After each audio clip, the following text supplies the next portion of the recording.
preliminary chapter, resuming the first part of the work and serving as an introduction to the second.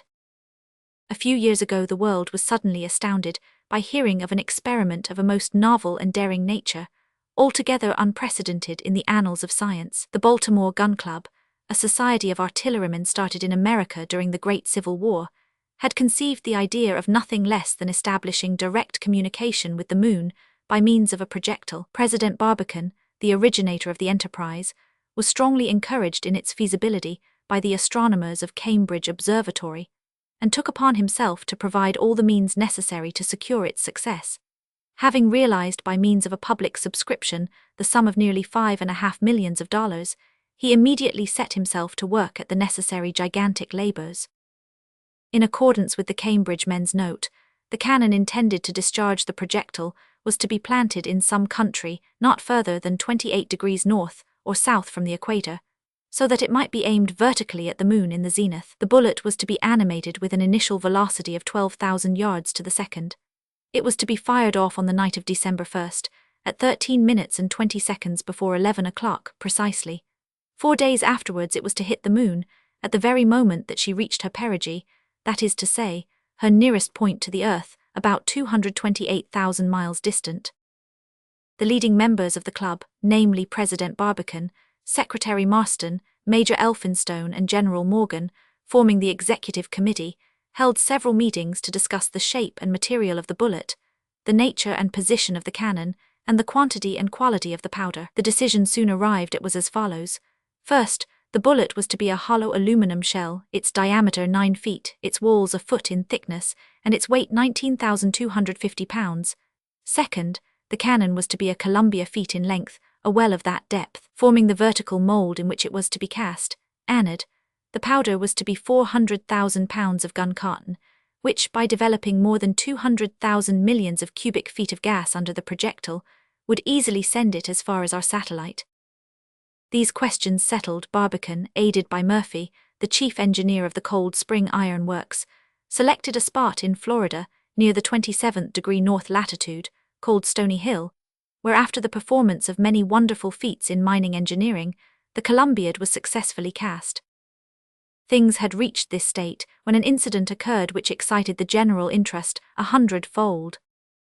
A Frenchman from Paris, Michel Ardan by name, eccentric but keen and shrewd as well as daring, demanded by the Atlantic Telegraph permission to be enclosed in the bullet so that he might be carried to the moon, where he was curious to make certain investigations. Received in America with great enthusiasm, Ardan held a great meeting, triumphantly carried his point, reconciled Barbicane to his mortal foe, a certain Captain 1000 Nicholl, and even, by way of clinching the reconciliation, induced both the newly made friends to join him in his contemplated trip to the moon.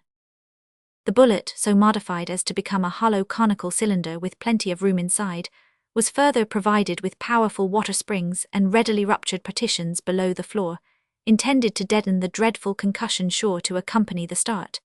It was supplied with provisions for a year, water for a few months, and gas for nearly 2 weeks. A self-acting apparatus of ingenious construction kept the confined atmosphere sweet and healthy by manufacturing pure oxygen and absorbing carbonic acid. Finally, the Gun Club had constructed, at enormous expense, a gigantic telescope, which from the summit of Long's Peak could pursue the projectile as it winged its way through the regions of space. Everything at last was ready. On December 1st, at the appointed moment, in the midst of an immense concourse of spectators, the departure took place, and for the first time in the world's history, 3 human beings quitted our terrestrial globe with some possibility in their favor of finally reaching a point of destination in the interplanetary spaces. They expected to accomplish their journey in 97 hours, 13 minutes and seconds, consequently reaching the lunar surface precisely at midnight on December 5-6, the exact moment when the moon would be full. Unfortunately, the instantaneous explosion of such a vast quantity of gun cotton, by giving rise to a violent commotion in the atmosphere, generated so much vapor and mist as to render the moon invisible for several nights to the innumerable watchers in the Western Hemisphere, who vainly tried to catch sight of her. In the meantime, J.T. Marston, the secretary of the Gun Club and a most devoted friend of Barbicane's, had started for Long's Peak, Colorado, on the summit of which the immense telescope, already alluded to, had been erected. It was of the reflecting kind, and possessed power sufficient to bring the moon within a distance of 5 miles. While Marston was prosecuting his long journey with all possible speed, Professor Belfast, who had charge of the telescope, was endeavoring to catch a glimpse of the projectile, but for a long time with no success. The hazy, cloudy weather lasted for more than a week, to the great disgust of the public at large. People even began to fear that further observation would have to be deferred to the 3D of the following month, January, as during the latter half of December the waning moon could not possibly give light enough to render the projectile visible. At last, however, to the unbounded satisfaction of all, a violent tempest suddenly cleared the sky, and on the 13th of December, shortly after midnight, the moon, verging towards her last quarter, revealed herself sharp and bright on the dark background of the starry firmament. That same morning, a few hours before Marston's arrival at the summit of Long's Peak, a very remarkable telegram had been dispatched by Professor Belfast to the Smithsonian Institute, Washington. It announced that on December 13th at 2 o'clock in the morning, the projectile shot from Stony Hill had been perceived by Professor Belfast and his assistants. That, deflected a little from its course by some unknown cause, it had not reached its mark, though it had approached near enough to be affected by the lunar attraction, and that, its rectilineal motion having become circular, it should henceforth continue to describe a regular orbit around the moon, of which in fact it had become the satellite. The dispatch went on further to state that the elements of the new heavenly body had not yet been calculated, as at least 3 different observations, taken at different times, were necessary to determine them. The distance of the projectile from the lunar surface, however, might be set down roughly at 2833 miles. The dispatch concluded with the following hypotheses, positively pronounced to be the only 2 possible. Either 1, the lunar attraction would finally prevail, in which case the travelers would reach their destination, or 2, the projectile, kept whirling forever in an immutable orbit, would go on revolving around the moon till time should be no more. In either alternative, what should be the lot of the daring adventurers? They had, it is true, abundant provisions to last them for some time, but even supposing that they did reach the moon and thereby completely establish the practicability of their daring enterprise, how were they ever to get back? Could they ever get back, or ever even be heard from? Questions of this nature, freely discussed by the ablest pens of the day, kept the public mind in a very restless and excited condition. We must be pardoned here for making a little remark which, however, astronomers and other scientific men of sanguine temperament would do well to ponder over. An observer cannot be too cautious in announcing to the public his discovery when it is of a nature purely speculative. Nobody is obliged to discover a planet, or a comet, or even a satellite, but before announcing to the world that you have made such a discovery, first make sure that such is really the fact, because should it afterwards come out that you have done nothing of the kind, you make yourself a butt for the stupid jokes of the lowest newspaper scribblers. Belfast had never thought of this, impelled by his irrepressible rage for discovery, the furor inveniendi ascribed to all astronomers by Aurelius Priscus. He had therefore been guilty of an indiscretion highly unscientific when his famous telegram, launched to the world at large from the summit of the Rocky Mountains, pronounced so dogmatically on the only possible issues of the great enterprise. The truth was that his telegram contained 2 very important errors. 1 error of observation, as facts afterwards proved. The projectile was not seen on the 13th and could not have been on that day, so that the little black spot which Belfast professed to have seen was most certainly not the projectile. 2 error of theory regarding the final fate of the projectile, since to make it become the moon's satellite was flying in the face of one of the great fundamental laws of theoretical mechanics. Only one, therefore, the first of the hypotheses so positively announced, was capable of realization. The travelers, that is to say if they still lived, might so combine and unite their own efforts with those of the lunar attraction as actually to succeed at last in reaching the moon's surface. Now the travelers, those daring but cool-headed men who knew very well what they were about, did still live. They had survived the frightful concussion of the start, and it is to the faithful record of their wonderful trip in the bullet car, with all its singular and dramatic details, that the present volume is devoted. The story may destroy many illusions, prejudices, and conjectures, but it will at least give correct ideas of the strange incidents to which such an enterprise is exposed, and it will certainly bring out in strong colours the effects of Barbican's scientific conceptions, 1000 Nicholl's mechanical resources, and Arden's daring, eccentric, but brilliant and effective combinations. Besides, it will show that J.T. Marston, their faithful friend and a man every way worthy of the friendship of such men, was only losing his time while mirroring the moon in the speculum of the gigantic telescope on that lofty peak of the mountains. Chapter 1. Fro p.m. to 10:46:40. The moment that the great clock belonging to the works at Stony Hill had struck 10, Barbican, Arden and 1000 Nicholl began to take their last farewells of the numerous friends surrounding them. The 2 dogs intended to accompany them had been already deposited in the projectile. The 3 travellers approached the mouth of the enormous cannon, seated themselves in the flying car, and once more took leave for the last time of the vast throng standing in silence around them. The windlass creaked, the car started, and the 3 daring men disappeared in the yawning gulf.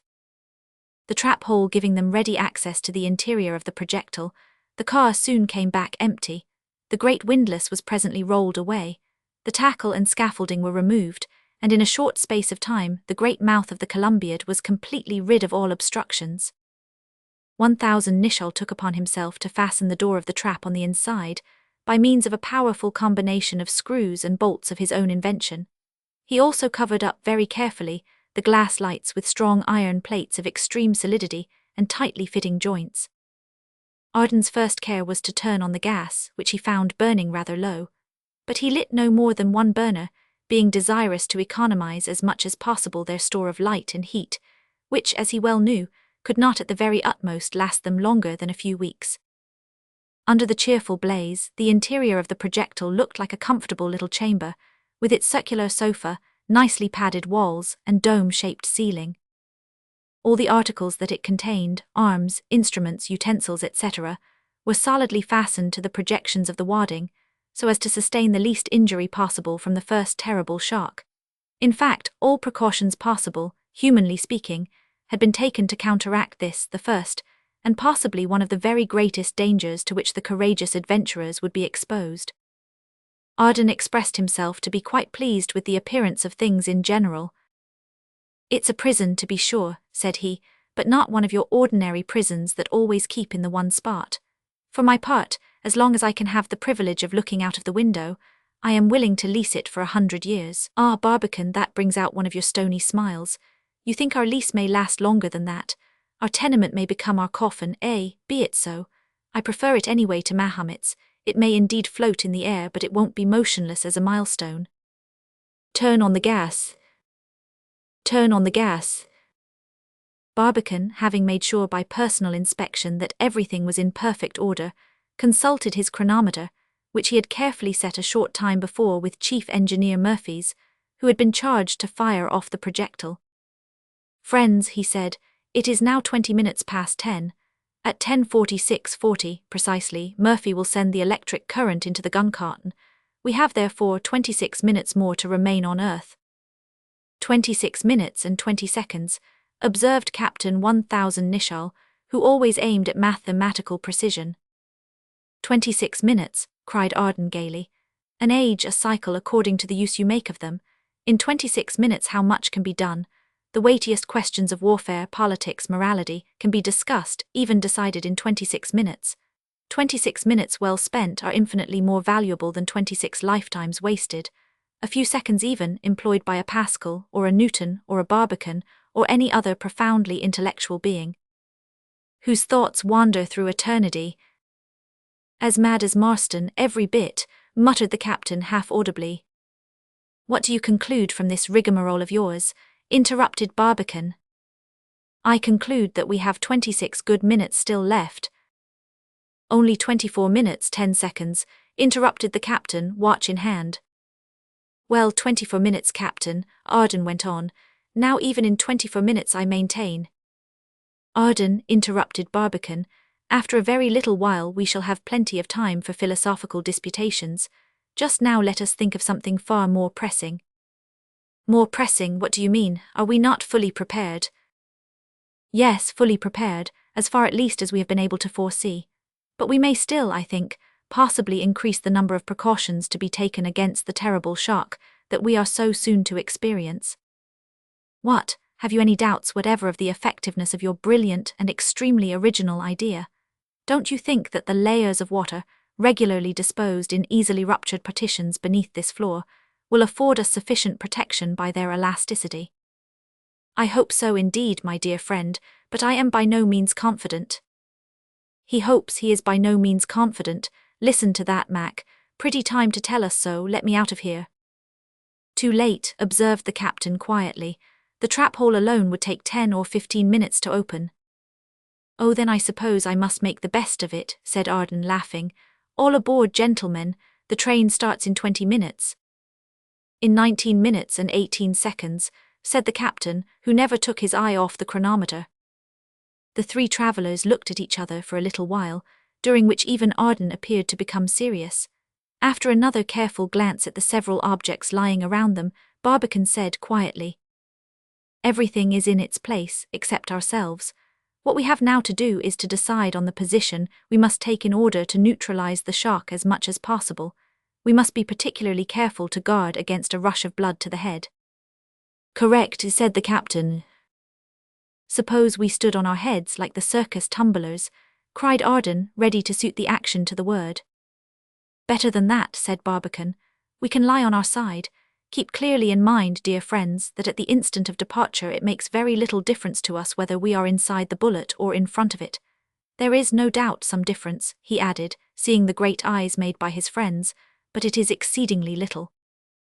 "Thank heaven for the sum," interrupted Arden fervently. "Don't you approve of my suggestion, Captain?" asked Barbicane. "Certainly," was the hasty reply. "That is to say, absolutely. 17 minutes 27 seconds. "Mac isn't a human being at all," cried Arden admiringly. "He is a repeating chronometer, horizontal escapement, London-made lever, capped jeweled." His companions let him run on while they busied themselves in making their last arrangements, with the greatest coolness and most systematic method. In fact, I don't think of anything just now to compare them to except a couple of old travellers who, having to pass the night in the train, are trying to make themselves as comfortable as possible for their long journey. In your profound astonishment, you may naturally ask me of what strange material can the hearts of these Americans be made, who can view without the slightest semblance of a flutter the approach of the most appalling dangers. In your curiosity I fully participate, but I'm sorry to say I can't gratify it. It is one of those things that I could never find out. 3 mattresses, thick and well wadded, spread on the disc forming the false bottom of the projectile, were arranged in lines whose parallelism was simply perfect. But Arden would never think of occupying his until the very last moment. Walking up and down with the restless nervousness of a wild beast in a cage, he kept up a continuous fire of talk, at one moment with his friends, at another with the dogs, addressing the latter by the euphonious and suggestive names of Diana and Satellite. Diana and Satellite. Diana and Satellite. "Ho, pets," he would exclaim as he patted them gently, "you must not forget the noble part you are to play up there. You must be models of canine deportment. The eyes of the whole Selenitic world will be upon you. You are the standard bearers of your race. From you they will receive their first impression regarding its merits. Let it be a favorable one. Compel those Selenites to acknowledge, in spite of themselves, that the terrestrial race of canines is far superior to that of the very best moon dog among them." "Dogs in the moon," sneered 1000 Nicholl, "I like that." "Plenty of dogs," cried Arden, "and horses too, and cows and sheep and no end of chickens." $100 to one there isn't a single chicken within the whole lunar realm, not excluding even the invisible side," cried the captain in an authoritative tone, but never taking his eye off the chronometer. "I take that bet, my son," coolly replied Arden, shaking the captain's hand by way of ratifying the wager. "And this reminds me, by the way, Mac, that you have lost 3 bets already, to the pretty little tune of $6,000. "And paid them too," cried the captain monotonously, 10:36:6.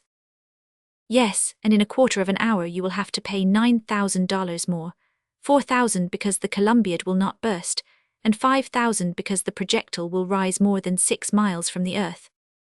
"I have the money ready," answered the captain, touching his breeches pocket. "When I lose I pay, not sooner, 10:38:10. "Captain, you're a man of method if there ever was one. I think, however, that you made a mistake in your wagers." "How so?" asked the captain listlessly, his eye still on the dial. "Because, by Jove, if you win there will be no more of you left to take the money than there will be of Barbicane to pay it." Friend Arden, quietly observed Barbicane, my stakes are deposited in the Wall Street Bank of New York, with orders to pay them over to the captain's heirs, in case the captain himself should fail to put in an appearance at the proper time. Oh, you rhinoceroses, you pachyderms, you granite men, cried Arden, gasping with surprise. You machines with iron heads and iron hearts, I may admire you, but I'm blessed if I understand you. 10:42:10, repeated 1000 Nicholl, as mechanically as if it was the chronometer itself that spoke. 4 minutes and a half more, said Barbicane. Oh, 4.5 little minutes, went on Arden.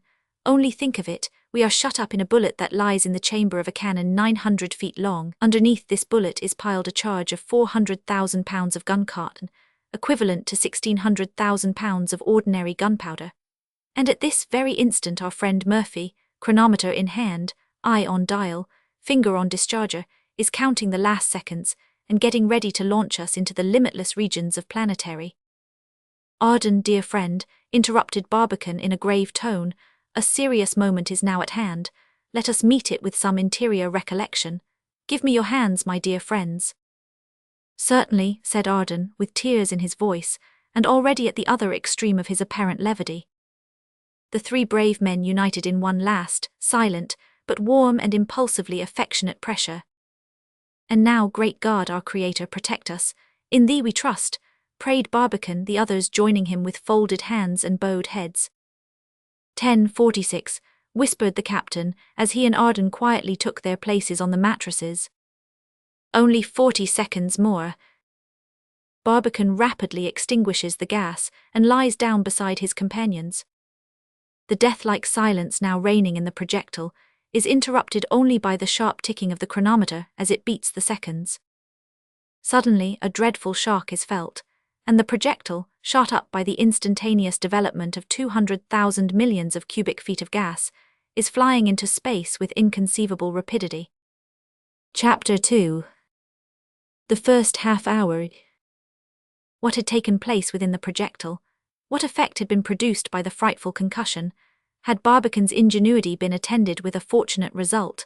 Had the shock been sufficiently deadened by the springs, the buffers, the water layers, and the partitions so readily ruptured? Had their combined effect succeeded in counteracting the tremendous violence of a velocity of 12,000 yards a second, actually sufficient to carry them from London to New York in 6 minutes? These and 100 other questions of a similar nature were asked that night by the millions who had been watching the explosion from the base of Stony Hill. Themselves they forgot altogether for the moment. They forgot everything in their absorbing anxiety regarding the fate of the daring travellers. Had one among them, our friend Marston for instance, been favoured with a glimpse at the interior of the projectile, what would he have seen? Nothing at all at first on account of the darkness, except that the walls had solidly resisted the frightful shock. Not a crack, nor a bend, nor a dent could be perceived.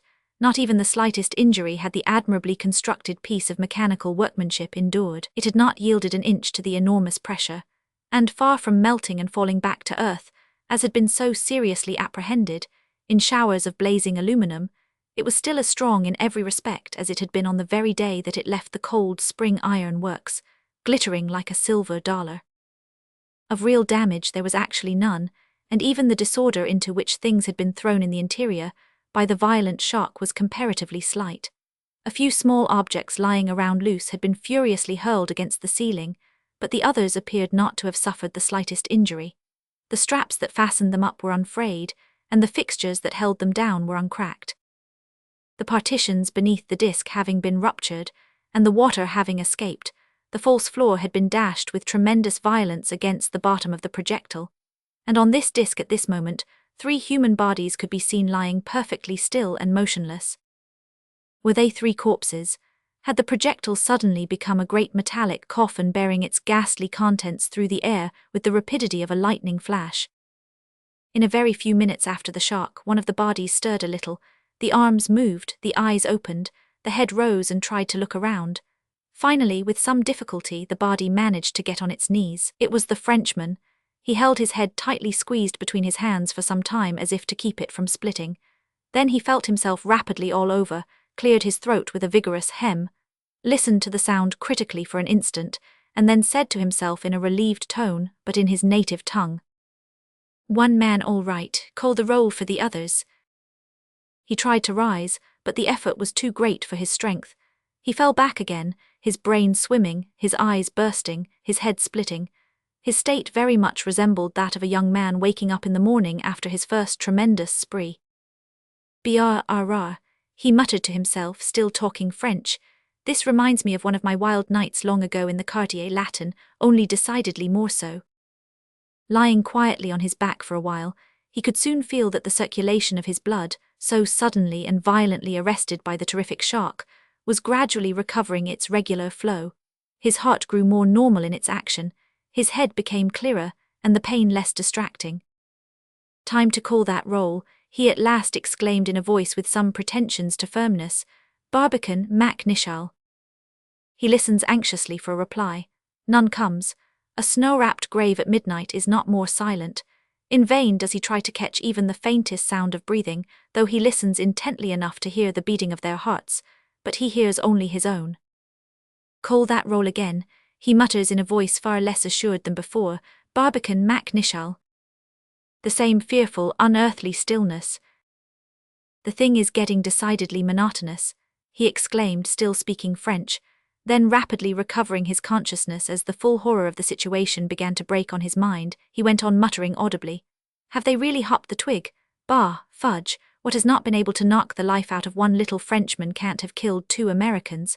They're all right, but first and foremost let us enlighten the situation." So saying, he contrived without much difficulty to get on his feet. Balancing himself then for a moment, he began groping about for the gas, but he stopped suddenly.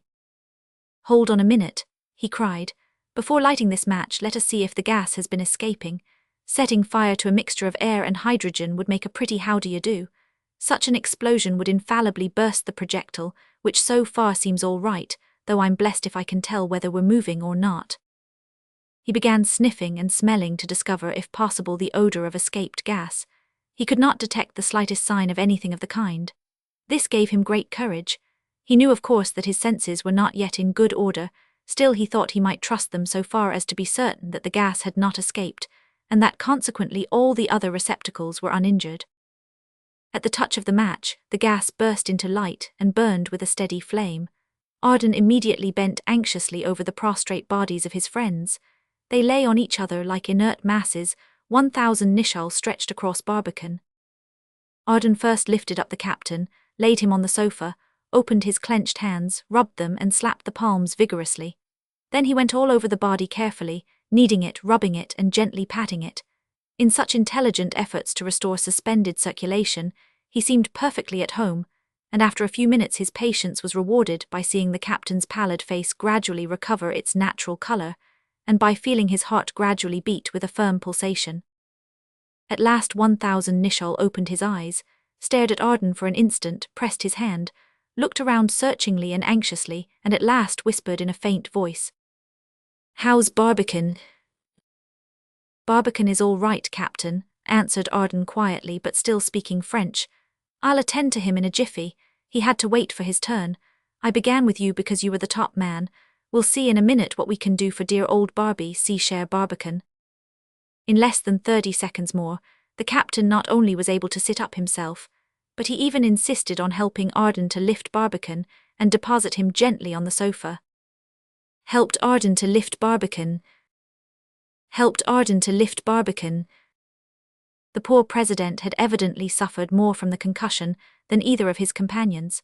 As they took off his coat, they were at first terribly shocked at the sight of a great patch of blood staining his shirt bosom, but they were inexpressibly relieved at finding that it proceeded from a slight contusion of the shoulder, little more than skin deep. Every approved operation that Arden had performed for the captain, both now repeated for Barbican, but for a long time with nothing like a favourable result. Arden at first tried to encourage the captain by whispers of a lively and hopeful nature, but not yet understanding why 1,000 Nicholl did not deign to make a single reply, he grew reserved by degrees and at last would not speak a single word. He worked at Barbican, however, just as before. 1,000 Nicholl interrupted himself every moment to lay his ear on the breast of the unconscious man. At first he had shaken his head quite despondingly, but by degrees he found himself more and more encouraged to persist. He breathes, he whispered at last. Yes, he has been breathing for some time, replied Arden quietly, still unconsciously speaking French. A little more rubbing and pulling and pounding will make him as spry as a young grasshopper. They worked at him, in fact, so vigorously, intelligently and perseveringly, that after what they considered a long hour's labour, they had the delight of seeing the pale face assume a healthy hue, the inert limbs give signs of returning animation, and the breathing become strong and regular. At last Barbicane suddenly opened his eyes, started into an upright position on the sofa, took his friends by the hands, and in a voice showing complete consciousness, demanded eagerly, "Arden, 1000 Nicholl, are we moving?" His friends looked at each other, a little amused but more perplexed. In their anxiety regarding their own and their friends' recovery, they had never thought of asking such a question. His words recalled them at once to a full sense of their situation. "Moving, blessed if I can tell," said Arden, still speaking French. "We may be lying 50 feet deep in a Florida marsh for all I know," observed 1000 Nicholl. "Or, likely as not, in the bottom of the Gulf of Mexico," suggested Arden, still in French. "Suppose we find out," observed Barbicane, jumping up to try, his voice as clear and his step as firm as ever. But trying is one thing, and finding out another. Having no means of comparing themselves with external objects, they could not possibly tell whether they were moving, or at an absolute standstill. Though our Earth is whirling us continually around the Sun at the tremendous speed of 500 miles a minute, its inhabitants are totally unconscious of the slightest motion. It was the same with our travelers. Through their own personal consciousness they could tell absolutely nothing. Were they shooting through space like a meteor? They could not tell. Had they fallen back and buried themselves deep in the sandy soil of Florida, or, still more likely, hundreds of fathoms deep beneath the waters of the Gulf of Mexico? They could not form the slightest idea. Listening evidently could do no good. The profound silence proved nothing. The padded walls of the projectile were too thick to admit any sound, whether of wind, water, or human beings. Barbicane, however, was soon struck forcibly by one circumstance. He felt himself to be very uncomfortably warm, and his friends' faces looked very hot and flushed. Hastily removing the cover that protected the thermometer, he closely inspected it, and in an instant uttered a joyous exclamation. "Hurrah!" he cried. "We're moving, there's no mistake about it. The thermometer marks 113 degrees Fahrenheit. Such a stifling heat could not come from the gas. It comes from the exterior walls of our projectile, which atmospheric friction must have made almost red hot. But this heat must soon diminish, because we are already far beyond the regions of the atmosphere, so that instead of smothering we shall be shortly in danger of freezing." "What?" asked Arden, much bewildered. "We are already far beyond the limits of the terrestrial atmosphere. Why do you think so?" 1000 Nicholl was still too much flustered to venture a word. "If you want me to answer your question satisfactorily, my dear Arden," replied Barbicane with a quiet smile, "you will have the kindness to put your questions in English." "What do you mean, Barbicane?" asked Arden, hardly believing his ears. "Hurrah!" cried 1000 Nicholl in the tone of a man who has suddenly made a welcome but most unexpected discovery. "I don't know exactly how it is with the captain," continued Barbicane with the utmost tranquillity, "but for my part the study of the languages never was my strong point, and though I always admired the French, and even understood it pretty well, I never could converse in it without giving myself more trouble than I always find it convenient to assume."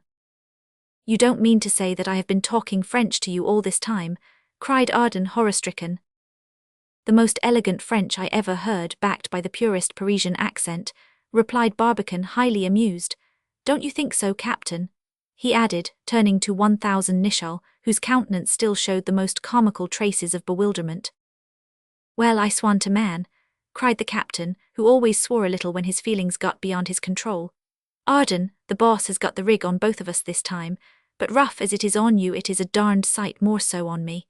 Be hanged if I did not think you were talking English the whole time, and I put the whole blame for not understanding you on the disordered state of my brain." Arden only stared and scratched his head, but Barbicane actually, no, not laughed, that serene nature could not laugh. His cast-iron features puckered into a smile of the richest drollery, and his eyes twinkled with the wickedest fun, but no undignified giggle escaped the portal of those majestic lips. "It sounds like French, I'd say to myself," continued the captain, "but I know it's English, and by, when this whirring goes out of my head, I shall easily understand it. Arden now looked as if he was beginning to see the joke. The most puzzling part of the thing to me, went on 1000 Nicholl, giving his experience with the utmost gravity, was why English sounded so like French. If it was simple, incomprehensible gibberish, I could readily blame the state of my ears for it. But the idea that my bothered ears could turn a mere confused, muzzled, buzzing reverberation into a sweet, harmonious, articulate, though unintelligible human language, made me sure that I was fast becoming crazy, if I was not so already. Ha ha ha, roared Arden, laughing till the tears came. Now I understand why the poor captain made me no reply all the time, and looked at me with such a hapless, woebegone expression of countenance. The fact is, Barbican, that shock was too much both for 1000 Nicholl and myself. You are the only man among us whose head is fireproof, blastproof, and powderproof. I really believe a burglar would have greater difficulty in blowing your headpiece open than in bursting one of those famous American safes your papers make such a fuss about. A wonderful head, the boss's, isn't it 1000 Nicholl? Yes, said the captain, as slowly as if every word were a gem of the profoundest thought. The boss has a fearful and a wonderful head. But now to business, cried the versatile Arden. Why do you think, Barbican, that we are at present beyond the limits of the terrestrial atmosphere? For a very simple reason, said Barbican, pointing to the chronometer. It is now more than 7 minutes after 11. We must therefore have been in motion more than 20 minutes. Consequently, unless our initial velocity has been very much diminished by the friction, we must have long before this completely cleared the 50 miles of atmosphere enveloping the Earth. Correct, said the captain, cool as a cucumber, because once more in complete possession of all his senses. But how much do you think the initial velocity to have been diminished by the friction? By a third, according to my calculations, replied Barbican, which I think are right. Supposing our initial velocity, therefore, to have been 12,000 yards per second, by the time we quitted the atmosphere it must have been reduced to 8,000 yards per second. At that rate, we must have gone by this time. Then, Mac, my boy, you've lost your 2 bets, interrupted Arden. The Columbiad has not burst, $4,000. The projectile has risen at least 6 miles, $5,000. Come, Captain, bleed. Let me first be sure we're right, said the captain quietly. I don't deny, you see, that friend Barbican's arguments are quite right, and therefore that I have lost my $9,000, but there is another view of the case possible, which might annul the bet. What other view? Asked Barbican quickly. Suppose, said the captain very dryly, that the powder had not caught, and that we were still lying quietly at the bottom of the Columbiad. By Jove, laughed Arden, there's an idea truly worthy of my own nondescript brain. We must surely have changed heads during that concussion. No matter, there is some sense left in us yet. Come now, Captain, consider a little if you can. Weren't we both half killed by the shock? Didn't I rescue you from certain death with these 2 hands? Don't you see Barbican's shoulder still bleeding by the violence of the shock? Correct, friend Michael, correct in every particular, replied the captain, but one little question. Out with it. Friend Michael, you say we're moving? Yes. In consequence of the explosion? Certainly. Which must have been attended with a tremendous report. Of course. Did you hear that report, friend Michael? No, replied Arden, a little disconcerted at the question. Well, no, I can't say that I did hear any report. Did you, friend Barbican? No, replied Barbican promptly. I heard no report whatever. His answer was ready, but his look was quite as disconcerted as Arden's. Well, friend Barbican and friend Michael, said the captain, very dryly as he leered wickedly at both, put that and that together and tell me what you make of it. It's a fact, exclaimed Barbican, puzzled but not bewildered. Why did we not hear that report? Too hard for me, said Arden. Give it up. The 3 friends gazed at each other for a while with countenances expressive of much perplexity. Barbican appeared to be the least self-possessed of the party. It was a complete turning of the tables from the state of things a few moments ago. The problem was certainly simple enough, but for that very reason the more inexplicable. If they were moving, the explosion must have taken place, but if the explosion had taken place, why had they not heard the report? Barbican's decision soon put an end to speculation. Conjecture being useless, said he, let us have recourse to facts. First, let us see where we are. Drop the deadlights. This operation, simple enough in itself and being immediately undertaken by the whole three, was easily accomplished. The screws fastening the bolts by which the external plates of the deadlights were solidly pinned readily yielded to the pressure of a powerful wrench. The bolts were then driven outwards, and the holes which had contained them were immediately filled with solid plugs of India rubber. The bolts once driven out, the external plates dropped by their own weight, turning on a hinge like portholes, and the strong plate glass forming the light immediately showed itself. A second light exactly similar could be cleared away on the opposite side of the projectile, a third on the summit of the dome, and a fourth in the center of the bottom. The travelers could thus take observations in 4 different directions, having an opportunity of gazing at the firmament through the side lights, and at the earth and the moon through the lower and the upper lights of the projectile. Arden and the captain had commenced examining the floor, previous to operating on the bottom light, but Barbicane was the first to get through his work at one of the side lights, and 1,000 Nicholl and Arden soon heard him shouting. "No, my friends," he exclaimed in tones of decided emotion, "we have not fallen back to Earth, nor are we lying in the bottom of the Gulf of Mexico. No, we are driving through space. Look at the stars glittering all around, brighter but smaller than we have ever seen them before. We have left the Earth and the Earth's atmosphere far behind us." "Hurrah, hurrah!" cried 1,000 Nicholl and Arden, feeling as if electric shocks were coursing through them, though they could see nothing, looking down from the side light, but the blackest and profoundest obscurity. Barbicane soon convinced them that this pitchy blackness proved that they were not, and could not be, reposing on the surface of the earth, where at that moment everything was illuminated by the bright moonlight, also that they had passed the different layers of the atmosphere, where the diffused and refracted rays would be also sure to reveal themselves through the lights of the projectile. They were, therefore, certainly moving. No doubt was longer possible. "It's a fact," observed the captain, now quite convinced. "Then I've lost." "Let me congratulate you," cried Arden, shaking his hand. "Here is your $9,000, friend Barbicane," said the captain, taking a roll of greenbacks of high denomination out of his porte-monnaie. "You want a receipt, don't you, Captain?" asked Barbicane, counting the money. "Yes, I should prefer one if it is not too much trouble," answered 1,000 Nicholl. "It saves dispute." Coolly and mechanically, as if seated at his desk in his office, Barbicane opened his memorandum book, wrote a receipt on a blank page, dated, signed and sealed it, and then handed it to the captain, who put it away carefully among the other papers of his portfolio. Arden, taking off his hat, made a profound bow to both of his companions, without saying a word. Such formality, under such extraordinary circumstances, actually paralyzed his tongue for the moment. No wonder that he could not understand those Americans. Even Indians would have surprised him by an exhibition of such stoicism. After indulging in silent wonder for a minute or two, he joined his companions, who were now busy looking out at the starry sky. "Where is the moon?" he asked. "How is it that we cannot see her?" "The fact of our not seeing her," answered Barbicane, "gives me very great satisfaction in one respect. It shows that our projectile was shot so rapidly out of the Columbiad that it had not time to be impressed with the slightest revolving motion, for us a most fortunate matter. As for the rest, see, there is Cassiopeia, a little to the left is Andromeda, further down is the great square of Pegasus, and to the southwest Fomalhaut can be easily seen swallowing the cascade. All this shows we are looking west and consequently cannot see the moon, which is approaching the zenith from the east. Open the other light, but hold on. Look here, what can this be?" The 3 travelers, looking westwardly in the direction of Alpharat, saw a brilliant object rapidly approaching them.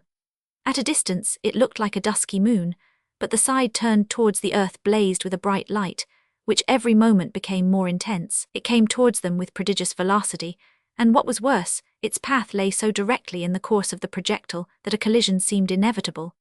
As it moved onward from west to east, they could easily see that it rotated on its axis, like all heavenly bodies. In fact, it somewhat resembled a moon on a small scale, describing its regular orbit around the earth. "Miltoneras," cried Arden, greatly excited. "What is that? Can it be another projectile?" 1,000 Nicholl, wiping his spectacles, looked again but made no reply. Barbicane looked puzzled and uneasy. A collision was quite possible, and the results, even if not frightful in the highest degree, must be extremely deplorable. The projectile, if not absolutely dashed to pieces, would be diverted from its own course, and dragged along in a new one in obedience to the irresistible attraction of this furious asteroid. Barbicane fully realized that either alternative involved the complete failure of their enterprise. He kept perfectly still, but never losing his presence of mind, he curiously looked on the approaching object with a gladiatorial eye, as if seeking to detect some unguarded point in his terrible adversary. The captain was equally silent. He looked like a man who had fully made up his mind to regard every possible contingency with the most stoical indifference. But Arden's tongue, more fluent than ever, rattled away incessantly. "Look, look," he exclaimed, in tones so perfectly expressive of his rapidly alternating feelings as to render the medium of words totally unnecessary. "How rapidly the cursed thing is nearing us. Plague take your ugly phiz, the more I know you, the less I like you. Every second she doubles in size. Come, Madame Projectile, stir your stumps a little livelier, old lady. He's making for you as straight as an arrow. We're going right in his way, or he's coming in ours, I can't say which. It's taking a mean advantage of us either way. As for ourselves, what can we do? Before such a monster as that we are as helpless as three men in a little skiff shooting down the rapids to the brink of Niagara. Now for it." Nearer and nearer it came, but without noise, without sparks, without a trail, though its lower part was brighter than ever. Its path lying little above them, the nearer it came the more the collision seemed inevitable. Imagine yourself caught on a narrow railroad bridge at midnight with an express train approaching at full speed, its reflector already dazzling you with its light, the roar of the cars rattling in your ears, and you may conceive the feelings of the travellers. At last it was so near that the travellers started back in a fright, with eyes shut, hair on end, and fully believing their last hour had come. Even then Arden had his mow. "We can neither switch off down brakes nor clap on more steam, hard luck." In an instant all was over. The velocity of the projectile was fortunately great enough to carry it barely above the dangerous point, and in a flash the terrible bolide disappeared rapidly several hundred yards beneath the affrighted travellers.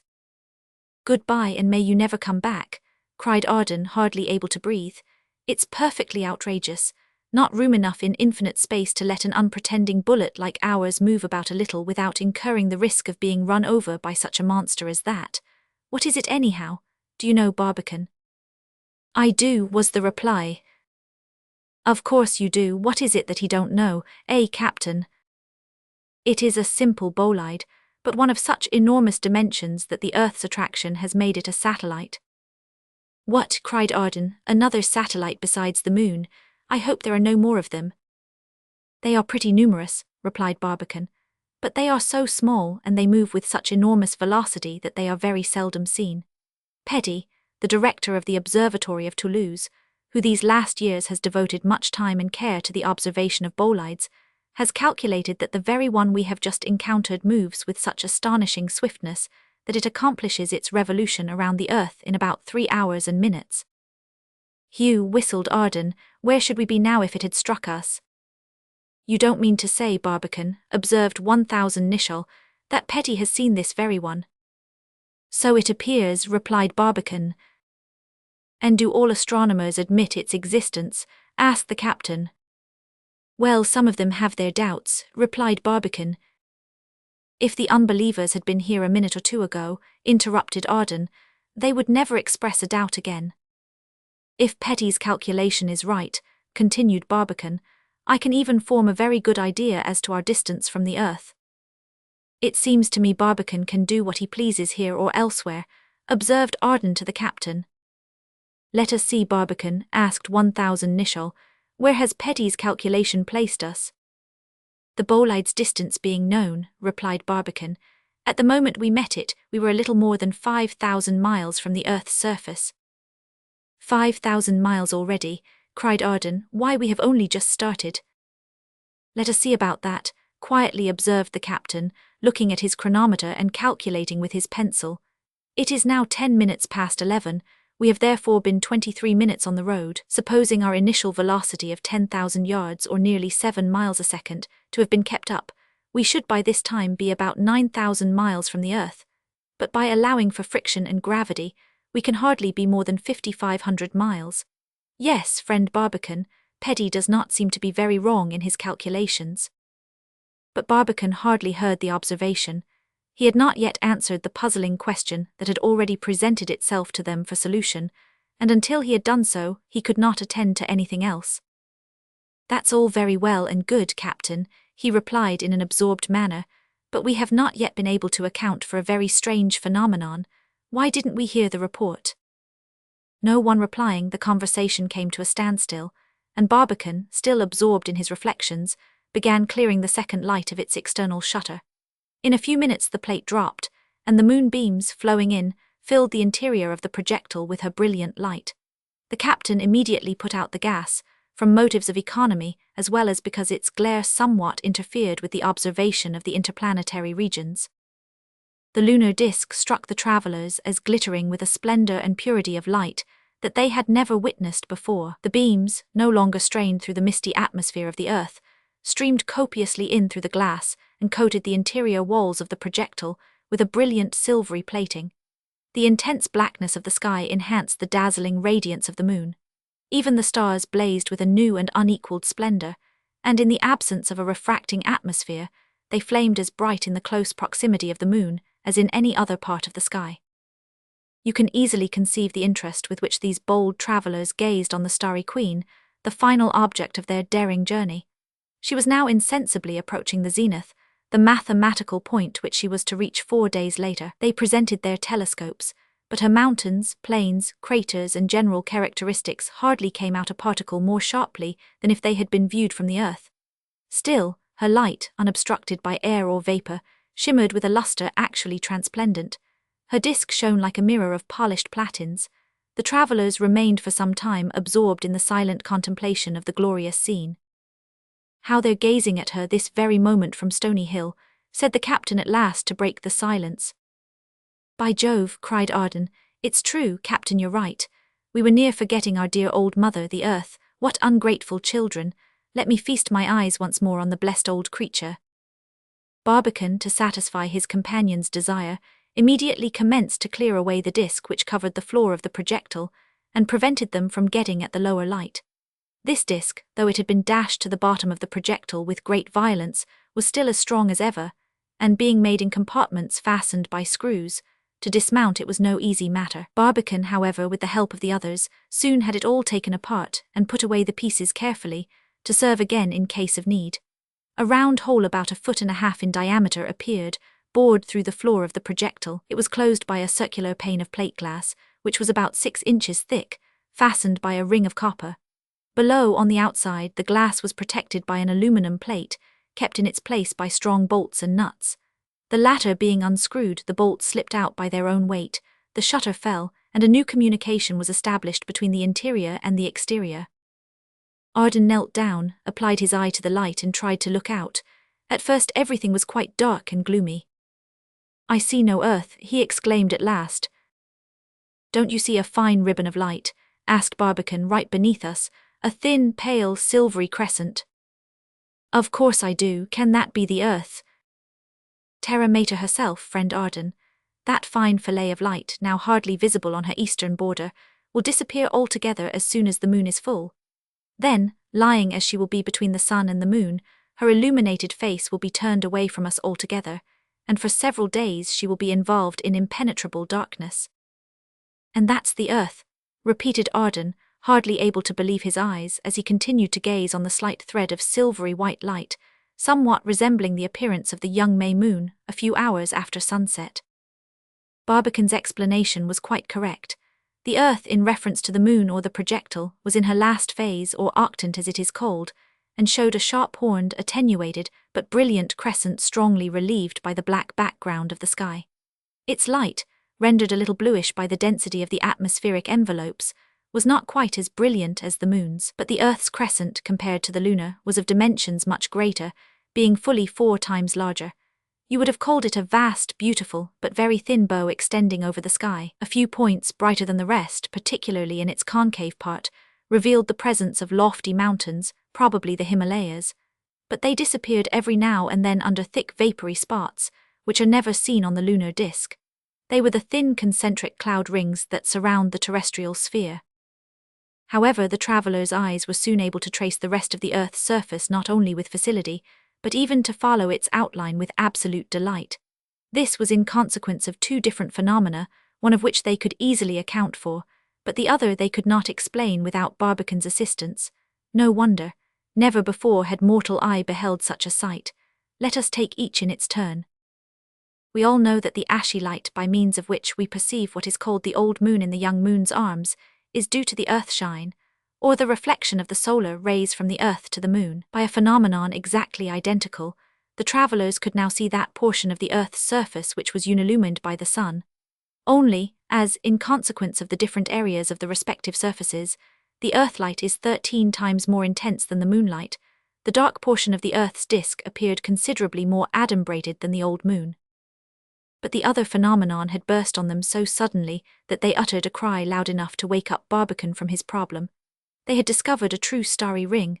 Around the earth's outline, a ring of internally well-defined thickness, but somewhat hazy on the outside, could easily be traced by its surpassing brilliancy. Neither the Pleiades, the Northern Crown, the Magellanic Clouds nor the great nebulas of Orion, or of Argo, no sparkling cluster, no corona, no group of glittering stardust that the travellers had ever gazed at, presented such attractions as the diamond ring they now saw encompassing the earth, just as the brass meridian encompasses a terrestrial globe. The resplendency of its light enchanted them, its pure softness delighted them, its perfect regularity astonished them.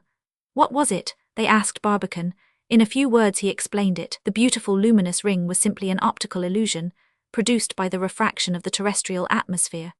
All the stars in the neighborhood of the Earth, and many actually behind it, had their rays refracted, diffused, radiated, and finally converged to a focus by the atmosphere, as if by a double convex lens of gigantic power. Whilst the travellers were profoundly absorbed in the contemplation of this wondrous sight, a sparkling shower of shooting stars suddenly flashed over the Earth's dark surface, making it for a moment as bright as the external ring. Hundreds of bolides, catching fire from contact with the atmosphere, streaked the darkness with their luminous trails, overspreading it occasionally with sheets of electric flame. The Earth was just then in her perihelion, and we all know that the months of November and December are so highly favorable to the appearance of these meteoric showers that at the famous display of November, 1866, astronomers counted as many as 8,000 between midnight and 4 o'clock. Barbicane explained the whole matter in a few words. The Earth, when nearest to the Sun, occasionally plunges into a group of countless meteors traveling like comets, in eccentric orbits around the grand center of our solar system. The atmosphere strikes the rapidly moving bodies with such violence as to set them on fire and render them visible to us in beautiful star showers. But to this simple explanation of the famous November meteors Arden would not listen. He preferred believing that Mother Earth, feeling that her 3 daring children were still looking at her, though 5,000 miles away, shot off her best rocket signals to show that she still thought of them and would never let them out of her watchful eye. For hours they continued to gaze with indescribable interest on the faintly luminous mass, so easily distinguishable among the other heavenly bodies. Jupiter blazed on their right, Mars flashed his ruddy light on their left, Saturn with his rings looked like a round white spot on a black wall. Even Venus they could see almost directly under them, easily recognizing her by her soft, sweetly scintillant light. But no planet or constellation possessed any attraction for the travellers. As long as their eyes could trace that shadowy, crescent-edged, diamond-girdled, meteor-furrowed spheroid, the theatre of their existence, the home of so many undying desires, the mysterious cradle of their race. Meantime the projectile cleaved its way upwards, rapidly, unswervingly, though with a gradually retarding velocity. As the earth sensibly grew darker, and the travellers' eyes grew dimmer, an irresistible somnolency slowly stole over their weary frames. The extraordinary excitement they had gone through during the last 4 or 5 hours was naturally followed by a profound reaction. "Captain, you're nodding," said Arden at last after a longer silence than usual. "The fact is, Barbicane is the only wake man of the party because he is puzzling over his problem. Dum vivimus vivemus, as we are asleep let us be asleep." So saying he threw himself on the mattress, and his companions immediately followed the example. They had been lying hardly a quarter of an hour, when Barbicane started up with a cry so loud and sudden as instantly to awaken his companions. The bright moonlight showed them the president sitting up in his bed, his eye blazing, his arms waving, as he shouted in a tone reminding them of the day they had found him in St. Helena Wood. "Eureka, I've got it, I know it." "What have you got?" cried Arden, bouncing up and seizing him by the right hand. "What do you know?" cried the captain, stretching over and seizing him by the left. The reason why we did not hear the report. Well, why did not we hear it? Asked both rapidly in the same breath. Because we were shot up 30 times faster than sound can travel. Chapter 3. They make themselves at home and feel quite comfortable. This curious explanation given, and its soundness immediately recognized, the three friends were soon fast wrapped in the arms of Morpheus, where in fact could they have found a spot more favorable for undisturbed repose? On land, where the dwellings, whether in populous city or lonely country, continually experience every shock that thrills the earth's crust. At sea, where between waves or winds or paddles or screws or machinery, everything is tremor, quiver or jar. In the air, where the balloon is incessantly twirling, oscillating, on account of the ever-varying strata of different densities, and even occasionally threatening to spill you out. The projectile alone, floating grandly through the absolute void, in the midst of the profoundest silence, could offer to its inmates the possibility of enjoying slumber the most complete, repose the most profound. There is no telling how long our three daring travelers would have continued to enjoy their sleep, if it had not been suddenly terminated by an unexpected noise about 7 o'clock in the morning of December 2nd, 8 hours after their departure. This noise was most decidedly of barking. "The dogs, it's the dogs," cried Arden, springing up at a bound. "They must be hungry," observed the captain. "We have forgotten the poor creatures," cried Barbican. "Where can they have gone to?" asked Arden, looking for them in all directions. At last they found one of them hiding under the sofa. Thunderstruck and perfectly bewildered by the terrible shock, the poor animal had kept close in its hiding place, never daring to utter a sound, until at last the pangs of hunger had proved too strong even for its fright. They readily recognized the amiable Diana, but they could not allure the shivering, whining animal from her retreat without a good deal of coaxing. Arden talked to her in his most honeyed and seductive accents, while trying to pull her out by the neck. "Come out to your friends, charming Diana," he went on. "Come out, my beauty, destined for a lofty niche in the temple of canine glory. Come out, worthy scion of a race deemed worthy by the Egyptians to be a companion of the great god Anubis by the Christians, to be a friend of the good Saint Roch. Come out and partake of a glory before which the stars of Montargis and of St. Bernard shall henceforward pale their ineffectual fire. Come out, my lady, and let me think o'er the countless multiplication of thy species, so that, while sailing through the interplanetary spaces, we may indulge in endless flights of fancy on the number and variety of thy descendants who will ere long render the selenitic atmosphere vocal with canine ululation. More hungry than either. More hungry than either." Diana, whether flattered or not, allowed herself to be dragged out, still uttering short, plaintive whines.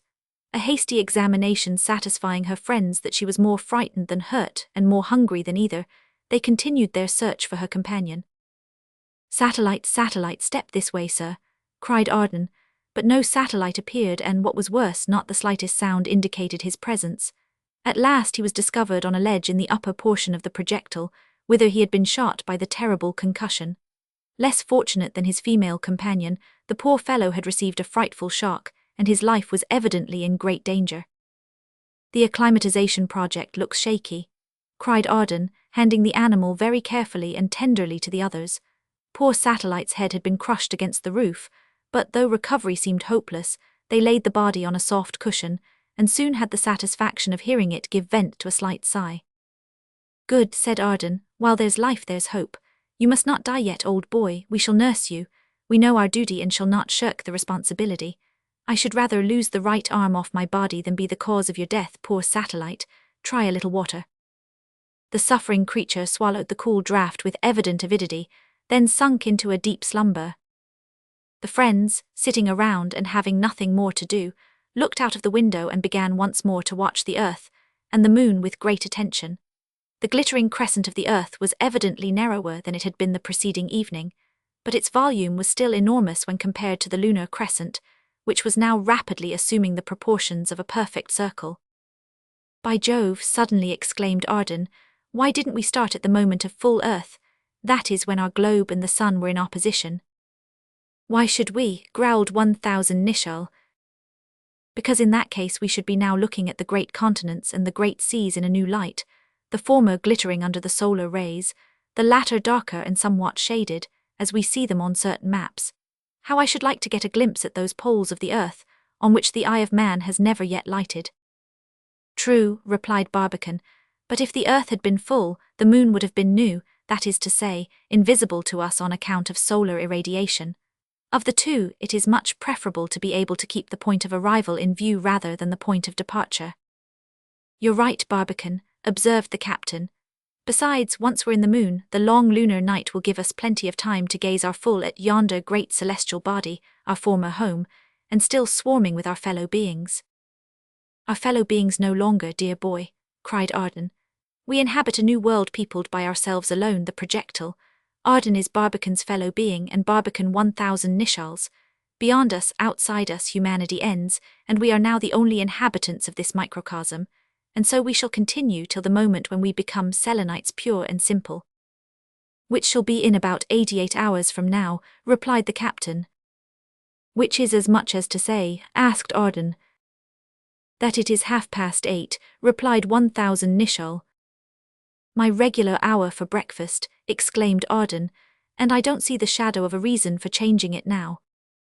The proposition was most acceptable, especially to the captain, who frequently boasted that, whether on land or water, on mountain summits or in the depths of mines, he had never missed a meal in all his life. In escaping from the earth, our travellers felt that they had by no means escaped from the laws of humanity, and their stomachs now called on them lustily to fill the aching void. Arden, as a Frenchman, claimed the post of chief cook, an important office, but his companions yielded it with alacrity. The gas furnished the requisite heat, and the provision chest supplied the materials for their first repast. They commenced with 3 plates of excellent soup, extracted from Liebig's precious tablets, prepared from the best beef that ever roamed over the pampas.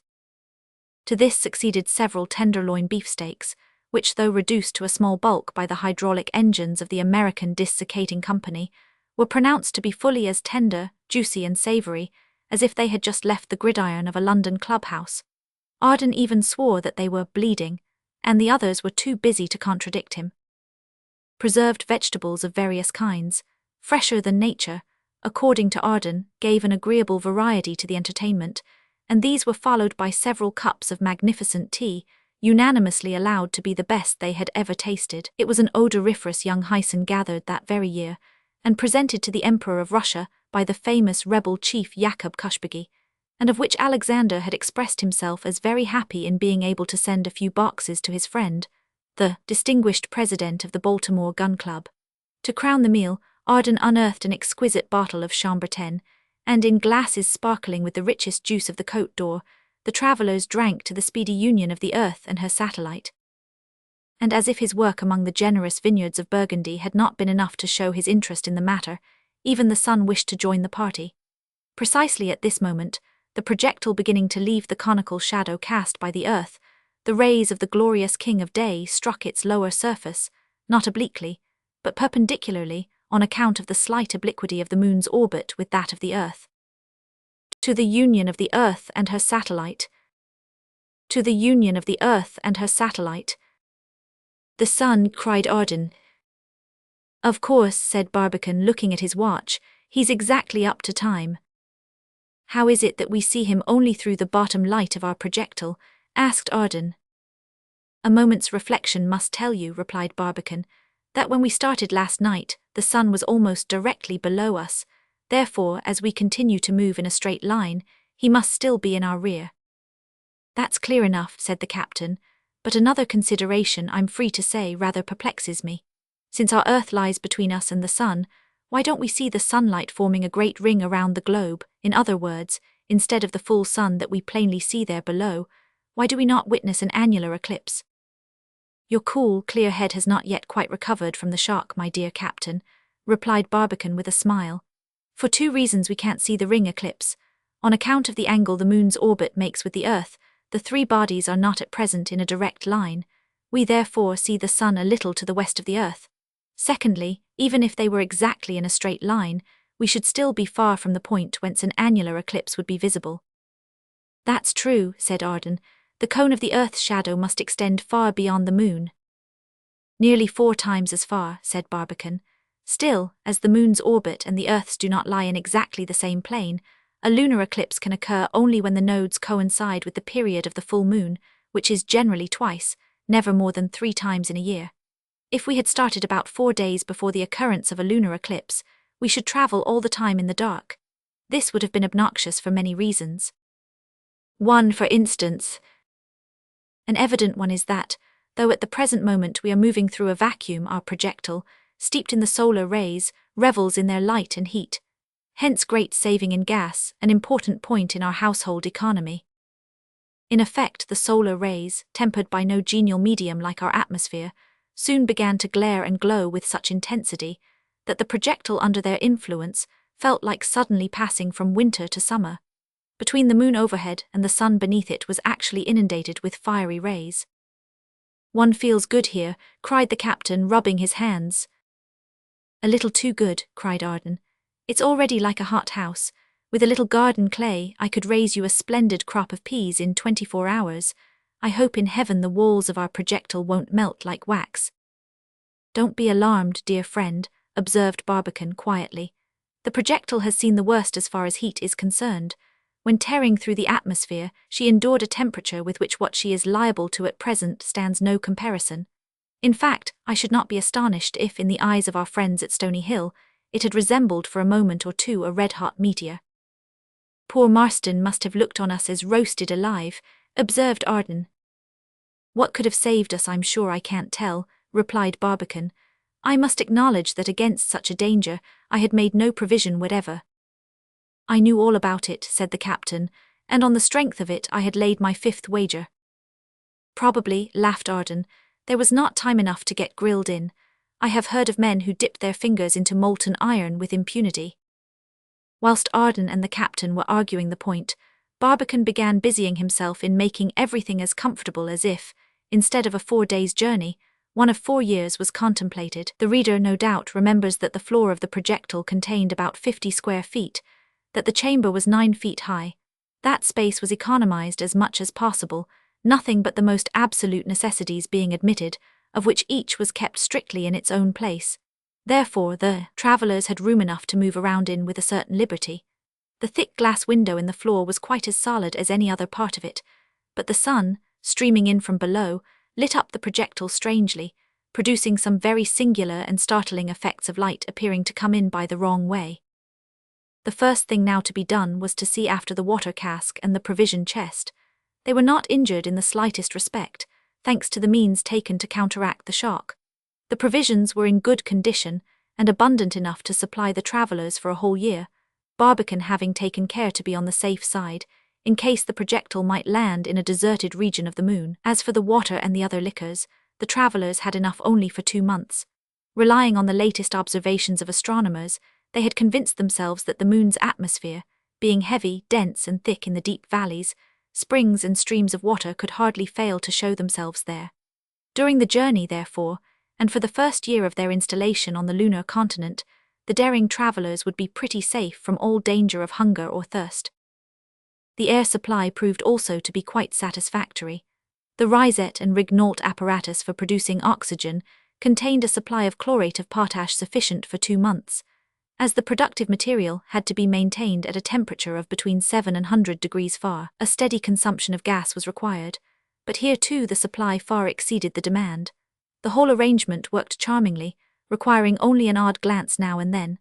The high temperature changing the chlorate into a chloride, the oxygen was disengaged gradually but abundantly, every 18 pounds of chlorate of potash, furnishing the 7 pounds of oxygen necessary for the daily consumption of the inmates of the projectile. Still, as the reader need hardly be reminded, it was not sufficient to renew the exhausted oxygen. The complete purification of the air required the absorption of the carbonic acid, exhaled from the lungs. For nearly 12 hours the atmosphere had been gradually becoming more and more charged with this deleterious gas, produced from the combustion of the blood by the inspired oxygen. The captain soon saw this, by noticing with what difficulty Diana was panting. She even appeared to be smothering, for the carbonic acid, as in the famous Grotto del Cane on the banks of Lake Agnano, near Naples, was collecting like water on the floor of the projectile, on account of its great specific gravity. It already threatened the poor dog's life, though not yet endangering that of her master's. The captain, seeing this state of things, hastily laid on the floor 1 or 2 cups containing caustic potash and water, and stirred the mixture gently. This substance, having a powerful affinity for carbonic acid, greedily absorbed it, and after a few moments the air was completely purified. The others had begun by this time to check off the state of the instruments. The thermometer and the barometer were all right, except one self-recorder of which the glass had got broken. An excellent aneroid barometer, taken safe and sound out of its wadded box, was carefully hung on a hook in the wall. It marked not only the pressure of the air in the projectile, but also the quantity of the watery vapor that it contained. The needle, oscillating a little beyond 30, pointed pretty steadily at fair. The mariners' compasses were also found to be quite free from injury.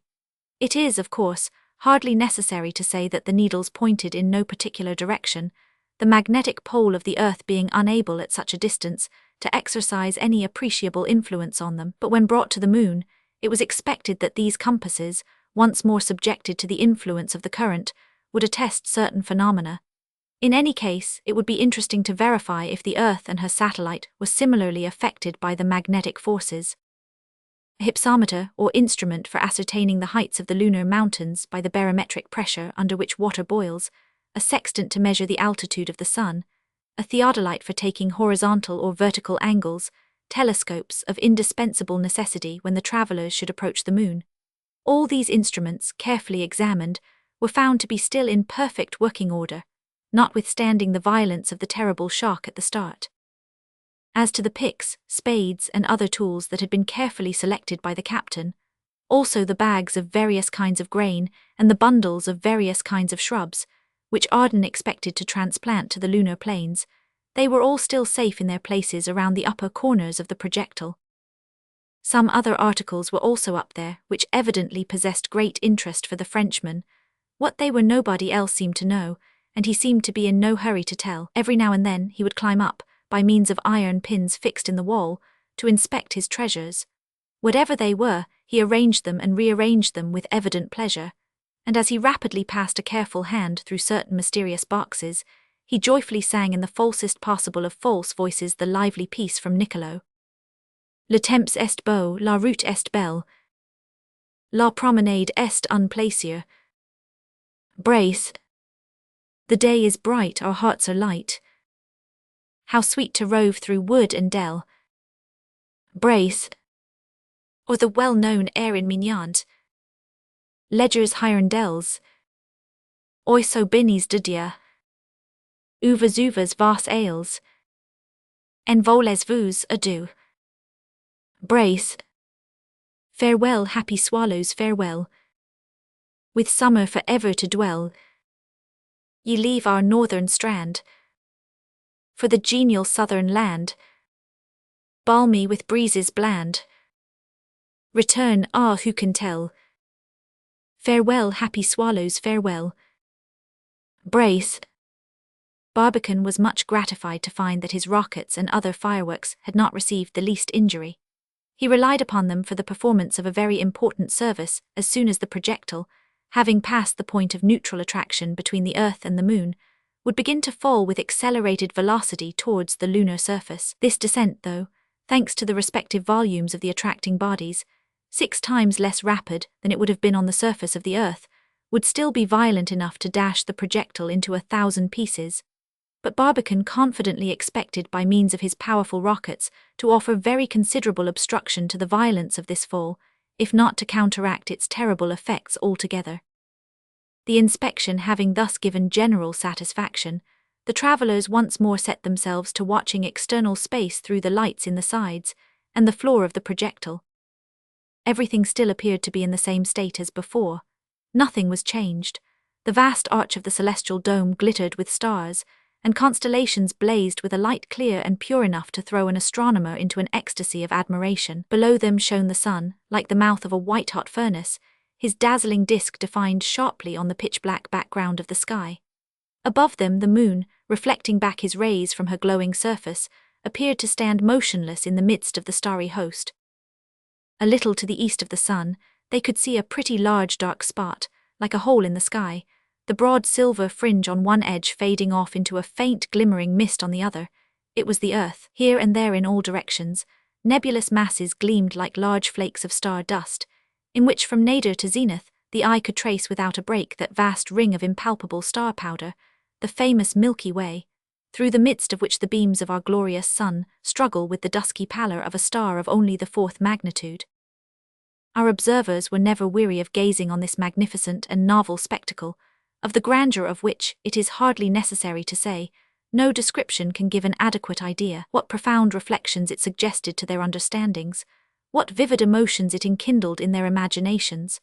Barbicane, desirous of commenting the story of the journey while still influenced by these inspiring impressions, noted carefully hour by hour every fact that signalized the beginning of his enterprise. He wrote out his notes very carefully and systematically, his round, full hand, as businesslike as ever, never betraying the slightest emotion.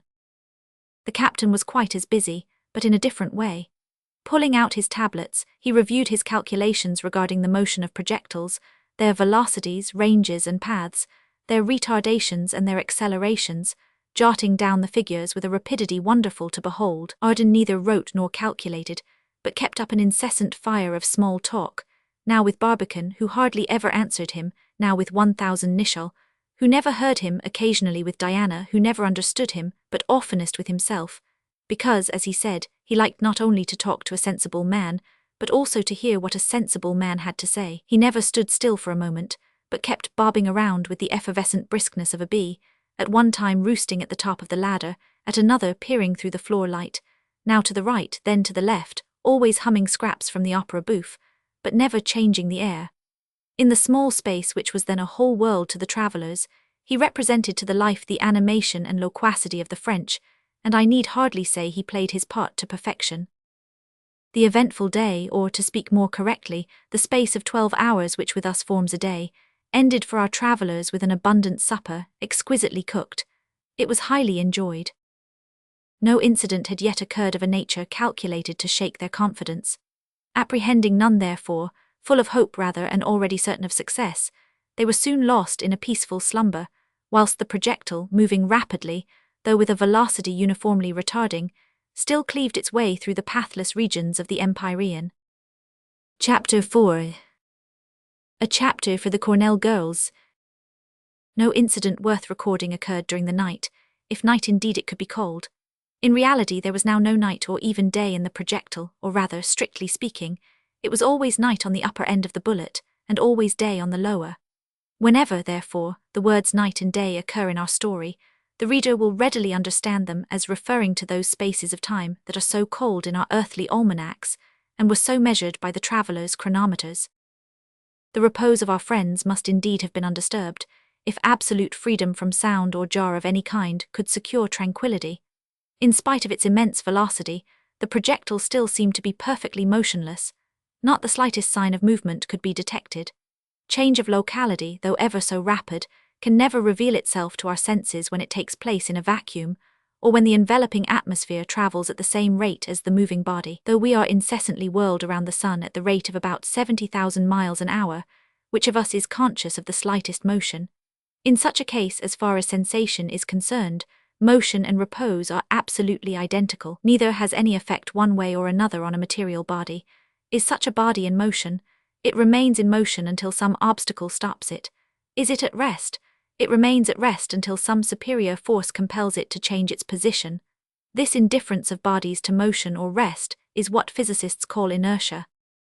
Barbicane and his companions, therefore, shut up in the projectile, could readily imagine themselves to be completely motionless. Had they been outside, the effect would have been precisely the same.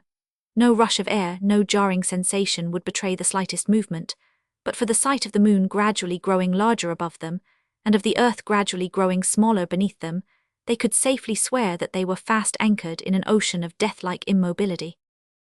Towards the morning of next day, December 3, they were awakened by a joyful but quite unexpected sound. Cock-a-doodle-doo, accompanied by a decided flapping of wings.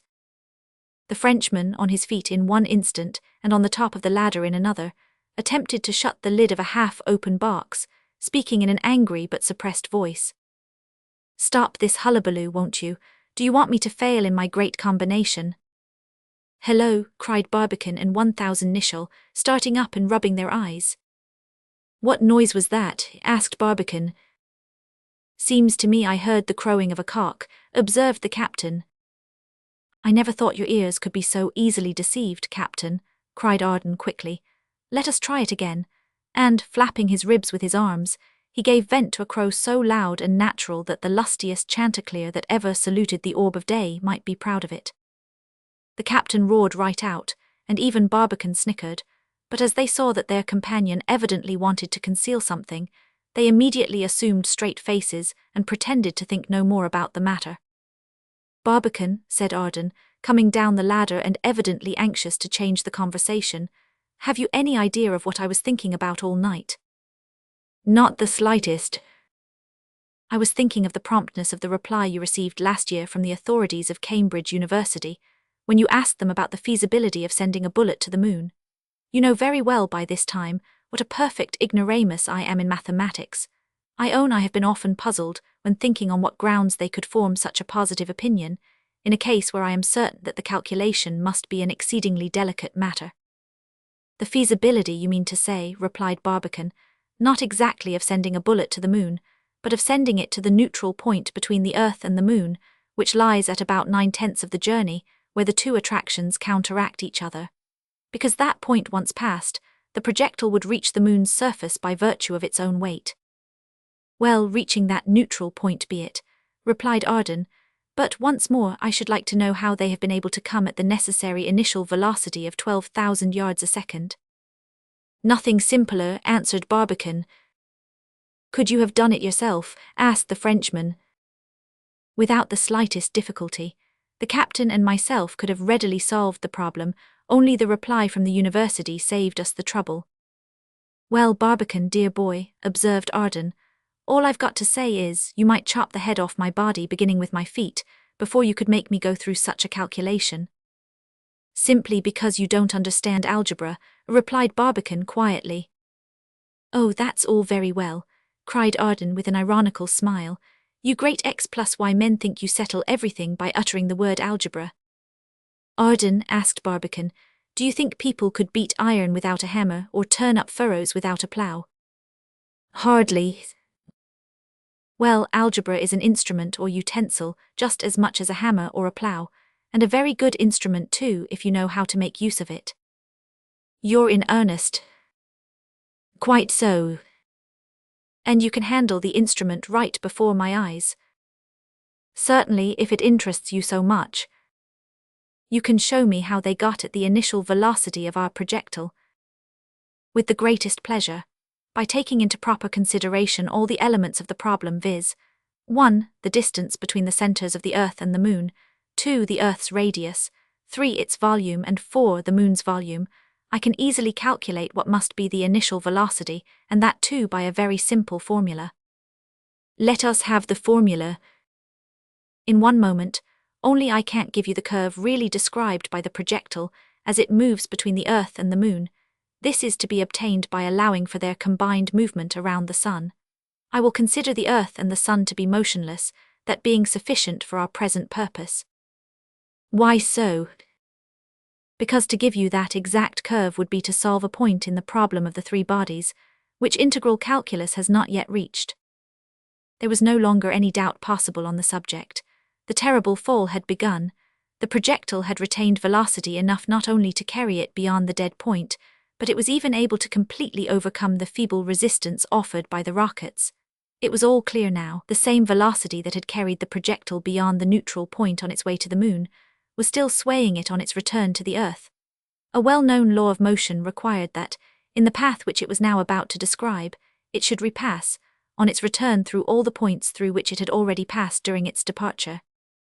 No wonder that our friends were struck almost senseless when the fearful fall they were now about to encounter flashed upon them in all its horror. They were to fall a clear distance of nearly 200,000 miles. To lighten or counteract such a descent, the most powerful springs, checks, rockets, screens, deadeners, even if the whole Earth were engaged in their construction, would produce no more effect than so many spiderwebs.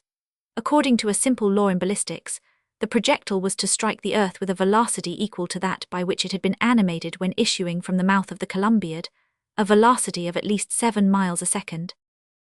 To have even a faint idea of this enormous velocity, let us make a little comparison.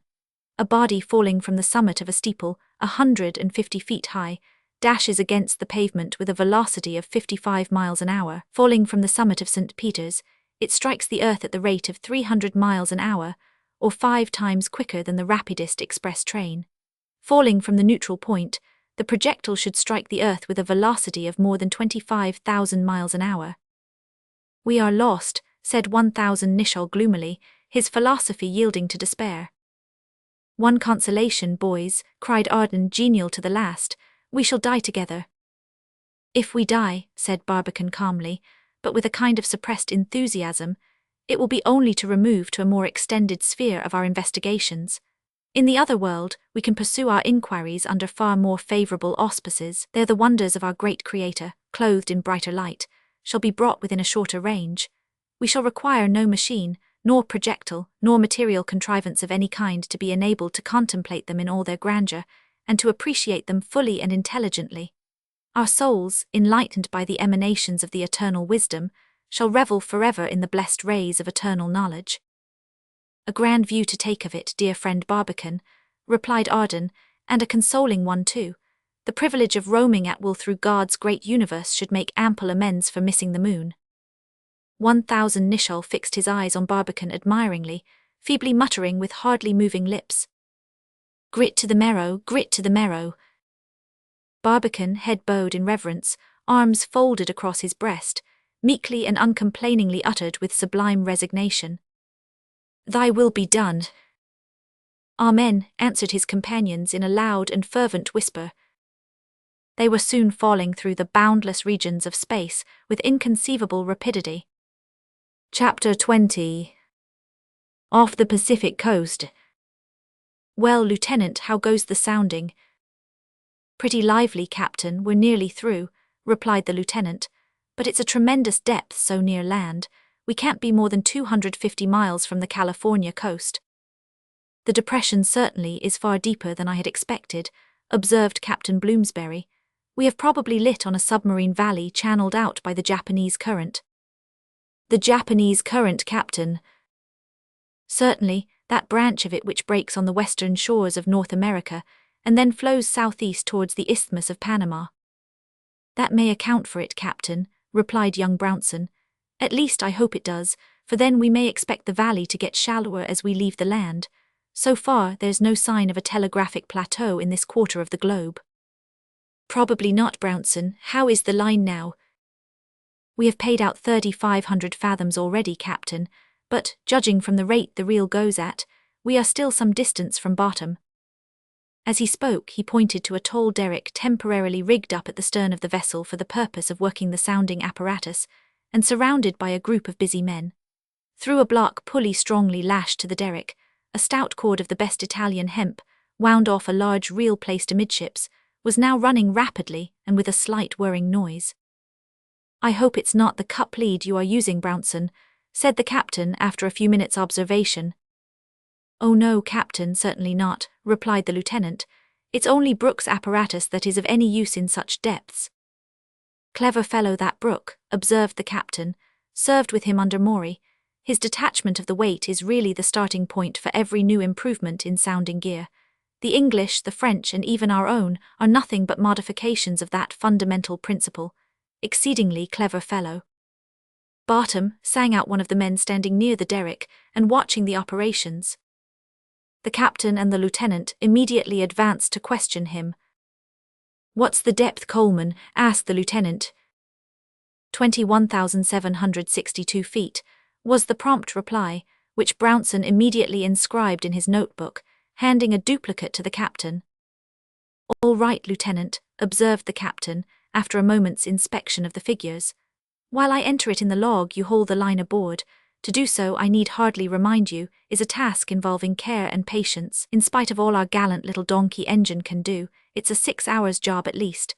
Meanwhile, the chief engineer had better give orders for firing up, so that we may be ready to start as soon as you're through.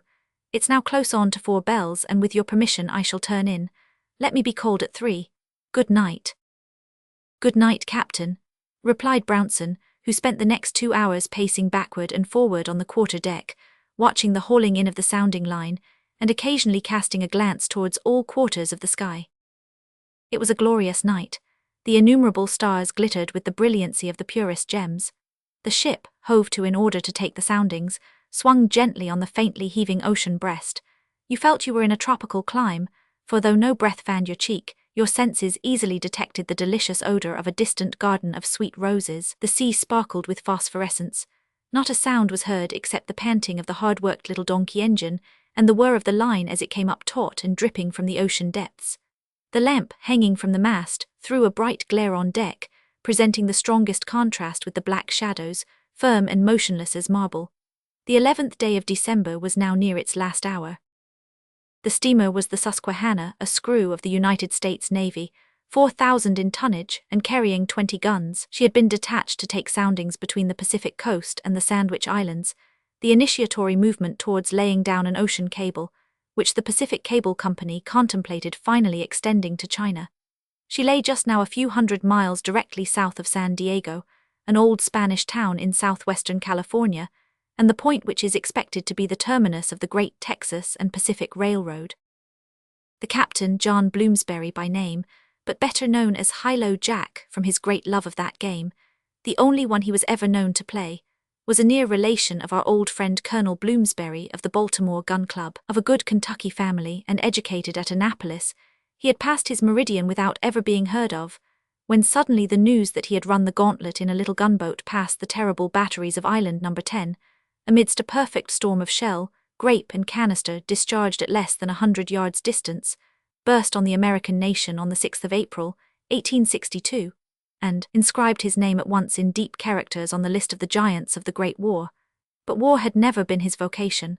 With the return of peace, he had sought and obtained employment on the Western Coast Survey, where everything he did he looked on as a labor of love. The sounding expedition he had particularly coveted, and once entered upon it, he discharged his duties with characteristic energy.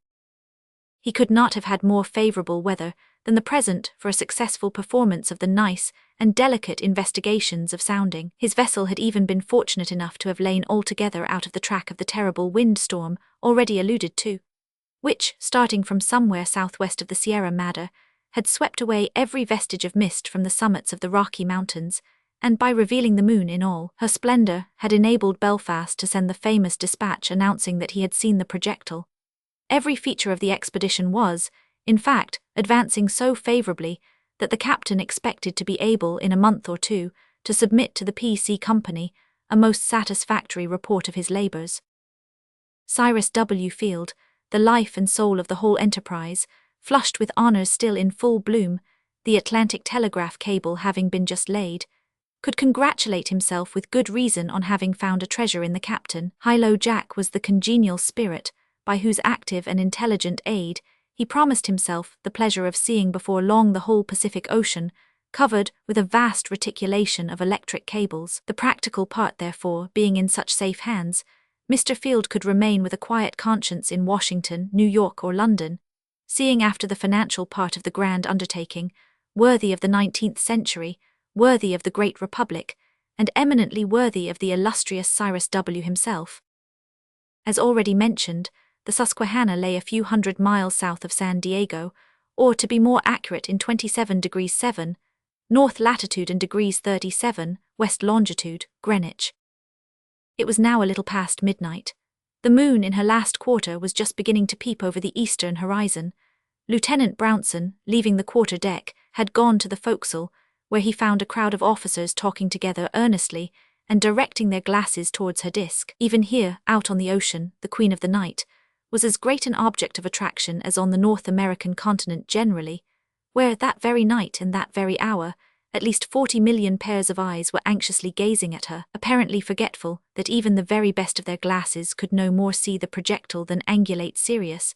The officers held them fast to their eyes for 5 minutes at a time, and then took them away only to talk with remarkable fluency on what they had not discovered. "Any sign of them yet, gentlemen?" asked Brownson gaily as he joined the group. "It's now pretty near time for them to put in an appearance. They're gone 10 days, I should think." There, Lieutenant, not a doubt of it," cried a young midshipman, fresh from Annapolis and of course thoroughly posted in the latest revelations of astronomy. "I feel as certain of their being there as I am of our being here on the forecastle of the Susquehanna."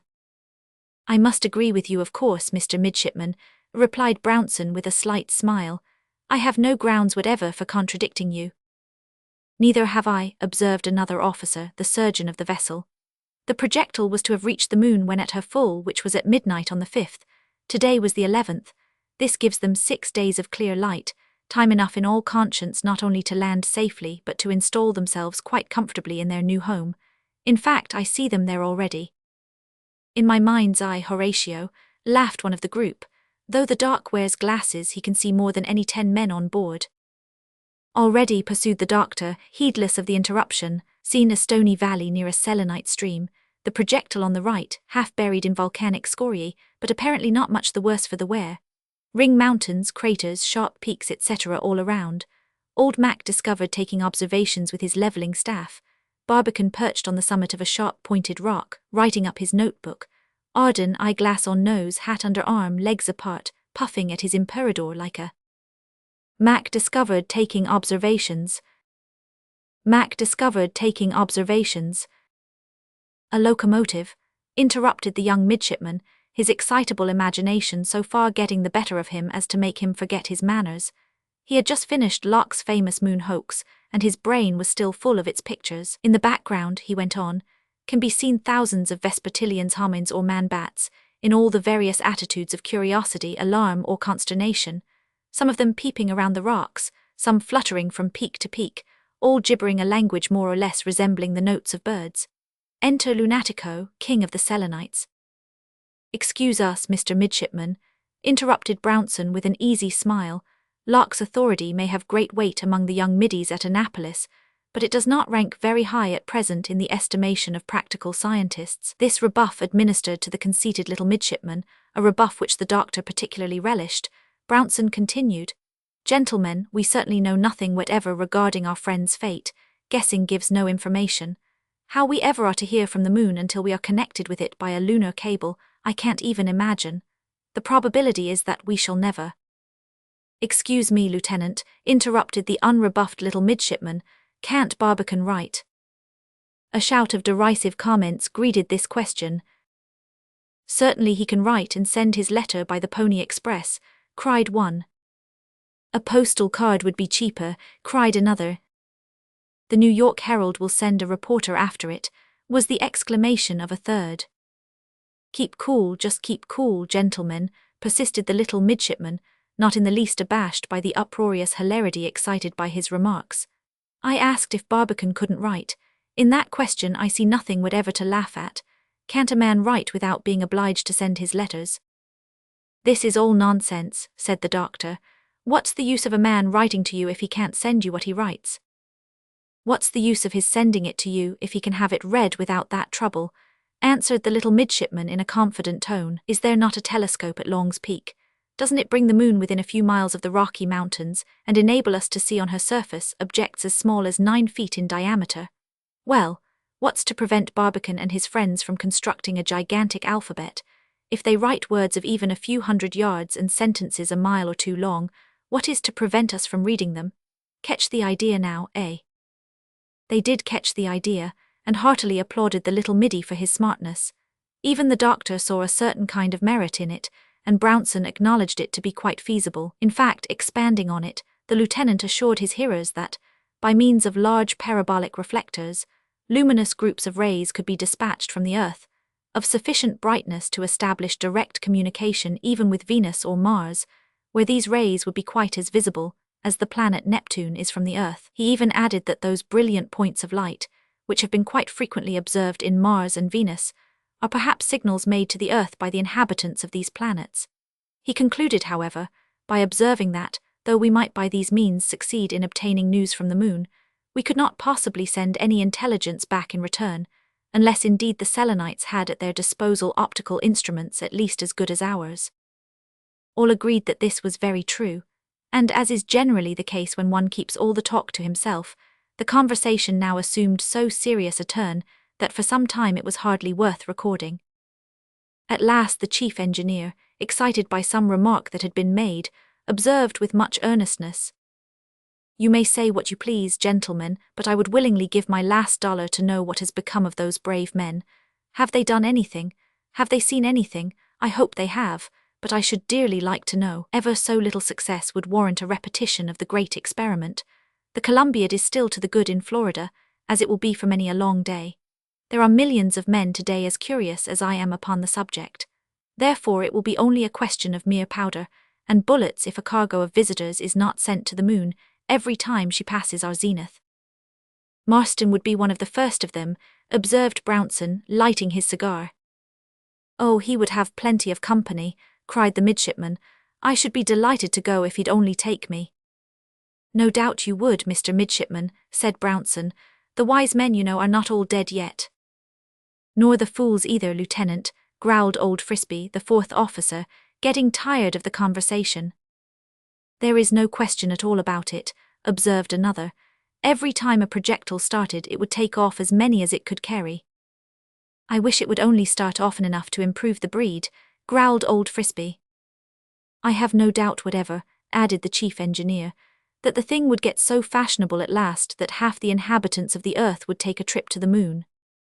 I should limit that privilege strictly to some of our friends in Washington, said old Frisbee, whose temper had been soured probably by a neglect to recognize his long services, and most of them I should by all means insist on sending to the moon.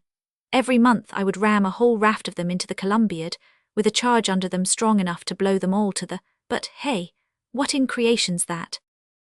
For a second only did they catch its flash.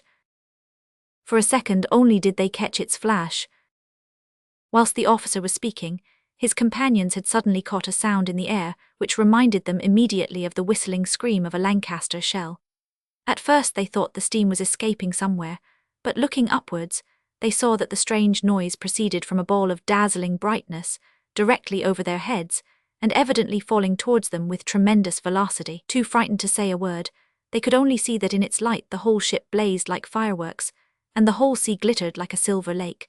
Quicker than tongue can utter or mind can conceive, it flashed before their eyes for a second, an enormous bolide set on fire by friction with the atmosphere, and gleaming in its white heat like a stream of molten iron gushing straight from the furnace. For a second only did they catch its flash before their eyes, then striking the bowsprit of the vessel which it shivered into 1,000 pieces, it vanished in the sea in an instant with a hiss, a scream, and a roar, all equally indescribable. For some time the utmost confusion reigned on deck, with eyes too dazzled to see, ears still ringing with the frightful combination of unearthly sounds, faces splashed with floods of sea water, and noses stifled with clouds of scalding steam. The crew of the Susquehanna could hardly realize that their marvelous escape by a few feet from instant and certain destruction was an accomplished fact, not a frightful dream. They were still engaged in trying to open their eyes and to get the hot water out of their ears, when they suddenly heard the trumpet voice of Captain Bloomsbury crying, as he stood half-dressed on the head of the cabin stairs. "What's up, gentlemen? In heaven's name, what's up?" The little midshipman had been knocked flat by the concussion and stunned by the uproar, but before anybody else could reply, his voice was heard, clear and sharp, piercing the din like an arrow. "It's they, Captain, didn't I tell you so?" Chapter 21. News for Marston. In a few minutes, consciousness had restored order on board the Susquehanna, but the excitement was as great as ever. They had escaped by a hairsbreadth the terrible fate of being both burned and drowned without a moment's warning, without a single soul being left alive to tell the fatal tale. But on this neither officer nor man appeared to bestow the slightest thought. They were wholly engrossed with the terrible catastrophe that had befallen the famous adventurers. What was the loss of the Susquehanna and all it contained, in comparison to the loss experienced by the world at large in the terrible tragic denouement just witnessed? The worst had now come to the worst. At last the long agony was over forever. Those 3 gallant men, who had not only conceived but had actually executed the grandest and most daring enterprise of ancient or modern times, had paid by the most fearful of deaths, for their sublime devotion to science and their unselfish desire to extend the bounds of human knowledge.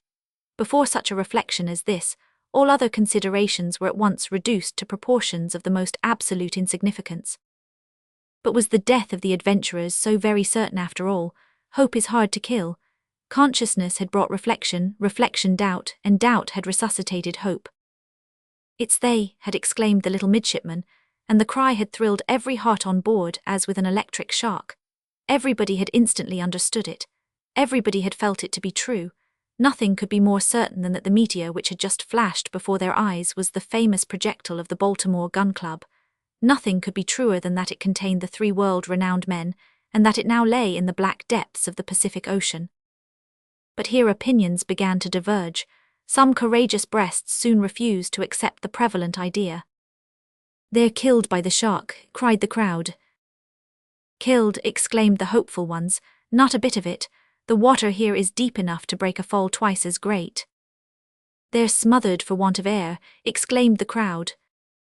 "Their stock may not be run out yet," was the ready reply. "Their air apparatus is still on hand." "They're burned to a cinder," shrieked the crowd. "They had not time to be burned," answered the band of hope. "The projectile did not get hot till it reached the atmosphere, through which it tore in a few seconds." "If they're neither burned nor smothered nor killed by the shark, they're sure to be drowned," persisted the crowd with redoubled lamentations. "Fish 'em up first," cried the hopeful band. "Come, let's lose no time, let's fish 'em up at once." The cries of hope prevailed. The unanimous opinion of a council of the officers hastily summoned together by the captain was to go to work and fish up the projectile with the least possible delay. But was such an operation possible? Asked a doubter. "Yes," was the overwhelming reply.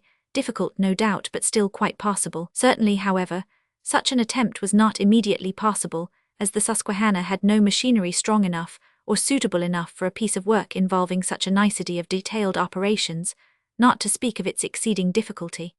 The next unanimous decision, therefore, was to start the vessel at once for the nearest port, whence they could instantly telegraph the projectile's arrival to the Baltimore Gun Club. But what was the nearest port? A serious question, to answer which in a satisfactory manner the captain had to carefully examine his sailing charts.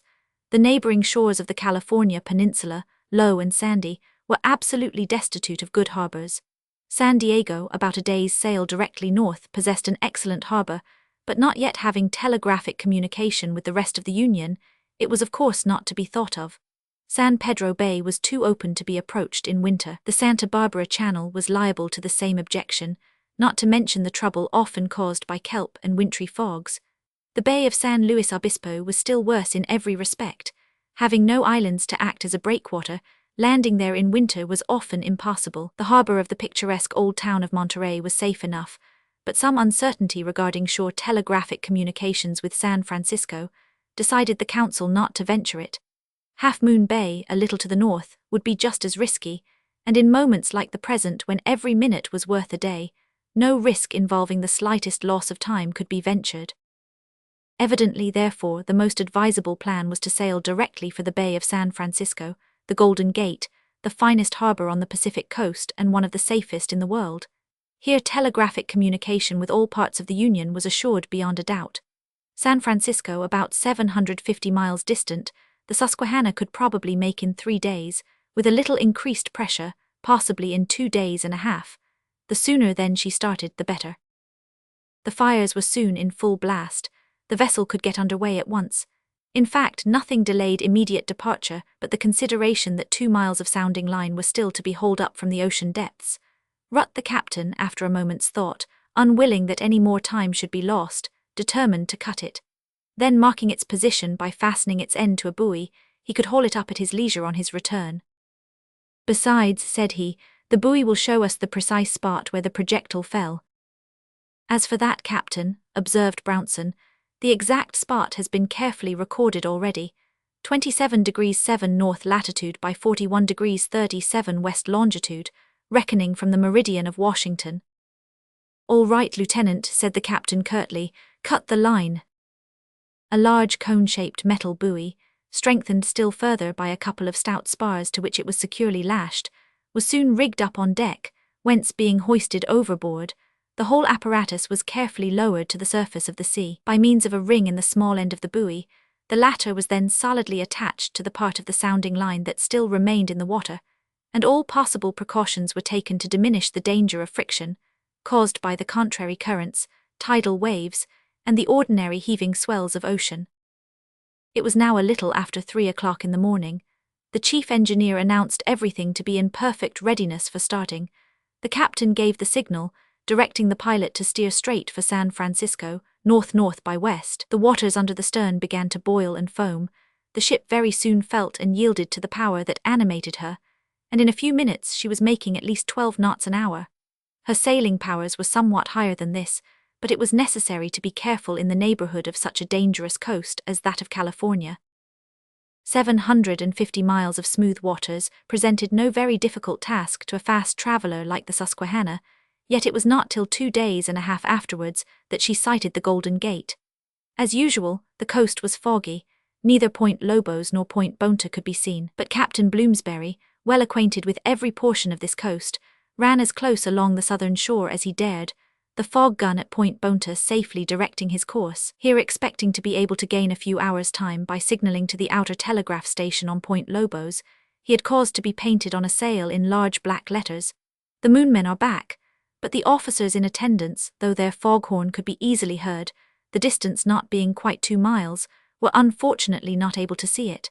Perhaps they did see it but feared a hoax. Giving the Fort Point a good wide berth, the Susquehanna found the fog gradually clearing away, and by 3:30 the passengers, looking under it, enjoyed the glorious view of the Contra Costa Mountains east of San Francisco, which had obtained for this entrance the famous and well-deserved appellation of the Golden Gate. In another half-hour they had doubled Black Point, and were lying safely at anchor between the islands of Alcatraz and Yerba Buena. In less than 5 minutes afterwards, the captain was quickly lowered into his gig, and 8 stout pairs of arms were pulling him rapidly to shore. The usual crowd of idlers had collected that evening on the summit of Telegraph Hill to enjoy the magnificent view, which for variety, extent, beauty and grandeur is probably unsurpassed on earth. Of course, the inevitable reporter, hot after an item, was not absent. The Susquehanna had hardly crossed the bar when they caught sight of her. A government vessel entering the bay at full speed is something to look at even in San Francisco. Even during the war it would be considered rather unusual, but they soon remarked that her bowsprit was completely broken off. Very unusual. Something decidedly is the matter. See, the vessel is hardly anchored when the captain leaves her and makes for Meg's Wharf at North Point as hard as ever his men can pull. Something must be the matter, and down the steep hill they all rush as fast as ever their legs can carry them to the landing at Meg's Wharf. The captain could hardly force his way through the dense throng, but he made no attempt whatever to gratify their ill-dissembled curiosity. "Carriage," he cried, in a voice seldom heard outside the din of battle. In a moment 17 able-bodied cabmen were trying to tear him limb from limb. To the telegraph office, like lightning, were his stifled mutterings as he struggled in the arms of the Irish giant who had at last succeeded in securing him. "To the telegraph office," cried most of the crowd, running after him like foxhounds, but the more knowing ones immediately began questioning the boatmen in the captain's gig. These honest fellows, nothing loth to tell all that they knew and more that they invented, soon had the satisfaction of finding themselves the centre point of a wonder-stricken audience, greedily swallowing up every item of the extraordinary news, and still hungrily gaping for more.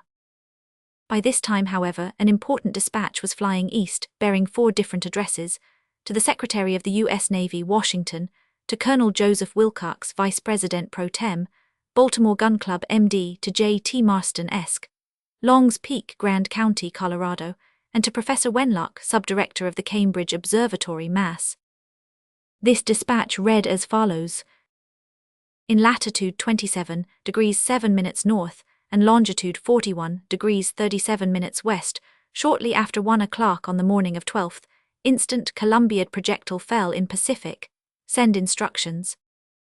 Bloomsbury. Captain Susquehanna. In 5 minutes more all San Francisco had the news. An hour later, the newspaper boys were shrieking it through the great cities of the States. Before bedtime, every man, woman and child in the country had heard it and gone into ecstasies over it. Owing to the difference in longitude, the people of Europe could not hear it till after midnight. But next morning, the astounding issue of the great American enterprise fell on them like a thunder clap. We must, of course, decline all attempts at describing the effects of this most unexpected intelligence on the world at large.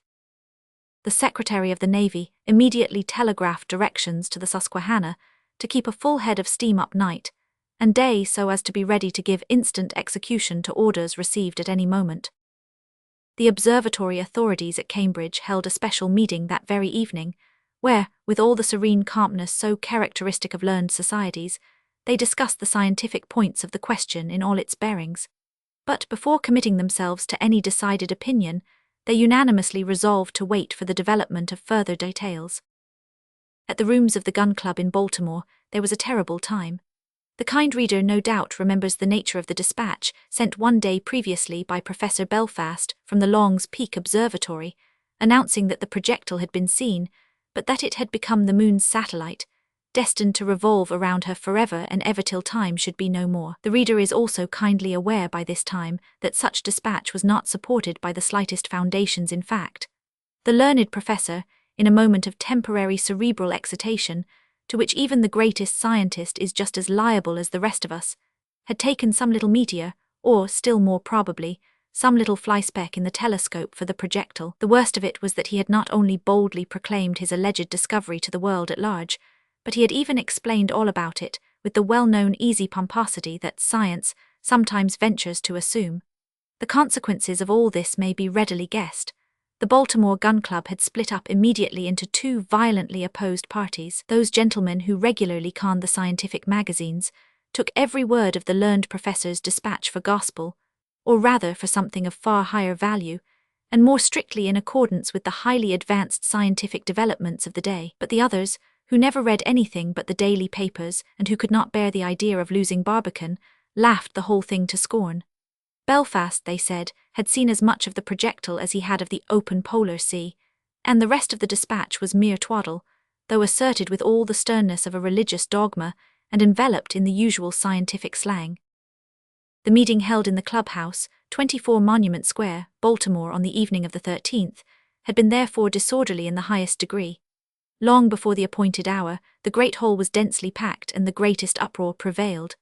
Vice President Wilcox took the chair, and all was comparatively quiet until Colonel Bloomsbury, the honorary secretary in Marston's absence, commenced to read Belfast's dispatch. Then the scene, according to the account given in the next day's Sun, from whose columns we condense our report, actually beggared description. Roars, yells, cheers, countercheers, clappings, hissings, stampings, squallings, whistlings, barkings, mewings, cock crowings, all of the most fearful and demoniacal character, turned the immense hall into a regular pandemonium.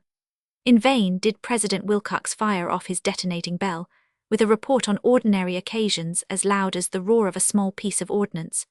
In the dreadful noise then prevailing it was no more heard than the fizz of a lucifer match. Some cries, however, made themselves occasionally heard in the pauses of the din. Read, read, dry up, sit down, give him an egg, fair play, hurrah for Barbicane, down with his enemies, free speech, Belfast won't bite you. He'd like to bite Barbicane but his teeth aren't sharp enough. Barbicane's a martyr to science, let's hear his fate. Martyr be hanged, the old man is to the good yet. Belfast is the grandest name in science. Groans for the grandest name. Awful groans. 3 cheers for old man Barbicane. The exceptional strength alone of the walls saved the building from being blown out by an explosion in which at least 5,000 pairs of lungs participated. 3 cheers for 1,000 Nicholl and the Frenchman. This was followed by another burst of cheering so hearty, vigorous and long, continued that the scientific party, or Belfasters as they were now called, seeing that further prolongation of the meet was perfectly useless, moved to adjourn. It was carried unanimously. President Wilcox left the chair. The meeting broke up in the wildest disorder, the scientists rather crestfallen, but the Barbicane men quite jubilant for having been so successful in preventing the reading of that detested dispatch. Little sleeping was done that night in Baltimore, and less business next day.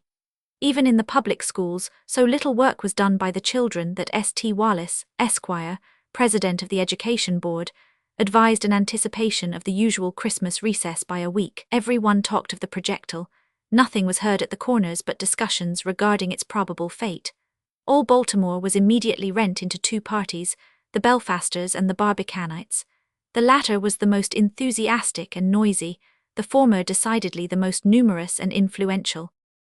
Science, or rather pseudoscience, always exerts a mysterious attraction of an exceedingly powerful nature over the generality, that is, the more ignorant portion of the human race, assert the most absurd nonsense, call it a scientific truth, and back it up with strange words which, like potentiality, etc., sound as if they had a meaning but in reality have none, and 9 out of every 10 men who read your book will believe you.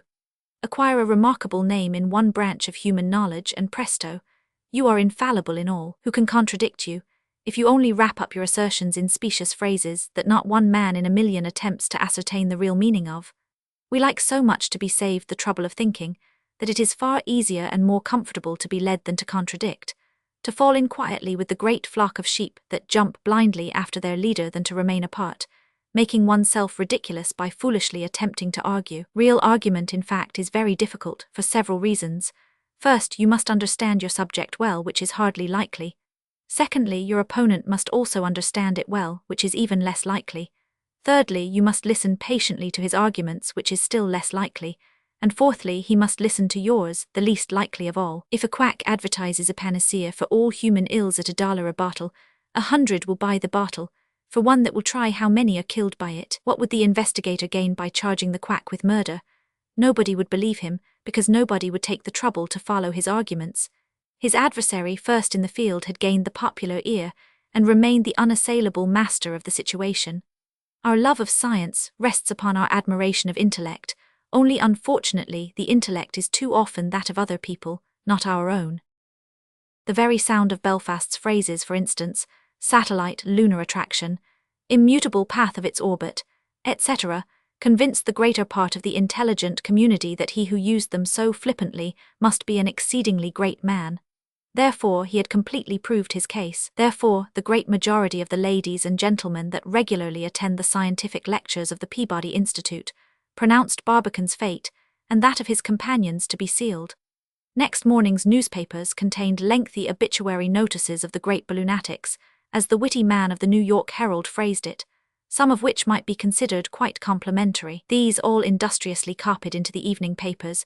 The people were carefully reading over again, some with honest regret, some deriving a great moral lesson from an attempt exceedingly reprehensible in every point of view, but most, we are sorry to acknowledge, with a feeling of ill-concealed pleasure. Had not they always said how it was to end? Was there anything more absurd ever conceived? Scientific men too, hang such science. If you want a real scientific man, no windbag, no sham, take Belfast. He knows what he's talking about, no taking him in. Didn't he, by means of the monster telescope, see the projectile as large as life whirling round and round the moon? Anyway, what else could have happened? Wasn't it what anybody's common sense expected? Don't you remember a conversation we had with you one day, etc., etc. The Barbicanites were very doleful, but they never thought of giving in. They would die sooner. When pressed for a scientific reply to a scientific argument, they denied that there was any argument to reply to. What, had not Belfast seen the projectile? No, was not the great telescope then good for anything? Yes, but not for everything. Did not Belfast know his business? No. Did they mean to say that he had seen nothing at all? Well, not exactly that, but those scientific gentlemen can seldom be trusted. In their rage for discovery, they make a mountain out of a molehill, or, what is worse, they start a theory and then distort facts to support it. Answers of this kind either led directly to a fight, or the Belfasters moved away thoroughly disgusted with the ignorance of their opponents, who could not see a chain of reasoning as bright as the noonday sun. Things were in this feverish state on the evening of the 14th, when all at once Bloomsbury's dispatch arrived in Baltimore. I need not say that it dropped like a spark in a keg of gunpowder. The first question all asked was, is it genuine or bogus, real or got up by the stockbrokers? But a few flashes backwards and forwards over the wires soon settled that point. The stunning effects of the new blow were hardly over when the Barbicanites began to perceive that the wonderful intelligence was decidedly in their favor. Was it not a distinct contradiction of the whole story told by their opponents? If Barbican and his friends were lying at the bottom of the Pacific, they were certainly not circumambulating around the moon. If it was the projectile that had broken off the bowsprit of the Susquehanna, it could not certainly be the projectile that Belfast had seen only the day previous doing the duty of a satellite. Did not the truth of one incident render the other an absolute impossibility? If Bloomsbury was right, was not Belfast an ass? Hurrah! The new revelation did not improve poor Barbican's fate a bit, no matter for that. Did not the party gain by it? What would the Belfasters say now? Would not they hold down their heads in confusion and disgrace? The Belfasters, with a versatility highly creditable to human nature, did nothing of the kind. Rapidly adopting the very line of tactics they had just been so severely censuring, they simply denied the whole thing. What, the truth of the Bloomsbury dispatch? Yes, every word of it. Had not Bloomsbury seen the projectile? No, were not his eyes good for anything? Yes, but not for everything. Did not the captain know his business? No, did they mean to say that the bowsprit of the Susquehanna had not been broken off? Well, not exactly that, but those naval gentlemen are not always to be trusted. After a pleasant little supper, they often see the wrong lighthouse, or, what is worse, in their desire to shield their negligence from censure, they dodge the blame by trying to show that the accident was unavoidable. The Susquehanna's bowsprit had been snapped off in all probability by some sudden squall, or, what was still more likely, some little aerolite had struck it and frightened the crew into fits. When answers of this kind did not lead to blows, the case was an exceptional one indeed. The contestants were so numerous and so excited that the police at last began to think of letting them fight it out without any interference. Marshal O'Kane, though ably assisted by his 12 officers and patrolmen, had a terrible time of it. The most respectable men in Baltimore, with eyes blackened, noses bleeding and collars torn, saw the inside of a prison that night for the first time in all their lives. Men that even the Great War had left the warmest of friends, now abused each other like fishwomen. The prison could not hold the half of those arrested. They were all, however, discharged next morning, for the simple reason that the mayor and the aldermen had been themselves engaged in so many pugilistic combats during the night that they were altogether disabled from attending to their magisterial duties next day. Our readers, however, may be quite assured that, even in the wildest whirl of the tremendous excitement around them, all the members of the Baltimore Gun Club did not lose their heads, in spite of the determined opposition of the Belfasters, who would not allow the Bloomsbury dispatch to be read at the special meeting called that evening. A few succeeded in adjourning to a committee room, where Joseph Wilcox-esque, presiding, our old friends Colonel Bloomsbury, Major Elphinstone, Tom Hunter, Bilsby the Brave, General Morgan, Chief Engineer John Murphy, and about as many more as were sufficient to form a quorum, declared themselves to be in regular session, and proceeded quietly to debate on the nature of Captain Bloomsbury's dispatch. Was it of a nature to justify immediate action or not? Decided unanimously in the affirmative. Why so? Because, whether actually true or untrue, the incident it announced was not impossible. Had it indeed announced the projectile to have fallen in California or in South America, there would have been good valid reasons to question its accuracy. But by taking into consideration the moon's distance, and the time elapsed between the moment of the start and that of the presumed fall, about 10 days, and also the Earth's revolution in the meantime, it was soon calculated that the point at which the projectile should strike our globe, if it struck it at all, would be somewhere about 27 degrees north latitude and degrees west longitude, the very identical spot given in the captain's dispatch. This certainly was a strong point in its favor, especially as there was positively nothing valid whatever to urge against it. A decided resolution was therefore immediately taken. Everything that man could do was to be done at once, in order to fish up their brave associates from the depths of the Pacific. That very night, in fact, whilst the streets of Baltimore were still resounding with the yells of contending Belfasters and Barbicanites, a committee of 4, Morgan, Hunter, Murphy and Elphinstone, were speeding over the Alleghanies in a special train, placed at their disposal by the Baltimore and Ohio Railroad Company, and fast enough to land them in Chicago pretty early on the following evening. Here, a fresh locomotive and a Pullman car taking charge of them, they were whirled off to Omaha, reaching that busy locality at about supper time on the evening of December 16th. The Pacific train, as it was called though at that time, running no further west than Julesburg, instead of waiting for the regular hour of starting, fired up that very night, and was soon pulling the famous Baltimore Club men up the slopes of the Nebraska at the rate of 40 miles an hour. They were awakened before light next morning by the guard, who told them that Julesburg, which they were just entering, was the last point so far reached by the rails. But their regret at this circumstance was most unexpectedly and joyfully interrupted by finding their hands warmly clasped, and their names cheerily cried out by their old and beloved friend, J.T. Marston, the illustrious secretary of the Baltimore Gun Club. At the close of the first volume of our entertaining and veracious history, we left this most devoted friend and admirer of Barbican established firmly at his post on the summit of Long's Peak, beside the great telescope, watching the skies night and day for some traces of his departed friends. There, as the gracious reader will also remember, he had come a little too late to catch that sight of the projectile which Belfast had at first reported so confidently, but of which the professor by degrees had begun to entertain the most serious doubts. In these doubts, however, Marston, strange to say, would not permit himself for one moment to share. Belfast might shake his head as much as he pleased. He, Marston, was no fickle reed to be shaken by every wind. He firmly believed the projectile to be there before him, actually in sight if he could only see it. All the long night of the 13th, and even for several hours of the 14th, he never quitted the telescope for a single instant. The midnight sky was in magnificent order. Not a speck dimmed its azure of an intensely dark tint. The stars blazed out like fires. The moon refused none of her secrets to the scientists who were gazing at her so intently that night from the platform on the summit of Long's Peak.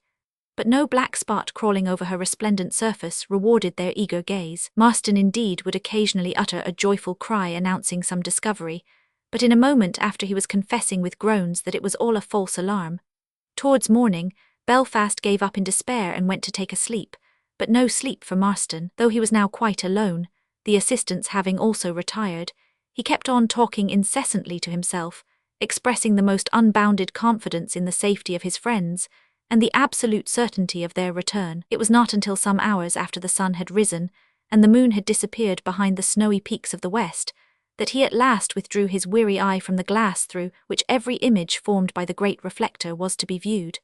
The countenance he turned on Belfast, who had now come back, was rueful in the extreme. It was the image of grief and despair. "Did you see nothing whatever during the night, Professor?" he asked of Belfast, though he knew very well the answer he was to get. "Nothing whatever." "But you saw them once, didn't you?" "Them's whose?" "Our friends." "Oh, the projectile, well, I think I must have made some oversight." "Don't say that. Did not Mr. 1000 Connell see it also?" "No, he only wrote out what I dictated." "Why, you must have seen it. I have seen it myself." "You shall never see it again. It's shot off into space."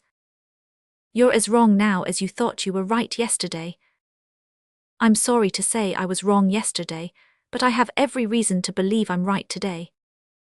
"We shall see. Wait till tonight." "Tonight too late. As far as the projectile is concerned, night is now no better than day." The learned professor was quite right, but in a way which he did not exactly expect. That very evening, after a weary day, apparently a month long, during which Marston sought in vain for a few hours' repose, just as all hands, well wrapped up in warm furs, were getting ready to assume their posts once more near the mouth of the gigantic telescope, Mr. 1000 Connell hastily presented himself with a dispatch for Belfast. The professor was listlessly breaking the envelope when he uttered a sharp cry of surprise. "Hey," cried Marston quickly, "what's up now?" "Oh, the projectile." "What of it? What? Oh, what? Speak." "It's back." Marston uttered a wild yell of mingled horror, surprise and joy, jumped a little into the air, and then fell flat and motionless on the platform. Had Belfast shot him with a 10-pound weight, right between the two eyes, he could not have knocked him flatter or stiffer. Having neither slept all night, nor eaten all day, the poor fellow's system had become so weak that such unexpected news was really more than he could bear. Besides, as one of the Cambridge men of the party, a young medical student, remarked, the thin, cold air of these high mountains was extremely enervating. The astronomers, all exceedingly alarmed, did what they could to recover their friend from his fit, but it was nearly 10 minutes before they had the satisfaction of seeing his limbs moving with a slight quiver and his breast beginning to heave. At last the colour came back to his face and his eyes opened. He stared around for a few seconds at his friends, evidently unconscious, but his senses were not long in returning. "Say," he uttered at last in a faint voice. "Well," replied Belfast. "Where is that infernal projectile?" "In the Pacific Ocean." "What?" He was on his feet in an instant. "Say that again." "In the Pacific Ocean." "Hurrah, all right. Old Barbican's not made into mincemeat yet. No, sirree, let's start." "Where for?" "San Francisco." "When?" "This instant." "In the dark." "We shall soon have the light of the moon. Curse her, it's the least she can do after all the trouble she has given us." Chapter 22. On the Wings of the Wind.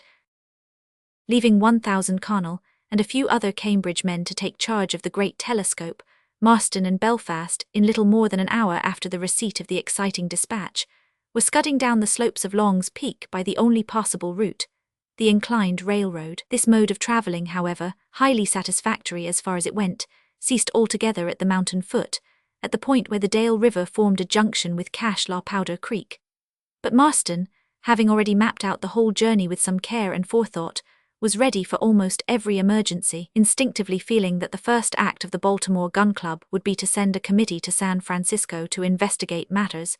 He had determined to meet this deputation on the route, and his only trouble now was to determine at what point he would be most likely to catch them. His great start, he knew perfectly well, could not put him more than a day in advance of them, they having the advantage of a railroad nearly all the way, whilst himself and Belfast could not help losing much time in struggling through ravines, canyons, mountain precipices, and densely tangled forests, not to mention the possibility of a brush or two with prowling Indians, before they could strike the line of the Pacific Railroad, along which he knew the club men to be approaching. After a few hours' rest at La Porte, a little settlement lately started in the valley. Early in the morning they took the stage that passed through from Denver to Cheyenne, a town at that time hardly a year old but already flourishing, with a busy population of several thousand inhabitants.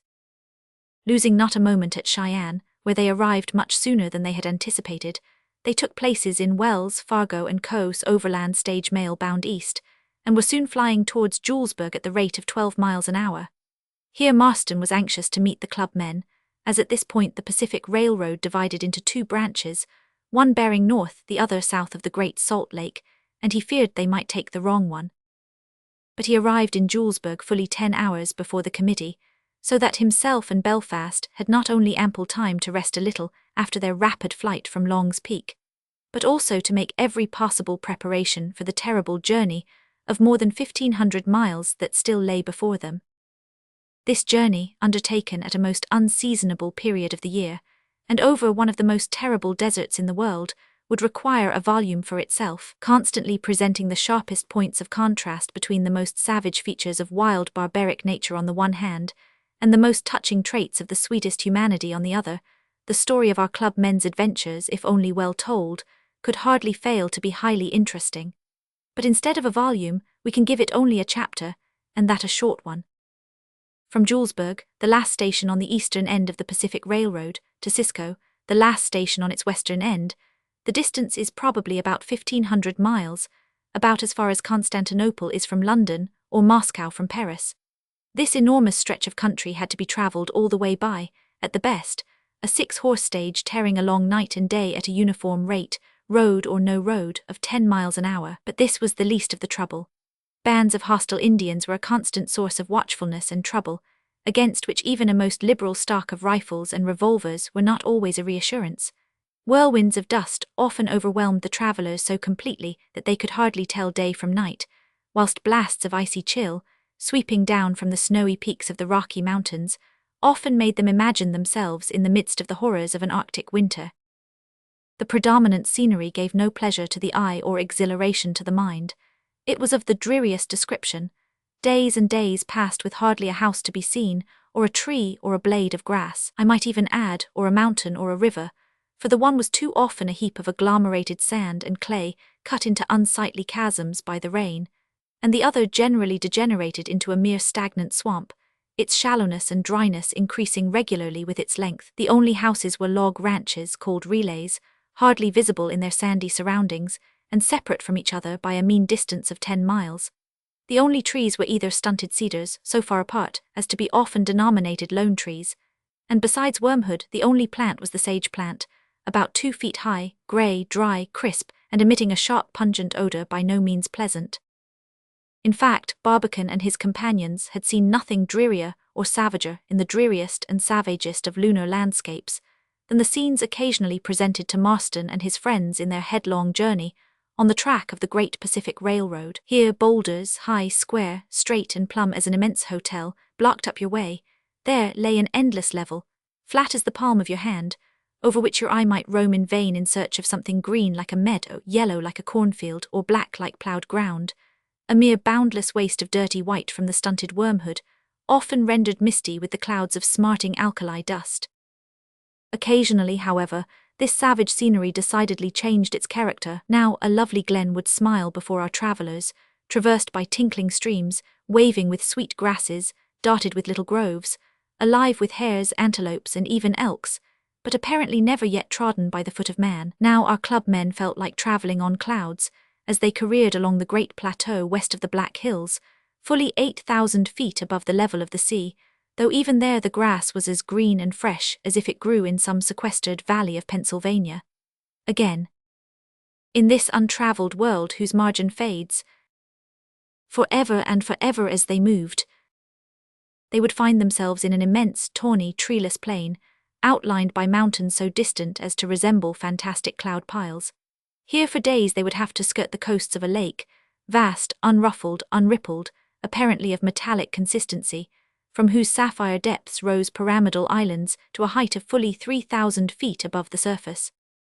In a few days all would change. No more sand wastes, salt-water flats, or clouds of blinding alkali dust. The traveller's road at the foot of black precipitous cliffs would wind along the brink of a roaring torrent, whose devious course would lead them into the heart of the Sierras, where misty peaks solemnly sentineled the nestling vales still smiling in genial summer verdure. Across these they were often whirled through immense forests of varied character, here dense enough to obscure the track, there swaying in the sweet sunlight, and vocal with joyous birds of bright and gorgeous plumage. Then tropical vegetation would completely hide the trail, crystal lakes would obstruct it, cascades shooting down from perpendicular rocks would obliterate it, mountain passes barricaded by basaltic columns would render it uncertain, and on one occasion it was completely covered up by a fall of snow to a depth of more than 20 feet. But nothing could oppose serious delay to our travellers. Their motto was ever onward, and what they lost in 1 hour by some mishap, they endeavoured to recover on the next by redoubled speed. They felt that they would be no friends of barbicans if they were discouraged by impossibilities. Besides, what would have been real impossibilities at another time, several concurrent circumstances now rendered comparatively easy. The surveys, the gradings, the cuttings, and the other preliminary labours in the Great Pacific Railroad gave them incalculable aid. Horses, help, carriages, provisions were always in abundance. Their object being well known, they had the best wishes of every hand on the road. People remained up for them all hours of the night, no matter at what station they were expected. The warmest and most comfortable of meals were always ready for them, for which no charge would be taken on any account. In Utah, a deputation of Mormons galloped alongside them for 40 miles to help them over some points of the road that had been often found difficult. The season was the finest known for many years. In short, as an old Californian said as he saw them shooting over the rickety bridge that crossed the Bear River at Careen, they had everything in their favor, luck as well as pluck. The rate at which they performed this terrible ride across the continent, and the progress they made each day, some readers may consider worthy of a few more items for the sake of future reference. Discarding the ordinary overland mail stage as altogether too slow for their purpose, they hired at Julesburg a strong, well-built carriage, large enough to hold them all comfortably. But this they had to replace twice before they came to their journey's end. Their team always consisted of the best 6 horses that could be found, and their driver was the famous Hank Monk of California, who, happening to be in Julesburg about that time, volunteered to see them safely landed in Cisco on the summit of the Sierra Nevada. They were enabled to change horses as near as possible every hour, by telegraphing ahead in the morning, during the day, and often far into the hours of night. Starting from Julesburg early in the morning of the 17th, their first resting place for a few hours at night was Granite Canyon, 20 miles west of Cheyenne, and just at the foot of the pass over the Black Hills. On the 18th, nightfall found them entering St. Mary's, at the further end of the pass between Rattlesnake Hills and Elk Mountain. It was after 5 o'clock and already dark on the 19th, when the travelers, hurrying with all speed through the gloomy gorge of slate formation leading to the banks of the Green River, found the ford too deep to be ventured before morning. The 20th was a clear cold day very favourable for brisk locomotion, and the bright sun had not quite disappeared behind the Wasatch Mountains when the clubmen, having crossed the Bear River, began to leave the lofty plateau of the Rocky Mountains by the great inclined plane marked by the lines of the Echo and the Weber rivers on their way to the valley of the Great American Desert. Quitting Castle Rock early on the morning of the 21st, they soon came in sight of the Great Salt Lake, along the northern shores of which they sped all day, taking shelter after nightfall at Terrace, in a miserable log cabin surrounded by piles of drifting sand. The 22D was a terrible day. The sand was blinding, the alkali dust choking, The ride for 5 or 6 hours was up considerable grade.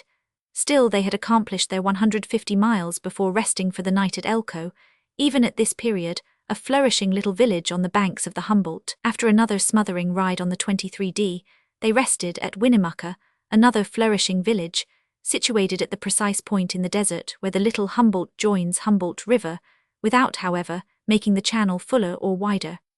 The 24th was decidedly the hardest day, their course lying through the worst part of the terrible Nevada desert, but a glimpse of the Sierras looming in the western horizon gave them courage and strength enough to reach Wadsworth, at their foot, a little before midnight.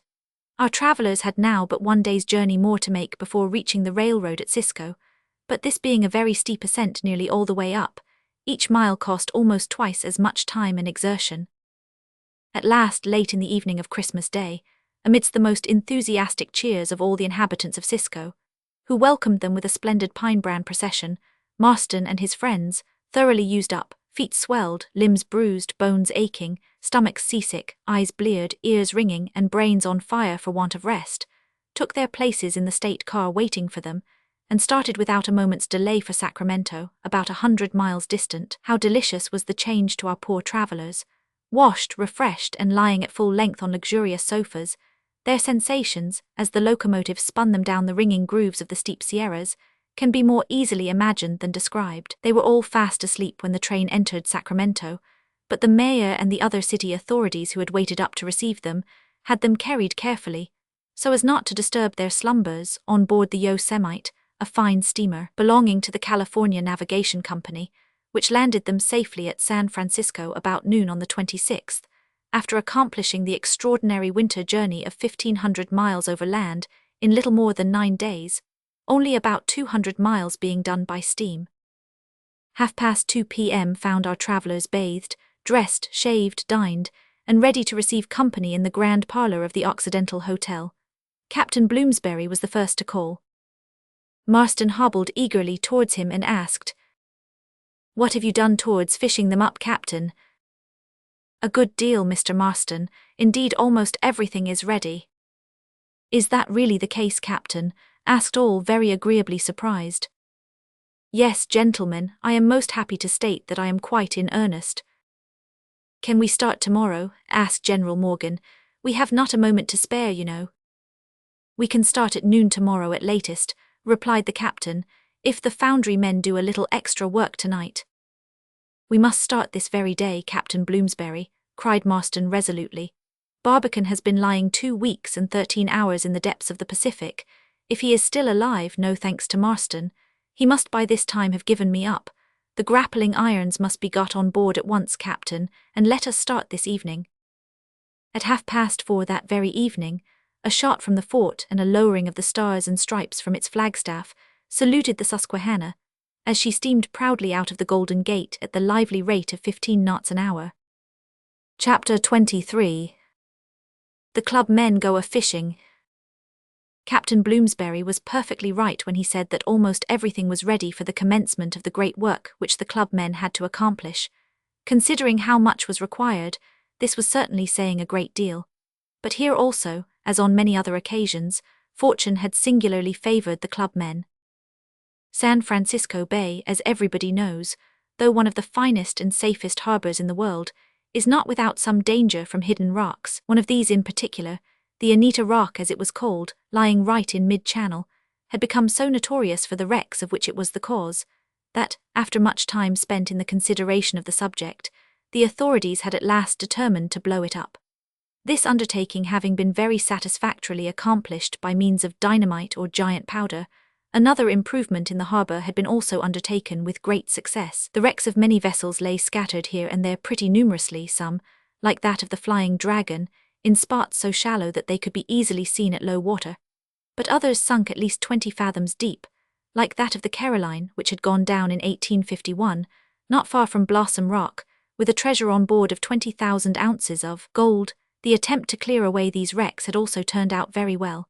Even sufficient treasure had been recovered to repay all the expense, though the preparations for the purpose by the contractors, 1,000 Gowan & Co., had been made on the most extensive scale, and in accordance with the latest improvements in the apparatus for submarine operations. buoys made of huge canvas sacks, coated with India rubber and guarded by a network of strong cordage, had been manufactured and provided by the New York Submarine Company. These buoys, when inflated and working in pairs, had a lifting capacity of 30 tons a pair. Reservoirs of air, provided with powerful compression pumps, always accompanied the buoys. To attach the latter in a collapsed condition, with strong chains to the sides of the vessels which were to be lifted, a diving apparatus was necessary. This also the New York Company had provided, and it was so perfect in its way that, by means of peculiar appliances of easy management, the diver could walk about on the bottom, take his own bearings, ascend to the surface at pleasure, and open his helmet without assistance. A few sets likewise of Rouquayrol and Denerou's famous submarine armor had been provided. These would prove of invaluable advantage in all operations performed at great sea depths, as its distinctive feature, the regulator, could maintain, what is not done by any other diving armor, a constant equality of pressure on the lungs between the external and the internal air. But perhaps the most useful article of all was a new form of diving bell called the Nautilus, a kind of submarine boat, capable of lateral as well as vertical movement at the will of its occupants. Constructed with double sides, the intervening chambers could be filled either with water or air according as descent or ascent was required. A proper supply of water enabled the machine to descend to depths impossible to be reached otherwise.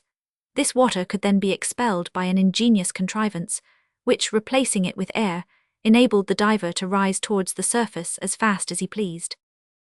All these and many other portions of the submarine apparatus, which had been employed that very year for clearing the channel, lifting the wrecks and recovering the treasure, lay now at San Francisco, unused fortunately on account of the season of the year, and therefore they could be readily obtained for the asking.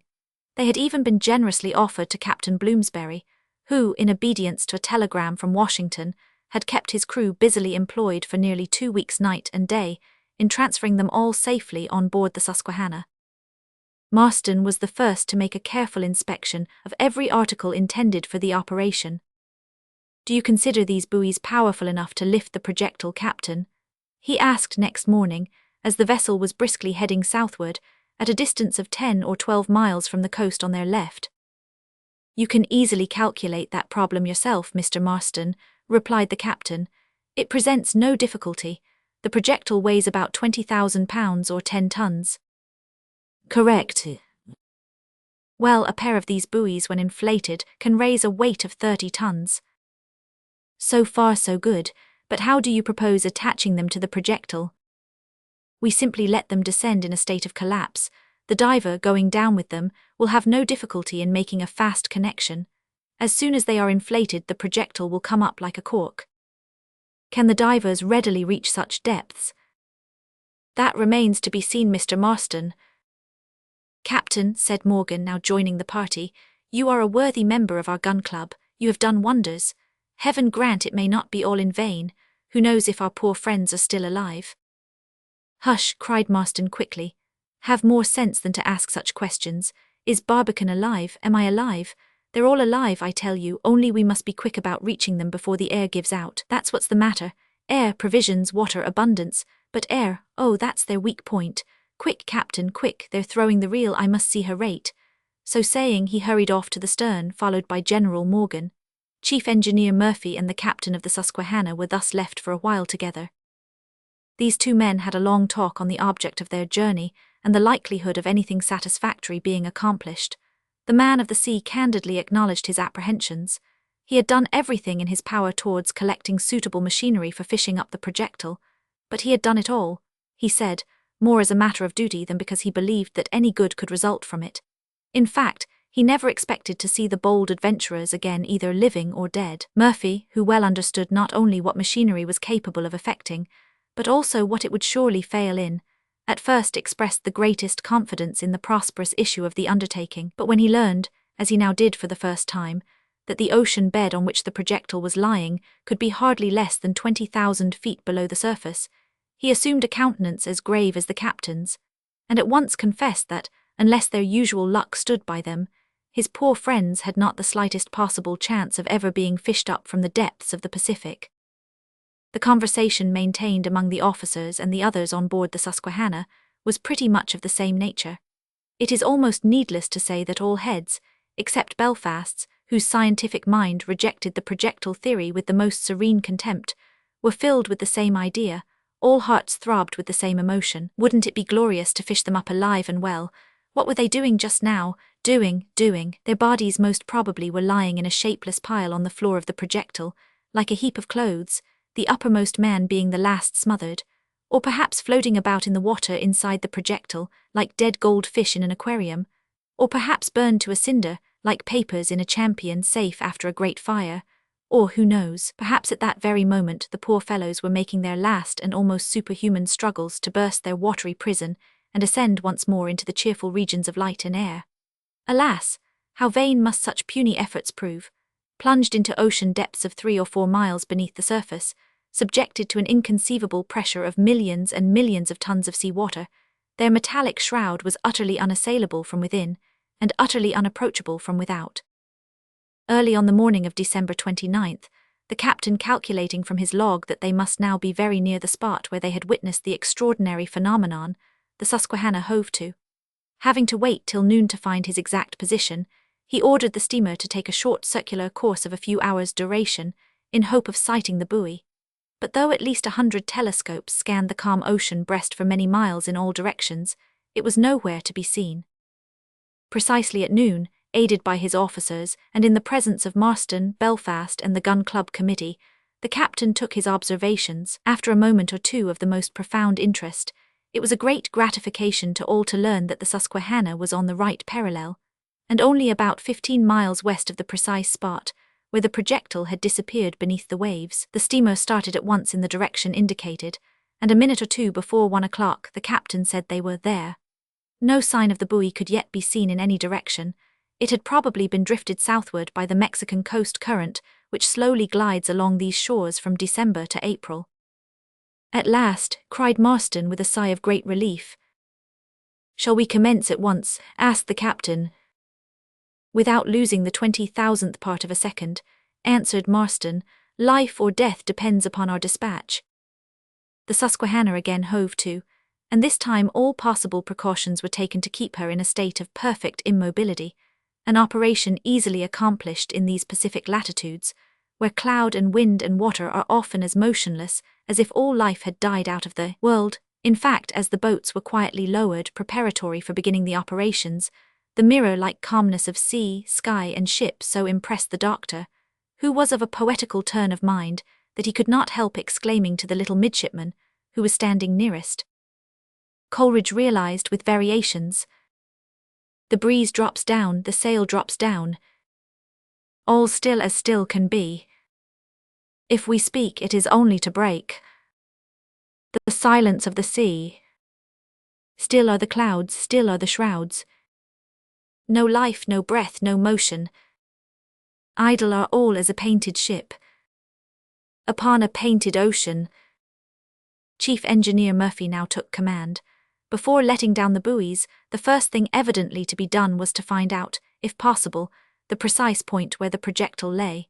For this purpose, the Nautilus was clearly the only part of the machinery that could be employed with advantage. Its chambers were accordingly soon filled with water, its air reservoirs were also soon completely charged, and the Nautilus itself, suspended by chains from the end of a yard, lay quietly on the ocean's surface, its manhole on the top remaining open for the reception of those who were willing to encounter the dangers that awaited it in the fearful depths of the Pacific. Everyone looking on was well aware that, after a few hundred feet below the surface, the pressure would grow more and more enormous, until at last it became quite doubtful if any line could bear the tremendous strain. It was even possible that at a certain depth the walls of the Nautilus might be crushed in like an eggshell, and the whole machine made as flat as 2 leaves of paper pasted together. Perfectly conscious of the nature of the tremendous risk they were about to run, Marston, Morgan, and Murphy quietly bade their friends a short farewell and were lowered into the manhole. The Nautilus having room enough for 4, Belfast had been expected to be of the party, but feeling a little seasick, the professor backed out at the last moment, to the great joy of Mr. Watkins, the famous reporter of the N.Y. Herald, who was immediately allowed to take his place. Every provision against immediate danger had been made. By means of preconcerted signals, the inmates could have themselves drawn up, let down, or carried laterally in whatever direction they pleased. By barometers and other instruments they could readily ascertain the pressure of the air and water, also how far they had descended, and at what rate they were moving. The captain, from his bridge, carefully superintended every detail of the operation. All signals he insisted on attending to himself personally, transmitting them instantly by his bell to the engineer below.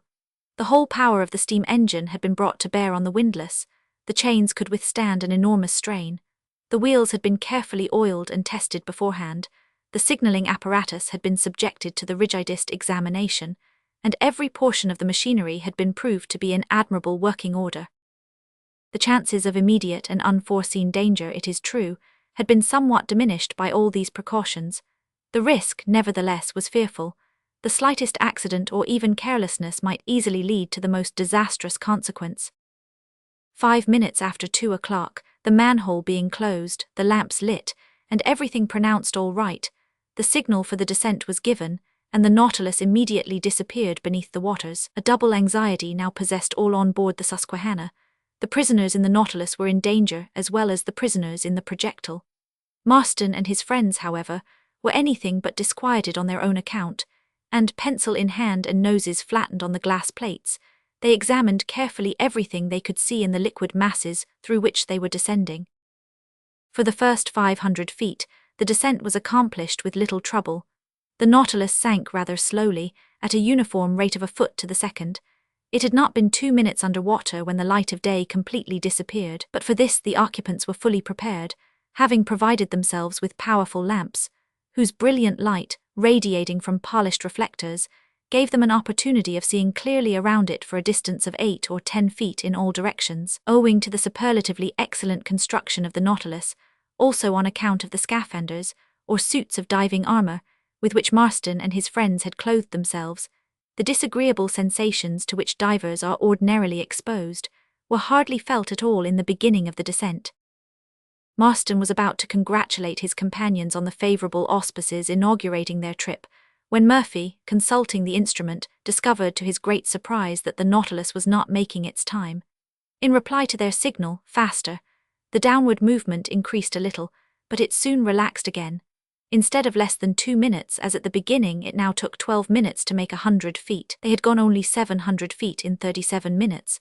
In spite of repeated signalling, their progress during the next hour was even still more alarming, 100 feet taking exactly 59 minutes.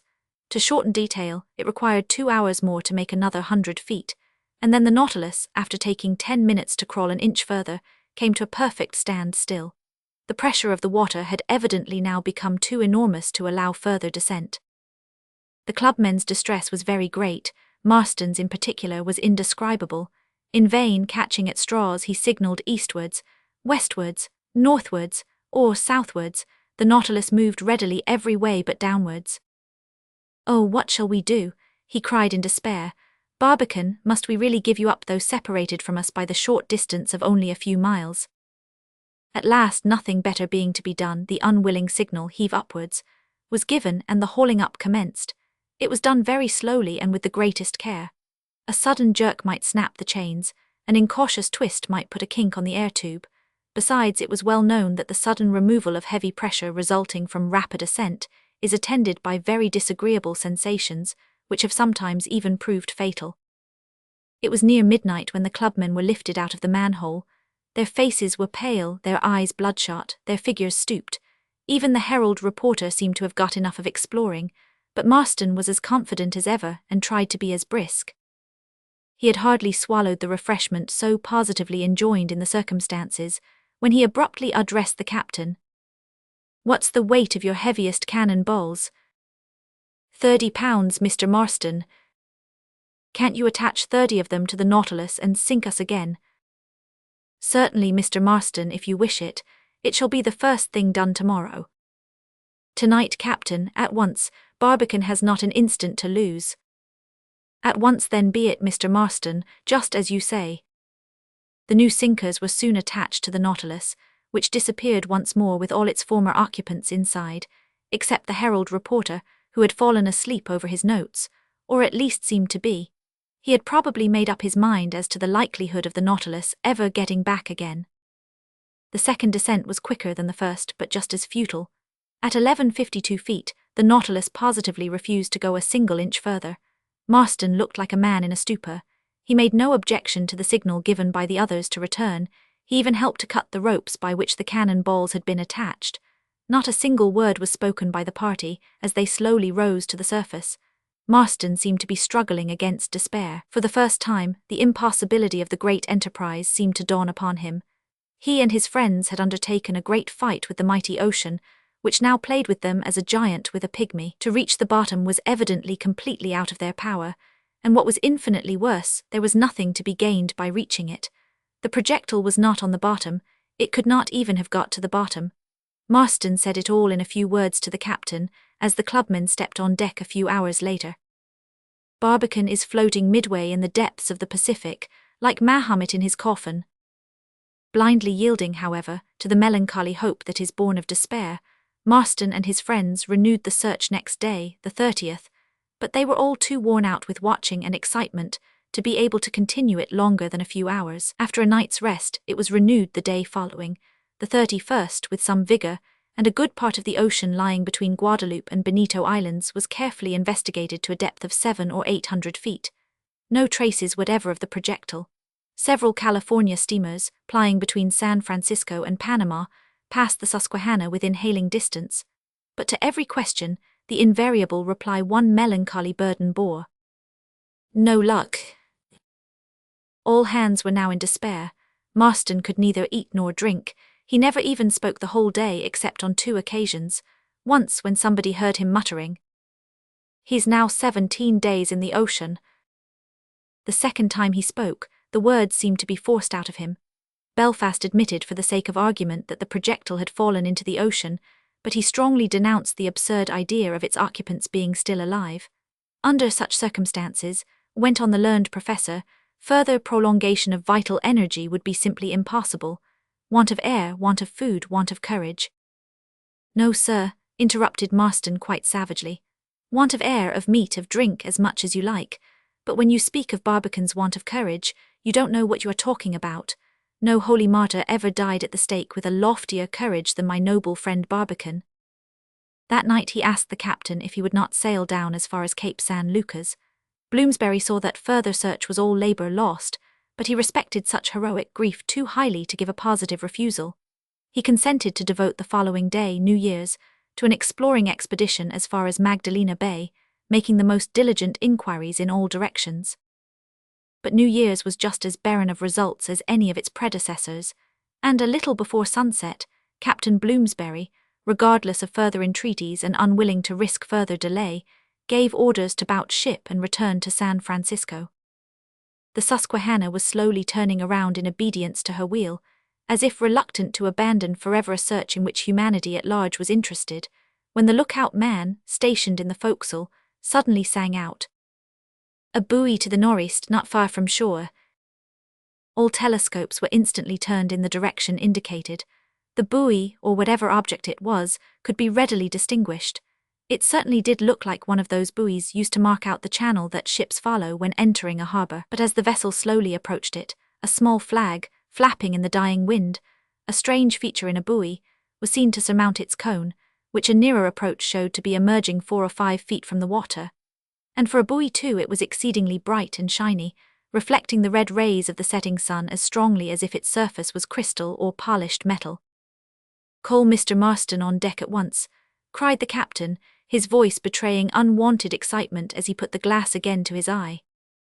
Marston, thoroughly worn out by his incessant anxiety during the day, had been just carried below by his friends, and they were now trying to make him take a little refreshment and repose. But the captain's order brought them all on deck like a flash.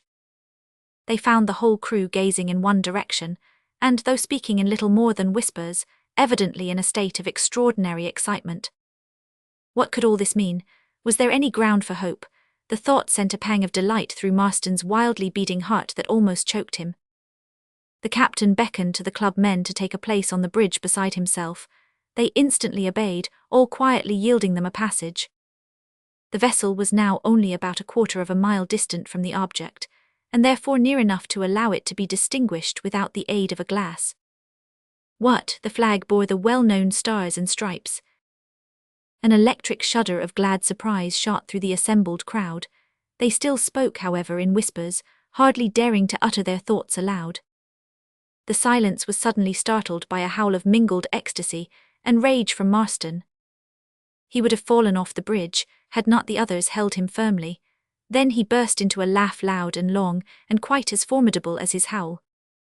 Then he tore away from his friends, and began beating himself over the head. "Oh," he cried in accents between a yell and a groan, "what chuckleheads we are, what numbskulls, what jackasses, what double-treble-barreled gibbering idiots." Then he fell to beating himself over the head again. "What's the matter, Marston, for heaven's sake?"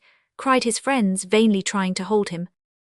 "Speak for yourself," cried others, Belfast among the number. "No exception, Belfast, you're as bad as the rest of us. We're all a set of unmitigated, demoralized, dog-goned old lunatics. Ha, ha, ha." "Speak plainly, Marston, tell us what you mean." "I mean," roared the terrible secretary, "that we are no better than a lot of cabbage heads, dead beats and frauds, calling ourselves scientists. Oh, Barbican, how you must blush for us. If we were schoolboys, we should all be skinned alive for our ignorance. Do you forget you heard of ignoramuses that the projectile weighs only 10 tons? "We don't forget it, we know it well. What of it?" "This of it can't sink in water without displacing its own volume in water. Its own volume in water weighs 30 tons. Consequently it can't sink, more consequently it hasn't sunk, and most consequently there it is before us, bobbing up and down all the time under our very noses.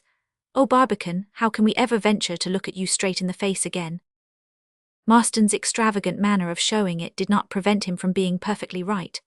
With all their knowledge of physics, not a single one of those scientific gentlemen had remembered the great fundamental law that governs sinking or floating bodies.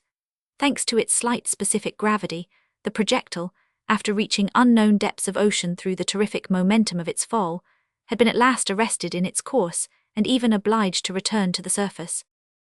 By this time, all the passengers of the Susquehanna could easily recognize the object of such weary longings and desperate searches, floating quietly a short distance before them in the last rays of the declining day. The boats were out in an instant. Marston and his friends took the captain's gig.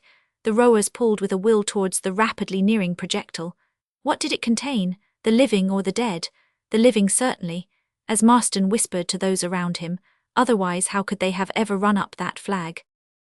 The boats approached in perfect silence, all hearts throbbing with the intensity of newly awakened hope, all eyes eagerly watching for some sign to confirm it. No part of the windows appeared over the water, but the trap hole had been thrown open, and through it came the pole that bore the American flag. Marston made for the trap hole, and as it was only a few feet above the surface, he had no difficulty in looking in. At that moment, a joyful shout of triumph rose from the interior, and the whole boat's crew heard a dry, drawling voice with a nasal twang exclaiming, "Queen, how is that for high?" It was instantly answered by another voice, shriller, louder, quicker, more joyous and triumphant in tone, but slightly tinged with a foreign accent. "King, my brave Mac, how is that for high?" The deep, clear, calm voice that spoke next thrilled the listeners outside with an emotion that we shall not attempt to portray. Except that their ears could detect in it the faintest possible emotion of triumph, it was in all respects as cool, resolute, and self-possessed as ever. "Ace, dear friends, how is that for high?" They were quietly enjoying a little game of high-low jack. "How is that for high? How is that for high?" How they must have been startled by the wild cheers that suddenly rang around their ocean prison. How madly were these cheers re-echoed from the decks of the Susquehanna. Who can describe the welcome that greeted these long-lost, long-beloved, long-despaired-of sons of earth, now so suddenly and unexpectedly rescued from destruction, and restored once more to the wonder-stricken eyes of admiring humanity? Who can describe the scenes of joy and exuberant happiness, and deep-felt gratitude, and roaring rollicking merriment, that were witnessed on board the steamer that night, and during the next 3 days? As for Marston, it need hardly be said that he was simply ecstatic, but it may interest both the psychologist and the philologist to learn that the expression "how is that for high" struck him at once as with a kind of frenzy. It became immediately such a favourite tongue morsel of his that ever since he has been employing it on all occasions, appropriate or otherwise, thanks to his exertions in its behalf all over the country. The phrase is now the most popular of the day, well known and relished in every part of the Union. If we can judge from its present hold on the popular ear, it will continue to live and flourish for many a long day to come. It may even be accepted as the popular expression of triumph in those dim, distant, future years, when the memory not only of the wonderful occasion of its formation, but also of the illustrious men themselves who originated it, has been consigned forever to the dark tomb of oblivion. Chapter 24. Farewell to the Baltimore Gun Club. The intense interest of our extraordinary but most veracious history having reached its culmination at the end of the last chapter, our absorbing chronicle might with every propriety have been then and there concluded. But we can't part from our gracious and most indulgent reader before giving him a few more details which may be instructive perhaps, if not amusing. No doubt he kindly remembers the worldwide sympathy with which our three famous travelers had started on their memorable trip to the moon. If so, he may be able to form some idea of the enthusiasm universally excited by the news of their safe return. Would not the millions of spectators that had thronged Florida to witness their departure now rush to the other extremity of the Union to welcome them back? Could those innumerable Europeans, Africans and Asiatics, who had visited the United States simply to have a look at 1,000 Nicholl, Arden and Barbicane, ever think of quitting the country without having seen those wonderful men again? Certainly not. Nay, more, the reception and the welcome that those heroes would everywhere be greeted with should be on a scale fully commensurate with the grandeur of their own gigantic enterprise. The sons of Earth who had fearlessly quitted this terrestrial globe, and who had succeeded in returning after accomplishing a journey inconceivably wonderful, well deserved to be received with every extremity of pride, pomp, and glorious circumstance that the world is capable of displaying. To catch a glimpse of these demigods, to hear the sound of their voices, perhaps even to touch their hands, these were the only emotions with which the great heart of the country at large was now throbbing.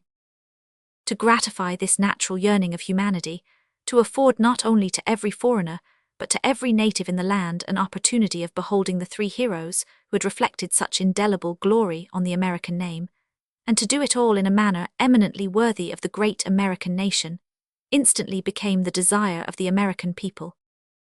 To desire a thing and to have it are synonymous terms with the great people of the American Republic. A little thinking simplified the matter considerably. As all the people could not go to the heroes should go to all the people. So decided, so done.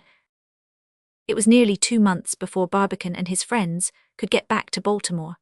The winter traveling over the Rocky Mountains had been very difficult on account of the heavy snows, and even when they found themselves in the level country, though they tried to travel as privately as possible, and for the present positively declined all public receptions, they were compelled to spend some time in the houses of the warm friends near whom they passed in the course of their long journey.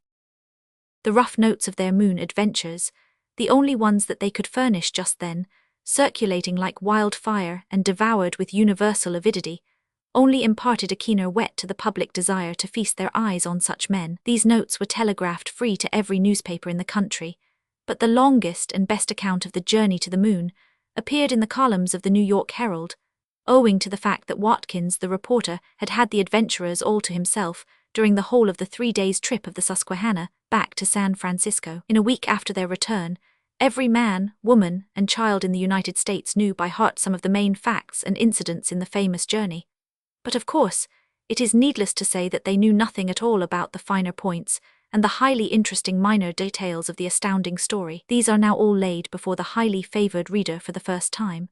I presume it is unnecessary to add that they are worthy of his most implicit confidence, having been industriously and conscientiously compiled from the daily journals of the three travelers, revised, corrected, and digested very carefully by Barbicane himself. It was, of course, too early at this period for the critics to pass a decided opinion on the nature of the information furnished by our travelers. Besides, the moon is an exceedingly difficult subject. Very few newspaper men in the country are capable of offering a single opinion regarding her that is worth reading. This is probably also the reason why half scientists talk so much dogmatic nonsense about her. Enough, however, had appeared in the notes to warrant the general opinion that Barbicane's explorations had set at rest forever several pet theories lately started regarding the nature of our satellite. He and his friends had seen her with their own eyes, and under such favorable circumstances as to be altogether exceptional. Regarding her formation, her origin, her inhabitability, they could easily tell what system should be rejected and what might be admitted. Her past, her present, and her future had been alike laid bare before their eyes. How can you object to the positive assertion of a conscientious man who has passed within a few 100 miles of Tycho, the culminating point in the strangest of all the strange systems of lunar orography? What reply can you make to a man who has sounded the dark abysses of the Plato crater? How can you dare to contradict those men whom the vicissitudes of their daring journey had swept over the dark, invisible face of the moon, never before revealed to human eye? It was now confessedly the privilege and the right of these men to set limits to that selenographic science which had till now been making itself so very busy in reconstructing the lunar world. They could now say authoritatively, like Cuvier lecturing over a fossil skeleton, "Once the moon was this, a habitable world, and inhabitable long before our Earth, and now the moon is that, an uninhabitable world and uninhabitable ages and ages ago." We must not even dream of undertaking a description of the grand fete by which the return of the illustrious members of the Gun Club was to be adequately celebrated, and the natural curiosity of their countrymen to see them was to be reasonably gratified. It was one worthy in every way of its recipients, worthy of the Gun Club, worthy of the great Republic, and, best of all, every man, woman, and child in the United States could take part in it. It required at least 3 months to prepare it, but this was not to be regretted, as its leading idea could not be properly carried out during the severe colds of winter. All the great railroads of the Union had been closely united by temporary rails, a uniform gauge had been everywhere adopted, and every other necessary arrangement had been made to enable a splendid palace car, expressly manufactured for the occasion by Pullman himself, to visit every chief point in the United States without ever breaking connection. Through the principal street in each city, or streets if one was not large enough, rails had been laid so as to admit the passage of the triumphal car. In many cities, as a precaution against unfavorable weather, these streets had been arched over with glass, thus becoming grand arcades, many of which have been allowed to remain so to the present day. The houses lining these streets, hung with tapestry, decorated with flowers, waving with banners, were all to be illuminated at night time in a style at once both the most brilliant and the most tasteful. On the sidewalks, tables had been laid, often miles and miles long at the public expense. These were to be covered with every kind of eatables, exquisitely cooked in the greatest profusion, and free to everyone for 12 hours before the arrival of the illustrious guests, and also for 12 hours after their departure. The idea mainly aimed at was that, at the grand national banquet about to take place, every inhabitant of the United States, without exception, could consider Barbicane and his companions as his own particular guests for the time being, thus giving them a welcome the heartiest and most unanimous that the world has ever yet witnessed. Evergreens were to deck the lamp-posts, triumphal arches to span the streets, fountains squirting eau de cologne to perfume and cool the air, bands stationed at proper intervals to play the most inspiring music, and boys and girls from public and private schools, dressed in picturesque attire, to sing songs of joy and glory. The people seated at the banqueting tables were to rise and cheer and toast the heroes as they passed. The military companies in splendid uniforms were to salute them with presented arms. While the bells pealed from the church towers, the great guns roared from the armories, feux de joie resounded from the ships in the harbour, until the day's wildest whirl of excitement was continued far into the night by a general illumination and a surpassing display of fireworks. Right in the very heart of the city, the slowly moving triumphal car was always to halt long enough to allow the club men to join the cheering citizens at their meal, which was to be breakfast, dinner or supper according to that part of the day at which the halt was made. The number of champagne bottles drunk on these occasions, or of the speeches made, or of the jokes told, or of the toasts offered, or of the hands shaken, of course, I cannot now weary my kind reader by detailing, though I have the whole account lying before me in black and white, written out day by day in Barbicane's own bold hand. Yet I should like to give a few extracts from this wonderful journal. It is a perfect model of accuracy and system, whether detailing his own doings or those of the innumerable people he met. Caesar himself never wrote anything more lucid or more pointed, but nothing sets the extraordinary nature of this great man in a better light than the firm, commanding, masterly character of the handwriting in which these records are made. The elegant penmanship all through might easily pass for copperplate engraving, except on one page dated Boston after dinner, where, candour compels me to acknowledge, the solid men appear to have succeeded in rendering his iron nerves the least bit wobbly. The palace car had been so constructed that, by turning a few cranks and pulling out a few bolts, it was transformed at once into a highly decorated and extremely comfortable open barouche. Marston took the seat usually occupied by the driver. Arden and 1000 Nicholl sat immediately under him, face to face with Barbicane, who, in order that everyone might be able to distinguish him, was to keep all the back seat for himself, the post of honor. On Monday morning, the 5th of May, a month generally the pleasantest in the United States, the grand national banquet commenced in Baltimore and lasted 24 hours. The Gun Club insisted on paying all the expenses of the day, and the city compromised by being allowed to celebrate in whatever way it pleased the reception of the club men on their return. They started on their trip that same day in the midst of one of the grandest ovations possible to conceive. They stopped for a little while at Wilmington, but they took dinner in Philadelphia, where the splendor of Broad Street, at present the finest boulevard in the world, being 113 feet wide and 5 miles long, can be more easily alluded to than even partially described. The house fronts glittered with flowers, flags, pictures, tapestries, and other decorations.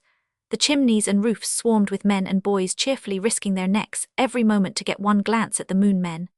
Every window was a brilliant bouquet of beautiful ladies waving their scented handkerchiefs and showering their sweetest smiles. The elevated tables on the sidewalks, groaning with an abundance of excellent and varied food, were lined with men, women, and children, who, however occupied in eating and drinking, never forgot to salute the heroes, cheering them lustily as they slowly moved along. The spacious street itself, just paved from end to end with smooth Belgian blocks, was a living, moving panorama of soldiers, temperance men, Freemasons, and other societies, radiant in gorgeous uniforms, brilliant in flashing banners, and simply perfect in the rhythmic cadence of their tread, wings of delicious music seeming to bear them onward in their proud and stately march. A vast awning spanning the street from ridge to ridge had been so prepared and arranged that, in case of rain or too strong a glare from the summer sun, it could be opened out wholly or partially in the space of a very few minutes. There was not, however, the slightest occasion for using it, the weather being exceedingly fine, almost paradisiacal, as Marston loved to phrase it. Their arrival was welcomed with equal furore. The moon men supped and spent the night in New York, where they were received with even greater enthusiasm than at Philadelphia. But no detailed description can be given of their majestic progress from city to city through all portions of the mighty republic. It is enough to say that they visited every important town from Portland to San Francisco, from Salt Lake City to New Orleans, from Mobile to Charleston, and from St. Louis to Baltimore. That in every section of the great country, preparations for their reception were equally as enthusiastic, their arrival was welcomed with equal furore, and their departure accompanied with an equal amount of affectionate and touching sympathy. The New York Herald reporter, Mr. Watkins, followed them closely everywhere in a palace car of his own, and kept the public fully enlightened regarding every incident worth regarding along the route, almost as soon as it happened.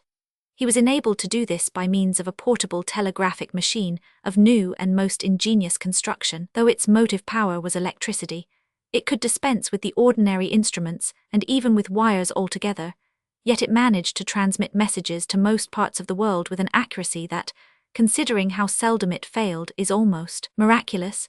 The principle actuating it, though guessed at by many shrewd scientists, is still a profound secret, and will probably remain so for some time longer, the Herald having purchased the right to its sole and exclusive use for 15 years, at an enormous cost. Who shall say that the apotheosis of our three heroes was not worthy of them, or that, had they lived in the old prehistoric times, they would not have taken the loftiest places among the demigods?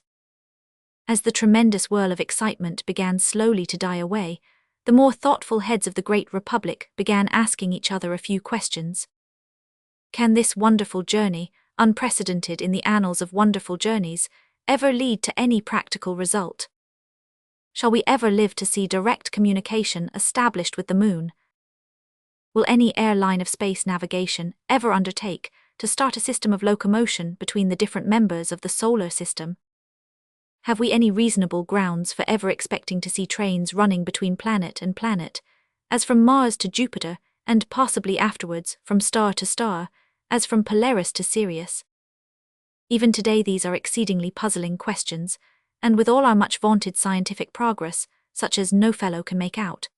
But if we only reflect a moment on the audacious go-aheadiveness of the Yankee branch of the Anglo-Saxon race, we shall easily conclude that the American people will never rest quietly until they have pushed to its last result, and to every logical consequence, the astounding step so daringly conceived and so wonderfully carried out by their great countryman Barbicane.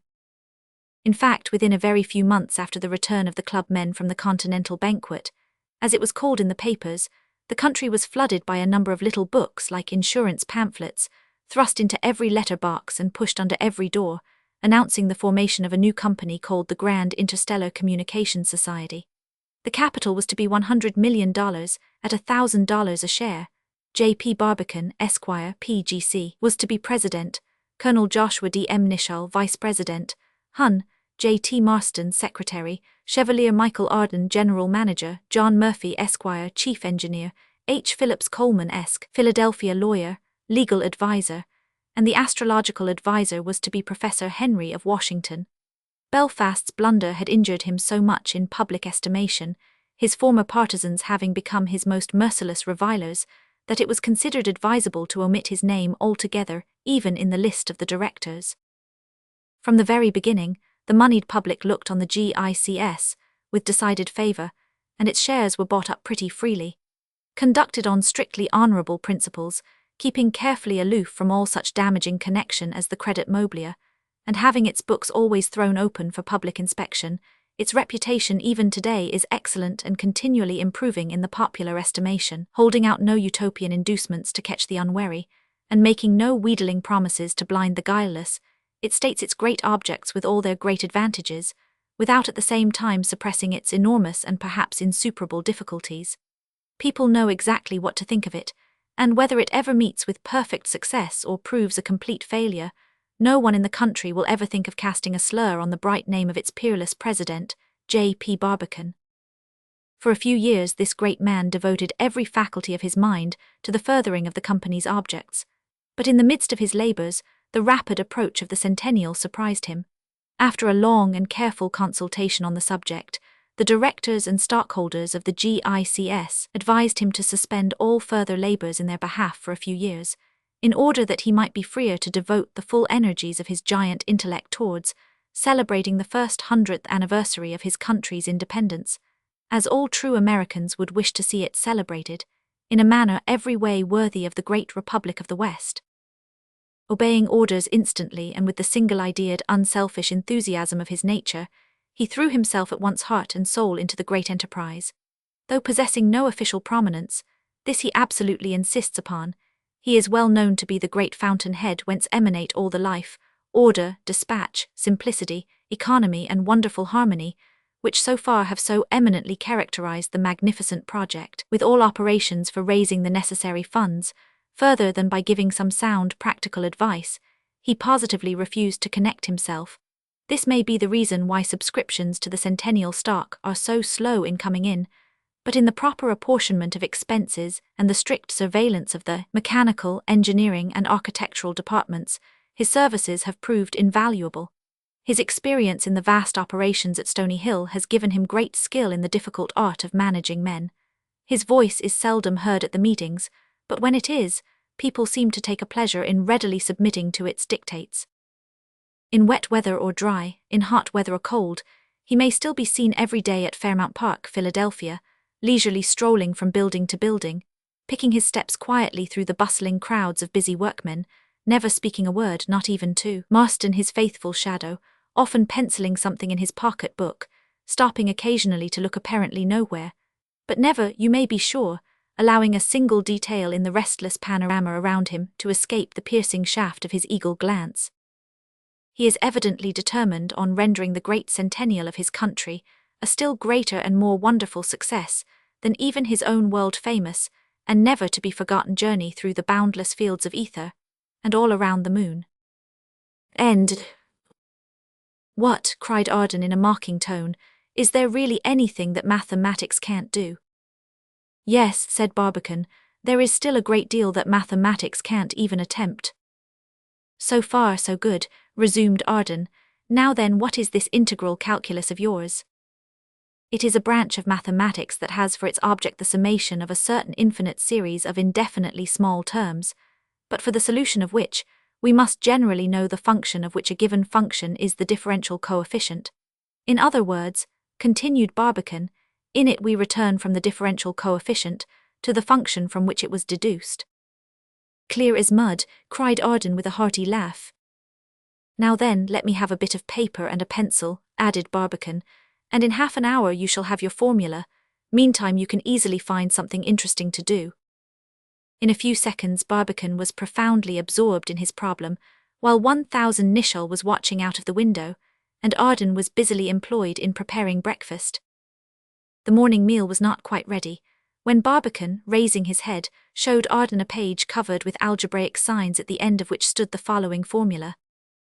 Tx source, \frac left, v2 right equals gr left 1 plus \frac left, \frac right, Which means, asked Arden.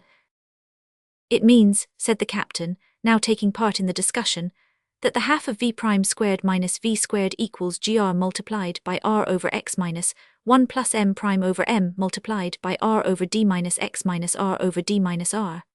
That is, interrupted Arden in a roar of laughter, x stradlegs on y, making for z and jumping over p. Do you mean to say you understand the terrible jargon, Captain? Nothing is clearer, Arden. You too, Captain. Then of course I must give in gracefully, and declare that the sun at noonday is not more palpably evident than the sense of Barbicane's formula. You asked for algebra, you know, observed Barbicane. Rock crystal is nothing to it. The fact is, Barbicane, said the captain, who had been looking over the paper, you have worked the thing out very well. You have the integral equation of the living forces, and I have no doubt it will give us the result sought for. Yes, but I should like to understand it, you know, cried Arden. I would give 10 years of the captain's life to understand it. Listen then, said Barbicane. Half of v prime squared less v squared is the formula giving us the half variation of the living force. Mac pretends he understands all that. You need not be a Solomon to do it, said the captain.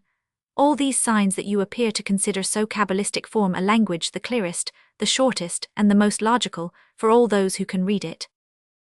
You pretend, Captain, that, by means of these hieroglyphics, far more incomprehensible than the sacred ibis of the Egyptians, you can discover the velocity at which the projectile should start. Most undoubtedly, replied the captain, and by the same formula I can even tell you the rate of our velocity at any particular point of our journey. You can. I can. Then you're just as deep a one as our president. No, Arden, not at all. The really difficult part of the question Barbicane has done, that is, to make out such an equation as takes into account all the conditions of the problem.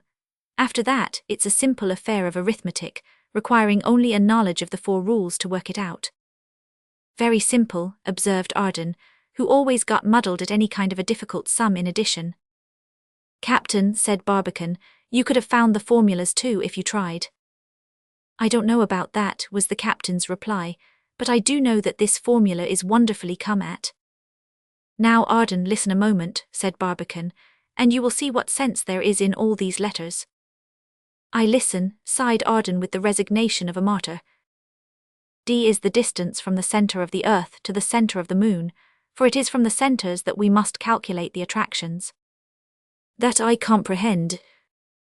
R is the radius of the earth. That I comprehend. M is the mass or volume of the earth, m prime that of the moon. We must take the mass of the 2 attracting bodies into consideration, since attraction is in direct proportion to their masses. That I comprehend. G is the gravity or the velocity acquired at the end of a second by a body falling towards the center of the earth. Clear. That I comprehend. Now I represent by x the varying distance that separates the projectile from the center of the earth, and by v prime its velocity at that distance. That I comprehend. Finally, v is its velocity when quitting our atmosphere. Yes, chimed in the captain. It is for this point, you see, that the velocity had to be calculated, because we know already that the initial velocity is exactly the 3/2 of the velocity when the projectile quits the atmosphere. "That I don't comprehend," cried the Frenchman energetically. "It's simple enough, however," said Barbicane. "Not so simple as a simpleton," replied the Frenchman. "The captain merely means," said Barbicane, "that at the instant the projectile quitted the terrestrial atmosphere, it had already lost a third of its initial velocity." "So much as a third?" "Yes, by friction against the atmospheric layers. The quicker its motion, the greater resistance it encountered." "That of course I admit, but your v squared and your v prime squared rattle in my head like nails in a box." "The usual effect of algebra on one who is a stranger to it. To finish you, our next step is to express numerically the value of these several symbols. Now some of them are already known, and some are to be calculated." "Hand the latter over to me," said the captain. "First," continued Barbicane, "R, the Earth's radius, is in the latitude of Florida, about 3921 miles.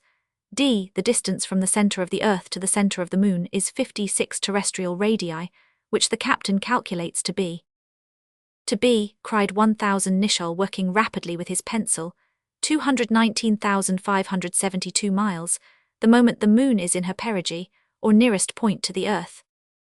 "Very well," continued Barbicane. "Now m prime over m, that is the ratio of the Moon's mass to that of the Earth, is about the 181. G gravity being at Florida about 3214 feet, of course GXR must be, how much, Captain?" 38,465 miles, replied 1000 Nicholl. "Now then," asked Arden. "My head is splitting with it. My head is splitting with it."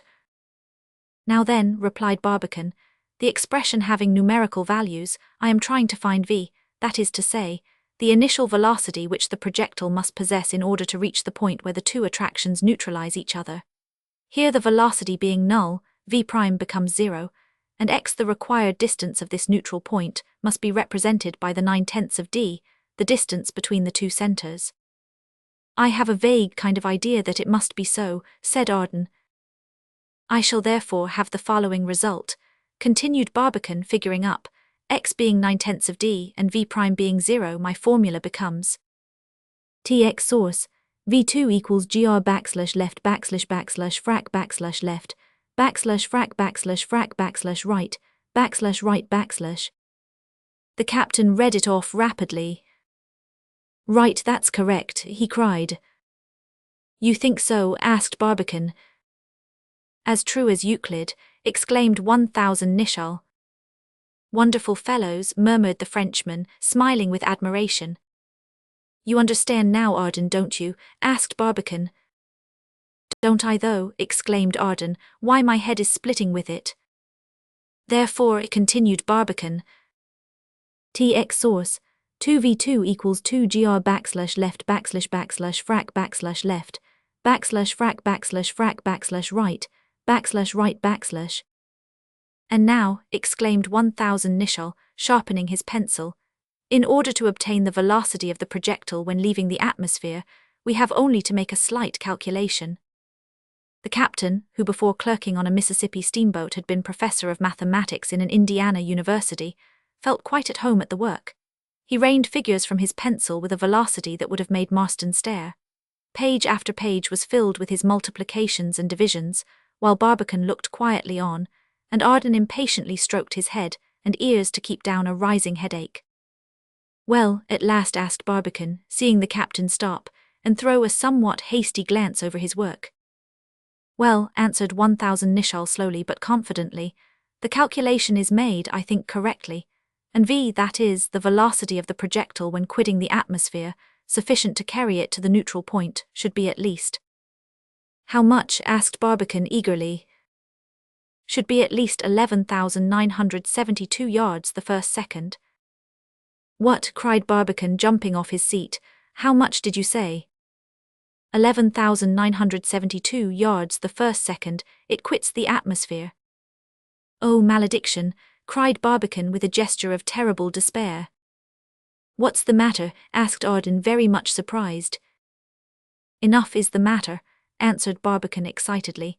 "This velocity having been diminished by a third, our initial velocity should have been at least 17,958 yards the first second. cried 1000 Nicholl, rapidly flourishing his pencil. But the Cambridge Observatory, having declared that 12,000 yards the first second was sufficient, our projectile started with no greater velocity. Well, asked 1000 Nicholl. Well, such a velocity will never do. How? How, brace, cried the captain and Arden in one voice. We can never reach the neutral point.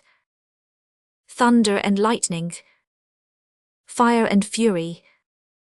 We can't get even halfway. Heaven and earths. Mil nams done bullet, cried Arden wildly gesticulating. And we shall fall back to the earth. Oh. They could say no more. This fearful revelation took them like a stroke of apoplexy. Chapter 5. The Colds of Space. How could they imagine that the observatory men had committed such a blunder? Barbicane would not believe it possible. He made the captain go over his calculation again and again, but no flaw was to be found in it. He himself carefully examined it, figure after figure, but he could find nothing wrong. They both took up the formula and subjected it to the strongest tests, but it was invulnerable. There was no denying the fact. The Cambridge professors had undoubtedly blundered in saying that an initial velocity of 12,000 yards a second would be enough to carry them to the neutral point. A velocity of nearly 18,000 yards would be the very lowest required for such a purpose. They had simply forgotten to allow a third for friction. The three friends kept profound silence for some time. Breakfast now was the last thing thought of.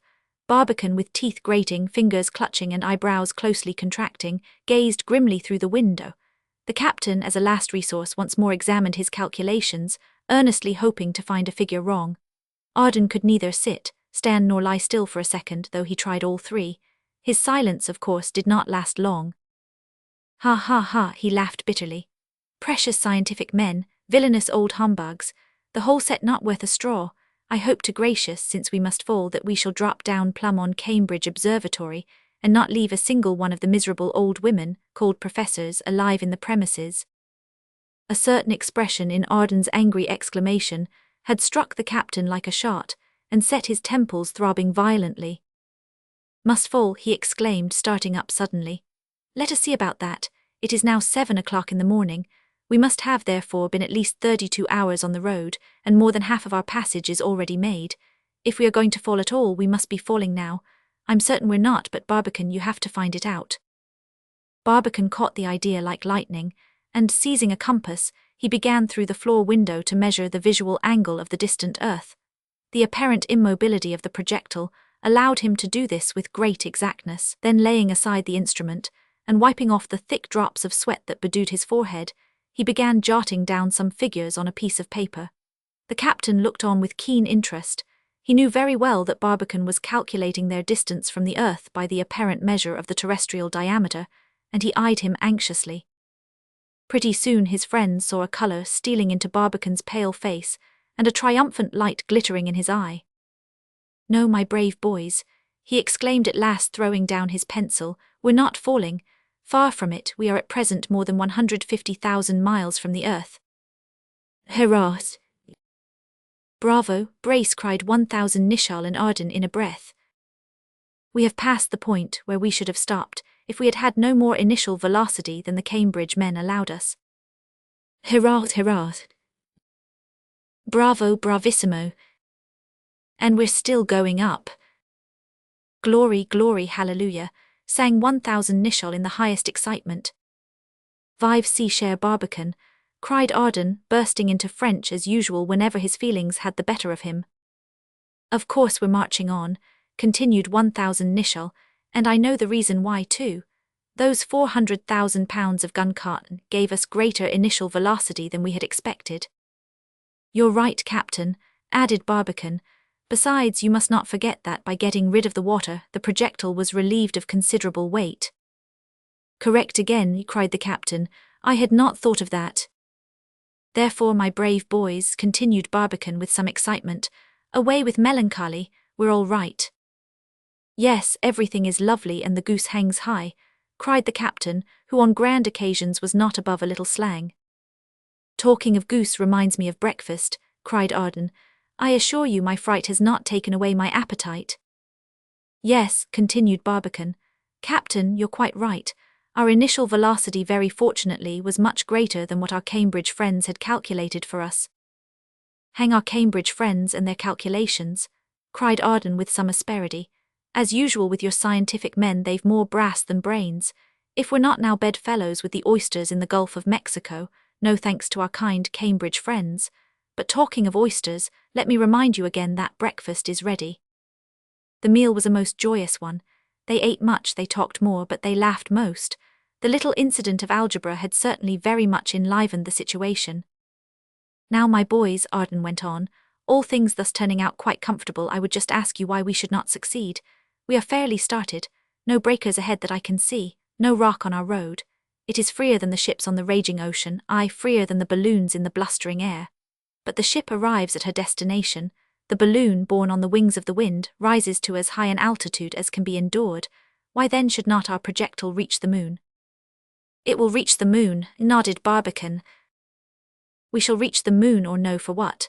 Cried 1000 Nicholl enthusiastically. The great American nation must not be disappointed, continued Arden. They are the only people on earth capable of originating such an enterprise. They are the only people capable of producing a Barbicane.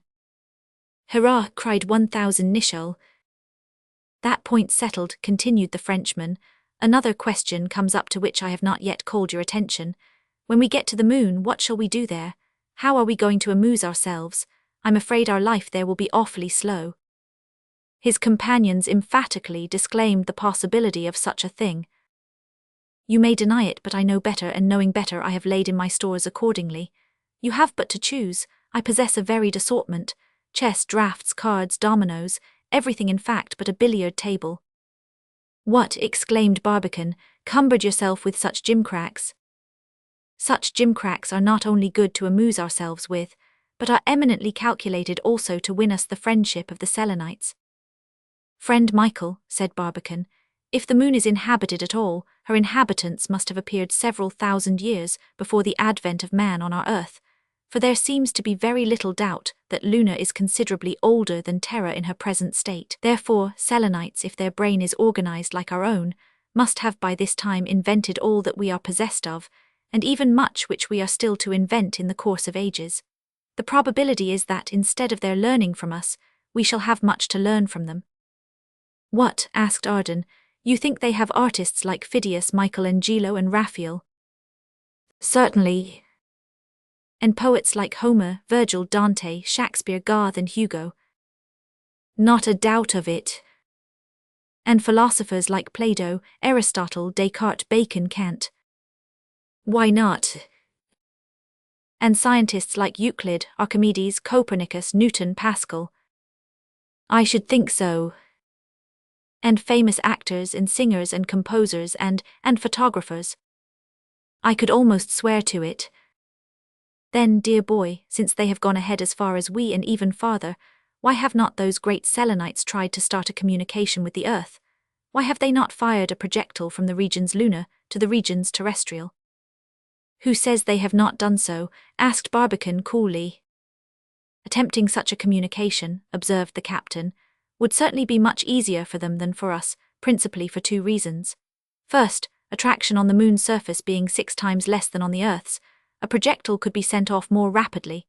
Second, because, as this projectile need be sent only 24 instead of 240,000 miles, they could do it with a quantity of powder 10 times less than what we should require for the same purpose. Then I ask again, said the Frenchman, why haven't they made such an attempt? And I reply again, answered Barbicane, how do you know that they have not made such an attempt? Made it when? Thousands of years ago, before the invention of writing, before even the appearance of man on the earth. But the bullet, asked Arden triumphantly, where's the bullet? Produce the bullet. Friend Michael, answered Barbicane with a quiet smile, you appear to forget that the 5/6 of the surface of our earth is water.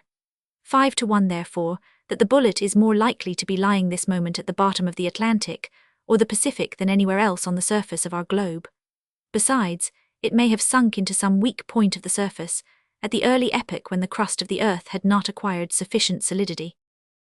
Captain, said Arden, turning with a smile to 1000 Nicholl. No use in trying to catch Barbie. Slippery as an eel, he has an answer for everything.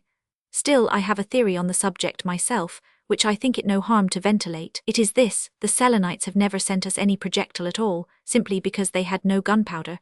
Being older and wiser than we, they were never such fools as to invent any. But what's that? Diana howling for her breakfast. Good, like genuine scientific men while squabbling over nonsense, we let the poor animals die of hunger. Excuse us, Diana, it is not the first time the little suffer from the senseless disputes of the great.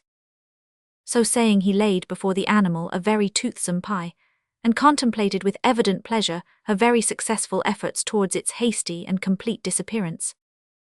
Looking at Diana, he went on, makes me almost wish we had made a Noah's Ark of our projectile, by introducing into it a pair of all the domestic animals. Not room enough, observed Barbicane. No doubt, remarked the captain, the ox, the cow, the horse, the goat, all the ruminating animals would be very useful in the lunar continent, but we couldn't turn our projectile into a stable, you know. Still, we might have made room for a pair of poor little donkeys, observed Arden. How I love the poor beasts, fellow feeling, you will say, no doubt, but there really is no animal I pity more. They are the most ill-treated brutes in all creation. They are not only banged during life, they are banged worse after death. Hey, how do you make that out? Asked his companions, surprised. Because we make their skins into drum heads, replied Arden with an air, as if answering a conundrum. Barbicane and 1000 Nicholl could hardly help laughing at the absurd reply of their lively companion, but their hilarity was soon stopped by the expression his face assumed as he bent over Satellite's body, where it lay stretched on the sofa. What's the matter now? Asked Barbicane. Satellite's attack is over, replied Arden. Good, said 1000 Nicholl, misunderstanding him.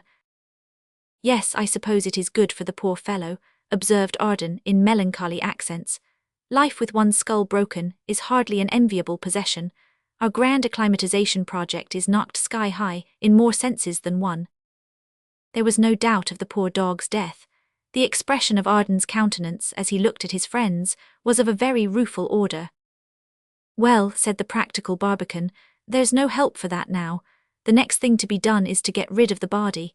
We can't keep it here with us 48 hours longer. Of course not, replied the captain, nor need we. Our lights, being provided with hinges, can be lifted back. What is to prevent us from opening one of them and flinging the body out through it? The president of the Gun Club reflected a few minutes, then he spoke. Yes, it can be done, but we must take the most careful precautions. Why so? Asked Arden. For two simple reasons, replied Barbicane. The first refers to the air enclosed in the projectile, and of which we must be very careful to lose only the least possible quantity. But as we manufacture air ourselves, objected Arden. We manufacture air only partly, friend Michael, replied Barbicane. We manufacture only oxygen, we can't supply nitrogen. By the by, Arden, won't you watch the apparatus carefully every now and then to see that the oxygen is not generated too freely? Very serious consequences would attend an immoderate supply of oxygen. No, we can't manufacture nitrogen, which is so absolutely necessary for our air, and which might escape readily through the open windows. What, the few seconds we should require for flinging out poor Satellite? A very few seconds indeed they should be, said Barbicane very gravely. Your second reason? Asked Arden. The second reason is that we must not allow the external cold, which must be exceedingly great, to penetrate into our projectile and freeze us alive. But the sun, you know. Yes, the sun heats our projectile, but it does not heat the vacuum through which we are now floating. Where there is no air there can neither be heat nor light, just as wherever the rays of the sun do not arrive directly, it must be both cold and dark. The temperature around us, if there be anything that can be called temperature, is produced solely by stellar radiation. I need not say how low that is in the scale, or that it would be the temperature to which our Earth should fall if the sun were suddenly extinguished. Little fear of that for a few more million years, said 1000 Nicholl. Who can tell? Asked Arden. Besides, even admitting that the sun will not soon be extinguished, what is to prevent the Earth from shooting away from him? Let friend Michael speak, said Barbicane with a smile to the captain. We may learn something. Certainly you may, continued the Frenchman, if you have room for anything new. Were we not struck by a comet's tail in 1861? So it was said, anyhow, observed the captain. I well remember what nonsense there was in the papers about the phosphorescent auroral glare. Well, continued the Frenchman, suppose the comet of 1861 influenced the Earth by an attraction superior to the Sun's. What would be the consequence? Would not the Earth follow the attracting body, become its satellite, and thus at last be dragged off to such a distance that the Sun's rays could no longer excite heat on her surface? Well, that might possibly occur, said Barbicane slowly, but even then I question if the consequences would be so terrible as you seem to apprehend. Why not? Because the cold and the heat might still manage to be nearly equalized on our globe. It has been calculated that, had the Earth been carried off by the comet of 61, when arrived at her greatest distance, she would have experienced a temperature hardly 16 times greater than the heat we receive from the Moon, which, as everybody knows, produces no appreciable effect, even when concentrated to a focus by the most powerful lenses. Well then, exclaimed Arden, at such a temperature. Wait a moment, replied Barbicane. Have you never heard of the principle of compensation? Listen to another calculation. Had the Earth been dragged along with the comet, it has been calculated that at her perihelion, or nearest point to the Sun, she would have to endure a heat 28,000 times greater than our mean summer temperature. But this heat, fully capable of turning the rocks into glass and the oceans into vapor, before proceeding to such extremity, must have first formed a thick interposing ring of clouds, and thus considerably modified the excessive temperature. Therefore, between the extreme cold of the aphelion and the excessive heat of the perihelion, by the great law of compensation, it is probable that the mean temperature would be tolerably endurable. At how many degrees is the temperature of the interplanetary space estimated? Asked 1000 Nicholl. Some time ago, replied Barbicane, this temperature was considered to be very low indeed, millions and millions of degrees below zero. But Fourier of Auxerre, a distinguished member of the Académie des Sciences, whose memoirs on the temperature of the planetary spaces appeared about 1827, reduced these figures to considerably diminished proportions. According to his careful estimation, the temperature of space is not much lower than 70 or 80 degrees far below zero. No more, asked Arden. No more, answered Barbicane, though I must acknowledge we have only his word for it, as the memoir in which he had recorded all the elements of that important determination has been lost somewhere and is no longer to be found. I don't attach the slightest importance to his or to any man's words unless they are sustained by reliable evidence, exclaimed 1000 Nicholl. Besides, if I'm not very much mistaken, Pouillet, another countryman of yours, Arden, and an academician as well as Fourier, esteems the temperature of interplanetary spaces to be at least 256 degrees far below zero. This we can easily verify for ourselves this moment by actual experiment. Not just now exactly, observed Barbicane, for the solar rays striking our projectile directly would give us a very elevated instead of a very low temperature. But once arrived at the Moon during those nights 15 days long, which each of her faces experiences alternately, we shall have plenty of time to make an experiment with every condition in our favor. To be sure, our satellite is at present moving in a vacuum. A vacuum, asked Arden, a perfect vacuum. Well, a perfect vacuum as far as air is concerned. But is the air replaced by nothing? Oh yes, replied Barbicane, by ether. Ah, ether, and what pray is ether? Ether, friend Michael, is an elastic gas consisting of imponderable atoms, which, as we are told by works on molecular physics, are, in proportion to their size, as far apart as the celestial bodies are from each other in space. This distance is less than the 130,000,000,000,000, or the 1/1,000,000,000th of a foot. The vibrations of the molecules of this ether produce the sensations of light and heat by making 430 trillions of undulations per second, each undulation being hardly more than the 1/10,000,000th of an inch in width. Trillions per second, 10 millionths of an inch in width, cried Arden.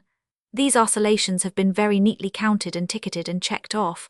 Ah, friend Barbicane, continued the Frenchman, shaking his head, these numbers are just tremendous guesses, frightening the ear but revealing nothing to the intelligence.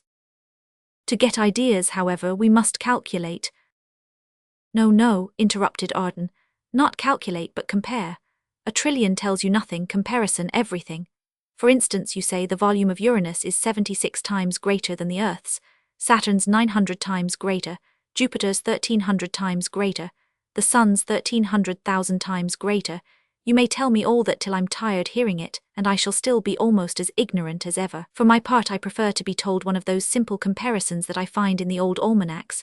The Sun is a globe 2 feet in diameter, Jupiter a good-sized orange, Saturn a smaller orange, Neptune a plum, Uranus a good-sized cherry, the Earth a pea, Venus also a pea but somewhat smaller, Mars a large pin's head, Mercury a mustard seed, Juno, Ceres, Vesta, Pallas, and the other asteroids so many grains of sand. Be told something like that, and you have got at least the tail of an idea. This learned burst of Arden's had the natural effect of making his hearers forget what they had been arguing about, and they therefore proceeded at once to dispose of Satellite's body. It was a simple matter enough, no more than to fling it out of the projectile into space, just as the sailors get rid of a dead body by throwing it into the sea. Only in this operation they had to act, as Barbicane recommended, with the utmost care and dispatch, so as to lose as little as possible of the internal air, which by its great elasticity would violently strive to escape. The bolts of the floor light, which was more than a foot in diameter, were carefully unscrewed, while Arden, a good deal affected, prepared to launch his dog's body into space. The glass, worked by a powerful lever which enabled it to overcome the pressure of the enclosed air, turned quickly on its hinges, and poor Satellite was dropped out. The whole operation was so well managed that very little air escaped, and ever afterwards Barbicane employed the same means to rid the projectile of all the litter and other useless matter by which it was occasionally encumbered.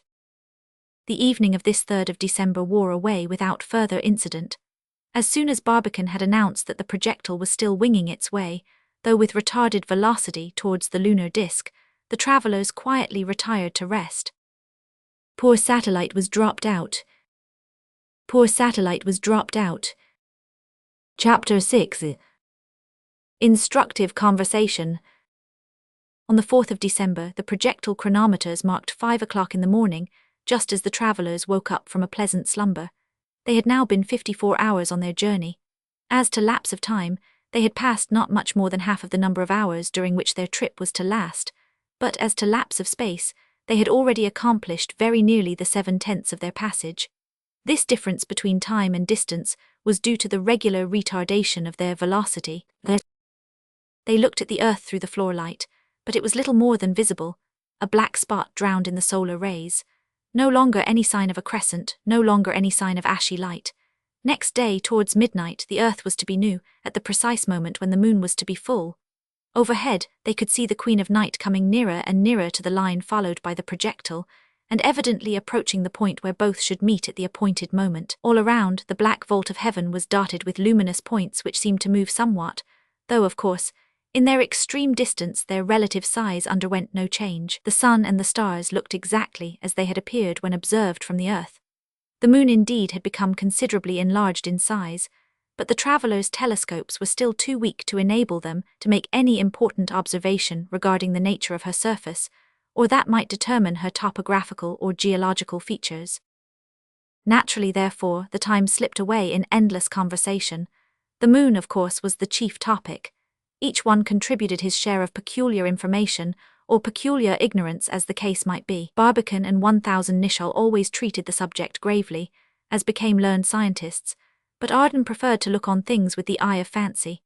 The projectile, its situation, its direction, the incidents possible to occur, the precautions necessary to take in order to break the fall on the moon's surface, these and many other subjects furnished endless food for constant debate and inexhaustible conjectures. For instance, at breakfast that morning, a question of Arden's regarding the projectile drew from Barbicane an answer curious enough to be reported. "Suppose, on the night that we were shot up from Stony Hill," said Arden, "suppose the projectile had encountered some obstacle powerful enough to stop it, what would be the consequence of the sudden halt?" "But," replied Barbicane, "I don't understand what obstacle it could have met powerful enough to stop it." "Suppose some obstacle for the sake of argument," said Arden. "Suppose what can't be supposed," replied the matter-of-fact Barbicane. "What cannot possibly be supposed, unless indeed the original impulse proved too weak? In that case the velocity would have decreased by degrees, but the projectile itself would not have suddenly stopped. Suppose it had struck against some body in space. What body, for instance? Well, that enormous bolide which we met. Oh, hastily observed the captain, the projectile would have been dashed into 1,000 pieces, and we along with it. Better than that, observed Barbicane, we should have been burned alive. Burned alive, laughed Arden. What a pity we missed so interesting an experiment. How I should have liked to find out how it felt. You would not have much time to record your observations, friend Michael, I assure you, observed Barbicane. The case is plain enough. Heat and motion are convertible terms. What do we mean by heating water? Simply giving increased, in fact, violent motion to its molecules. Well, exclaimed the Frenchman, that's an ingenious theory anyhow. Not only ingenious but correct, my dear friend, for it completely explains all the phenomena of caloric. Heat is nothing but molecular movement, the violent oscillation of the particles of a body. When you apply the brakes to the train stops. But what has become of its motion? It turns into heat and makes the brakes hot. Why do people grease the axles? To hinder them from getting too hot, which they assuredly would become if friction was allowed to obstruct the motion. You understand, don't you? Don't I though? Replied Arden, apparently in earnest. Let me show you how thoroughly. When I have been running hard and long, I feel myself perspiring like a bull and hot as a furnace. Why am I then forced to stop? Simply because my motion has been transformed into heat. Of course I understand all about it. Barbicane smiled a moment at this comical illustration of his theory, and then went on. Accordingly, in case of a collision it would have been all over instantly with our projectile. You have seen what becomes of the bullet that strikes the iron target. It is flattened out of all shape. Sometimes it is even melted into a thin film. Its motion has been turned into heat. Therefore I maintain that if our projectile had struck that bolide, its velocity, suddenly checked, would have given rise to a heat capable of completely volatilizing it in less than a second. Not a doubt of it, said the captain.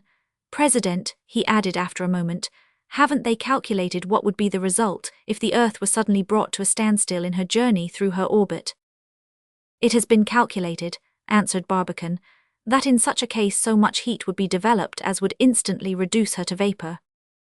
Exclaimed Arden, a remarkably simple way for putting an end to the world. And supposing the Earth to fall into the sun, asked the captain. Such a fall, answered Barbicane, according to the calculations of Tyndall and Thomson, would develop an amount of heat equal to that produced by 1,600 globes of burning coal, each globe equal in size to the Earth itself.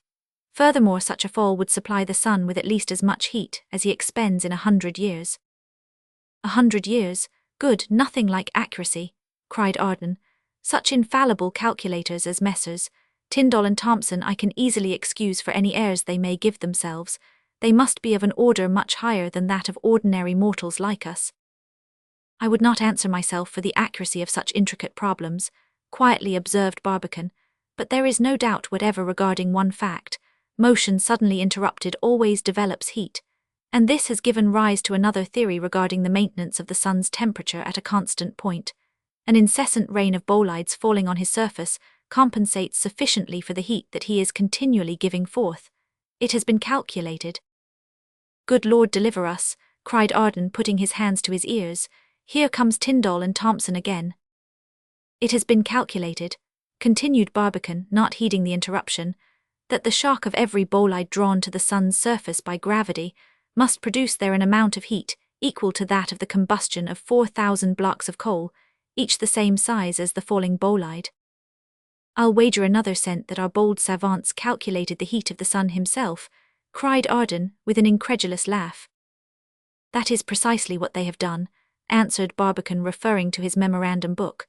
The heat emitted by the sun, he continued, is exactly that which would be produced by the combustion of a layer of coal enveloping the sun's surface, like an atmosphere, 17 miles in thickness. Well done, and such heat would be capable of melting in an hour a stratum of ice 2,400 feet thick, or, according to another calculation, of raising a globe of ice-cold water, 3 times the size of our Earth, to the boiling point in an hour. Why not calculate the exact fraction of a second it would take to cook a couple of eggs? Laughed Arden. I should as soon believe in one calculation as in the other. But, by the by, Why does not such extreme heat cook us all up like so many beefsteaks? For two very good and sufficient reasons, answered Barbicane. In the first place, the terrestrial atmosphere absorbs the 4/10 of the solar heat. In the second, the quantity of solar heat intercepted by the Earth is only about the 2 billionth part of all that is radiated. How fortunate to have such a handy thing as an atmosphere around us, cried the Frenchman. It not only enables us to breathe, but it actually keeps us from sizzling up like griscons. Yes, said the captain, but unfortunately we can't say so much for the moon. Oh pshaw, cried Arden, always full of confidence. It's all right there too. The moon is either inhabited or she is not. If she is, the inhabitants must breathe.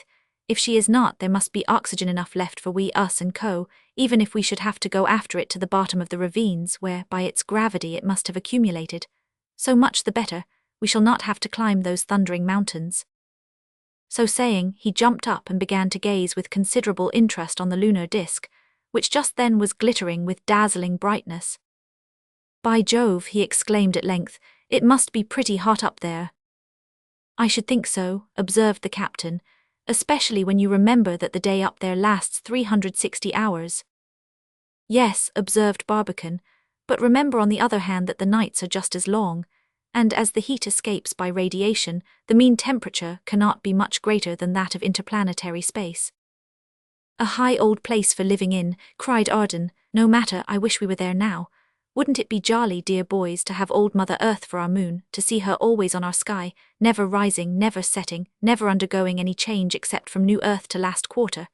Would not it be fun to trace the shape of our great oceans and continents, and to say, there is the Mediterranean, there is China, there is the Gulf of Mexico, there is the white line of the Rocky Mountains where old Marston is watching for us with his big telescope. Then we should see every line and brightness and shadow fade away by degrees, as she came nearer and nearer to the sun, until at last she sat completely lost in his dazzling rays. But, by the way, Barbicane, are there any eclipses in the moon? Oh yes, solar eclipses, replied Barbicane, must always occur whenever the centres of the three heavenly bodies are in the same line, the Earth occupying the middle place. However, such eclipses must always be annular, as the Earth, projected like a screen on the solar disk, allows more than half of the sun to be still visible. How is that? Asked 1000 Nicholl. No total eclipses in the moon. Surely the cone of the Earth's shadow must extend far enough to envelop her surface. It does reach her in one sense, replied Barbicane, but it does not in another. Remember the great refraction of the solar rays that must be produced by the Earth's atmosphere. It is easy to show that this refraction prevents the sun from ever being totally invisible. See here, he continued, pulling out his tablets. Let A represent the horizontal parallax, and B the half of the sun's apparent diameter. Ouch, cried the Frenchman, making a wry face. Here comes Mr. X Square riding to the mischief on a pair of double zeros again. Talk English or Yankee or Dutch or Greek, and I'm your man. Even a little Arabic I can digest, but hang me if I can endure your algebra.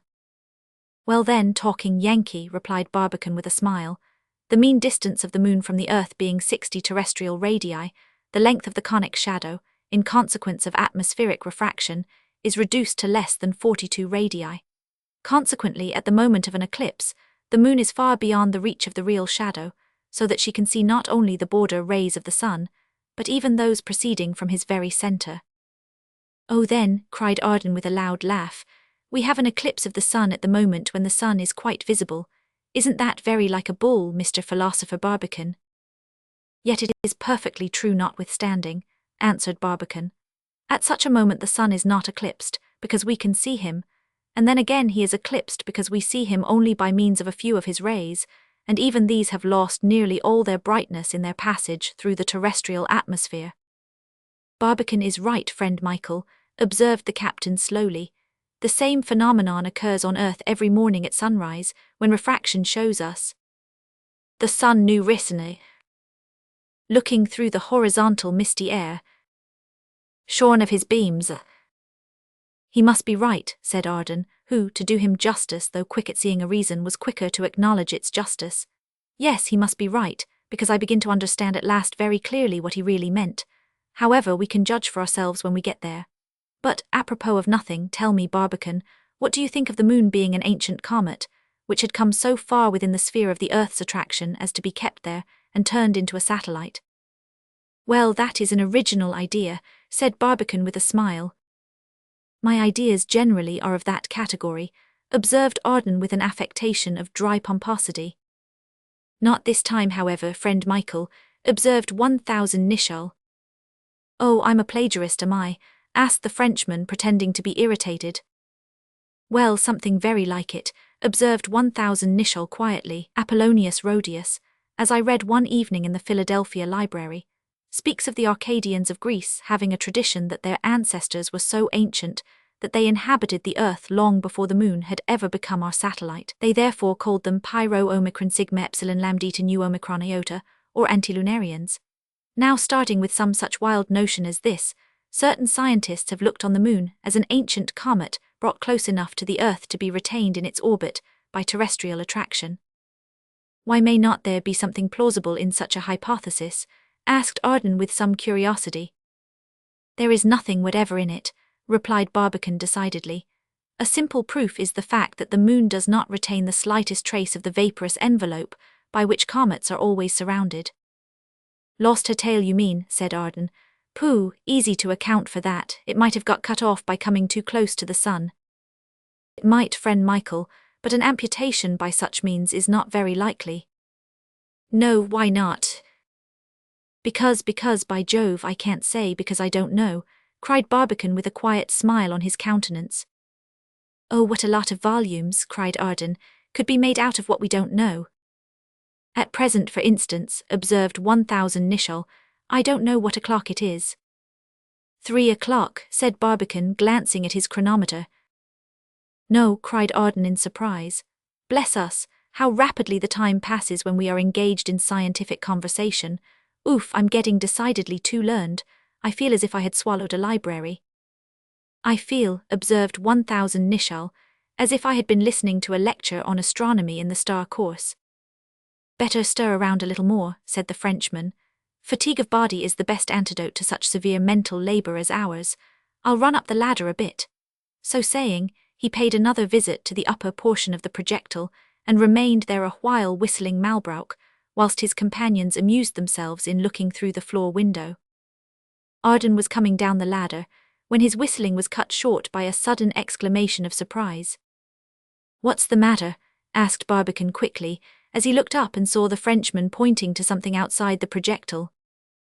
Approaching the window, Barbicane saw with much surprise a sort of flattened bag floating in space, and only a few yards off.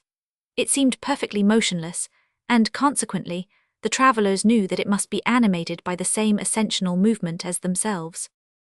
What on earth can such a concern be, Barbicane? Asked Arden, who every now and then liked to ventilate his stock of American slang. Is it one of those particles of meteoric matter you were speaking of just now, caught within the sphere of our projectile's attraction and accompanying us to the moon? What I am surprised at, observed the captain, is that though the specific gravity of that body is far inferior to that of our projectile, it moves with exactly the same velocity. Captain, said Barbicane, after a moment's reflection, I know no more what that object is than you do, but I can understand very well why it keeps abreast with the projectile. Very well then, why? Because, my dear Captain, we are moving through a vacuum, and because all bodies fall or move, the same thing with equal velocity through a vacuum, no matter what may be their shape or their specific gravity. It is the air alone that makes a difference of weight. Produce an artificial vacuum in a glass tube, and you will see that all objects whatever falling through, whether bits of feather or grains of shot, move with precisely the same rapidity. Up here in space, like cause and like effect. Correct, assented 1000 Nicholl. Everything, therefore, that we shall throw out of the projectile is bound to accompany us to the moon. Well, we were smart, cried Arden suddenly. How so, friend Michael? Asked Barbicane. Why not have packed the projectile with ever so many useful objects, books, instruments, tools, etc., and fling them out into space once we were fairly started? They would have all followed us safely. Nothing would have been lost, and now I think on it, why not fling ourselves out through the window? Shouldn't we be as safe out there as that bolide? What fun it would be to feel ourselves sustained and upborne in the ether, more highly favoured even than the birds, who must keep on flapping their wings continually to prevent themselves from falling. Very true, my dear boy, observed Barbicane, but how could we breathe? "It's a fact," exclaimed the Frenchman. "Hang the air for spoiling our fun, so we must remain shut up in our projectile." "Not a doubt of it." "Oh, thunder," roared Arden, suddenly striking his forehead. "What ails you?" asked the captain, somewhat surprised. "Now I know what that bolide of ours is. Why didn't we think of it before? It is no asteroid, it is no particle of meteoric matter, nor is it a piece of a shattered planet." "What is it then?" asked both of his companions in one voice. "Satellite's body flying through space." "Satellite's body flying through space." "It is nothing more or less than the body of the dog that we threw out yesterday." So in fact it was. That shapeless, unrecognizable mass, melted, expunged, flat as a bladder under an unexhausted receiver, drained of its air, was poor Satellite's body, flying like a rocket through space, and rising higher and higher in close company with the rapidly ascending projectile. Chapter 7. A High Old Time. A new phenomenon, therefore, strange but logical, startling but admitting of easy explanation, was now presented to their view, affording a fresh subject for lively discussion. Not that they disputed much about it. They soon agreed on a principle from which they readily deducted the following general law: every object thrown out of the projectile should partake of the projectile's motion. It should therefore follow the same path, and never cease to move until the projectile itself came to a standstill. But in sober truth, they were at anything but a loss of subjects of warm discussion. As the end of their journey began to approach, their senses became keener and their sensations vivider. Steeled against surprise, they looked for the unexpected, the strange, the startling, and the only thing at which they would have wondered would be to be 5 minutes without having something new to wonder at. Their excited imaginations flew far ahead of the projectile, whose velocity, by the way, began to be retarded very decidedly by this time, though, of course, the travellers had as yet no means to become aware of it. The moon's size on the sky was meantime getting larger and larger. Her apparent distance was growing shorter and shorter, until at last they could almost imagine that by putting their hands out they could nearly touch her. Next morning, December 5th, all were up and dressed at a very early hour.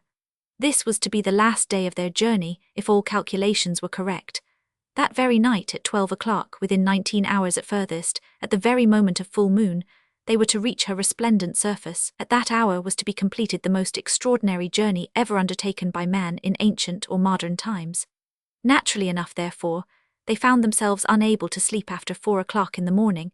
Peering upwards through the windows, now visibly glittering under the rays of the moon, they spent some very exciting hours in gazing at her slowly enlarging disk, and shouting at her with confident and joyful hurrahs. The majestic Queen of the Stars had now risen so high in the spangled heavens that she could hardly rise higher.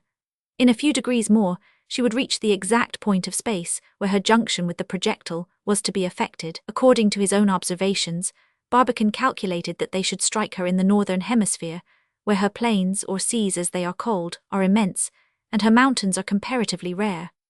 This, of course, would be so much the more favourable if, as was to be apprehended, the lunar atmosphere was confined exclusively to the low lands.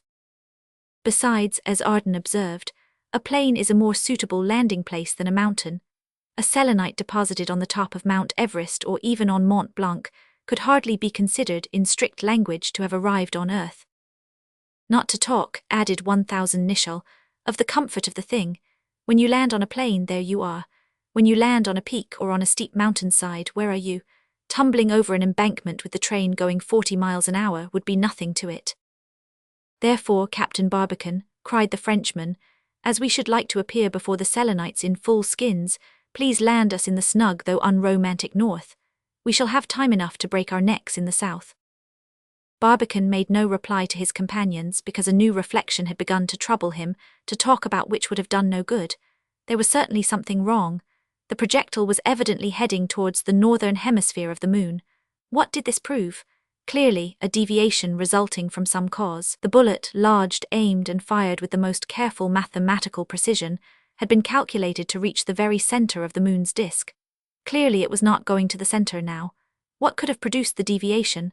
This Barbicane could not tell, nor could he even determine its extent, having no points of sight by which to make his observations. For the present, he tried to console himself with the hope that the deviation of the projectile would be followed by no worse consequence, then carrying them towards the northern border of the moon, where for several reasons it would be comparatively easier to alight. Carefully avoiding, therefore, the use of any expression which might needlessly alarm his companions, he continued to observe the moon as carefully as he could, hoping every moment to find some grounds for believing that the deviation from the center was only a slight one. He almost shuddered at the thought of what would be their situation if the bullet, missing its aim, should pass the moon and plunge into the interplanetary space beyond it. As he continued to gaze, the moon, instead of presenting the usual flatness of her disk, began decidedly to show a surface somewhat convex. Had the sun been shining on her obliquely, the shadows would have certainly thrown the great mountains into strong relief. The eye could then bury itself deep in the yawning chasms of the craters, and easily follow the cracks, streaks and ridges which stripe, flecker, and bar the immensity of her plains. But for the present all relief was lost in the dazzling glare. The captain could hardly distinguish even those dark spots that impart to the full moon some resemblance to the human face. "Face," cried Arden. "Well, a very fanciful eye may detect a face, though, for the sake of Apollo's beauteous sister, I regret to say, a terribly pockmarked one." The travellers, now evidently approaching the end of their journey, observed the rapidly increasing world above them with newer and greater curiosity every moment, their fancies enkindled at the sight of the new and strange scenes dimly presented to their view. In imagination they climbed to the summit of this lofty peak. They let themselves down to the abyss of that yawning crater. Here they imagined they saw vast seas hardly kept in their basins by a rarefied atmosphere. There they thought they could trace mighty rivers bearing to vast oceans the tribute of the snowy mountains. In the first promptings of their eager curiosity, they peered greedily into her cavernous depths, and almost expected, amidst the death-like hush of inaudible nature, to surprise some sound from the mystic orb floating up there in eternal silence through a boundless ocean of never-ending vacuum.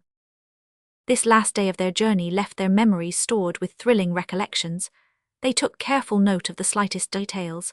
As they neared their destination, they felt themselves invaded by a vague, undefined restlessness. But this restlessness would have given way to decided uneasiness if they had known at what a slow rate they were traveling. They would have surely concluded that their present velocity would never be able to take them as far as the neutral point, not to talk of passing it. The reason of such considerable retardation was that by this time the projectile had reached such a great distance from the earth that it had hardly any weight.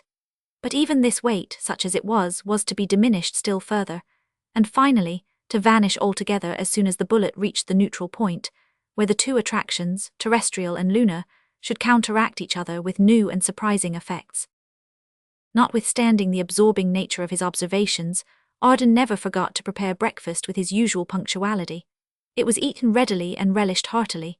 Nothing could be more exquisite than his calf's foot jelly liquefied and prepared by gas heat, except perhaps his meat biscuits of preserved Texas beef and Southdown mutton. A bottle of Chateau Yquem and another of Clos de Vaugeot, both of superlative excellence in quality and flavour, crowned the repast. Their vicinity to the moon and their incessant glancing at her surface did not prevent the travellers from touching each other's glasses merrily and often. Arden took occasion to remark that the lunar vineyards, if any existed, must be magnificent, considering the intense solar heat they continually experienced. Not that he counted on them too confidently, for he told his friends that to provide for the worst he had supplied himself with a few cases of the best vintages of Medoc and the Côte d'Or, of which the bottles, then under discussion, might be taken as very favourable specimens. The Risette and Rignault apparatus for purifying the air worked splendidly, and maintained the atmosphere in a perfectly sanitary condition.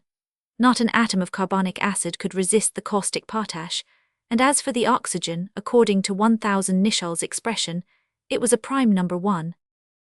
The small quantity of watery vapour enclosed in the projectile did no more harm than serving to temper the dryness of the air. Many a splendid salon in New York, London, or Paris, and many an auditorium, even of theatre, opera house, or academy of music, could be considered its inferior in what concerned its hygienic condition. To keep it in perfect working order, the apparatus should be carefully attended to. This Arden looked on as his own peculiar occupation. He was never tired regulating the tubes, trying the taps, and testing the heat of the gas by the pyrometer. So far everything had worked satisfactorily, and the travellers, following the example of their friend Marston on a previous occasion, began to get so stout that their own mothers would not know them in another month, should their imprisonment last so long. Arden said they all looked so sleek, and thriving that he was reminded forcibly of a nice lot of pigs fattening in a pen for a country fair. But how long was this good fortune of theirs going to last? Whenever they took their eyes off the moon, they could not help noticing that they were still attended outside by the spectre of Satellite's corpse and by the other refuse of the projectile. An occasional melancholy howl also attested Diana's recognition of her companion's unhappy fate.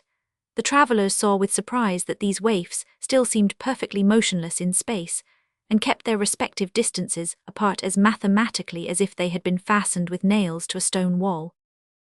"I tell you what, dear boys," observed Arden, commenting on this curious phenomenon, "if the concussion had been a little too violent for one of us that night, his survivors would have been seriously embarrassed in trying to get rid of his remains. With no earth to cover him up, no sea to plunge him into, his corpse would never disappear from view, but would pursue us day and night, grim and ghastly like an avenging ghost." "Ah," said the captain, shuddering at the idea.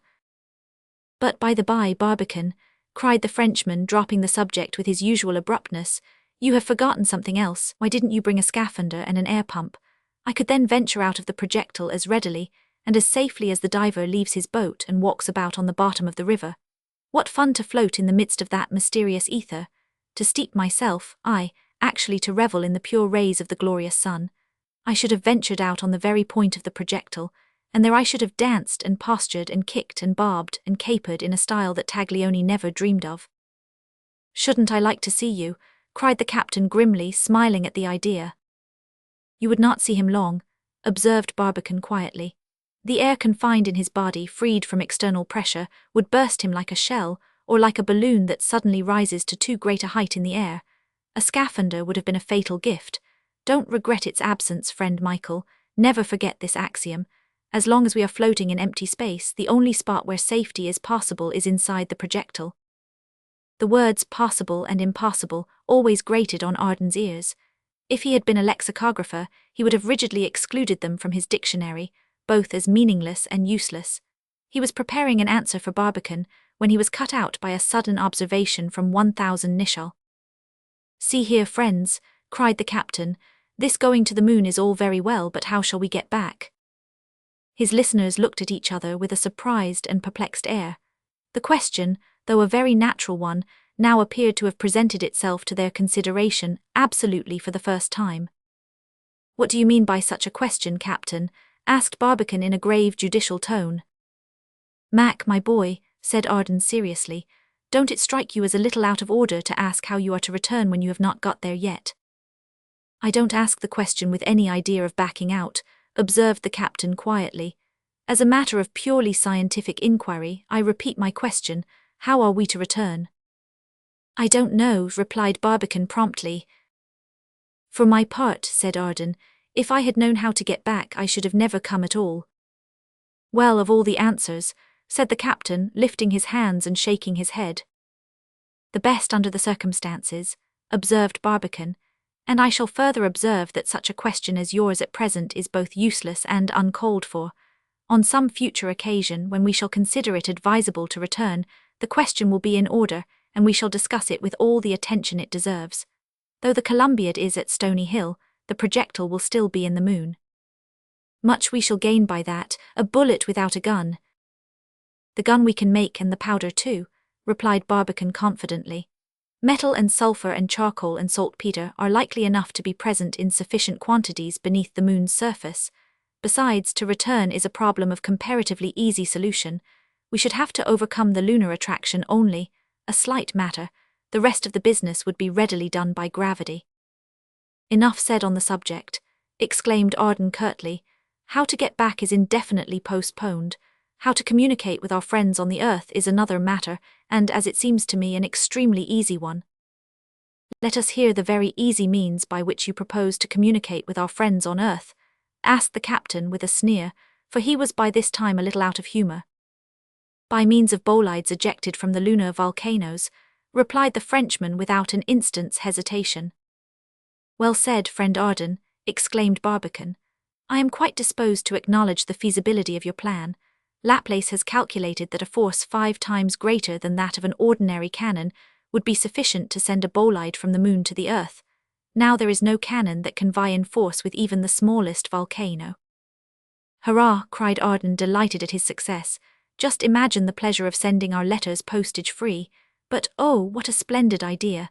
Dolts that we were for not thinking of it sooner. Let us have the splendid idea, cried the captain with some of his old acrimony. Why didn't we fasten a wire to the projectile? Asked Arden triumphantly.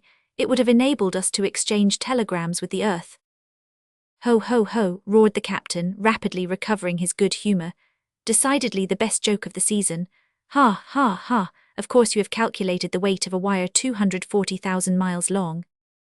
No matter about its weight, cried the Frenchman impetuously. We should have laughed at its weight. We could have tripled the charge of the Columbiad, we could have quadrupled it. Aye, quintupled it if necessary, he added in tones evidently increasing in loudness and violence. Yes, friend Michael, observed Barbicane, but there is a slight and unfortunately a fatal defect in your project. The Earth, by its rotation, would have wrapped our wire around herself, like thread around a spool, and dragged us back almost with the speed of lightning. By the 9 gods of Porcina, cried Arden, something is wrong with my head today. My brain is out of joint, and I am making as nice a mess of things as my friend Marston was ever capable of. By the by, talking of Marston, if we never return to the Earth, what is to prevent him from following us to the moon? Nothing, replied Barbicane. He is a faithful friend and a reliable comrade. Besides, what is easier? Is not the Columbiad still at Stony Hill? Cannot gun-cotton be readily manufactured on any occasion? Will not the moon again pass through the zenith of Florida? 18 years from now, will she not occupy exactly the same spot that she does today? Certainly, cried Arden with increasing enthusiasm, Marston will come, and Elphinstone of the Torpedo, and the gallant Bloomsbury and Bilsby the Brave and all our friends of the Baltimore Gun Club, and we shall receive them with all the honours. And then we shall establish projectile trains between the Earth and the Moon. Hurrah for J.T. Marston. Hurrah for Secretary Marston, cried the captain with an enthusiasm almost equal to Arden's. Hurrah for my dear friend Marston, cried Barbicane, hardly less excited than his comrades. Our old acquaintance Marston, of course, could not have heard the joyous acclamations that welcomed his name, but at that moment he certainly must have felt his ears most unaccountably tingling. What was he doing at the time? He was rattling along the banks of the Kansas River, as fast as an express train could take him, on the road to Long's Peak, where, by means of the great telescope, he expected to find some traces of the projectile that contained his friends. He never forgot them for a moment, but of course he little dreamed that his name at that very time was exciting their vividest recollections and their warmest applause. In fact, their recollections were rather too vivid, and their applause decidedly too warm. Was not the animation that prevailed among the guests of the projectile of a very unusual character, and was it not becoming more and more violent every moment? Could the wine have caused it?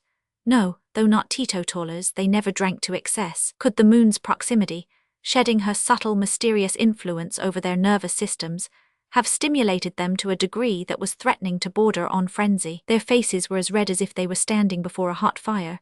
Their breathing was loud, and their lungs heaved like a smith's bellows. Their eyes blazed like burning coals.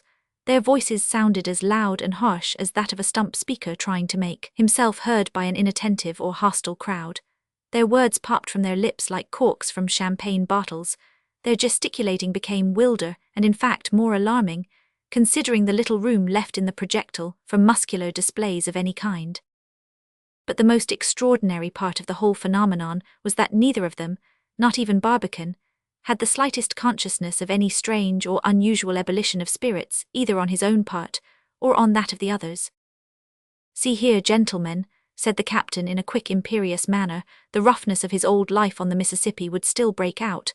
See here, gentlemen, it seems I'm not to know if we are to return from the moon. Well, past that for the present, but there is one thing I must know. Hear the captain, cried Barbicane, stamping with his foot like an excited fencing master. There is one thing he must know. I want to know what we're going to do when we get there. He wants to know what we're going to do when we get there. A sensible question. Answer it, Arden. Answer it yourself, Barbicane. You know more about the moon than I do. You know more about it than all the Nasmyths that ever lived. I'm blessed if I know anything at all about it, cried Barbicane with a joyous laugh. Ha ha ha, the first Eastern Shore Marylander or any other simpleton you meet in Baltimore knows as much about the moon as I do. Why we're going there I can't tell. What we're going to do when we get there, can't tell either. Arden knows all about it. He can tell he's taking us there. Certainly I can tell. Should I have offered to take you there without a good object in view? Cried Arden, husky with continual roaring. Answer me that. No conundrums, cried the captain in a voice sourer and rougher than ever. Tell us if you can in plain English what the demon we have come here for. I'll tell you if I feel like it, cried Arden, folding his arms with an aspect of great dignity, and I'll not tell you if I don't feel like it. What's that? Cried Barbicane.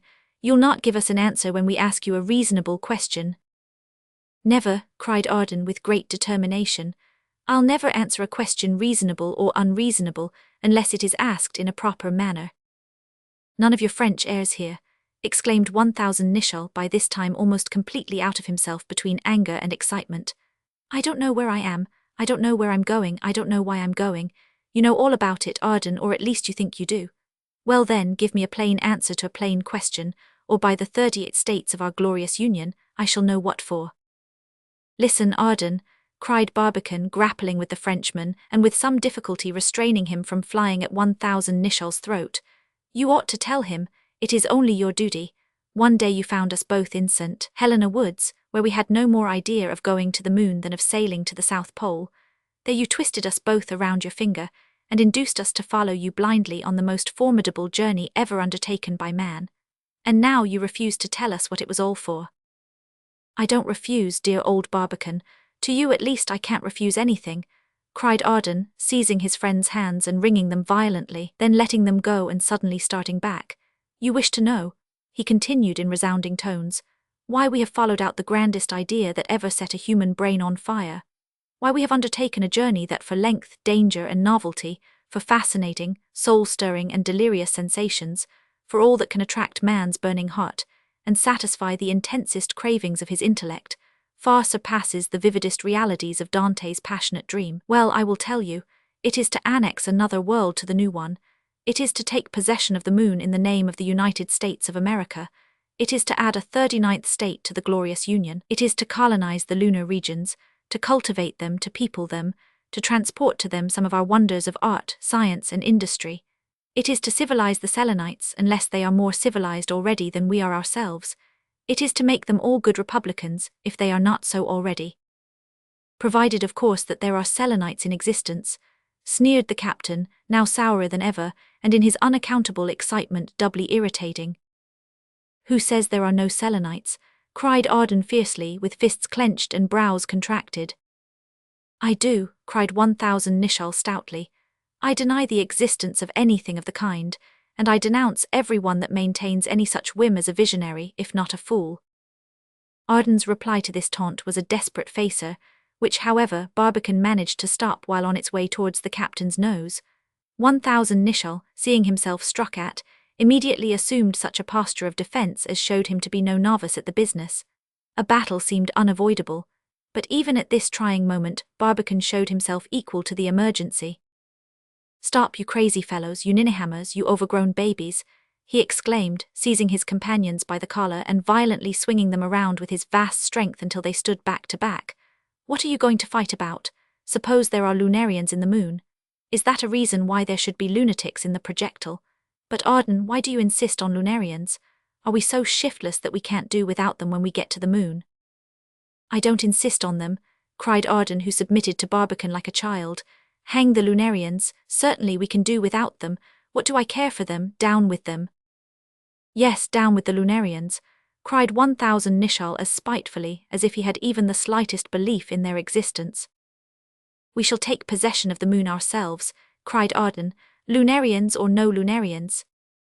We three shall constitute a republic, cried 1000 Nicholl. I shall be the House, cried Arden. And I the Senate, answered the captain. And Barbicane our first president, shrieked the Frenchman. Our first and last, roared 1000 Nicholl. No objections to a third term, yelled Arden. He's welcome to any number of terms he pleases, vociferated 1000 Nicholl. Hurrah for President Barbicane of the lunatic, I mean of the lunar republic, screamed Arden. Long may he wave and may his shadow never grow less, shouted Captain 1000 Nicholl, his eyes almost out of their sockets. Then, with voices reminding you of sand fiercely blown against the window panes, the President and the Senate chanted the immortal Yankee Doodle, whilst the House delivered itself of the Marseillaise, in a style which even the wildest Jacobins in Robespierre's day could hardly have surpassed. But long before either song was ended, all three broke out into a dance, wild, insensate, furious, delirious, paroxysmatical. No Orphic festivals on Mount Cithaeron ever raged more wildly. No Bacchic revels on Mount Parnassus were ever more corybantic. Diana, demented by the maddening example, joined in the orgy, howling and barking frantically in her turn, and wildly jumping as high as the ceiling of the projectile. Then came new accessions to the infernal din. Wings suddenly began to flutter, cocks to crow, hens to cluck, and 5 or 6 chickens, managing to escape out of their coop, flew backwards and forwards blindly, with frightened screams, dashing against each other and against the walls of the projectile, and altogether getting up as demoniacal a hullabaloo as could be made by 10,000 bats that you suddenly disturbed in a cavern where they had slept through the winter. Then the three companions, no longer able to withstand the overpowering influence of the mysterious force that mastered them, intoxicated, more than drunk, burned by the air that scorched their organs of respiration, dropped at last and lay flat, motionless, senseless as dabs of clay, on the floor of the projectile. A demoniacal hullabaloo. A demoniacal hullabaloo. Chapter 8. The neutral point. What had taken place? Whence proceeded this strange intoxication whose consequences might have proved so disastrous? A little forgetfulness on Arden's part had done the whole mischief, but fortunately 1,000 Nicholl was able to remedy it in time. After a regular fainting spell several minutes long, the captain was the first man to return to consciousness and the full recovery of his intellectual faculties. His first feelings were far from pleasant. His stomach gnawed him as if he had not eaten for a week, though he had taken breakfast only a few hours before. His eyes were dim, his brain throbbing and his limbs shaking. In short, he presented every symptom usually seen in a man dying of starvation. Picking himself up with much care and difficulty, he roared out to Arden for something to eat. Seeing that the Frenchman was unable or unwilling to respond, he concluded to help himself by beginning first of all to prepare a little tea. To do this, fire was necessary, so to light his lamp he struck a match. But what was his surprise at seeing the sulphur tip of the match blazing with a light so bright and dazzling that his eyes could hardly bear it. Touching it to the gas burner, a stream of light flashed forth equal in its intensity to the flame of an electric lamp. Then he understood it all in an instant. The dazzling glare, his maddened brain, his gnawing stomach, all were now clear as the noonday sun. The oxygen, he cried, and suddenly stooping down and examining the tap of the air apparatus, he saw that it had been only half turned off. Consequently, the air was gradually getting more and more impregnated with this powerful gas, colourless, odourless, tasteless, infinitely precious, but unless when strongly diluted with nitrogen, capable of producing fatal disorders in the human system. Arden, startled by 1,000 Nicholl's question about the means of returning from the moon, had turned the cock only half off. The captain instantly stopped the escape of the oxygen, but not one moment too soon. It had completely saturated the atmosphere. A few minutes more and it would have killed the travellers, not like carbonic acid by smothering them, but by burning them up, as a strong draught burns up the coals in a stove. The oxygen, he cried. The oxygen, he cried. It took nearly an hour for the air to become pure enough to allow the lungs their natural play. Slowly and by degrees, the travellers recovered from their intoxication. They had actually to sleep off the fumes of the oxygen, as a drunkard has to sleep off the effects of his brandy. When Arden learned that he was responsible for the whole trouble, do you think the information disconcerted him? Not a bit of it.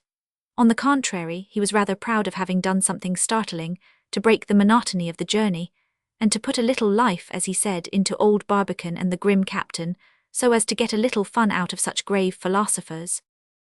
After laughing heartily at the comical figure cut by his two friends capering like crazy students at the closerie des Lilas, he went on moralizing on the incident. For my part, I'm not a bit sorry for having partaken of this fuddling gas. It gives me an idea, dear boys. Would it not be worth some enterprising fellows while to establish a sanatorium provided with oxygen chambers, where people of a debilitated state of health could enjoy a few hours of intensely active existence? There's money in it, as you Americans say. Just suppose balls or parties given in halls where the air would be provided, with an extra supply of this enrapturing gas. Or theaters where the atmosphere would be maintained in a highly oxygenated condition. What passion, what fire in the actors, what enthusiasm in the spectators. And carrying the idea a little further, if instead of an assembly or an audience, we should oxygenize towns, cities, a whole country, what activity would be infused into the whole people? What new life would electrify a stagnant community? Out of an old used-up nation we could perhaps make a brand new one, and for my part, I know more than one state in old Europe where this oxygen experiment might be attended with a decided advantage, or where at all events it could do no harm. The Frenchman spoke so glibly and gesticulated so earnestly that 1,000 Nicholl once more gravely examined the stopcock, but Barbicane damped his enthusiasm by a single observation. "Friend Michael," said he, "your new and interesting idea we shall discuss at a more favourable opportunity. At present we want to know where all these cocks and hens have come from." "These cocks and hens? Yes." Arden threw a glance of comical bewilderment on half a dozen or so of splendid barnyard fowls that were now beginning to recover from the effects of the oxygen. For an instant he could not utter a word. Then, shrugging his shoulders, he muttered in a low voice, "Catastrophe prematurely exploded." "What are you going to do with these chickens?" persisted Barbicane. "Acclimatize them in the moon, by Jove, what else?" was the ready reply. "Why conceal them then?" "A hoax, a poor hoax, dear President, which proves a miserable failure. I intended to let them loose on the lunar continent at the first favourable opportunity. I often had a good laugh to myself, thinking of your astonishment and the captain's at seeing a lot of American poultry scratching for worms on a lunar dunghill." "Ah, wag, jester, incorrigible farceur," cried Barbicane with a smile. "You want no nitrous oxide to put a bee in your bonnet. He is always as bad as you and I were for a short time, 1,000 Nicholl under the laughing gas. He's never had a sensible moment in his life." "I can't say the same of you," replied Arden. "You had at least one sensible moment in all your lives, and that was about an hour ago." Their incessant chattering did not prevent the friends from at once repairing the disorder of the interior of the projectile. Cocks and hens were put back in their cages, but while doing so, the friends were astonished to find that the birds, though good-sized creatures and now pretty fat and plump, hardly felt heavier in their hands than if they had been so many sparrows. This drew their interested attention to a new phenomenon. From the moment they had left the earth, their own weight, and that of the projectile and the objects therein contained, had been undergoing a progressive diminution. They might never be able to ascertain this fact with regard to the projectile, but the moment was now rapidly approaching when the loss of weight would become perfectly sensible, both regarding themselves and the tools and instruments surrounding them. Of course, it is quite clear that this decrease could not be indicated by an ordinary scales, as the weight to balance the object would have lost precisely as much as the object itself. But a spring balance, for instance, in which the tension of the coil is independent of attraction, would have readily given the exact equivalent of the loss. Attraction or weight, according to Newton's well-known law, acting in direct proportion to the mass of the attracting body and in inverse proportion to the square of the distance, this consequence clearly follows. Had the Earth been alone in space, or had the other heavenly bodies been suddenly annihilated, the further from the Earth the projectile would be, the less weight it would have. However, it would never entirely lose its weight, as the terrestrial attraction would have always made itself felt at no matter what distance. But as the Earth is not the only celestial body possessing attraction, it is evident that there may be a point in space where the respective attractions may be entirely annihilated by mutual counteraction. Of this phenomenon, the present instance was a case in point. In a short time, the projectile and its contents would for a few moments be absolutely and completely deprived of all weight whatsoever. The path described by the projectile was evidently a line from the Earth to the Moon averaging somewhat less than 240,000 miles in length. According as the distance between the projectile and the Earth was increasing, the terrestrial attraction was diminishing in the ratio of the square of the distance, and the lunar attraction was augmenting in the same proportion. As before observed, the point was not now far off where, the two attractions counteracting each other, the bullet would actually weigh nothing at all. If the masses of the Earth and the Moon had been equal, this should evidently be found halfway between the two bodies. But by making allowance for the difference of the respective masses, it was easy to calculate that this point would be situated at the 9/10 of the total distance, or, in round numbers, at something less than 216,000 miles from the Earth. At this point, a body that possessed no energy or principle of movement within itself would remain forever, relatively motionless, suspended like Mahomet's coffin, being equally attracted by the two orbs and nothing impelling it in one direction rather than in the other. Now the projectile at this moment was nearing this point. If it reached it, what would be the consequence? To this question, three answers presented themselves, all possible under the circumstances, but very different in their results. Such was now the state of things, which Barbicane tried to explain to his friends, who, it need hardly be said, listened to his remarks with the most intense interest. How were they to know, they asked him, the precise instant at which the projectile would reach the neutral point? That would be an easy matter, he assured them. It would be at the very moment when both themselves and all the other objects contained in the projectile would be completely free from every operation of the law of gravity. In other words, when everything would cease to have weight. This gradual diminution of the action of gravity the travellers had been for some time noticing, but they had not yet witnessed its total cessation. But that very morning, about an hour before noon, as the captain was making some little experiment in chemistry, he happened by accident to overturn a glass full of water. What was his surprise at seeing that neither the glass nor the water fell to the floor. Both remained suspended in the air, almost completely motionless. "The prettiest experiment I ever saw," cried Arden. "Let us have more of it." And seizing the bottles, the arms, and the other objects in the projectile, he arranged them around each other in the air with some regard to symmetry and proportion. The different articles, keeping strictly each in its own place, formed a very attractive group wonderful to behold. Diana, placed in the apex of the pyramid, would remind you of those marvelous suspensions in the air performed by Howden, Hermann, and a few other first-class wizards. Only being kept in her place without being hampered by invisible strings, the animal rather seemed to enjoy the exhibition, though in all probability she was hardly conscious of anything unusual in her appearance. Our travellers had been fully prepared for such a phenomenon, yet it struck them with as much surprise as if they had never uttered a scientific reason to account for it.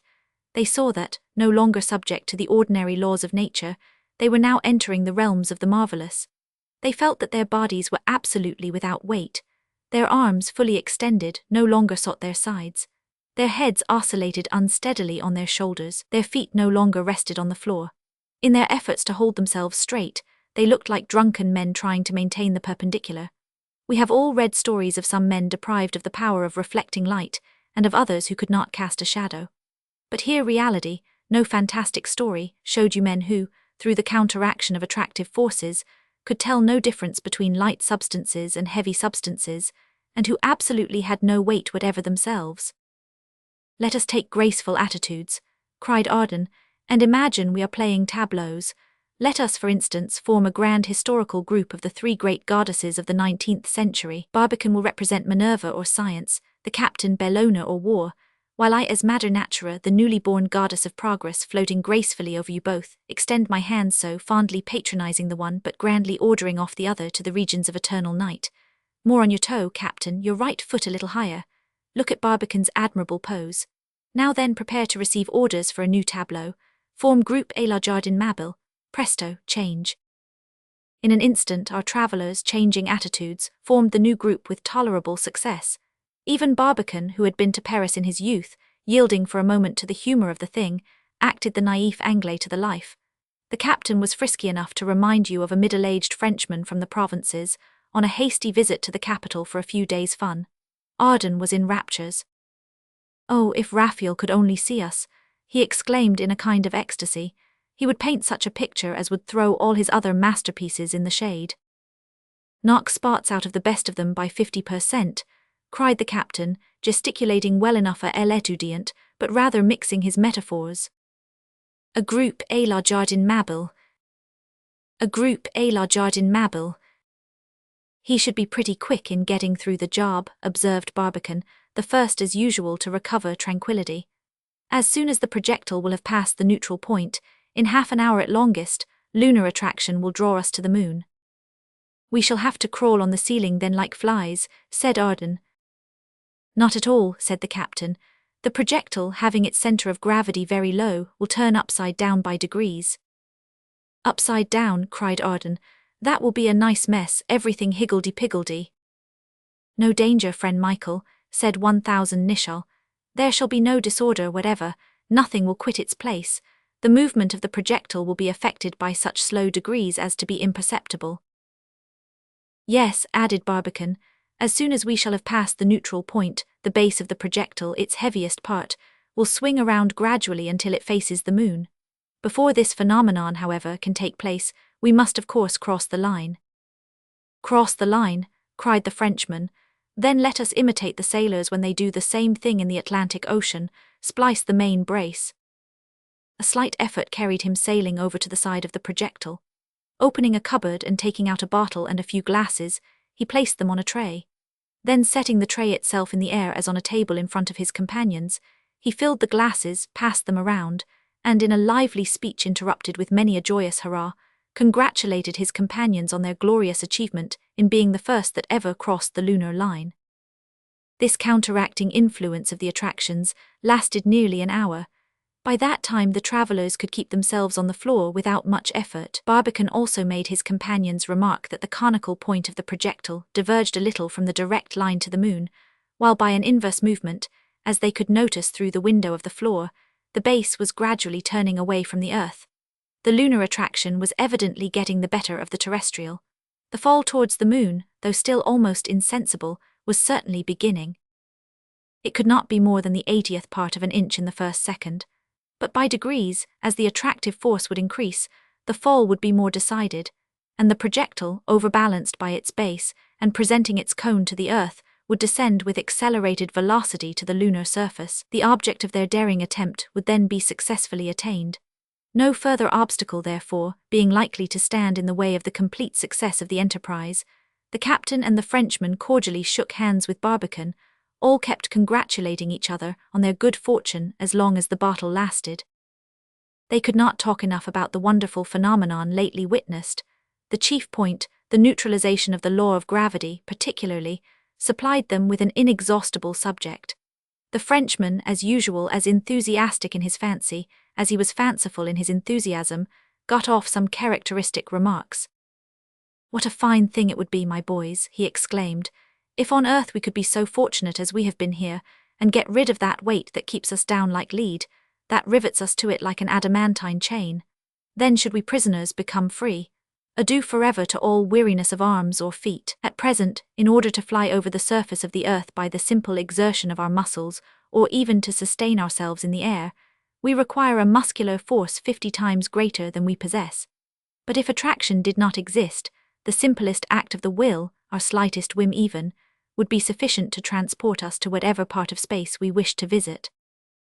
"Arden, you had better invent something to kill attraction," observed 1000 Nicholl dryly. "You can do it if you try. Jackson and Morton have killed pain by sulfuric ether. Suppose you try your hand on attraction." "It would be worth a trial," cried Arden, so full of his subject as not to notice the captain's jeering tone. "Attraction once destroyed, there is an end forever to all loads, packs, and burdens. How the poor omnibus horses would rejoice. Adieu forever to all cranes, derricks, capstans, jackscrews, and even hotel elevators. We could dispense with all ladders, doorsteps, and even staircases."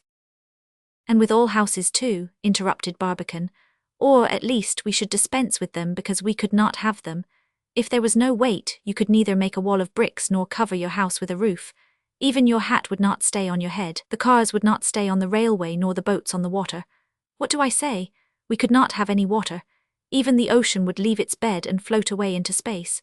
Nay, the atmosphere itself would leave us, being detained in its place by terrestrial attraction and by nothing else." "Too true, Mr. President," replied Arden after a pause. "It's a fact. I acknowledge the corn, as Marston says, but how you positive fellows do knock holes into our pretty little creations of fancy." "Don't feel so bad about it, Arden," observed 1000 Nicholl. "Though there may be no orb from which gravity is excluded altogether, we shall soon land in one where it is much less powerful than on the earth." "You mean the moon?" "Yes, the moon.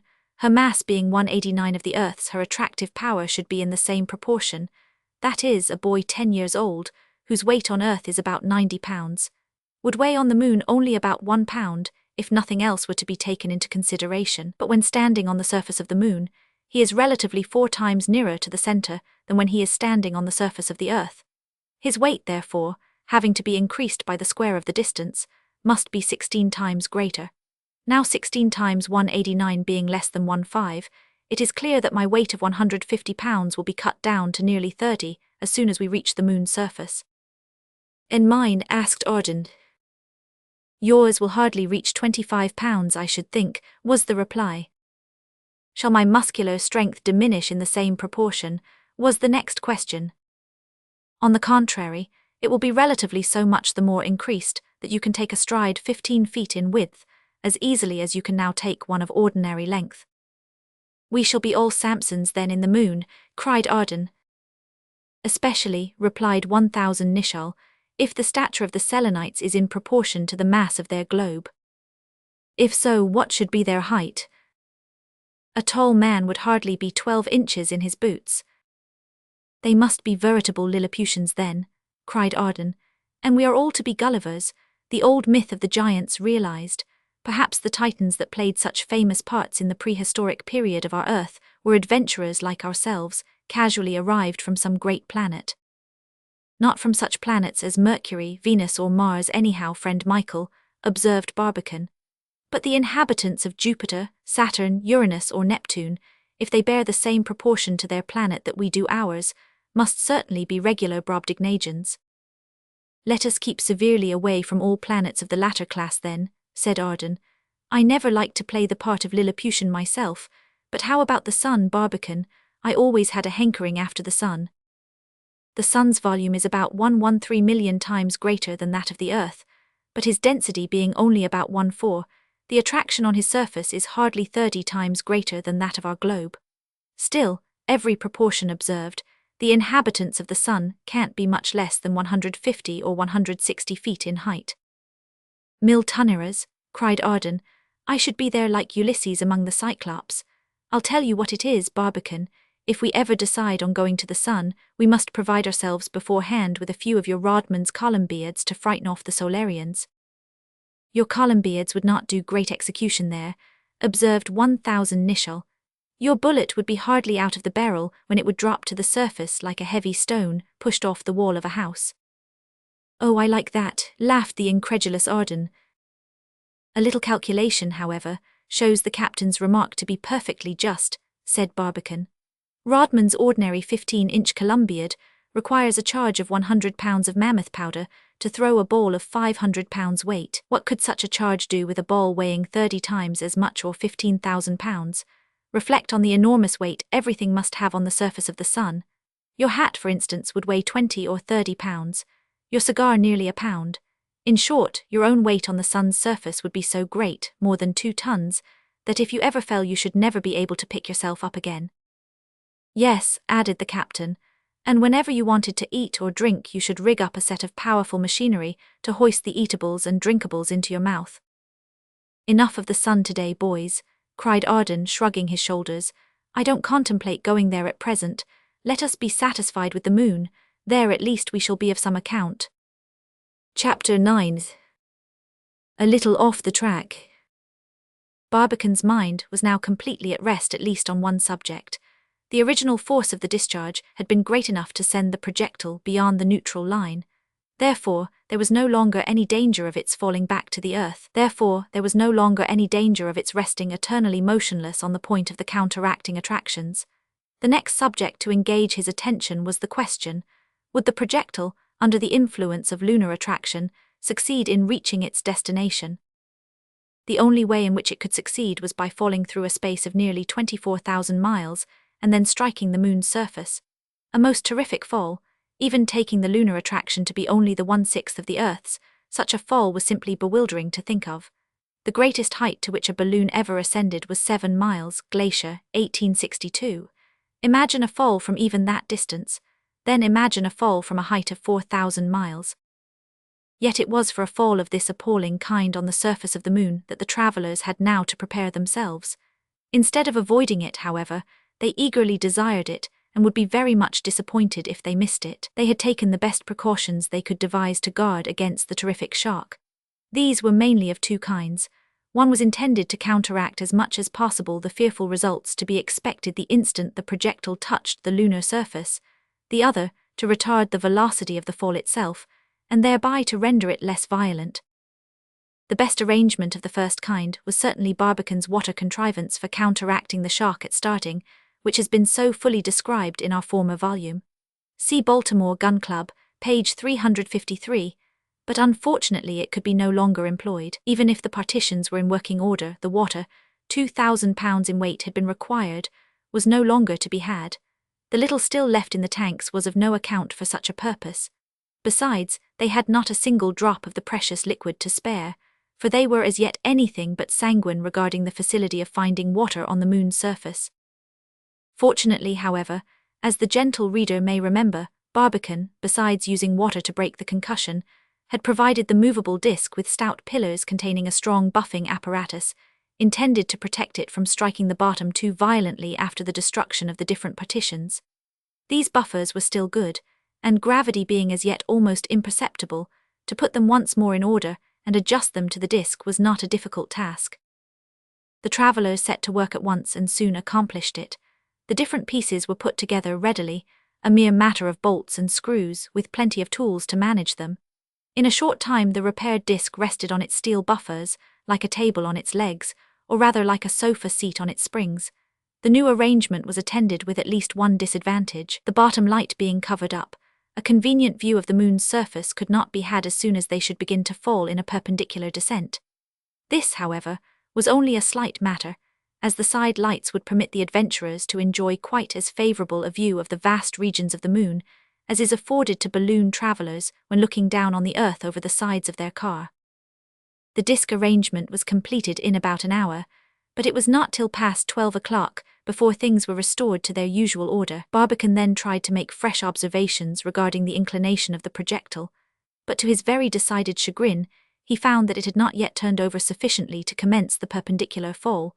On the contrary, it even seemed to be following a curve rather parallel with that of the lunar disc. The Queen of the Stars now glittered with a light more dazzling than ever, whilst from an opposite part of the sky the glorious King of Day flooded her with his fires. The situation began to look a little serious. "Shall we ever get there?" asked the captain. "Let us be prepared for getting there anyhow," was Barbican's dubious reply. "You're a pretty pair of suspenders," said Arden cheerily.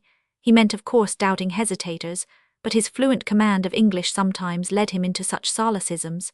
"Certainly we shall get there, and perhaps a little sooner than will be good for us." This reply sharply recalled Barbican to the task he had undertaken, and he now went to work seriously, trying to combine arrangements to break the fall. The reader may perhaps remember Arden's reply to the captain on the day of the famous meeting in Tampa. "Your fall would be violent enough," the captain had urged, "to splinter you like glass into 1,000 fragments." "And what shall prevent me," had been Arden's ready reply, "from breaking my fall by means of counteracting rockets suitably disposed, and let off at the proper time?" The practical utility of this idea had at once impressed Barbican. It could hardly be doubted that powerful rockets, fastened on the outside to the bottom of the projectile, could, when discharged, considerably retard the velocity of the fall by their sturdy recoil. They could burn in a vacuum by means of oxygen furnished by themselves, as powder burns in the chamber of a gun, or as the volcanoes of the moon continue their action regardless of the absence of a lunar atmosphere. Barbican had therefore provided himself with rockets enclosed in strong steel gun barrels, grooved on the outside so that they could be screwed into corresponding holes already made with much care in the bottom of the projectile. They were just long enough, when flush with the floor inside, to project outside by about 6 inches. They were 20 in number, and formed 2 concentric circles around the dead light. Small holes in the disc gave admission to the wires by which each of the rockets was to be discharged externally by electricity. The whole effect was therefore to be confined to the outside. The mixtures having been already carefully deposited in each barrel, nothing further need be done than to take away the metallic plugs which had been screwed into the bottom of the projectile, and replace them by the rockets, every one of which was found to fit its grooved chamber with rigid exactness.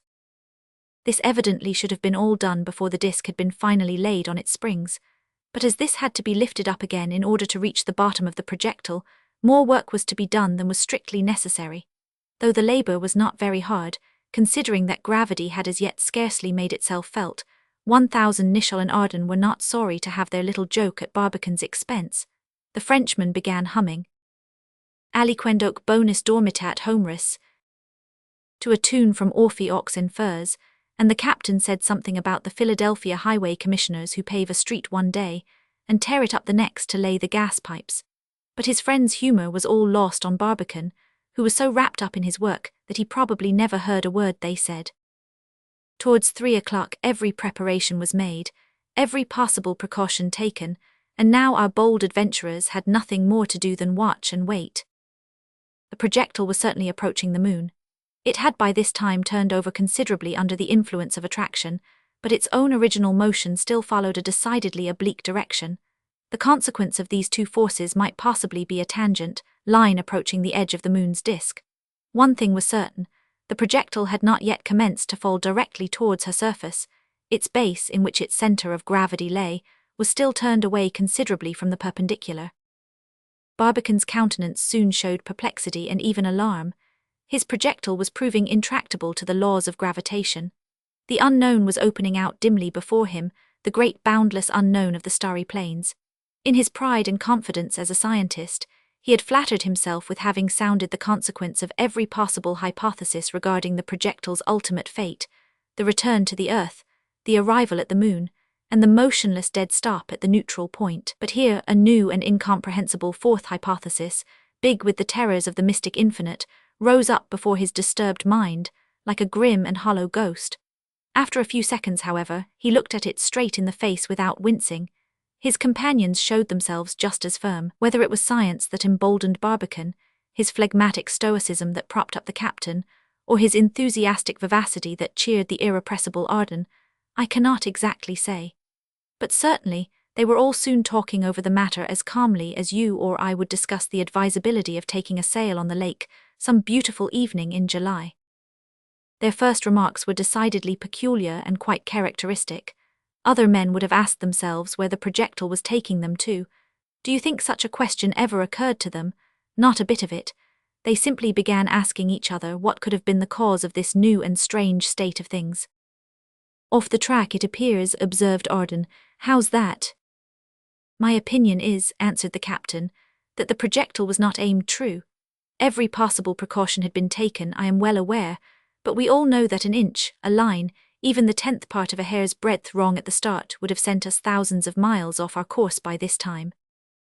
What have you to say to that, Barbicane? Asked Arden.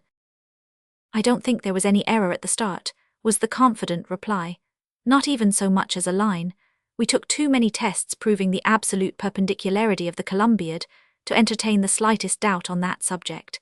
Its direction towards the zenith being incontestable, I don't see why we should not reach the moon when she comes to the zenith. Perhaps we're behind time, suggested Arden. What have you to say to that, Barbicane? Asked the captain. You know the Cambridge men said the journey had to be done in 97 hours 13 minutes and seconds. That's as much as to say that if we're not up to time we shall miss the moon. Correct, said Barbicane. But we can't be behind time. We started, on December 1st at 13 minutes and seconds before 11 o'clock, and we were to arrive 4 days later at midnight precisely.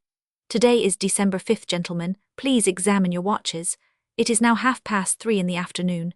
8 hours and a half are sufficient to take us to our journey's end. Why should we not arrive there? How about being ahead of time? Asked the captain. Just so, said Arden. We have discovered the initial velocity to have been greater than was expected. Not at all, not at all, cried Barbicane. A slight excess of velocity would have done no harm whatever had the direction of the projectile been perfectly true. No, there must have been a digression. We must have been switched off. Switched off by what? Asked both his listeners in one breath. I can't tell, said Barbicane curtly. Well, said Arden, if Barbicane can't tell, there is an end to all further talk on the subject. We're switched off, that's enough for me. What has done it? I don't care. Where are we going to? I don't care. What is the use of pestering our brains about it? We shall soon find out. We are floating around in space, and we shall end by hauling up somewhere or other.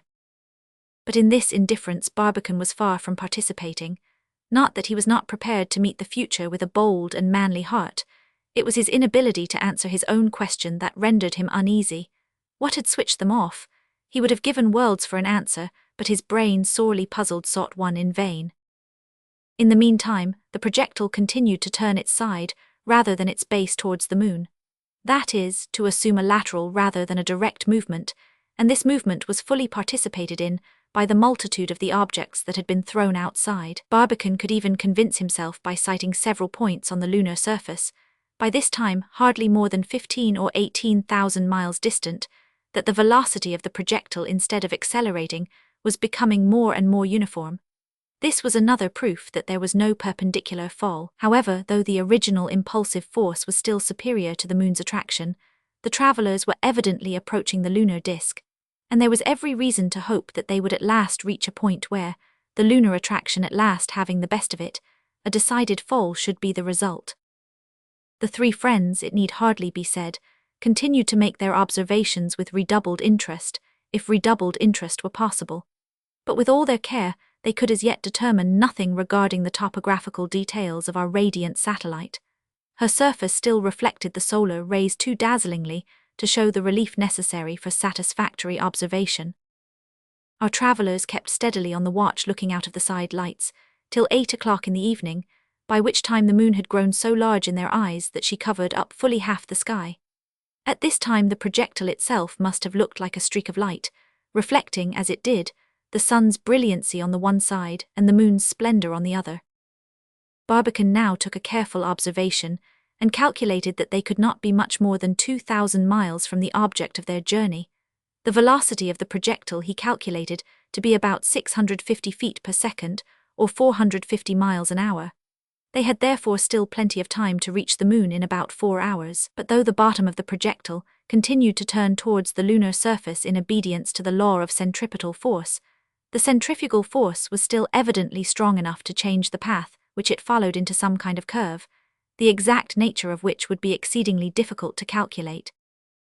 The careful observations that Barbicane continued to take did not, however, prevent him from endeavoring to solve his difficult problem. What had switched them off?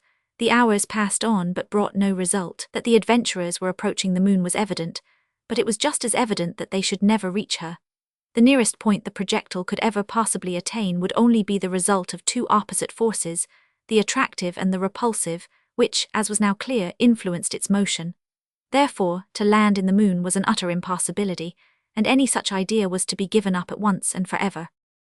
"Quond meme, what of it?" cried Arden after some moments' silence. "We're not to land in the moon. Well, let us do the next best thing, pass close enough to discover her secrets." But 1,000 Nicholl could not accept the situation so coolly. On the contrary, he decidedly lost his temper, as is occasionally the case with even phlegmatic men. He muttered an oath or two, but in a voice hardly loud enough to reach Barbicane's ear. At last, impatient of further restraint, he burst out. "Who the deuce cares for her secrets? To the hangman with her secrets. We started to land in the moon. That's what's got to be done. That I want or nothing. Confound the darned thing, I say, whatever it was, whether on the earth or off it, that shoved us off the track." "On the earth or off it," cried Barbicane, striking his head suddenly. "Now I see it. You're right, Captain. Confound the bolide that we met the first night of our journey." "Hey," cried Ardens. "What do you mean?" asked 1,000 Nicholl. "I mean," replied Barbicane, with a voice now perfectly calm, and in a tone of quiet conviction, "that our deviation is due altogether to that wandering meteor." "Why, it did not even graze us," cried Arden.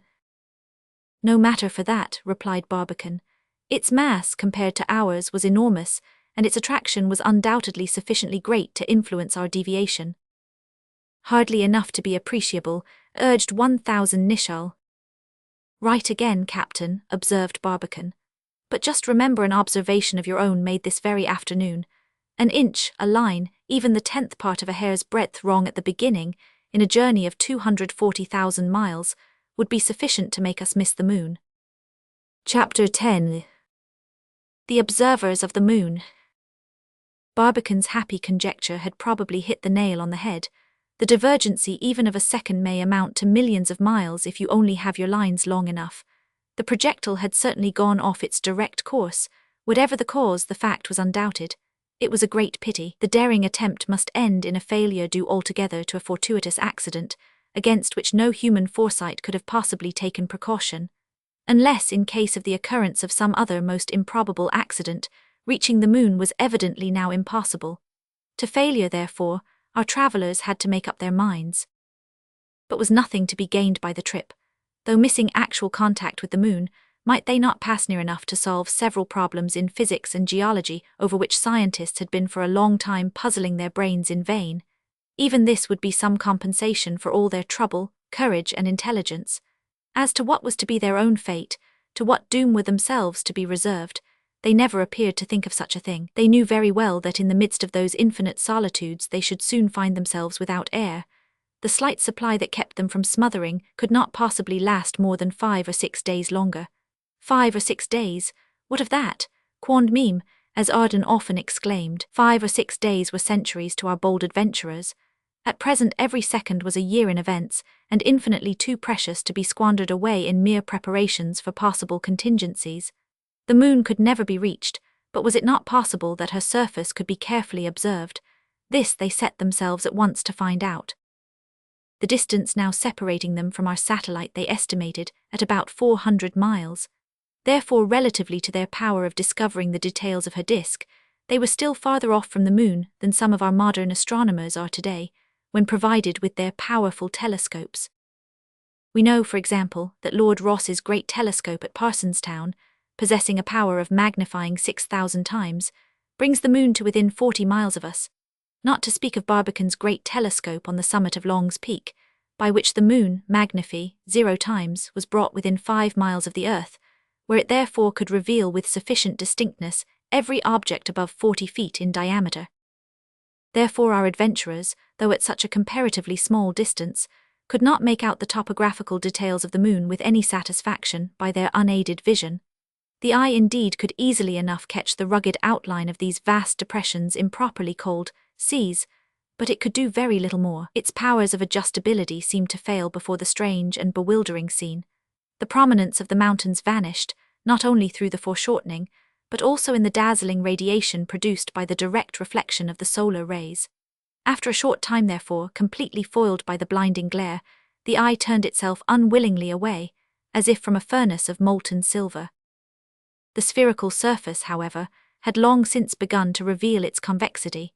The moon was gradually assuming the appearance of a gigantic egg, with the smaller end turned towards the earth. In the earlier days of her formation, while still in a state of mobility, she had been probably a perfect sphere in shape.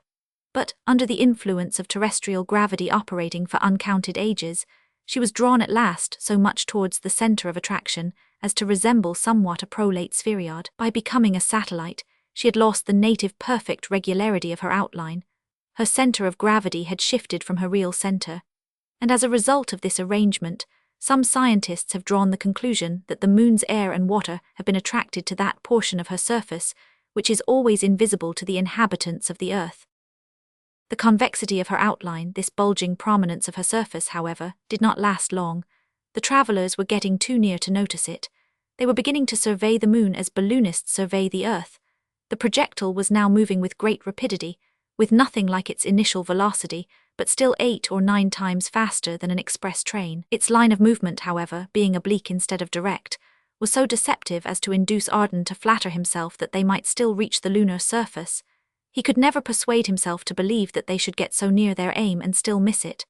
No, nothing might, could, would, or should induce him to believe it. He repeated again and again, but Barbican's pitiless logic left him no reply. No, dear friend, no. We can reach the moon only by a fall, and we don't fall. Centripetal force keeps us at least for a while under the lunar influence, but centrifugal force drives us away irresistibly. These words were uttered in a tone that killed Arden's last and fondest hope. The portion of the moon they were now approaching was her northern hemisphere, found usually in the lower part of lunar maps. The lens of a telescope, as is well known, gives only the inverted image of the object. Therefore, when an upright image is required, an additional glass must be used. But as every additional glass is an additional obstruction to the light, the object glass of a lunar telescope is employed without a corrector. Light is thereby saved, and in viewing the moon, as in viewing a map, it evidently makes very little difference whether we see her inverted or not. Maps of the moon, therefore, being drawn from the image formed by the telescope, show the north in the lower part and vice versa. Of this kind was the Mappa Selenographica by Beer and Meidler, so often previously alluded to and now carefully consulted by Barbicane. The northern hemisphere, towards which they were now rapidly approaching, presented a strong contrast with the southern, by its vast plains and great depressions, checkered here and there by very remarkable isolated mountains. At midnight the moon was full. This was the precise moment at which the travellers would have landed, had not that unlucky bolide drawn them off the track. The moon was therefore strictly up to time, arriving at the instant rigidly determined by the Cambridge Observatory. She occupied the exact point, to a mathematical nicety, where our 28th parallel crossed the perigee. An observer posted in the bottom of the Columbiad at Stony Hill would have found himself at this moment precisely under the moon. The axis of the enormous gun, continued upwards vertically, would have struck the orb of night exactly in her centre. It is hardly necessary to tell our readers that, during this memorable night of the 5th of December, the travellers had no desire to close their eyes. Could they do so, even if they had desired? No, all their faculties, thoughts, and desires were concentrated in one single word: look. Representatives of the earth, and of all humanity past and present, they felt that it was with their eyes that the race of man contemplated the lunar regions and penetrated the secrets of our satellite. A certain indescribable emotion, therefore, combined with an undefined sense of responsibility, held possession of their hearts, as they moved silently from window to window. Their observations, recorded by Barbicane, were vigorously remade, revised, and redetermined by the others. To make them, they had telescopes which they now began to employ with great advantage. To regulate and investigate them, they had the best maps of the day.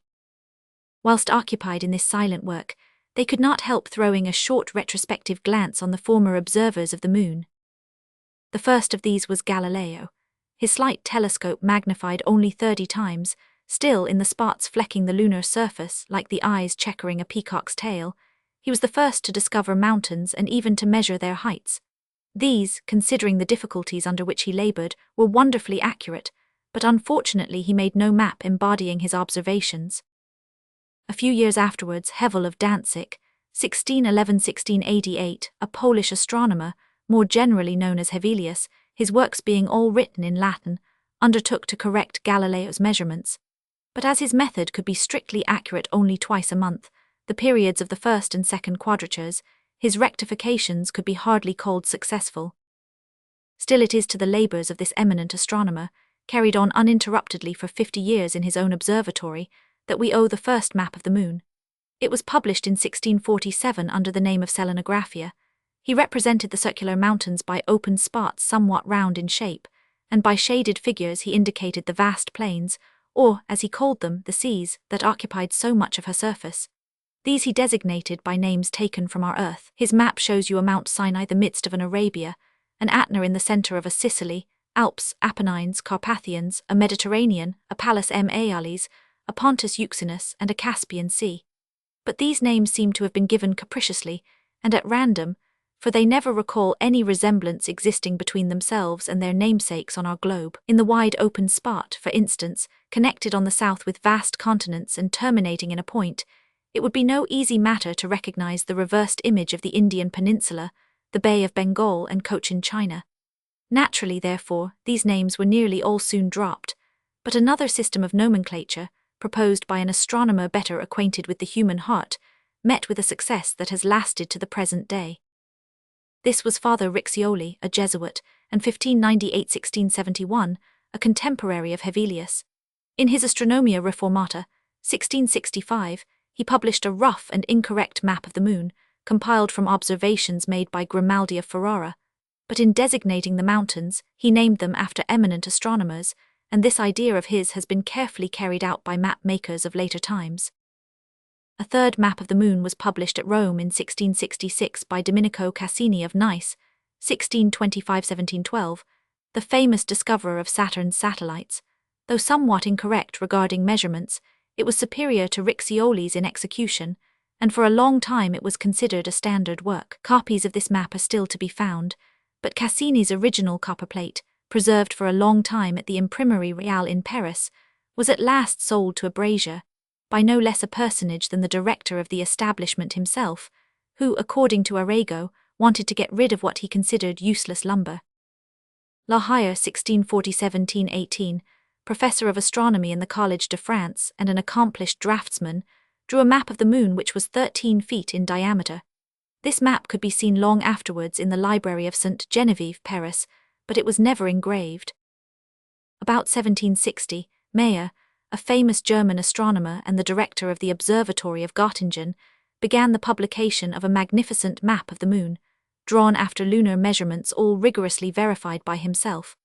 Unfortunately, his death in 1762 interrupted a work which would have surpassed in accuracy every previous effort of the kind.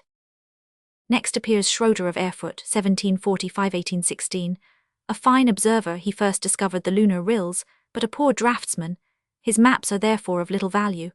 Lohrmann of Dresden published in 1838 an excellent map of the moon, 15 inches in diameter, accompanied by descriptive text and several charts of particular portions on a larger scale. But this and all other maps were thrown completely into the shade by Beer and Meidler's famous Mappa Selenographica, so often alluded to in the course of this work.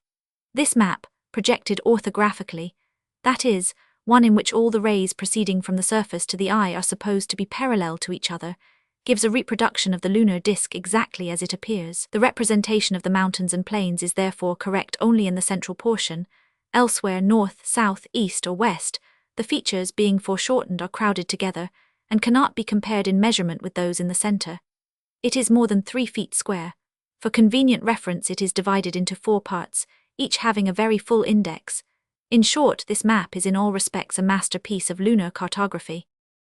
After Beer and Meidler, we should allude to Julius Schmitz of Athens' excellent selenographic reliefs, to Dr. Draper's and to Father Secchi's successful application of photography to lunar representation, to de la Rue's of London, magnificent stereographs of the moon to be had at every optician's, to the clear and correct map prepared by Lecouturier and Chapuis in 1860, to the many beautiful pictures of the moon in various phases of illumination obtained by the Messrs. Bond of Harvard University, to Rutherford's of New York unparalleled lunar photographs, and finally to Nasmyth and Carpenter's wonderful work on the moon, illustrated by photographs of her surface in detail, prepared from models at which they had been laboring for more than a quarter of the century. Of all these maps, pictures, and projections, Barbicane had provided himself with only 2, Beer and Meidler's in German, and Lecouturier and Chapuis in French. These he considered quite sufficient for all purposes, and certainly they considerably simplified his labors as an observer. His best optical instruments were several excellent marine telescopes, manufactured especially under his direction.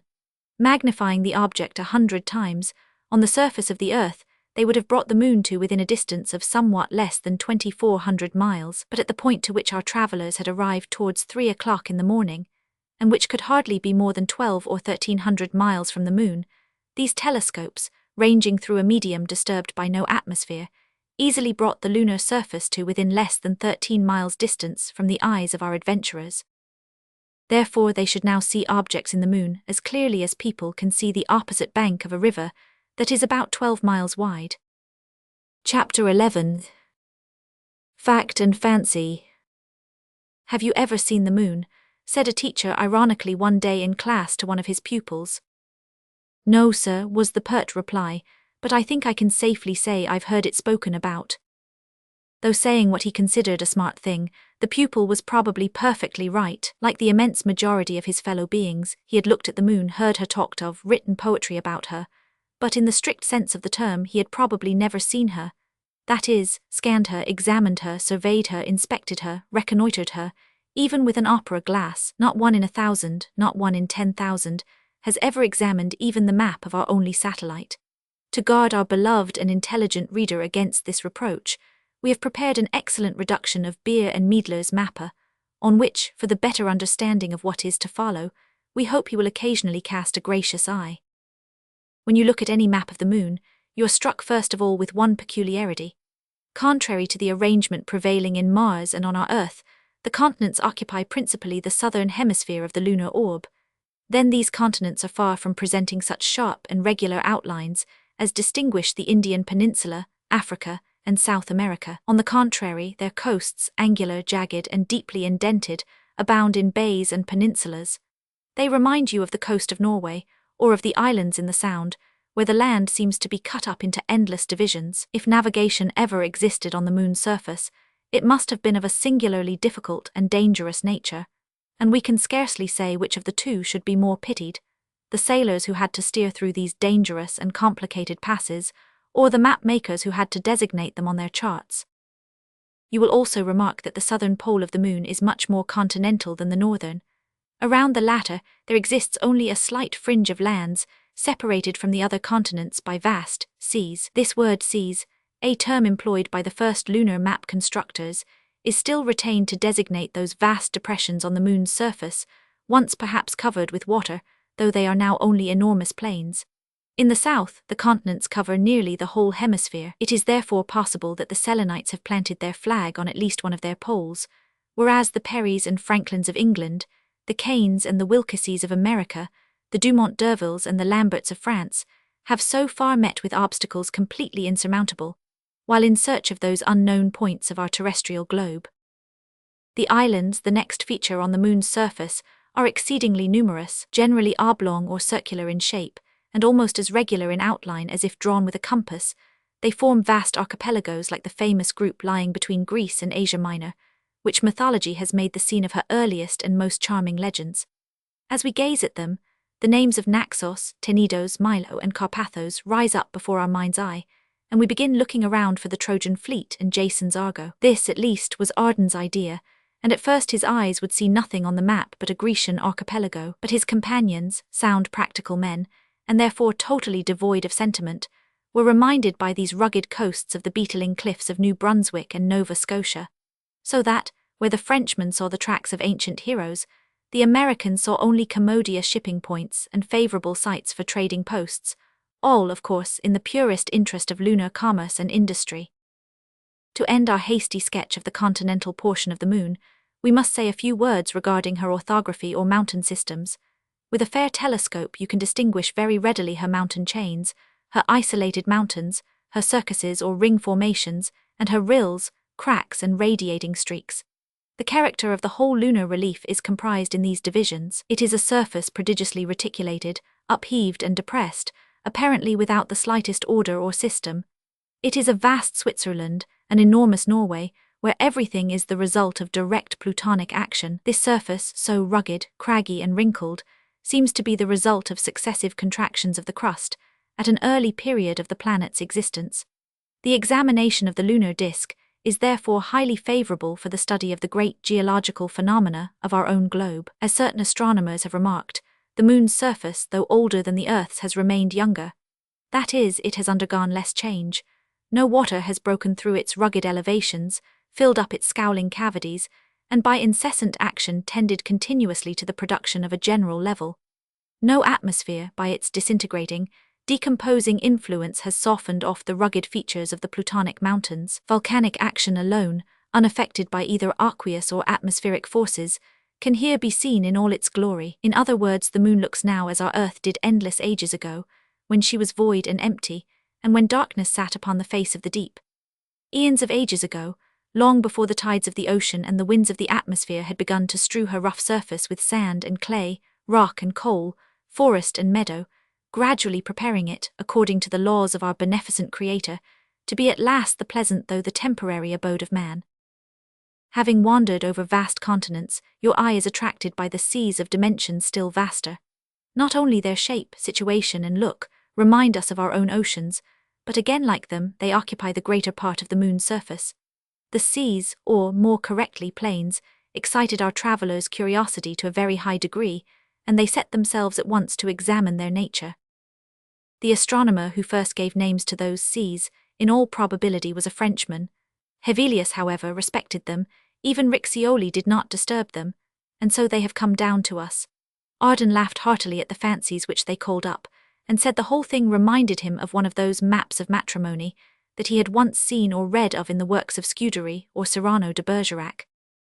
However, he added, I must say that this map has much more reality in it than could be found in the sentimental maps of the 17th century. In fact, I have no difficulty whatever in calling it the map of life, very neatly divided into two parts, the East and the West, the masculine and the feminine, the women on the right and the men on the left. At such observations, Arden's companions only shrugged their shoulders. A map of the moon in their eyes was a map of the moon, no more, no less. Their romantic friend might view it as he pleased. Nevertheless, their romantic friend was not altogether wrong. Judge a little for yourselves. What is the first sea you find in the hemisphere on the left? The Mare Imbrium, or the rainy sea, a fit emblem of our human life, beaten by many a pitiless storm. In a corresponding part of the southern hemisphere you see Mare Nubium, the cloudy sea, in which our poor human reason so often gets befogged. Close to this lies Mare Humorum, the sea of humours, where we sail about, the sport of each fitful breeze. Everything by starts and nothing long. Around all, embracing all, lies Oceanus Prosolarum, the ocean of tempests, where, engaged in one continuous struggle with the gusty whirlwinds, excited by our own passions or those of others, so few of us escape shipwreck, and when disgusted by the difficulties of life, its deceptions, its treacheries, and all the other miseries that flesh is heir to, where do we too often fly to avoid them? To the Sinus Iridium, or the Sinus Roris, that is rainbow gulf and dewy gulf, whose glittering lights, alas, give forth no real illumination to guide our stumbling feet, whose sun-tipped pinnacles have less substance than a dream, whose enchanting waters all evaporate before we can lift a cup full to our parched lips. Showers, storms, fogs, rainbows, is not the whole mortal life of man comprised in these 4 words? Now turn to the hemisphere on the right, the women's side, and you also discover seas, more numerous indeed, but of smaller dimensions and with gentler names, as more befitting the feminine temperament. First comes Mare Serenitatis, the sea of serenity, so expressive of the calm, tranquil soul of an innocent maiden. Near it is Lacus Somnorum, the lake of dreams, in which she loves to gaze at her gilded and rosy future. In the southern division is seen Mare Nectaris, the sea of nectar, over whose soft, heaving billows she is gently wafted by love's caressing winds, youth on the prow and pleasure at the helm. Not far off is Mare Fecunditatis, the sea of fertility, in which she becomes the happy mother of rejoicing children. A little north is Mare Chrysium, the sea of crises, where her life and happiness are sometimes exposed to sudden and unexpected dangers, which fortunately, however, seldom end fatally. Far to the left, near the men's side, is Mare Vaporum, the sea of vapours, into which, though it is rather small and full of sunken rocks, she sometimes allows herself to wander, moody and pouting, and not exactly knowing where she wants to go or what she wants to do. Between the two last expands the great Mare Tranquillitatis, the sea of tranquillity, into whose quiet depths are at last absorbed all her simulated passions, all her futile aspirations, all her unglutted desires, and whose unruffled waters are gliding on forever in noiseless current towards Lacus Mortis, the lake of death, whose misty shores in ruthless, vast and gloomy woods are girt. So at least Arden mused as he stooped over Beer and Meidler's map. Did not these strange successive names somewhat justify his flights of fancy? Surely they had a wonderful variety of meaning. Was it by accident or by forethought deep that the 2 hemispheres of the moon had been thus so strangely divided, yet, as man to woman, though divided still united, and thus forming even in the cold regions of space, a perfect image of our terrestrial existence? Who can say that our romantic French friend was altogether wrong in thus explaining the astute fancies of the old astronomers? His companions, however, it need hardly be said, never saw the seas in that light. They looked on them not with sentimental but with geographical eyes. They studied this new world and tried to get it by heart, working at it like a schoolboy at his lessons. They began by measuring its angles and diameters. To their practical, common-sense vision, Mare Nubium, the cloudy sea, was an immense depression of the surface, sprinkled here and there with a few circular mountains, covering a great portion of that part of the southern hemisphere which lies east of the centre. It occupied a space of about 270,000 square miles, its central point lying in 15 degrees south latitude and degrees east longitude. Northeast from this lay Oceanus Prosolarum, the ocean of tempests, the most extensive of all the plains on the lunar disk, embracing a surface of about 500,000 of square miles, its centre being in 10 degrees north and degrees east. From its bosom those wonderful mountains Kepler and Aristarchus lifted their vast ramparts, glittering with innumerable streaks radiating in all directions. To the north, in the direction of Mare Frigoris, extends Mare Imbrium, the Sea of Rains, its central point in 35 degrees north and degrees east. It is somewhat circular in shape, and it covers a space of about 300,000 square miles. South of Oceanus Prosolarum, and separated from Mare Nubium by a goodly number of ring mountains, lies the little basin of Mare Humorum, the Sea of Humours, containing only about 66,000 square miles. its central point having a latitude of 25 degrees south and a longitude of 40 degrees east. On the shores of these great seas 3 gulfs are easily found: Sinus Estuum, the Gulf of the Tides, northeast of the center; Sinus Iridium, the Gulf of the Rainbows, northeast of the Mare Imbrium; and Sinus Roris, the Dewy Gulf, a little further northeast. All seem to be small plains enclosed between chains of lofty mountains. The Western Hemisphere, dedicated to the ladies, according to Arden, and therefore naturally more capricious, was remarkable for seas of smaller dimensions, but much more numerous. These were principally Mare Serenitatis, the Sea of Serenity, 25 degrees north and degrees west, comprising a surface of about 130,000 square miles; Mare Crisium, the Sea of Crises, a round, well-defined dark depression towards the northwestern edge, 17 degrees north, 55 degrees west, embracing a surface of 60,000 square miles; a regular Caspian Sea in fact, only that the plateau in which it lies buried is surrounded by a girdle of much higher mountains. Then towards the equator, with a latitude of 5 degrees north and a longitude of 25 degrees west, appears Mare Tranquillitatis, the Sea of Tranquility, occupying about 180,000 square miles. This communicates on the south with Mare Nectaris, the Sea of Nectar, embracing an extent of about 42,000 square miles, with a mean latitude of 15 degrees south and a longitude of 35 degrees west. Southwest from Mare Tranquillitatis lies Mare Fecunditatis, the Sea of Fertility, the greatest in this hemisphere, as it occupies an extent of more than 300,000 square miles, its latitude being 3 degrees south and its longitude 50 degrees west. For away to the north on the borders of the Mare Frigoris or Icy Sea is seen the small Mare Humboldtianum or Humboldt Sea, with a surface of about 10,000 square miles. Corresponding to this in the southern hemisphere lies the Mare Austral or South Sea, whose surface as it extends along the western rim is rather difficult to calculate. Finally, right in the center of the lunar disk, where the equator intersects the first meridian, can be seen Sinus Medii, the central gulf, the common property therefore of all the hemispheres, the northern and southern, as well as of the eastern and western. Into these great divisions, the surface of our satellite resolved itself before the eyes of Barbicane and 1,000 Nicholl. Adding up the various measurements, they found that the surface of her visible hemisphere was about 712 millions of square miles, of which about the 2/3 comprised the volcanoes, the mountain chains, the rings, the islands, in short, the land portion of the lunar surface. The other third comprised the seas, the lakes, the marshes, the bays or gulfs, and the other divisions usually assigned to water.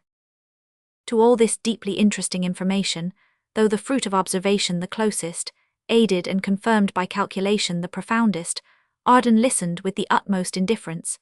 In fact, even his French politeness could not suppress 2 or 3 decided yawns, which of course the mathematicians were too absorbed to notice.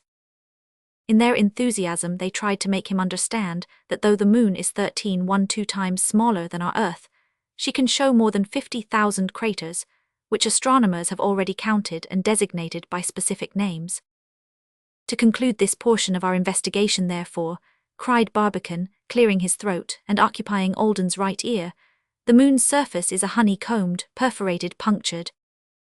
A fistulus, a rugose sailbris, cut in the captain close on the left. And highly cribriform superficies, cried Barbicane. A sieve, a riddle, a colander, shouted the captain.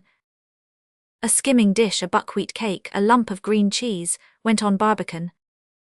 In fact, there is no knowing how far they would have proceeded with their designations, comparisons, and scientific expressions, had not Arden, driven to extremities by Barbicane's last profanity, suddenly jumped up, broken away from his companions, and clapped a forcible extinguisher on their eloquence by putting his hands on their lips and keeping them there a while. Then, striking a grand attitude, he looked towards the moon and burst out in accents of thrilling indignation. "Pardon, O beautiful Diana of the Ephesians! Pardon, O Phoebe, thou pearl-faced goddess of night beloved of Greece! O Isis, thou sympathetic queen of Nile-washed cities! O Astarte, thou favourite deity of the Syrian hills! O Artemis, thou symbolical daughter of Jupiter and Latona, that is of light and darkness! O brilliant sister of the radiant Apollo, enshrined in the enchanting strains of Virgil and Homer, which I only half learned at college, and therefore unfortunately forget just now. Otherwise what pleasure I should have had in hurling them at the heads of Barbicane, 1,000 Nicholl, and every other barbarous iconoclast of the 19th century." Here he stopped short for 2 reasons. First, he was out of breath. Secondly, he saw that the irrepressible scientists had been too busy making observations of their own to hear a single word of what he had uttered, and were probably totally unconscious that he had spoken at all. In a few seconds his breath came back in full blast, but the idea of talking when only deaf men were listening was so disconcerting as to leave him actually unable to get off another syllable. Chapter 12. A bird's eye view of the lunar mountains. I am rather inclined to believe myself that not one word of Arden's rhapsody had been ever heard by Barbicane or 1000 Nicholl. Long before he had spoken his last words, they had once more become mute as statues, and now were both eagerly watching, pencil in hand, spyglass to eye, the northern lunar hemisphere towards which they were rapidly but indirectly approaching. They had fully made up their minds by this time that they were leaving far behind them the central point, which they would have probably reached half an hour ago if they had not been shunted off their course by that inopportune bolide. About 12:30 o'clock, Barbicane broke the dead silence by saying that after a careful calculation they were now only about 875 miles from the moon's surface, a distance 200 miles less in length than the lunar radius, and which was still to be diminished as they advanced further north. They were at that moment 10 degrees north of the equator, almost directly over the ridge lying between the Mare Serenitatis and the Mare Tranquillitatis. From this latitude all the way up to the North Pole, the travellers enjoyed a most satisfactory view of the moon in all directions, and under the most favourable conditions. By means of their spyglasses, magnifying 100 times, they cut down this distance of 875 miles to about 9. The great telescope of the Rocky Mountains, by its enormous magnifying power of 48,000, brought the moon, it is true, within a distance of 5 miles, or nearly twice as near. But this advantage of nearness was considerably more than counterbalanced by a want of clearness, resulting from the haziness and refractiveness of the terrestrial atmosphere, not to mention those fatal defects in the reflector that the art of man has not yet succeeded in remedying. Accordingly, our travellers, armed with excellent telescopes, of just power enough to be no injury to clearness, and posted on unequalled vantage ground, began already to distinguish certain details that had probably never been noticed before by terrestrial observers. Even Arden, by this time quite recovered from his fit of sentiment, and probably infected a little by the scientific enthusiasm of his companions, began to observe and note, alternately, with all the sang-froid of a veteran astronomer. "Friends," said Barbicane, again interrupting a silence that had lasted perhaps 10 minutes, "whither we are going I can't say. If we shall ever revisit the earth I can't tell. Still, it is our duty so to act in all respects as if these labours of ours were one day to be of service to our fellow creatures. Let us keep our souls free from every distraction. We are now astronomers. We see now what no mortal eye has ever gazed on before. This projectile is simply a workroom of the great Cambridge Observatory lifted into space. Let us take observations." With these words, he set to work with a renewed ardour, in which his companions fully participated. The consequence was that they soon had several of the outline maps covered with the best sketches they could make of the moon's various aspects thus presented under such favourable circumstances. They could now remark not only that they were passing the 10th degree of north latitude, but that the projectile followed almost directly the 20th degree of east longitude. "One thing always puzzled me when examining maps of the moon," observed Arden, "and I can't say that I see it yet as clearly as if I had thought over the matter. It is this. I could understand, when looking through a lens at an object, why we get only its reversed image. A simple law of optics explains that. Therefore, in a map of the moon, as the bottom means the north and the top the south, why does not the right mean the west and the left the east? I suppose I could have made this out by a little thought, but thinking, that is reflection, not being my forte, it is the last thing I ever care to do. Barbicane, throw me a word or two on the subject." "I can see what troubles you," answered Barbicane, "but I can also see that one moment's reflection would have put an end to your perplexity. On ordinary maps of the Earth's surface, when the north is the top, the right hand must be the east, the left hand the west, and so on. That is simply because we look down from above, and such a map seen through a lens will appear reversed in all respects. But in looking at the moon, that is up from down, we change our position so far that our right hand points west and our left east. Consequently, in our reversed map, though the north becomes south, the right remains east and—" "Enough said, I see it at a glance. Thank you, Barbicane. Why did not they make you a professor of astronomy? Your hint will save me a world of trouble." Aided by the Mappa Selenographica, the travelers could easily recognize the different portions of the moon over which they were now moving. An occasional glance at our reduction of this map, given as a frontispiece, will enable the gentle reader to follow the travelers on the line in which they moved, and to understand the remarks and observations in which they occasionally indulged. "Where are we now?" asked Arden. "Over the northern shores of the Mare Nubium," replied Barbicane, "but we are still too far off to see with any certainty what they are like." What is the mare itself? A sea, according to the early astronomers, a plain of solid sand, according to later authority, or an immense forest, according to de la Rue of London, so far the moon's most successful photographer. This gentleman's authority, Arden, would have given you decided support in your famous dispute with the captain at the meeting near Tampa, for he says very decidedly that the moon has an atmosphere, very low to be sure, but very dense. This, however, we must find out for ourselves, and in the meantime let us affirm nothing until we have good grounds for positive assertion. Mare Nubium, though not very clearly outlined on the maps, is easily recognized by lying directly east of the regions about the center. It would appear as if this vast plain was sprinkled with immense lava blocks shot forth from the great volcanoes on the right, Tolmius, Alphonse, Alpetragius and Arzachel, but the projectile advanced so rapidly that these mountains soon disappeared, and the travelers were not long before they could distinguish the great peaks that closed the sea on its northern boundary. Here a radiating mountain showed a summit so dazzling with the reflection of the solar rays that Arden could not help crying out, "It looks like one of the carbon points of an electric light projected on a screen. What do you call it, Barbicane?" "Copernicus," replied the president. "Let us examine old Copernicus." This grand crater is deservedly considered one of the greatest of the lunar wonders. It lifts its giant ramparts to upwards of 12,000 feet above the level of the lunar surface. Being quite visible from the Earth and well situated for observation, it is a favorite object for astronomical study. This is particularly the case during the phase existing between last quarter and the new moon, when its vast shadows, projected boldly from the east towards the west, allow its prodigious dimensions to be measured. After Tycho, which is situated in the southern hemisphere, Copernicus forms the most important radiating mountain in the lunar disk. It looms up, single and isolated, like a gigantic lighthouse, on the peninsula separating Mare Nubium from Oceanus Procellarum on one side, and from Mare Imbrium on the other, thus illuminating with its splendid radiation 3 seas at a time. The wonderful complexity of its bright streaks diverging on all sides from its center presented a scene alike splendid and unique. These streaks, the travelers thought, could be traced further north than in any other direction. They fancied they could detect them even in the Mare Imbrium, but this of course might be owing to the point from which they made their observations. At 1 o'clock in the morning, the projectile, flying through space, was exactly over this magnificent mountain. In spite of the brilliant sunlight that was blazing around them, the travelers could easily recognize the peculiar features of Copernicus.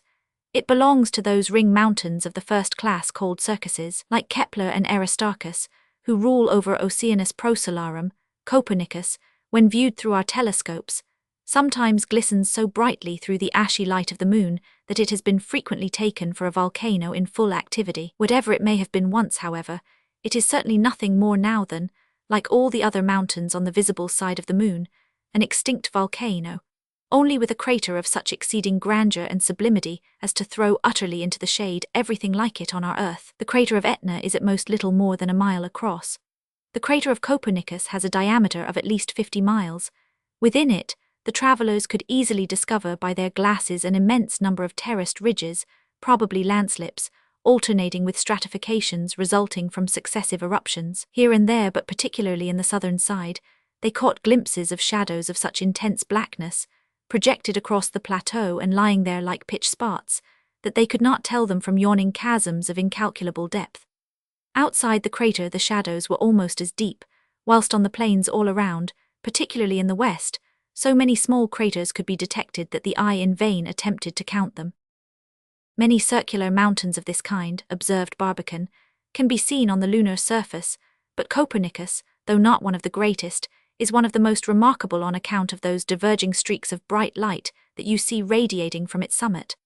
By looking steadily into its crater, you can see more cones than mortal eye ever lit on before. They are so numerous as to render the interior plateau quite rugged, and were formerly so many openings giving vent to fire and volcanic matter. A curious and very common arrangement of this internal plateau of lunar craters is its lying at a lower level than the external planes, quite the contrary to a terrestrial crater, which generally has its bottom much higher than the level of the surrounding country.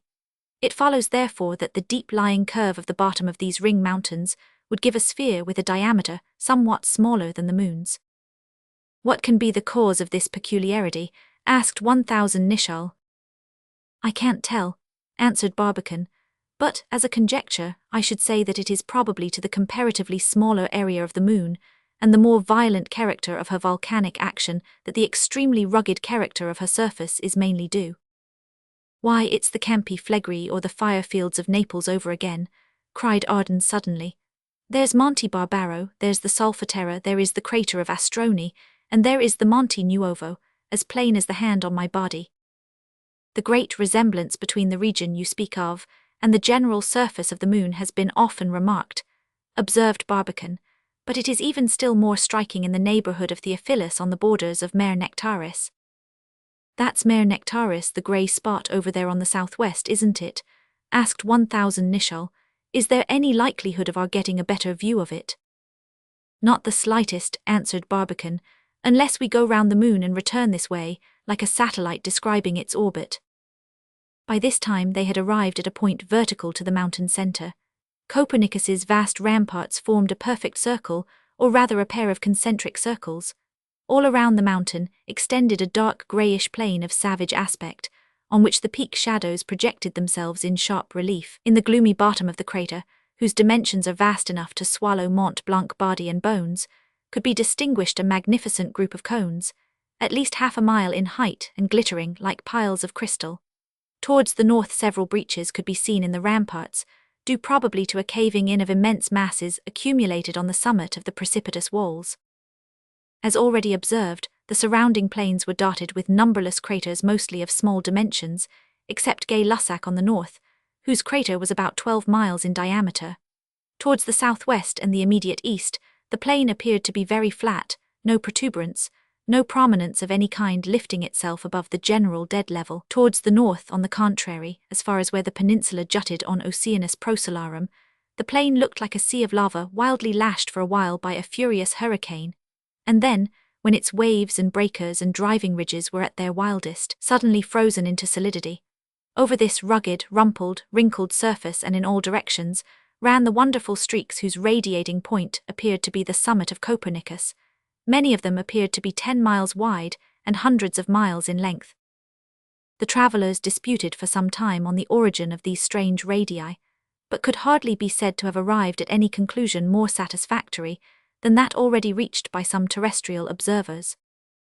To 1000 Nicholl's question, why can't these streaks be simply prolonged mountain crests, reflecting the sun's rays more vividly by their superior altitude and comparative smoothness?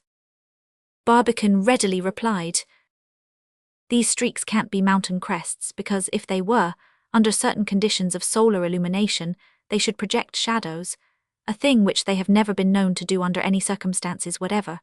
In fact, it is only during the period of the full moon that these streaks are seen at all. As soon as the sun's rays become oblique, they disappear altogether, a proof that their appearance is due altogether to peculiar advantages in their surface for the reflection of light. Dear boys, will you allow me to give my little guess on the subject? Asked Arden. His companions were profuse in expressing their desire to hear it. Well then, he resumed, seeing that these bright streaks invariably start from a certain point to radiate in all directions, why not suppose them to be streams of lava issuing from the crater and flowing down the mountain side until they cooled? Such a supposition or something like it has been put forth by Herschel, replied Barbicane, but your own sense will convince you that it is quite untenable when you consider that lava, however hot and liquid it may be at the commencement of its journey, cannot flow on for hundreds of miles, up hills, across ravines, and over plains, all the time in streams of almost exactly equal width.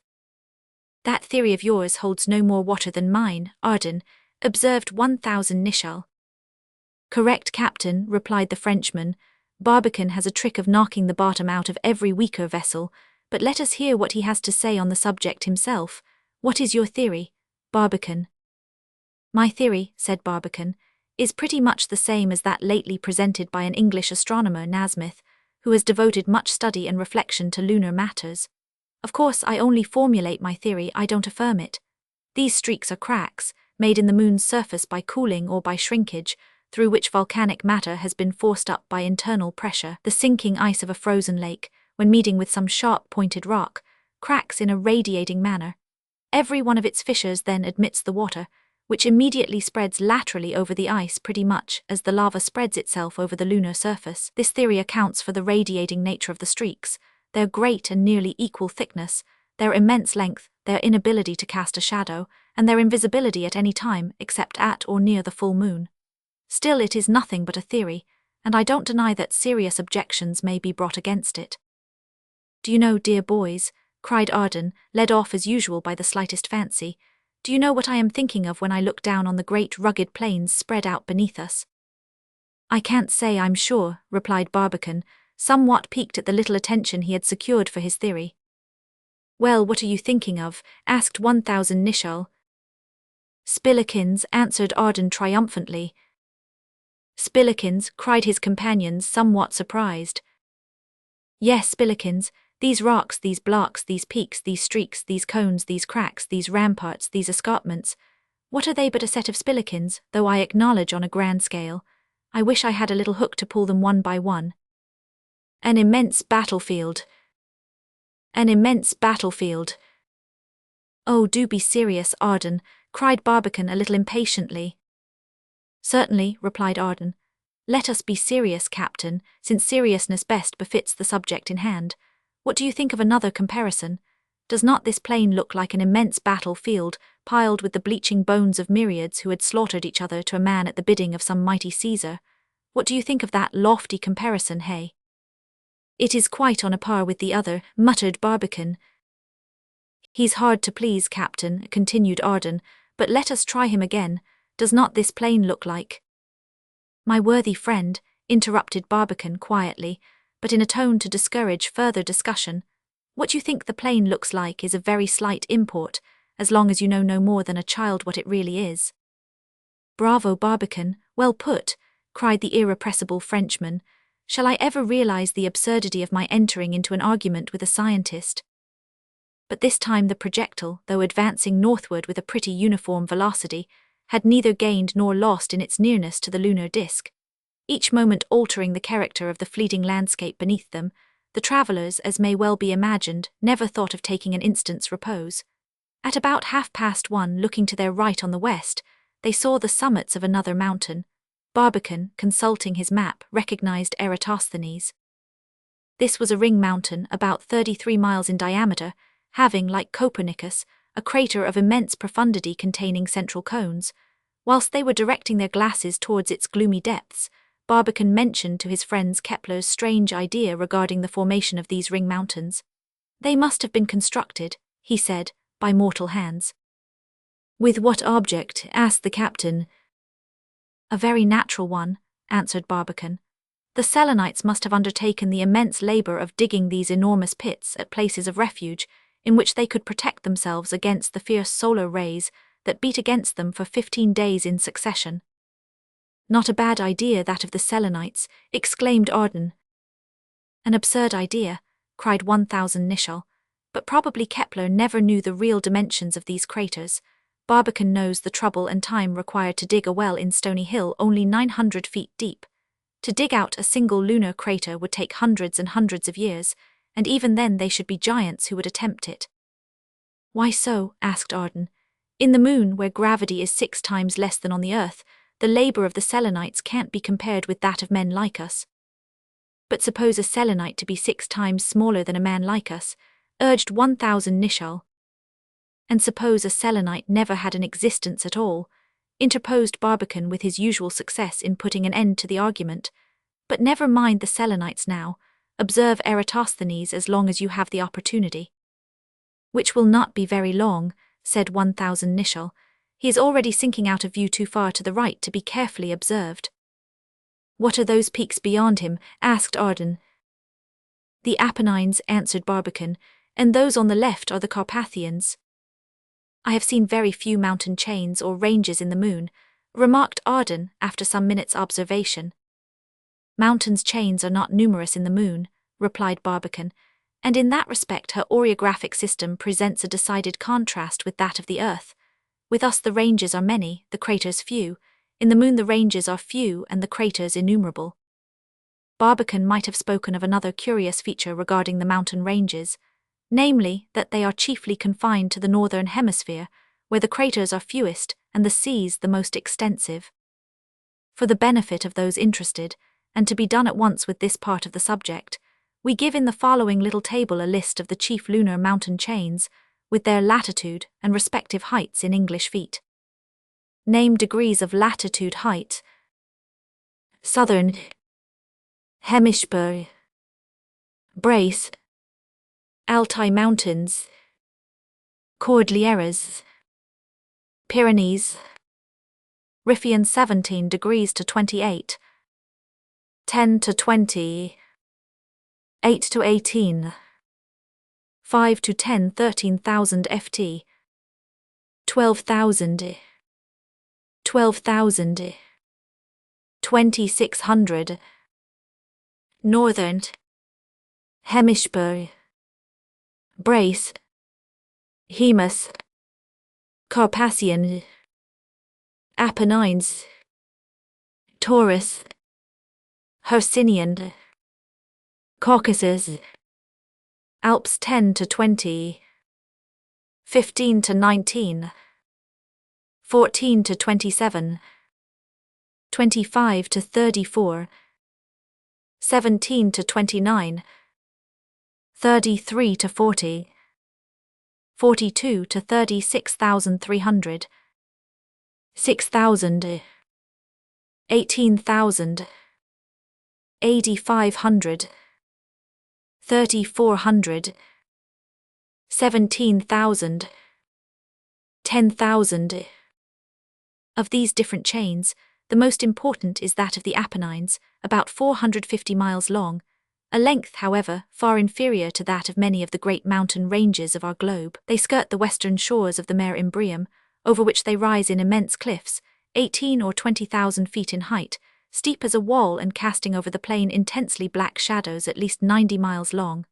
Of Mt. Highkens, the highest in the group, the travellers were just barely able to distinguish the sharp, angular summit in the far west. To the east, however, the Carpathians, extending from the 18th to 30th degrees of east longitude, lay directly under their eyes and could be examined in all the peculiarities of their distribution. Barbicane proposed a hypothesis regarding the formation of those mountains, which his companions thought at least as good as any other. Looking carefully over the Carpathians, and catching occasional glimpses of semicircular formations and half-domes, he concluded that the chain must have formerly been a succession of vast craters. Then had come some mighty internal discharge, or rather the subsidence to which Mare Imbrium is due, for it immediately broke off or swallowed up one half of those mountains, leaving the other half steep as a wall on one side, and sloping gently on the other to the level of the surrounding plains. The Carpathians were therefore pretty nearly in the same condition as the crater mountains Ptolemy, Alpetragius and Arzachel would find themselves in, if some terrible cataclysm, by tearing away their eastern ramparts, had turned them into a chain of mountains whose towering cliffs would nod threateningly over the western shores of Mare Nubium. The mean height of the Carpathians is about 6,000 feet, the altitude of certain points in the Pyrenees, such as the Port of Pinde, or Roland's Breach, in the shadow of Mont Perdu. The northern slopes of the Carpathians sink rapidly towards the shores of the vast Mare Imbrium. Towards 2 o'clock in the morning, Barbicane calculated the projectile to be on the 20th northern parallel, and therefore almost immediately over the little ring mountain called Pythias, about 4,600 feet in height.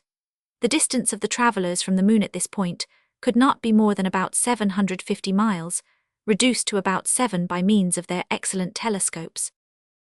Mare Imbrium, the Sea of Rains, here revealed itself in all its vastness to the eyes of the travellers, though it must be acknowledged that the immense depression so called did not afford them a very clear idea regarding its exact boundaries. Right ahead of them rose Lambert about a mile in height, and further on, more to the left, in the direction of Oceanus Procelarum, Euler revealed itself by its glittering radiations.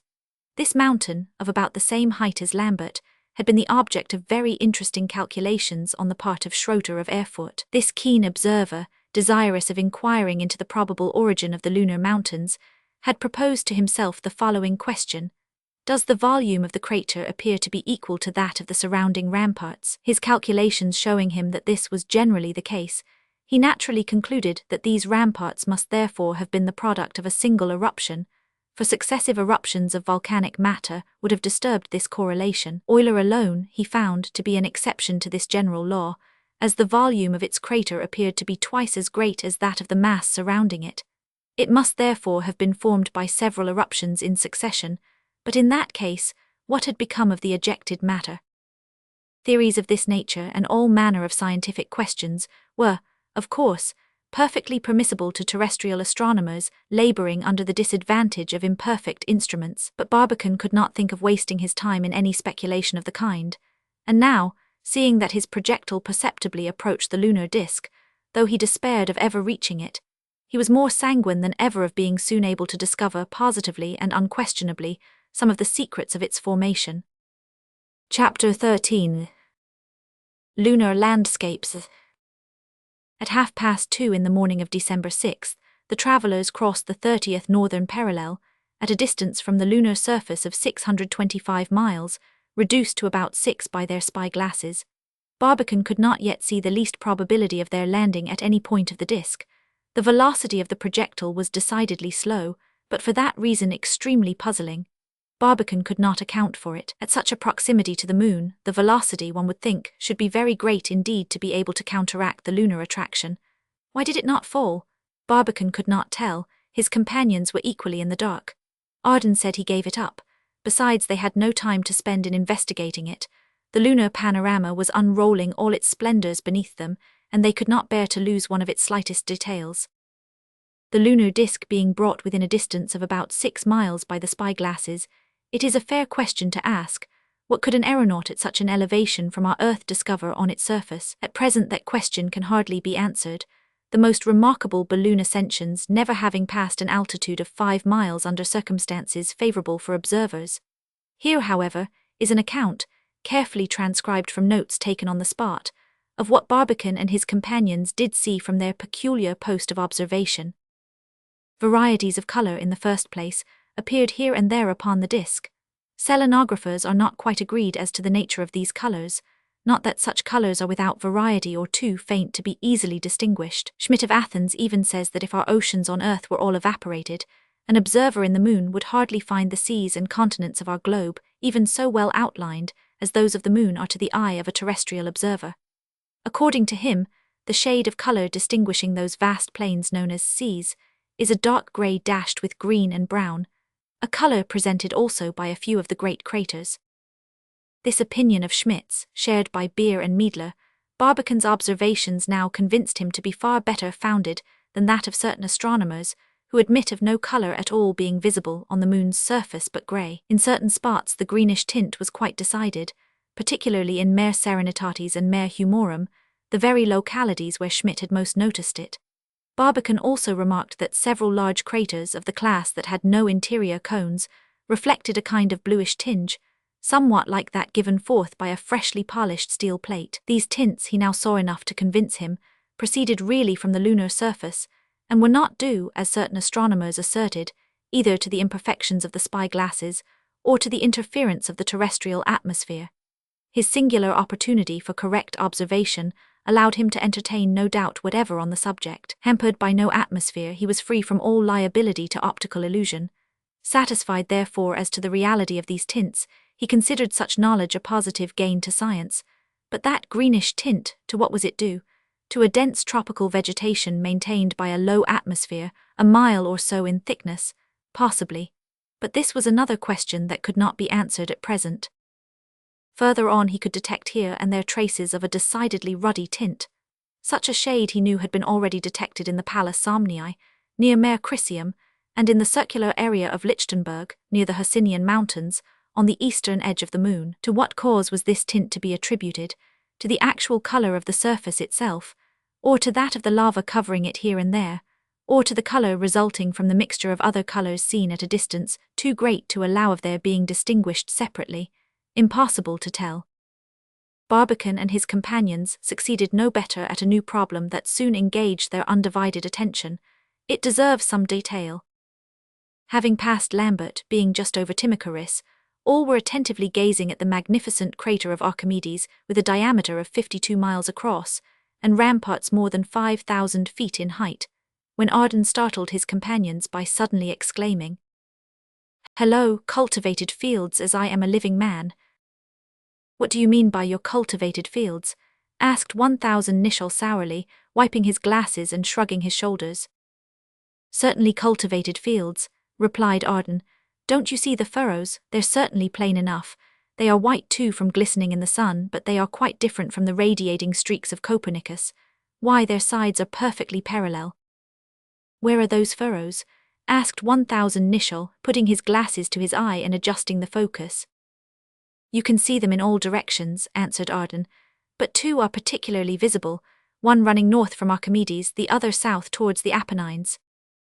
1000 Nicholl's face, as he gazed, gradually assumed a grin which soon developed into a snicker, if not a positive laugh, as he observed to Arden, "Your Selenites must be Brobdingnagians, their oxen leviathans, and their ploughs bigger than Marston's famous cannon, if these are furrows." "How's that, Barbicane?" asked Arden doubtfully, but unwilling to submit to 1000 Nicholl. "They're not furrows, dear friend," said Barbicane, "and can't be either simply on account of their immense size. They are what the German astronomers called rillen, the French rainures, and the English grooves, canals, clefts, cracks, chasms, or fissures." "You have a good stock of names for them anyhow," observed Arden, "if that does any good." "The number of names given them," answered Barbicane, "shows how little is really known about them. They have been observed in all the level portion of the moon's surface. Small as they appear to us, a little calculation must convince you that they are in some places hundreds of miles in length, a mile in width, and probably in many points several miles in depth. Their width and depth, however, vary, though their sides, so far as observed, are always rigorously parallel. Let us take a good look at them." Putting the glass to his eye, Barbicane examined the clefts for some time with close attention. He saw that their banks were sharp-edged and extremely steep. In many places they were of such geometrical regularity that he readily excused Gruithuissen's idea of deeming them to be gigantic earthworks thrown up by the Selenite engineers. Some of them were as straight as if laid out with a line, others were curved a little here and there, though still maintaining the strict parallelism of their sides. These crossed each other, those entered craters and came out at the other side. Here they furrowed annular plateaus such as Posidonius or Petavius. There they wrinkled whole seas, for instance, Mare Serenitatis.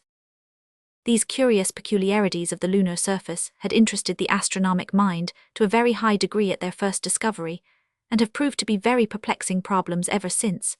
The first observers do not seem to have noticed them. Neither Hevelius, nor Cassini, nor La Hire, nor Herschel makes a single remark regarding their nature. It was Schroeter in 1789 who called the attention of scientists to them for the first time. He had only 11 to show, but Lohrmann soon recorded more. Pastorff, Gruithuisen, and particularly Beer and Meidler were still more successful, but Julius Schmidt, the famous astronomer of Athens, has raised their number up to 425, and has even published their names in a catalogue. But counting them is one thing, determining their nature is another. They are not fortifications, certainly, and cannot be ancient beds of dried-up rivers for two very good and sufficient reasons. First, water, even under the most favourable circumstances on the moon's surface, could have never ploughed up such vast channels. Secondly, these chasms often traverse lofty craters through and through, like an immense railroad cutting. At these details, Arden's imagination became unusually excited, and of course it was not without some result. It even happened that he hit on an idea that had already suggested itself to Schmidt of Athens. "Why not consider them," he asked, "to be the simple phenomena of vegetation?" "What do you mean?" asked Barbicane. "Rows of sugar cane," suggested 1000 Nicholl with a snicker. "Not exactly, my worthy captain," answered Arden quietly, "though you were perhaps nearer to the mark than you expected. I don't mean exactly rows of sugar cane, but I do mean vast avenues of trees, poplars, for instance, planted regularly on each side of a great high road." "Still harping on vegetation," said the captain. "Arden, what a splendid historian was spoiled in you. The less you know about your facts, the readier you are to account for them." "Ma foi," said Arden simply, "I do only what the greatest of your scientific men do, that is, guess. There is this difference, however, between us: I call my guesses mere conjecture. They dignify theirs as profound theories or as astounding discoveries." "Often the case, friend Arden, too often the case," said Barbicane. "In the question under consideration, however," continued the Frenchman, "my conjecture has this advantage over some others: it explains why these rills appear and seem to disappear at regular intervals." "Let us hear the explanation," said the captain. "They become invisible when the trees lose their leaves, and they reappear when they resume them." "His explanation is not without ingenuity," observed Barbicane to 1000 Nicholl, "but, my dear friend," turning to Arden, "it is hardly admissible." "Probably not," said Arden, "but why not?" "Because as the sun is nearly always vertical to the lunar equator, the moon can have no change of seasons worth mentioning. Therefore her vegetation can present none of the phenomena that you speak of." This was perfectly true.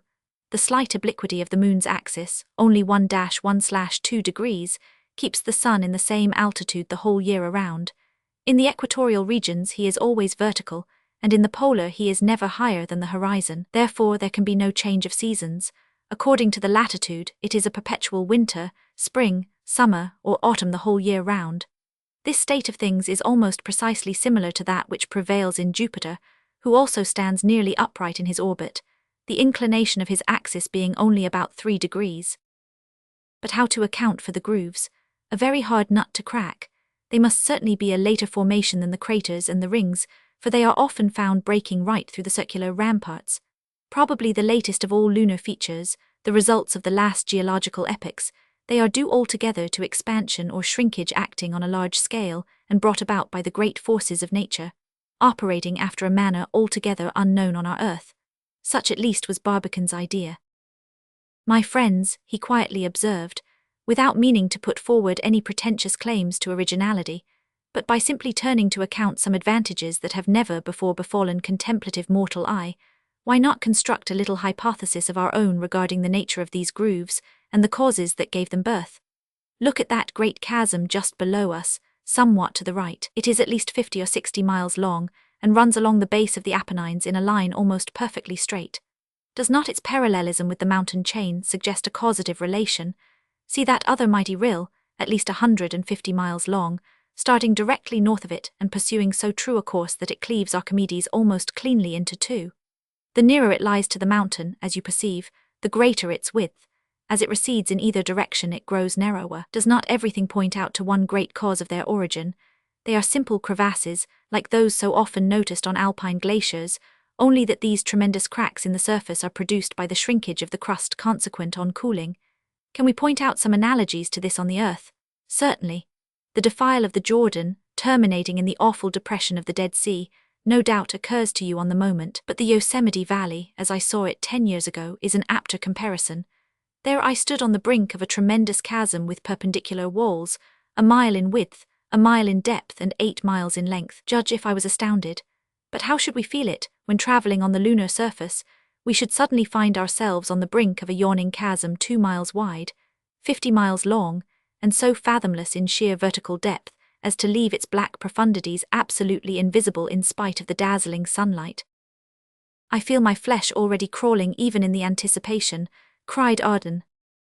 "I shan't regret it much if we never get to the moon," growled 1000 Nicholl.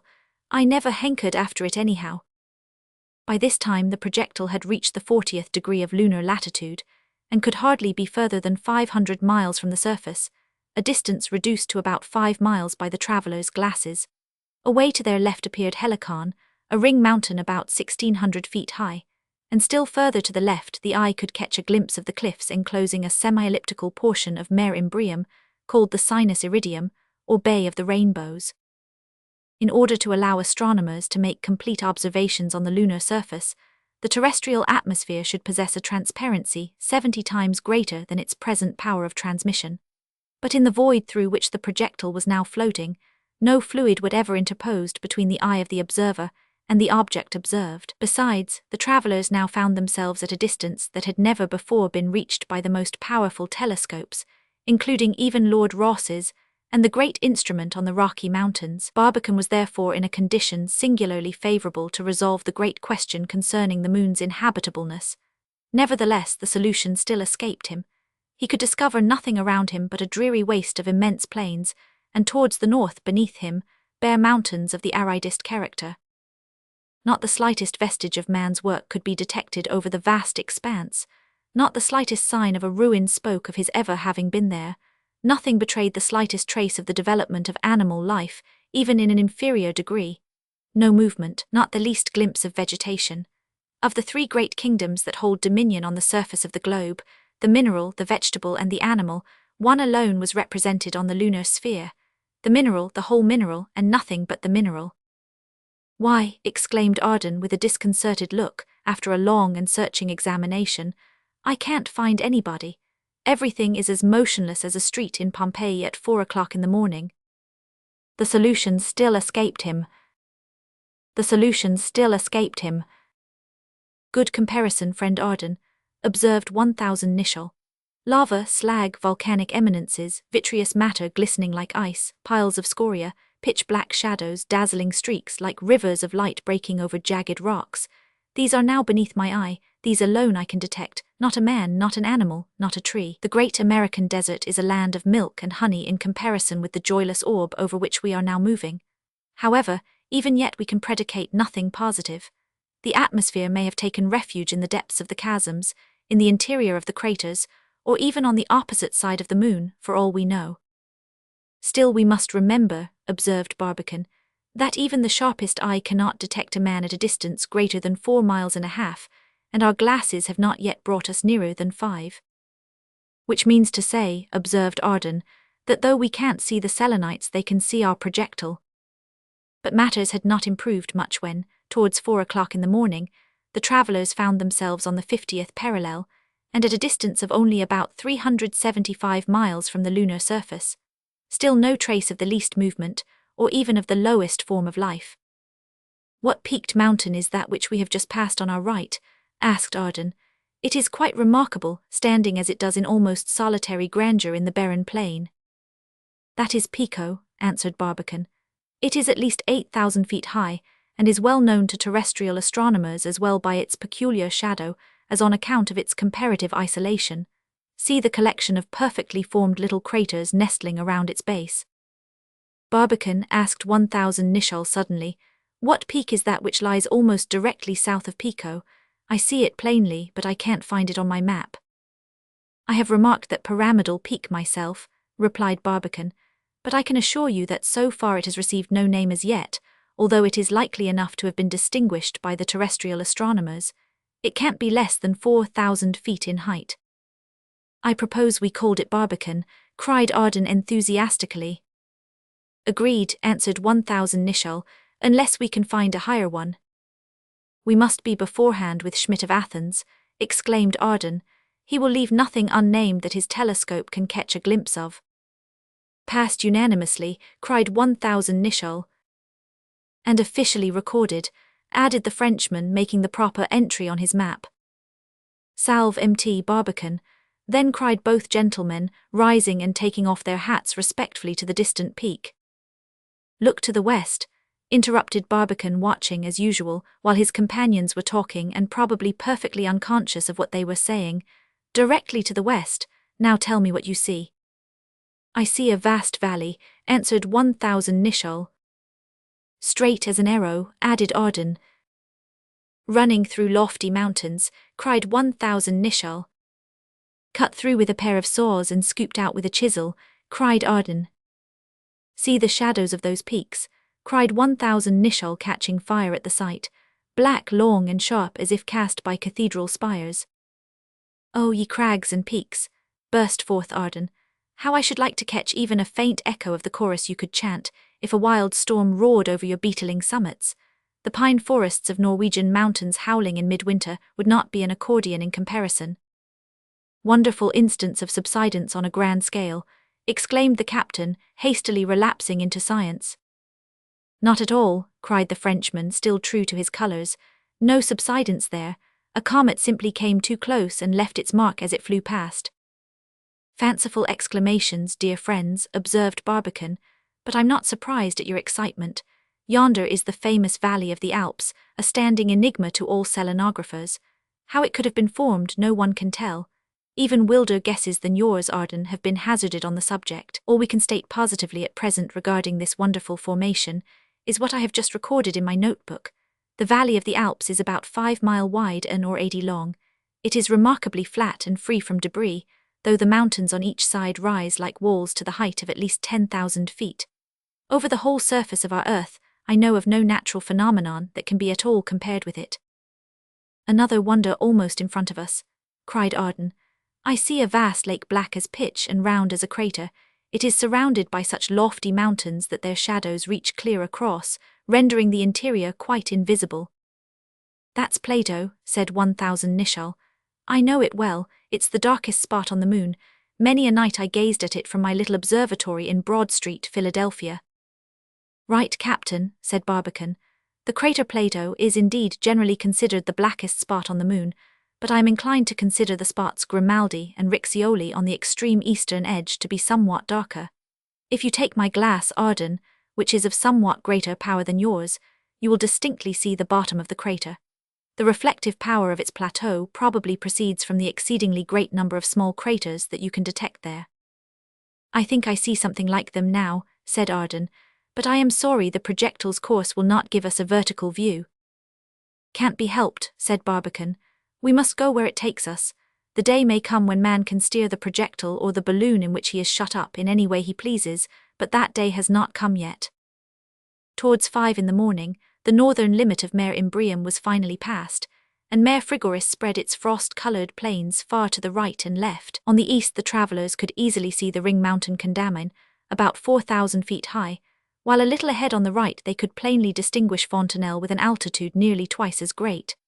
Mare Frigoris was soon passed, and the whole lunar surface beneath the travellers, as far as they could see in all directions, now bristled with mountains, crags, and peaks. Indeed, at the 70th parallel, the seas or plains seemed to have come to an end.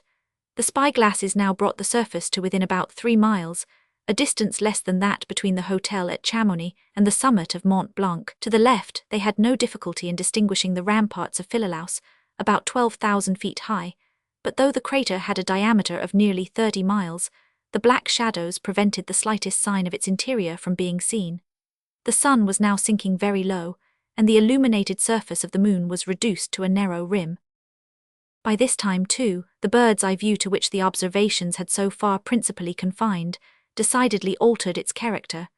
They could now look back at the lunar mountains that they had been just sailing over, a view somewhat like that enjoyed by a tourist standing on the summit of Mt. St. Gothard as he sees the sun setting behind the peaks of the Bernese Oberland. The lunar landscapes, however, though seen under these new and ever-varying conditions, hardly gained much by the change, according to Arden's expression. On the contrary, they looked, if possible, more dreary and inhospitable than before. The moon having no atmosphere, the benefit of this gaseous envelope in softening off and nicely shading the approaches of light and darkness, heat and cold, is never felt on her surface. There, no twilight ever softly ushers in the brilliant sun, or sweetly heralds the near approach of night's dark shadow. Night follows day, and day night, with the startling suddenness of a match struck or a lamp extinguished in a cavern, nor can it present any gradual transition from either extreme of temperature. Hot jumps to cold, and cold jumps to hot. A moment after a glacial midnight, it is a roasting noon. Without an instant's warning, the temperature falls 4 degrees Fahrenheit to the icy winter of interstellar space. The surface is all dazzling glare or pitchy gloom. Wherever the direct rays of the sun do not fall, darkness reigns supreme. What we call diffused light on Earth, the grateful result of refraction, the luminous matter held in suspension by the air, the mother of our dawns and our dusks, of our blushing mornings and our dewy eyes, of our shades, our penumbras, our tints, and all the other magical effects of chiaroscuro. This diffused light has absolutely no existence on the surface of the moon. Nothing is there to break the inexorable contrast between intense white and intense black. At midday, let a selenite shade his eyes and look at the sky. It will appear to him as black as pitch, while the stars still sparkle before him as vividly as they do to us on the coldest and darkest night in winter. From this, you can judge of the impression made on our travellers by those strange lunar landscapes. Even their decided novelty and very strange character produced anything but a pleasing effect on the organs of sight. With all their enthusiasm, the travelers felt their eyes get out of gear, as Arden said, like those of a man blind from his birth and suddenly restored to sight. They could not adjust them so as to be able to realize the different planes of vision. All things seemed in a heap. Foreground and background were indistinguishably commingled. No painter could ever transfer a lunar landscape to his canvas. Landscape, Arden said. What do you mean by a landscape? Can you call a bottle of ink intensely black, spilled over a sheet of paper intensely white, a landscape? At the 80th degree, when the projectile was hardly 100 miles distant from the moon, the aspect of things underwent no improvement. On the contrary, the nearer the travelers approached the lunar surface, the drearier, the more inhospitable, and the more unearthly everything seemed to look. Still, when 5 o'clock in the morning brought our travelers to within 50 miles of Mount Gioja, which their spyglasses rendered as visible as if it was only about half a mile off, Arden could not control himself. "Why, we're there," he exclaimed. "We can touch her with our hands. Open the windows and let me out. Don't mind letting me go by myself. It is not very inviting quarters, I admit. But as we are come to the jumping-off place, I want to see the whole thing through. Open the lower window and let me out. I can take care of myself." "That's what's more than any other man can do," said 1000 Nicholl dryly. "Who wants to take a jump of 50 miles? "Better not try it, friend Arden," said Barbicane grimly. "Think of satellite. The moon is no more attainable by your body than by our projectile. You are far more comfortable in here than when floating about in empty space like a bolide." Arden, unwilling to quarrel with his companions, appeared to give in, but he secretly consoled himself by a hope which he had been entertaining for some time, and which now looked like assuming the appearance of a certainty. The projectile had been lately approaching the moon's surface so rapidly that it at last seemed actually impossible not to finally touch it somewhere in the neighborhood of the North Pole, whose dazzling ridges now presented themselves in sharp and strong relief against the black sky. Therefore he kept silent, but quietly bided his time. The projectile moved on, evidently getting nearer and nearer to the lunar surface. The moon now appeared to the travelers as she does to us towards the beginning of her second quarter, that is, as a bright crescent instead of a hemisphere. On one side, glaring dazzling light, on the other, cavernous pitchy darkness. The line separating both was broken into 1,000 bits of protuberances and concavities, dented, notched, and jagged. At 6 o'clock, the travelers found themselves exactly over the North Pole. They were quietly gazing at the rapidly shifting features of the wondrous view unrolling itself beneath them, and were silently wondering what was to come next, when suddenly the projectile passed the dividing line. The sun and moon instantly vanished from view. The next moment, without the slightest warning, the travelers found themselves plunged in an ocean of the most appalling darkness. Chapter 14. A night of 15 days. The projectile being not quite 30 miles from the moon's north pole, when the startling phenomenon, recorded in our last chapter, took place, a few seconds were quite sufficient to launch it at once from the brightest day into the unknown realms of night. The transition was so abrupt, so unexpected, without the slightest shading off, from dazzling effulgence to Cimmerian gloom, that the moon seemed to have been suddenly extinguished like a lamp when the gas is turned off. "Where's the moon?" cried Arden in amazement. "It appears as if she had been wiped out of creation," cried 1000 Nicholl. Barbicane said nothing but observed carefully. Not a particle, however, could he see of the disk that had glittered so resplendently before his eyes a few moments ago. Not a shadow, not a gleam, not the slightest vestige could he trace of its existence. The darkness being profound, the dazzling splendor of the stars only gave a deeper blackness to the pitchy sky. No wonder. The travelers found themselves now in a night that had plenty of time, not only to become black itself, but to steep everything connected with it in palpable blackness. This was the night 354 hours long, during which the invisible face of the moon is turned away from the sun. In this black darkness the projectile now fully participated. Having plunged into the moon's shadow, it was as effectually cut off from the action of the solar rays as was every point on the invisible lunar surface itself. The travelers being no longer able to see each other, it was proposed to light the gas, though such an unexpected demand on a commodity at once so scarce and so valuable was certainly disquieting. The gas, it will be remembered, had been intended for heating alone, not illumination, of which both sun and moon had promised a never-ending supply. But here both sun and moon, in a single instant vanished from before their eyes and left them in Stygian darkness. "It's all the sun's fault," cried Arden, angrily trying to throw the blame on something, and like every angry man in such circumstances, bound to be rather nonsensical. "Put the saddle on the right horse, Arden," said 1000 Nicholl patronizingly, always delighted at an opportunity of counting a point off the Frenchman. "You mean it's all the moon's fault, don't you, in setting herself like a screen between us and the sun?" "No, I don't," cried Arden, not at all soothed by his friend's patronizing tone, and sticking like a man to his first assertion, right or wrong. "I know what I say. It will be all the sun's fault if we use up our gas." "Nonsense," said 1000 Nicholl. "It's the moon who by her interposition has cut off the sun's light." "The sun had no business to allow it to be cut off," said Arden, still angry and therefore decidedly loose in his assertions. Before 1000 Nicholl could reply, Barbicane interposed, and his even voice was soon heard pouring balm on the troubled waters. "Dear friends," he observed, "a little reflection on either side would convince you that our present situation is neither the moon's fault nor the sun's fault. If anything is to be blamed for it, it is our projectile which, instead of rigidly following its allotted course, has awkwardly contrived to deviate from it. However, strict justice must acquit even the projectile. It only obeyed a great law of nature in shifting its course as soon as it came within the sphere of that inopportune bolide's influence." "All right," said Arden, as usual in the best of humour after Barbicane had laid down the law. "I have no doubt it is exactly as you say, and now that all is settled, suppose we take breakfast. After such a hard night spent in work, a little refreshment would not be out of place." Such a proposition being too reasonable even for 1000 Nicholl to oppose, Arden turned on the gas, and had everything ready for the meal in a few minutes. But this time breakfast was consumed in absolute silence. No toasts were offered, no hurrahs were uttered. A painful uneasiness had seized the hearts of the daring travellers. The darkness into which they were so suddenly plunged told decidedly on their spirits. They felt almost as if they had been suddenly deprived of their sight.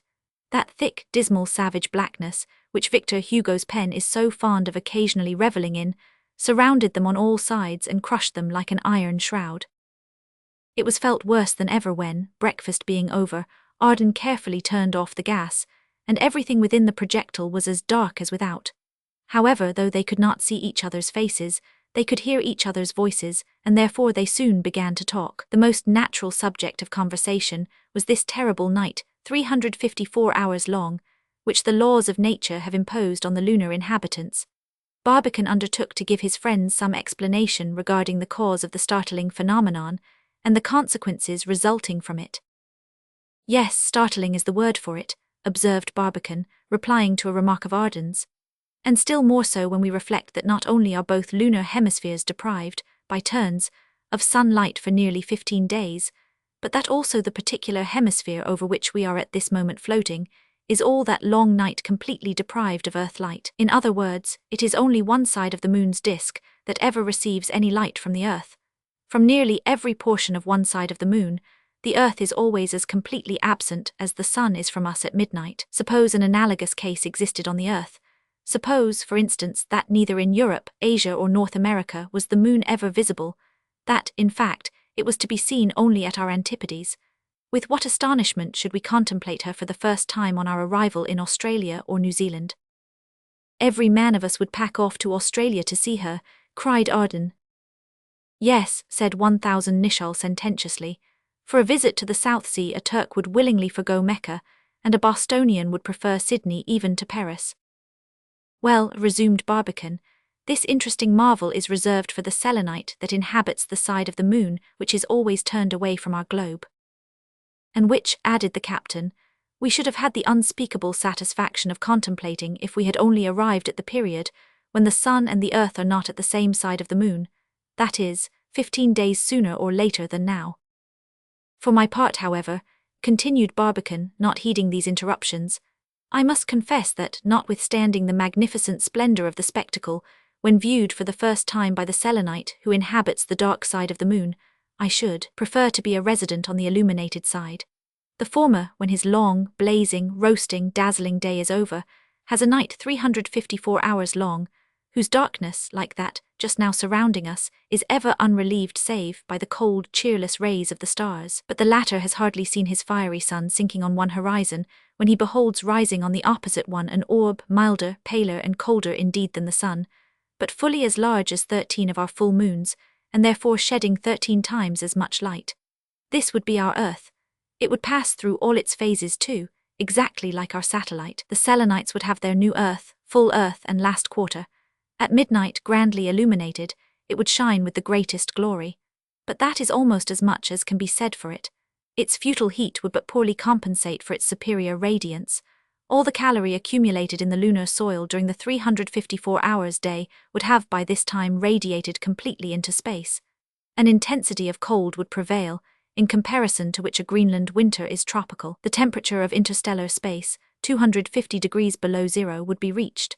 Our Selenite, heartily tired of the cold pale Earth, would gladly see her sink towards the horizon, waning as she sank, till at last she appeared no more than half full. Then suddenly a faint rim of the solar orb reveals itself on the edge of the opposite sky.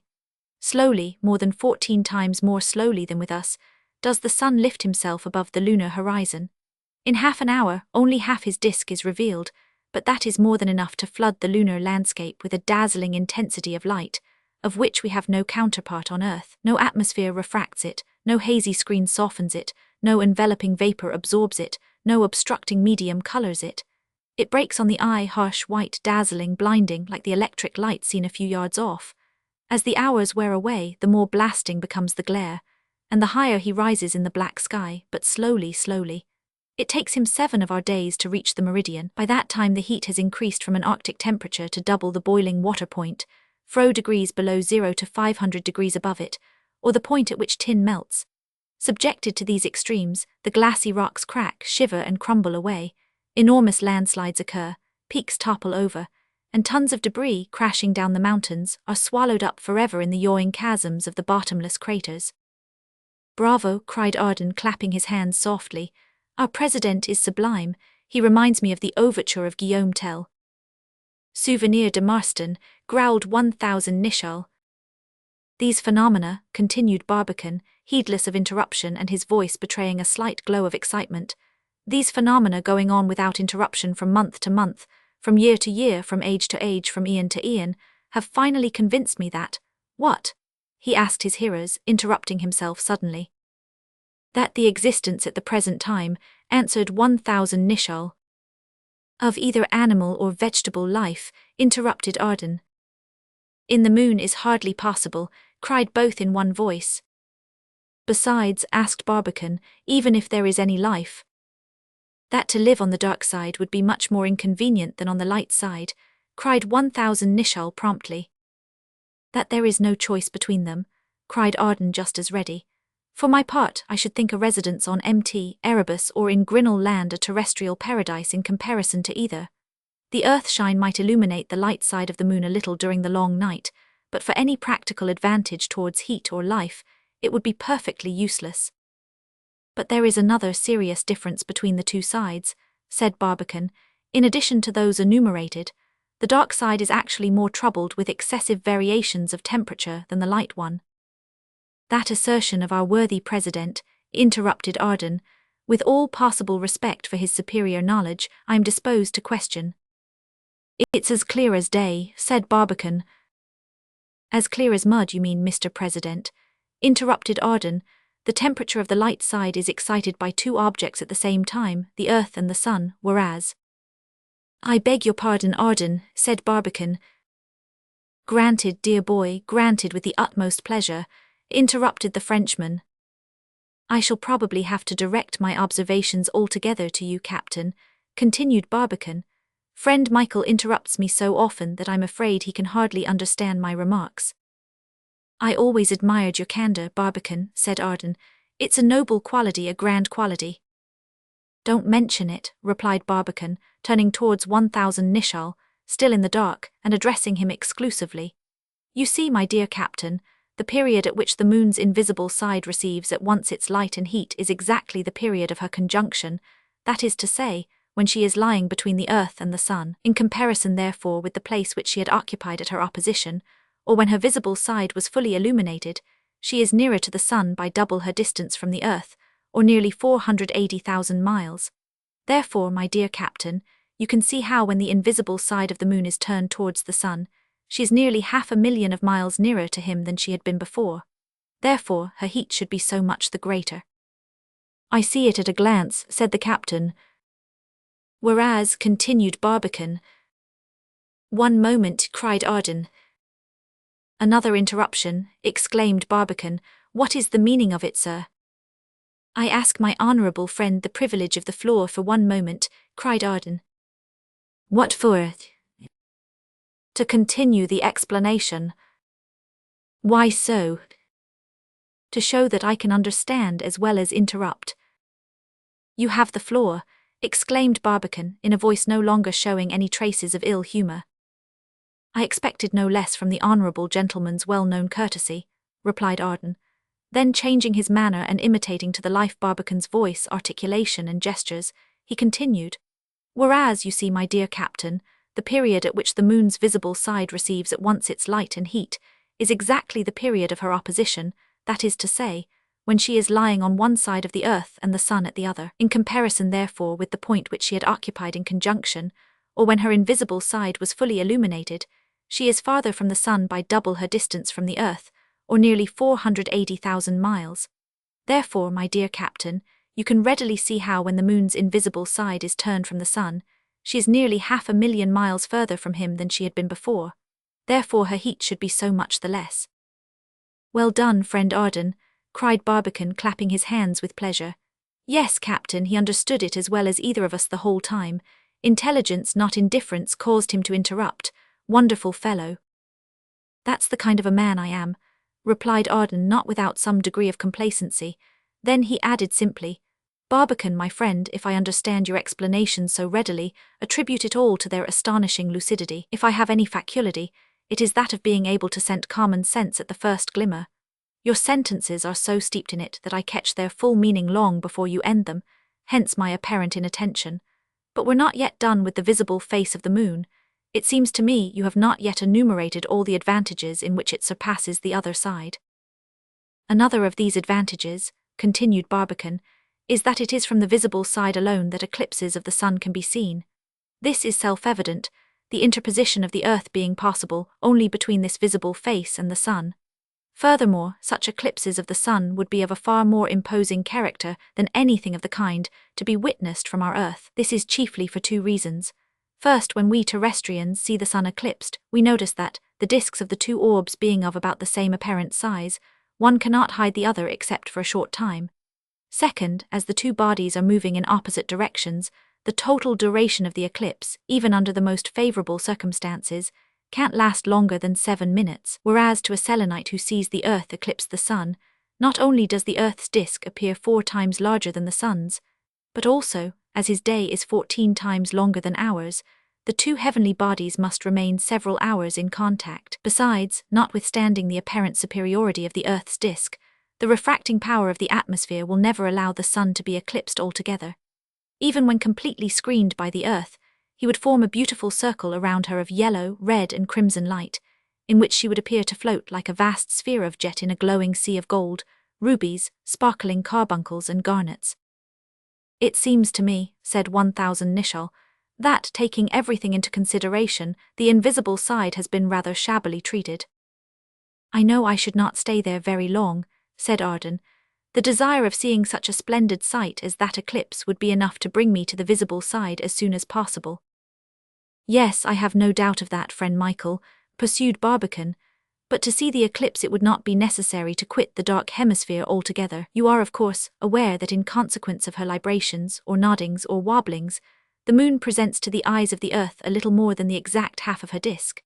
She has 2 motions, one on her path around the earth, and the other a shifting around on her own axis, by which she endeavours to keep the same side always turned towards our sphere. This she cannot always do, as while one motion, the latter, is strictly uniform, the other being eccentric, sometimes accelerating her and sometimes retarding, she has not time to shift herself around completely and with perfect correspondence of movement.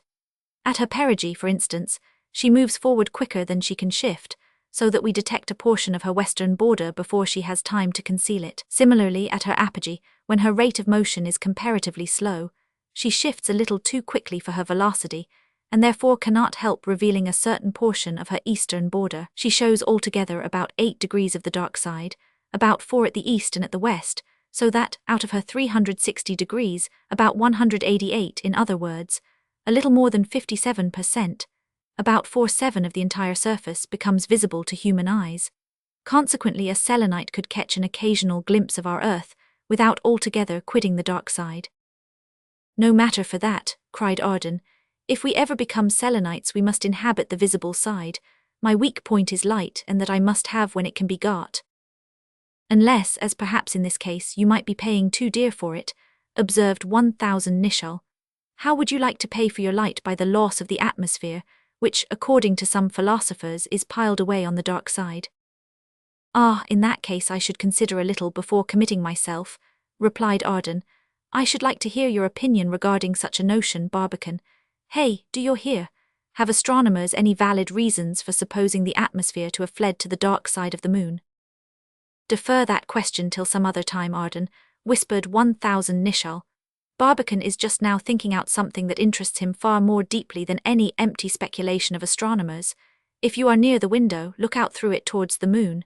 Can you see anything?" "I can feel the window with my hand, but for all I can see, I might as well be over head and ears in a hogshead of ink." The two friends kept up a desultory conversation, but Barbicane did not hear them. One fact in particular troubled him, and he sought in vain to account for it. Having come so near the moon, about 30 miles, why had not the projectile gone all the way? Had its velocity been very great, the tendency to fall could certainly be counteracted, but the velocity being undeniably very moderate, how explain such a decided resistance to lunar attraction? Had the projectile come within the sphere of some strange unknown influence? Did the neighborhood of some mysterious body retain it firmly embedded in ether?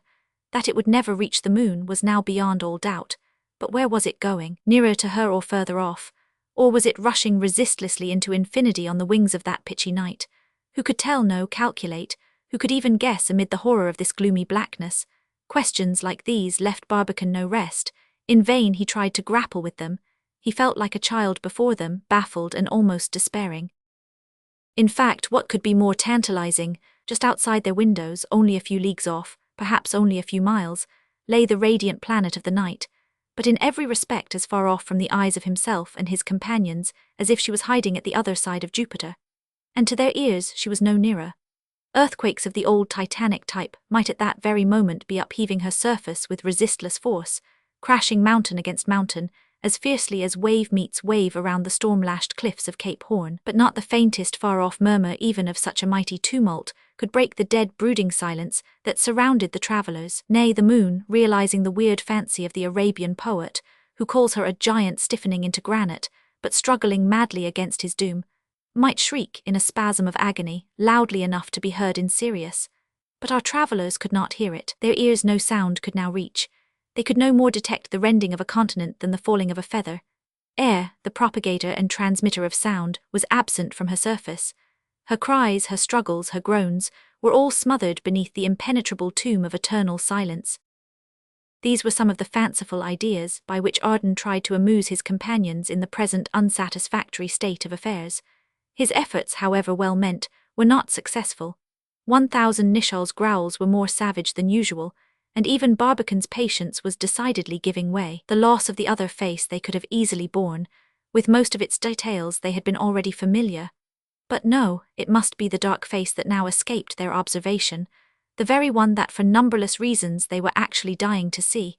They looked out of the windows once more at the black moon beneath them. There it lay below them, a round black spot, hiding the sweet faces of the stars, but otherwise no more distinguishable by the travellers than if they were lying in the depths of the Mammoth Cave of Kentucky. And just think, only 15 days before, that dark face had been splendidly illuminated by the solar beams, every crater lustrous, every peak sparkling, every streak glistening under the vertical ray. In 15 days later, a daylight the most brilliant would have replaced a midnight the most Cimmerian. But in 15 days later, where would the projectile be?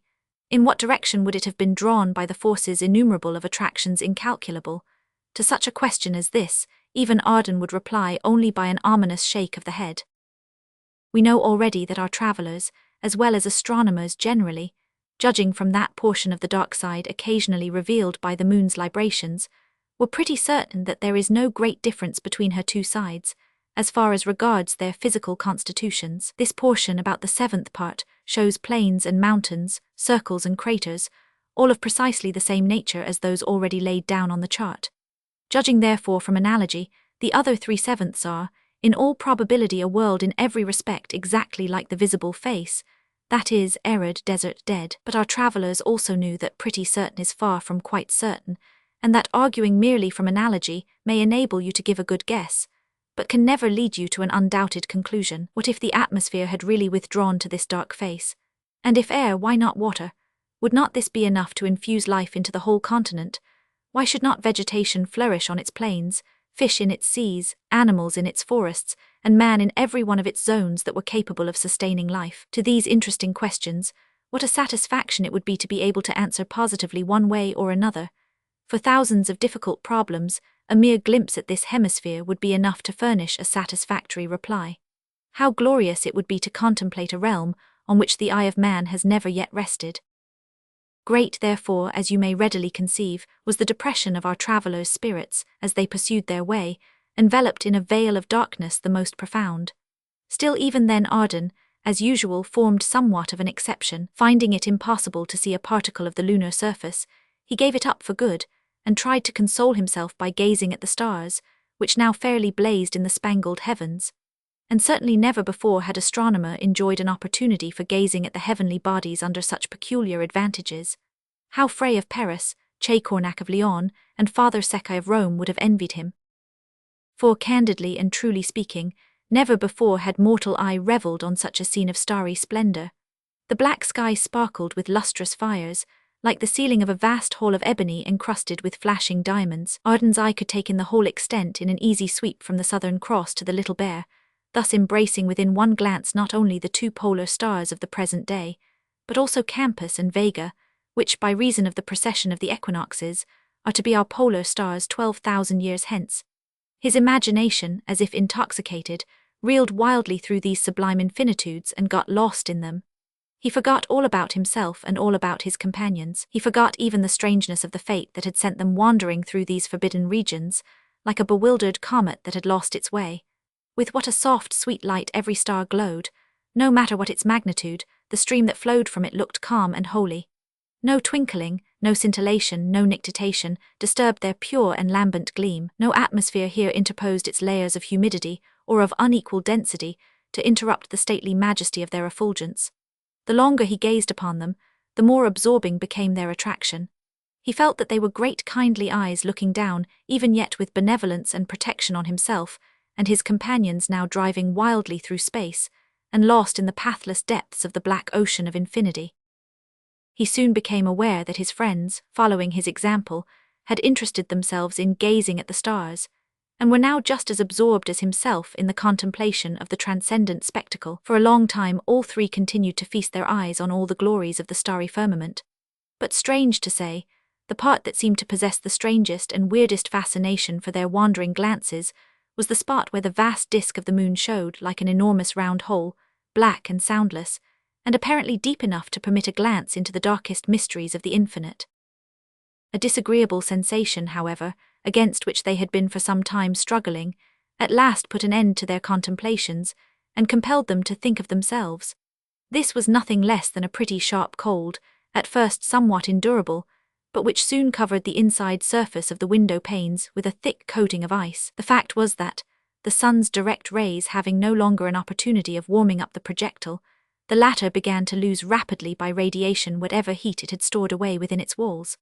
The consequence was a very decided falling of the thermometer, and so thick a condensation of the internal moisture on the window glasses as to soon render all external observations extremely difficult, if not actually impossible. The captain, as the oldest man in the party, claimed the privilege of saying he could stand it no longer. Striking a light, he consulted the thermometer and cried out, 17 degrees below 0 centigrade. That is certainly low enough to make an old fellow like me feel rather chilly. Just 1.5 degrees above 0 Fahrenheit, observed Barbican. I really had no idea that it was so cold. His teeth actually chattered so much that he could hardly articulate. Still he, as well as the others, disliked to entrench on their short supply of gas. One feature of our journey that I particularly admire, said Arden, trying to laugh with freezing lips, is that we can't complain of monotony. At one time we are frying with the heat and blinded with the light, like Indians caught on a burning prairie. At another we are freezing in the pitchy darkness of a Hyperborean winter, like Sir John Franklin's merry men in the Bay of Boothia. Madame la Nature, you don't forget your devotees. On the contrary, you overwhelm us with your attentions. Our external temperature may be reckoned at how much? Asked the captain, making a desperate effort to keep up the conversation.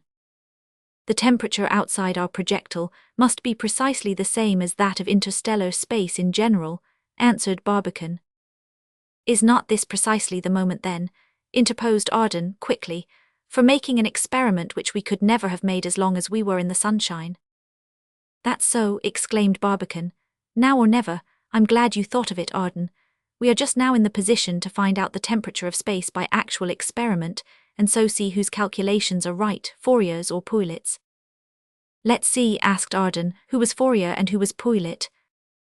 Baron Fourier of the French Academy wrote a famous treatise on heat, which I remember reading 20 years ago in Pennington's bookstore. Promptly responded the captain. Pouillet was an eminent professor of physics at the Sorbonne, where he died last year, I think. Thank you, Captain, said Arden. The cold does not injure your memory, though it is decidedly on the advance. See how thick the ice is already on the window panes. Let it only keep on, and we shall soon have our breaths falling around us in flakes of snow. Let us prepare a thermometer, said Barbican, who had already set himself to work in a business-like manner. A thermometer of the usual kind, as may be readily supposed, would be of no use whatever in the experiment that was now about to be made. In an ordinary thermometer, mercury freezes hard when exposed to a temperature of 40 degrees below zero, but Barbican had provided himself with a minimum, self-recording thermometer of a peculiar nature, invented by Wolferdin, a friend of Arago's, which could correctly register exceedingly low degrees of temperature. Before beginning the experiment, this instrument was tested by comparison with one of the usual kind, and then Barbican hesitated a few moments regarding the best means of employing it. How shall we start this experiment? Asked the captain. Nothing simpler, answered Arden, always ready to reply. You just open your windows and fling out your thermometer. It follows your projectile, as a calf follows her mother. In a quarter of an hour you put out your hand. Put out your hand, interrupted Barbican. Put out your hand, continued Arden quietly. You do nothing of the kind, again interrupted Barbican. That is, unless you prefer, instead of a hand, to pull back a frozen stump, shapeless, colourless and lifeless. I prefer a hand, said Arden, surprised and interested. Yes, continued Barbican, the instant your hand left the projectile, it would experience the same terrible sensations as is produced by cauterizing it with an iron bar white hot. For heat, whether rushing rapidly out of our bodies or rapidly entering them, is identically the same force and does the same amount of damage. Besides, I am by no means certain that we are still followed by the objects that we flung out of the projectile. Why not? Asked 1000 Nicholl. We saw them all outside not long ago. But we can't see them outside now, answered Barbican. That may be accounted for, I know, by the darkness, but it may be also by the fact of their not being there at all. In a case like this, we can't rely on uncertainties. Therefore, to make sure of not losing our thermometer, we shall fasten it with a string and easily pull it in whenever we like. This advice being adopted, the window was opened quickly, and the instrument was thrown out at once by 1000 Nicholl, who held it fastened by a short stout cord so that it could be pulled in immediately. The window had hardly been open for longer than a second, yet that second had been enough to admit a terrible icy chill into the interior of the projectile. 10,000 icebergs, cried Arden, shivering all over. It's cold enough to freeze a white bear. Barbican waited quietly for half an hour. That time he considered quite long enough to enable the instrument to acquire the temperature of the interstellar space. Then he gave the signal, and it was instantly pulled in. It took him a few moments to calculate the quantity of mercury that had escaped into the little diaphragm attached to the lower part of the instrument. Then he said, 140 degrees centigrade below zero. It's cold enough to freeze a white bear. It's cold enough to freeze a white bear. 220 degrees Fahrenheit below zero, cried 1000 Nicholl. No wonder that we should feel a little chilly. Pouillet is right then, said Barbicane, and Fourier wrong. Another victory for Sorbonne over the Academy, cried Arden. Vive la Sorbonne! Not that I'm a bit proud of finding myself in the midst of a temperature so very distinct, though it is more than 3 times colder than Hayes ever felt it at Humboldt Glacier or Nevernoff at Yakutsk. If Madame the Moon becomes as cold as this every time that her surface is withdrawn from the sunlight for 14 days, I don't think, boys, that her hospitality is much to hanker after. Chapter 15. Glimpses at the Invisible. In spite of the dreadful condition in which the 3 friends now found themselves, and the still more dreadful future that awaited them, it must be acknowledged that Arden bravely kept up his spirits, and his companions were just as cheerful. Their philosophy was quite simple and perfectly intelligible. What they could bear, they bore without murmuring. When it became unbearable, they only complained, if complaining would do any good, imprisoned in an iron shroud, flying through profound darkness into the infinite abysses of space, nearly 250,000 of miles distant from all human aid, freezing with the icy cold, their little stock not only of gas but of air rapidly running lower and lower, a near future of the most impenetrable obscurity looming up before them. They never once thought of wasting time in asking such useless questions as where they were going, or what fate was about to befall them. Knowing that no good could possibly result from inaction or despair, they carefully kept their wits about them, making their experiments and recording their observations as calmly and as deliberately as if they were working at home in the quiet retirement of their own cabinets. Any other course of action, however, would have been perfectly absurd on their part, and this no one knew better than themselves. Even if desirous to act otherwise, what could they have done? As powerless over the projectile as a baby over a locomotive, they could neither clap brakes to its movement nor switch off its direction. A sailor can turn his ship's head at pleasure. An aeronaut has little trouble, by means of his ballast and his throttle valve, in giving a vertical movement to his balloon. But nothing of this kind could our travellers attempt. No helm or ballast or throttle valve could avail them now. Nothing in the world could be done to prevent things from following their own course to the bitter end. If these 3 men would permit themselves to hazard an expression at all on the subject, which they didn't, each could have done it by his own favourite motto, so admirably expressive of his individual nature. Danes tit baci, go it bald-headed, showed Arden's uncalculating impetuosity and his Celtic blood, fata quacunc vocant, to its logical consequence, revealed Barbicane's imperturbable stoicism, culture hardening rather than loosening the original British phlegm, whilst 1000 Nicholls screw down the valve and let her rip, betrayed at once his unconquerable Yankee coolness and his old experiences as a Western steamboat captain. Where were they now at 8 o'clock in the morning of the day called in America the 6th of December?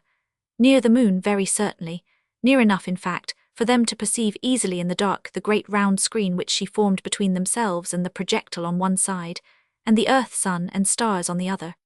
But as to the exact distance at which she lay from them, they had no possible means of calculating it. The projectile, impelled and maintained by forces inexplicable and even incomprehensible, had come within less than 30 miles from the moon's north pole, but during those 2 hours of immersion in the dark shadow, had this distance been increased or diminished, there was evidently no standpoint whereby to estimate either the projectile's direction or its velocity. Perhaps, moving rapidly away from the moon, it would be soon out of her shadow altogether.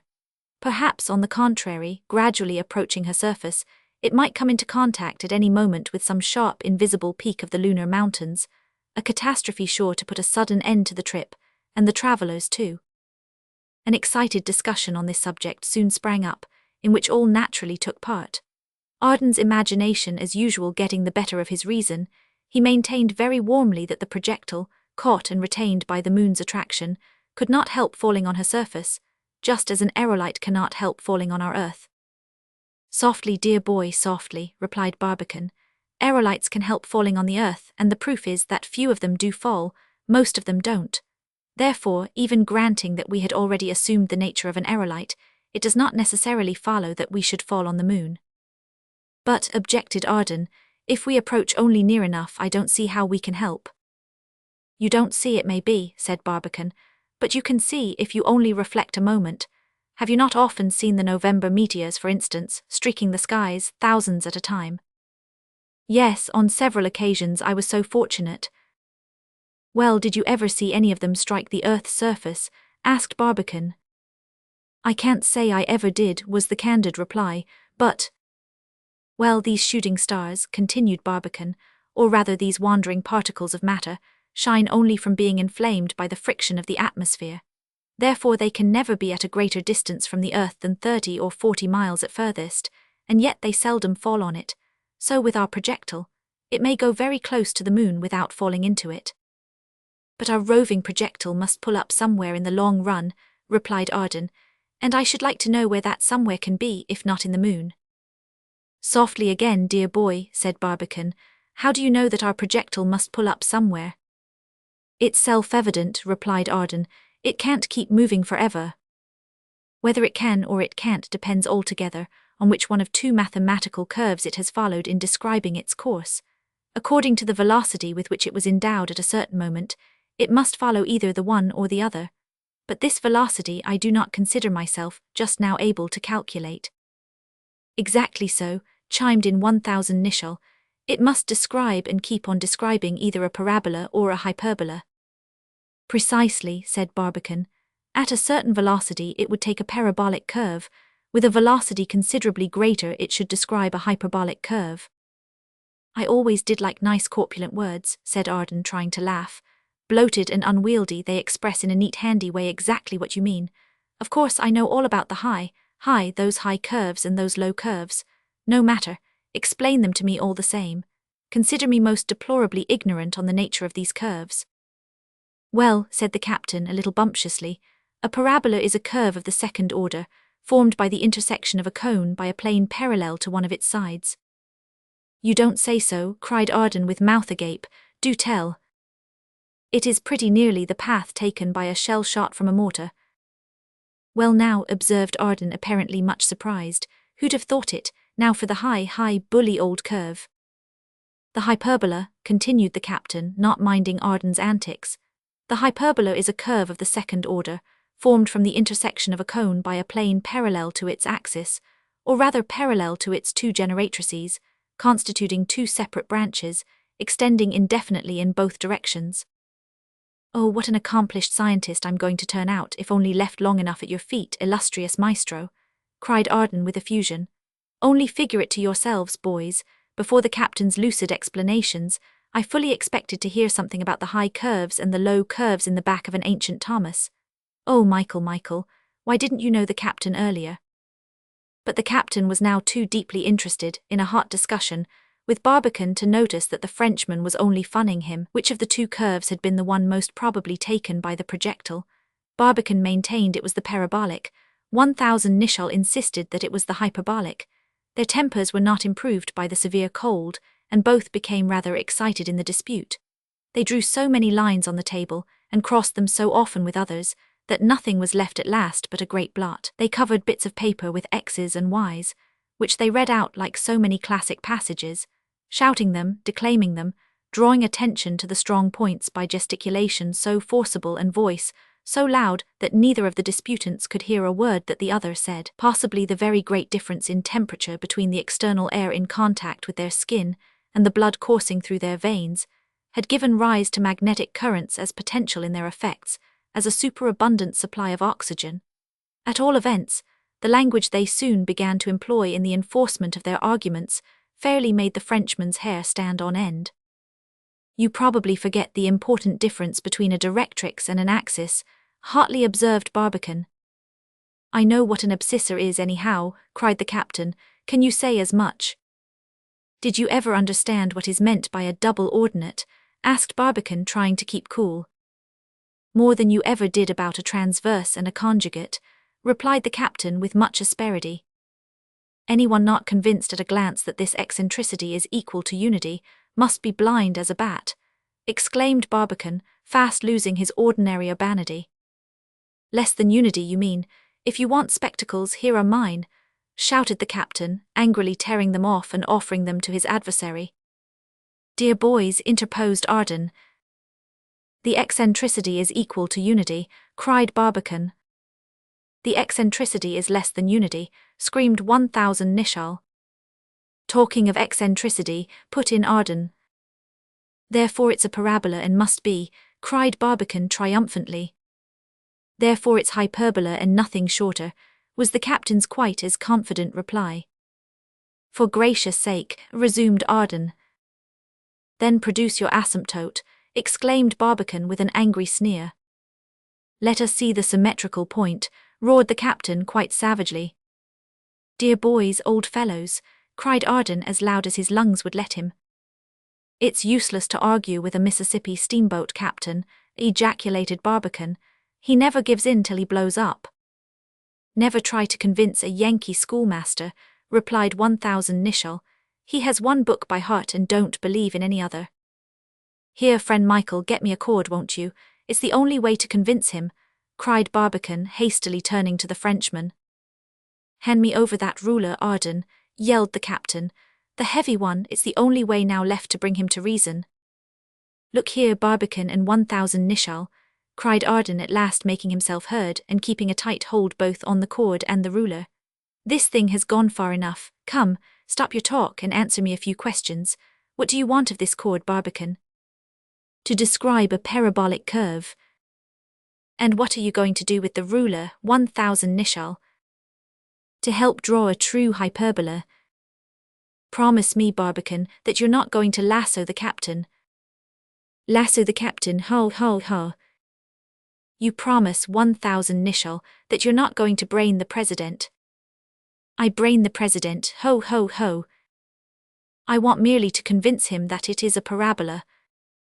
I only want to make it clear as day that it is hyperbola. Does it make any real difference whether it is one or the other? Yelled Arden. The greatest possible difference in the eye of science. A radical and incontrovertible difference in the eye of science. Oh, hang the eye of science, will either curve take us to the moon? No.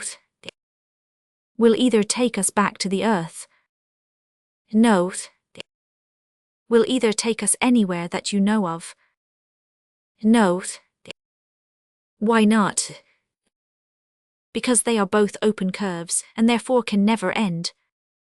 Is it of the slightest possible importance which of the two curves controls the projectile? Not the slightest, except in the eye of science. Then let the eye of science and her parabolas and hyperbolas and conjugates and asymptotes and the rest of the confounded nonsensical farrago all go to pot. What's the use of bothering your heads about them here? Have you not enough to trouble you otherwise? A nice pair of scientists you are. Stanislaw, scientists probably. Do real scientists lose their tempers for a trifle? Am I ever to see my ideal of a true scientific man in the flesh? Barbicane came very near realizing my idea perfectly. But I see that science just has as little effect as culture in driving the old Adam out of us. The idea of the only simpleton in the lot having to lecture the others on propriety of deportment. I thought they were going to tear each other's eyes out. Ha ha ha, it's impayable. Give me that cord, Michael. Hand me the heavy ruler, Arden. It's the only way to bring him to reason. Ho ho ho, it's too good, I shall never get over it. And he laughed till his sides ached and his cheeks streamed.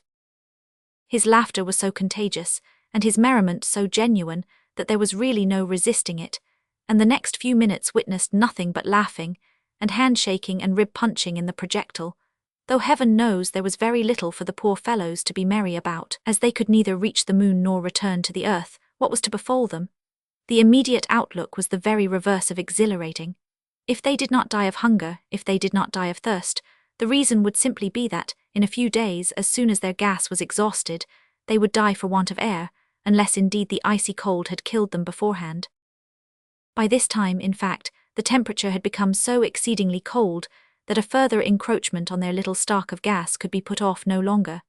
The light, of course, they could manage to do without, but a little heat was absolutely necessary to prevent them from freezing to death. Fortunately, however, the caloric developed by the Rysette and Regnault process for purifying the air raised the internal temperature of the projectile a little, so that, with an expenditure of gas much less than they had expected, our travellers were able to maintain it at a degree capable of sustaining human life. By this time, also, all observations through the windows had become exceedingly difficult. The internal moisture condensed so thick and congealed so hard on the glass that nothing short of continued friction could keep up its transparency. But this friction, however laborious they might regard it at other times, they thought very little of just now, when observation had become far more interesting and important than ever. If the moon had any atmosphere, our travelers were near enough now to strike any meteor that might be rushing through it. If the projectile itself were floating in it as was possible, would not such a good conductor of sound convey to their ears the reflection of some lunar echo, the roar of some storm raging among the mountains, the rattling of some plunging avalanche, or the detonations of some eructating volcano? And suppose some lunar Etna or Vesuvius was flashing out its fires, was it not even possible that their eye could catch a glimpse of the lurid gleam? One or two facts of this kind, well attested, would singularly elucidate the vexatious question of a lunar atmosphere, which is still so far from being decided. Full of such thoughts and intensely interested in them, Barbicane, 1000 Nicholl and Ardan, patient as astronomers at a transit of Venus, watched steadily at their windows, and allowed nothing worth noticing to escape their searching gaze. Ardan's patience first gave out. He showed it by an observation natural enough, for that matter, to a mind unaccustomed to long stretches of careful thought. This darkness is absolutely killing. If we ever take this trip again, it must be about the time of the new moon. There I agree with you, Ardan, observed the captain. That would be just the time to start. The moon herself, I grant, would be lost in the solar rays and therefore invisible all the time of our trip, but in compensation we should have the full Earth in full view. Besides, and this is your chief point, no doubt, Ardan, if we should happen to be drawn round the moon, just as we are at the present moment, we should enjoy the inestimable advantage of beholding her invisible side magnificently illuminated. My idea exactly, Captain, said Ardan.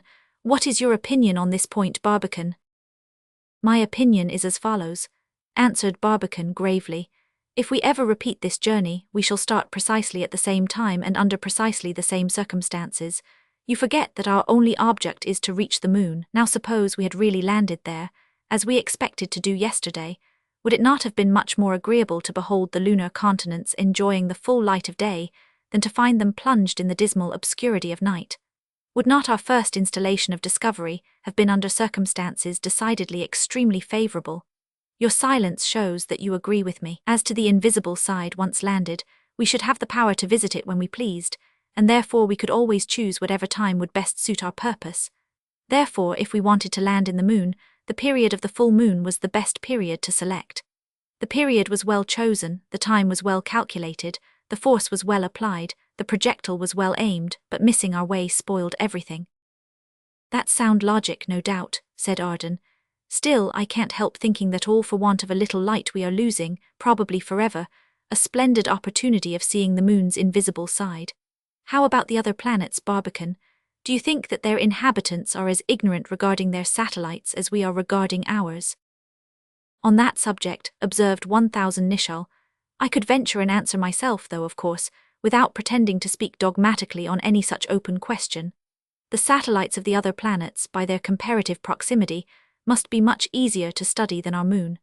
The Saturnians, the Uranians, the Jovians cannot have had very serious difficulty in effecting some communication with their satellites. Jupiter's 4 moons, for instance, though on an average actually 212 times farther from their planet's center than the moon is from us, are comparatively 4 times nearer to him on account of his radius being 11 times greater than the Earth's. With Saturn's 8 moons, the case is almost precisely similar. Their average distance is nearly 3 times greater than that of our moon, but as Saturn's diameter is about 9 times greater than the Earth's, his bodyguards are really between 3 times nearer to their principal than ours is to us. As to Uranus, his first satellite, Ariel, half as far from him as our moon is from the Earth, is comparatively, though not actually, 8 times nearer. Therefore, said Barbicane, now taking up the subject, an experiment analogous to ours, starting from either of these 3 planets, would have encountered fewer difficulties. But the whole question resolves itself into this: if the Jovians and the rest have been able to quit their planets, they have probably succeeded in discovering the invisible sides of their satellites. But if they have not been able to do so, why, they're not a bit wiser than ourselves. But what's the matter with the projectile? It's certainly shifting. Shifting it certainly was. While the path it described as it swung blindly through the darkness could not be laid down by any chart for want of a starting point, Barbicane and his companions soon became aware of a decided modification of its relative position with regard to the moon's surface. Instead of its side, as heretofore, it now presented its base to the moon's disk, and its axis had become rigidly vertical to the lunar horizon. Of this new feature in their journey, Barbicane had assured himself by the most undoubted proof towards 4 o'clock in the morning. What was the cause? Gravity, of course. The heavier portion of the projectile gravitated towards the moon's center, exactly as if they were falling towards her surface. But were they falling? Were they at last, contrary to all expectations, about to reach the goal that they had been so ardently wishing for? No. A sight point just discovered by 1000 Nicholl very soon convinced Barbicane that the projectile was as far as ever from approaching the moon, but was moving around it in a curve pretty near concentric. 1000 Nicholl's discovery, a luminous gleam flickering on the distant verge of the black disk, at once engrossed the complete attention of our travellers and set them to divining its course. It could not possibly be confounded with a star. Its glare was reddish, like that of a distant furnace on a dark night. It kept steadily increasing in size and brightness, thus showing beyond a doubt how the projectile was moving, in the direction of the luminous point, and not vertically falling towards the moon's surface. "It's a volcano," cried the captain in great excitement, "a volcano in full blast, an outlet of the moon's internal fires, therefore she can't be a burnt-out cinder." "It certainly looks like a volcano," replied Barbicane, carefully investigating this new and puzzling phenomenon with his night-glass. "If it is not one, in fact, what can it be?" "To maintain combustion," commenced Arden syllogistically and sententiously, "air is necessary. An undoubted case of combustion lies before us, therefore this part of the moon must have an atmosphere." "Perhaps so," observed Barbicane, "but not necessarily so. The volcano, by decomposing certain substances, gunpowder for instance, may be able to furnish its own oxygen, and thus explode in a vacuum. That blaze, in fact, seems to me to possess the intensity and the blinding glare of objects burning in pure oxygen. Let us therefore be not over hasty in jumping at the conclusion of the existence of a lunar atmosphere. This fire mountain was situated, according to the most plausible conjecture, somewhere in the neighborhood of the 45th degree, south latitude, of the moon's invisible side. For a little while the travelers indulged the fond hope that they were directly approaching it, but to their great disappointment, the path described by the projectile lay in a different direction. Its nature, therefore, they had no opportunity of ascertaining. It began to disappear behind the dark horizon within less than half an hour after the time that 1000 Nicholl had signalled it. Still, the fact of the uncontested existence of such a phenomenon was a grand one, and of considerable importance in selenographic investigations. It proved that heat had not altogether disappeared from the lunar world, and the existence of heat once settled, who can say positively that the vegetable kingdom and even the animal kingdom have not likewise resisted so far every influence tending to destroy them? If terrestrial astronomers could only be convinced, by undoubted evidence, of the existence of this active volcano on the moon's surface, they would certainly admit of very considerable modifications in the present doubts regarding her inhabitability. Thoughts of this kind continued to occupy the minds of our travellers even for some time after the little spark of light had been extinguished in the black gloom, but they said very little. Even Arden was silent, and continued to look out of the window. Barbicane surrendered himself up to a reverie regarding the mysterious destinies of the lunar world. Was its present condition a foreshadowing of what our Earth is to become? 1000 Nicholl, too, was lost in speculation. Was the moon older or younger than the Earth in the order of creation? Had she ever been a beautiful world of life and colour and magnificent variety? If so, had her inhabitants? Great mercy, what a cry from Arden! It sounded human, so seldom do we hear a shriek so expressive at once of surprise and horror and even terror. It brought back his startled companions to their senses in a second, nor did they ask him for the cause of his alarm. It was only too clear. Right in their very path, a blazing ball of fire had suddenly risen up before their eyes, the pitchy darkness all round it rendering its glare still more blinding. Its phosphoric coruscation filled the projectile with white streams of lurid light, tinging the contents with a pallor indescribably ghastly. The travellers' faces in particular gleamed with that peculiar livid and cadaverous tinge, blue and yellow, which magicians so readily produce by burning table salt in alcohol. "Sacre," cried Arden, who always spoke his own language when much excited, "what a pair of beauties you are! Say, Barbicane, what thundering thing is coming at us now?" "Another bolide," answered Barbicane, his eye as calm as ever, though a faint tremor was quite perceptible in his voice. "A bolide burning in vacuo, you are joking." "I was never more in earnest," was the president's quiet reply, as he looked through his closed fingers. He knew exactly what he was saying. The dazzling glitter did not deceive him. Such a meteor seen from the earth could not appear much brighter than the full moon, but here in the midst of the black ether and unsoftened by the veil of the atmosphere, it was absolutely blinding. These wandering bodies carry in themselves the principle of their incandescence. Oxygen is by no means necessary for their combustion. Some of them indeed often take fire as they rush through the layers of our atmosphere, and generally burn out before they strike the earth, but others, on the contrary, and the greater number too, follow a track through space far more distant from the earth than the 50 miles supposed to limit our atmosphere.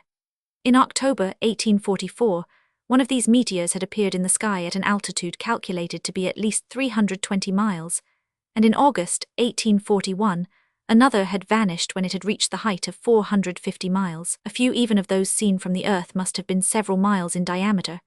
The velocity with which some of them have been calculated to move, from east to west, in a direction contrary to that of the earth, is astounding enough to exceed belief, about 50 miles in a second. Our earth does not move quite 20 miles in a second, though it goes 1,000 times quicker than the fastest locomotive. They could utter no word. They could utter no word. Barbicane calculated like lightning that the present object of their alarm was only about 250 miles distant from them, and could not be less than 1.25 miles in diameter. It was coming on at the rate of more than 1 mile a second, or about 75 miles a minute. It lay right in the path of the projectile, and in a very few seconds indeed a terrible collision was inevitable. The enormous rate at which it grew in size showed the terrible velocity at which it was approaching. You can hardly imagine the situation of our poor travellers at the sight of this frightful apparition. I shall certainly not attempt to describe it. In spite of their singular courage, wonderful coolness, extraordinary fortitude, they were now breathless, motionless, almost helpless. Their muscles were tightened to their utmost tension, their eyes stared out of their sockets, their faces were petrified with horror. No wonder. Their projectile, whose course they were powerless as children to guide, was making straight for this fiery mass, whose glare in a few seconds had become more blinding than the open vent of a reverberating furnace. Their own projectile was carrying them headlong into a bottomless abyss of fire. Still, even in this moment of horror, their presence of mind, or at least their consciousness, never abandoned them. Barbicane had grasped each of his friends by the hand, and all three tried as well as they could to watch through half-closed eyelids the white-hot asteroid's rapid approach.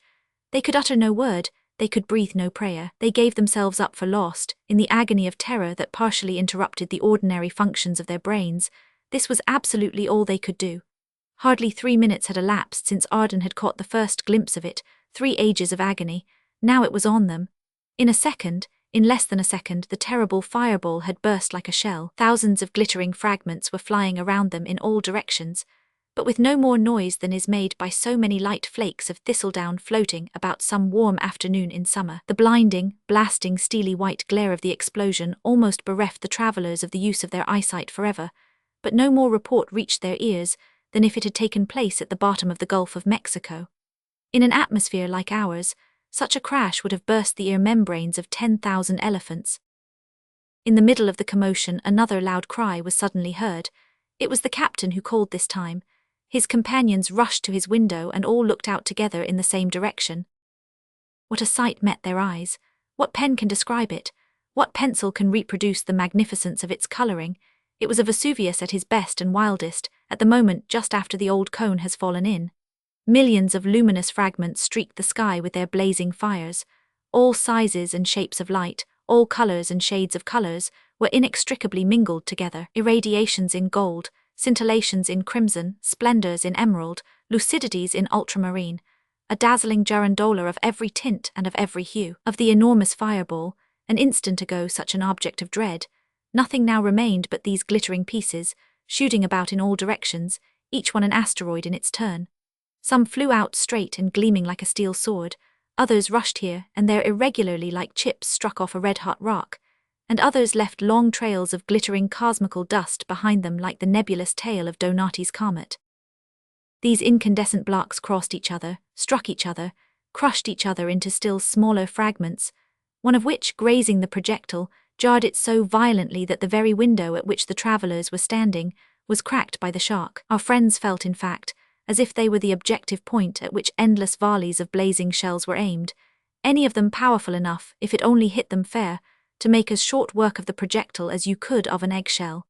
They had many hairbreadth escapes, but fortunately, the cracking of the glass proved to be the only serious damage of which they could complain.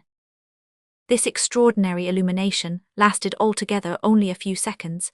Every one of its details was of a most singular and exciting nature, but one of its greatest wonders was yet to come. The ether, saturated with luminous matter, developed an intensity of blazing brightness unequaled by the limelight, the magnesium light, the electric light, or any other dazzling source of illumination with which we are acquainted on Earth.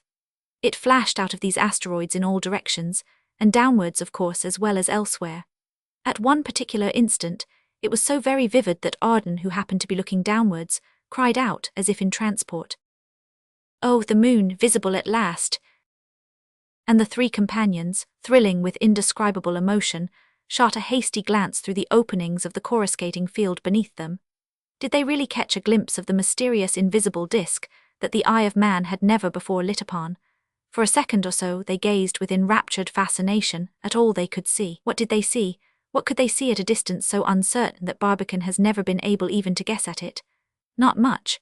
Arden was reminded of the night he had stood on the battlements of Dover Castle, a few years before, when the fitful flashes of a thunderstorm gave him occasional and very uncertain glimpses of the French coast at the opposite side of the strait, misty strips long and narrow, extending over one portion of the disk, probably cloud scuds sustained by a highly rarefied atmosphere, permitted only a very dreamy idea of lofty mountains stretching beneath them in shapeless proportions, of smaller reliefs, circuses, yawning craters, and the other capricious sponge-like formations so common on the visible side. Elsewhere the watchers became aware for an instant of immense spaces, certainly not arid plains, but seas, real oceans, vast and calm, reflecting from their placid depths the dazzling fireworks of the weird and wildly flashing meteors. Farther on, but very darkly as if behind a screen, shadowy continents revealed themselves, their surfaces flecked with black cloudy masses, probably great forests, with here and there a nothing more. In less than a second the illumination had come to an end, involving everything in the moon's direction once more in pitchy darkness. But had the impression made on the traveller's eyes been a mere vision or the result of a reality, an optical delusion or the shadow of a solid fact? Could an observation so rapid, so fleeting, so superficial, be really regarded as a genuine scientific affirmation? Could such a feeble glimmer of the invisible disk justify them in pronouncing a decided opinion on the inhabitability of the moon? To such questions as these, rising spontaneously and simultaneously in the minds of our travellers, they could not reply at the moment. They could not reply to them long afterwards. Even to this day they can give them no satisfactory answer. All they could do at the moment they did. To every sight and sound they kept their eyes and ears open, and by observing the most perfect silence, they sought to render their impressions too vivid to admit of deception. There was now, however, nothing to be heard and very little more to be seen. The few coruscations that flashed over the sky gradually became fewer and dimmer. The asteroids sought paths further and further apart and finally disappeared altogether. The ether resumed its original blackness. The stars, eclipsed for a moment, blazed out again on the firmament, and the invisible disk that had flashed into view for an instant once more relapsed forever into the impenetrable depths of night. Chapter 16. The Southern Hemisphere. Exceedingly narrow and exceedingly fortunate had been the escape of the projectile, and from a danger too, the most unlikely and the most unexpected. Who would have ever dreamed of even the possibility of such an encounter? And was all danger over? The sight of one of these erratic bolides certainly justified the gravest apprehensions of our travellers regarding the existence of others. Worse than the sunken reefs of the southern seas or the snags of the Mississippi, how could the projectile be expected to avoid them? Drifting along blindly through the boundless ethereal ocean, her inmates, even if they saw the danger, were totally powerless to turn her aside. Like a ship without a rudder, like a runaway horse, like a collapsed balloon, like an iceberg in an Atlantic storm, like a boat in the Niagara Rapids, she moved on sullenly, recklessly, mechanically, mayhap into the very jaws of the most frightful danger. The bright intelligences within no more able to modify her motions, even by a finger's breadth, than they were able to affect Mercury's movements around the sun.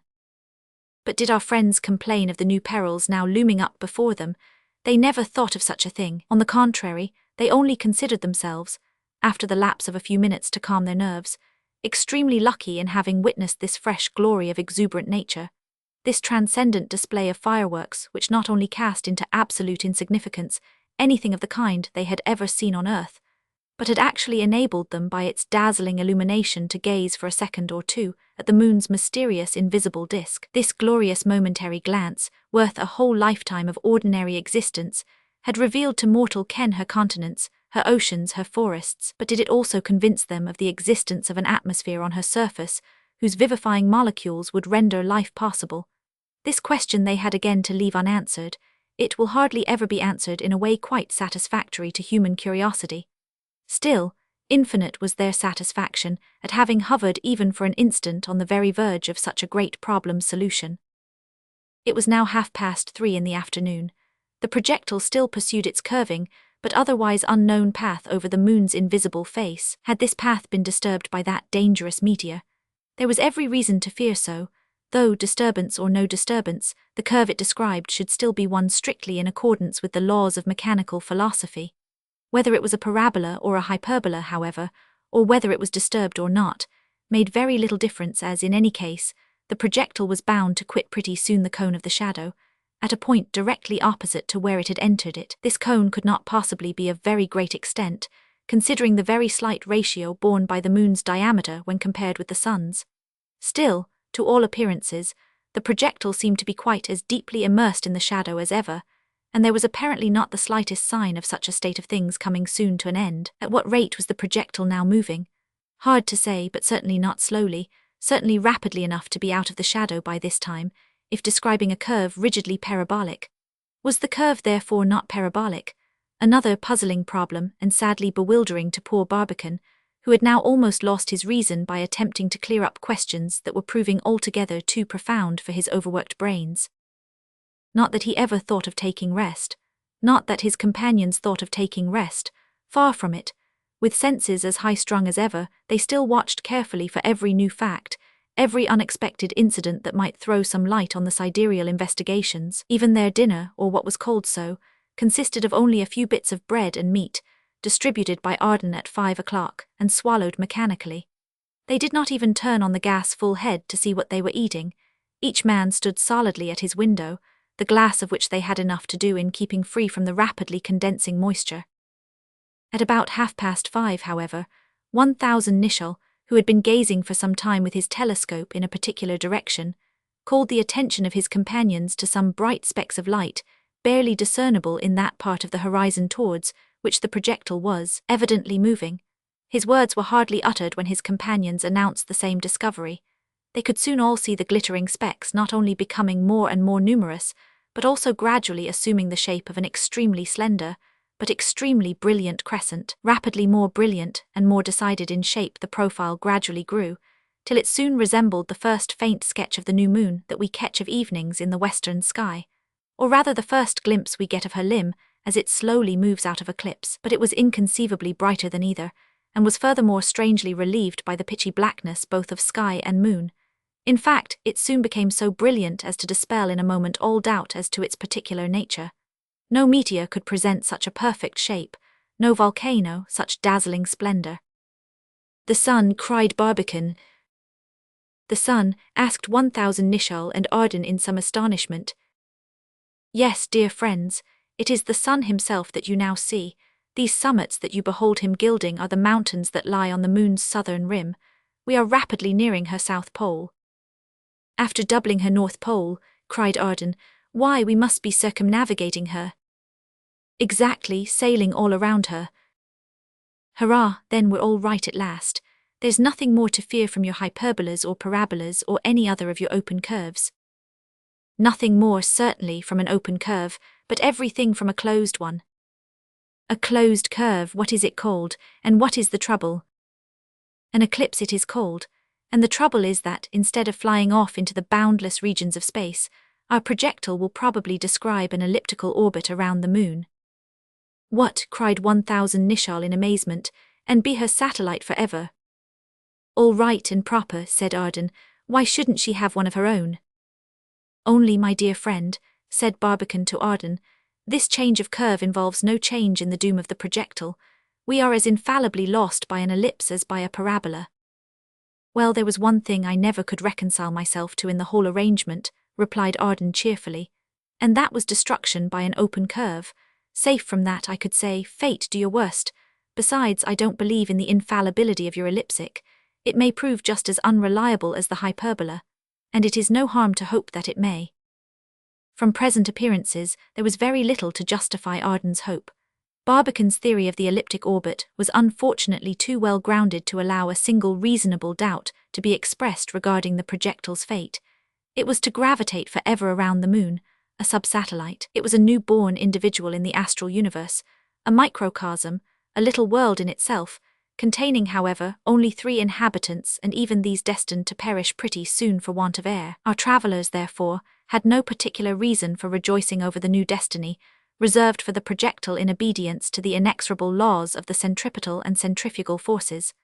They were soon, it is true, to have the opportunity of beholding once more the illuminated face of the moon. They might even live long enough to catch a last glimpse of the distant earth, bathed in the glory of the solar rays. They might even have strength enough left to be able to chant one solemn final eternal adieu to their dear old mother world, upon whose features their mortal eyes should never again rest in love and longing. Then what was their projectile to become? An inert, lifeless, extinct mass, not a particle better than the most defunct asteroid that wanders blindly through the fields of ether. A gloomy fate to look forward to. Yet, instead of grieving over the inevitable, our bold travellers actually felt thrilled with delight at the prospect of even a momentary deliverance from those gloomy depths of darkness, and of once more finding themselves, even if only for a few hours, in the cheerful precincts illuminated by the genial light of the blessed sun. The ring of light, in the meantime, becoming brighter and brighter, Barbican was not long in discovering and pointing out to his companions the different mountains that lay around the moon's south pole. "There is Leibnitz on your right," said he, "and on your left you can easily see the peaks of Dorwafel. Belonging rather to the moon's dark side than to her earth side, they are visible to terrestrial astronomers only when she is in her highest northern latitudes. Those faint peaks beyond them that you can catch with such difficulty must be those of Newton and Curtius." "How in the world can you tell?" asked Arden. "They are the highest mountains in the circumpolar regions," replied Barbican. "They have been measured with the greatest care.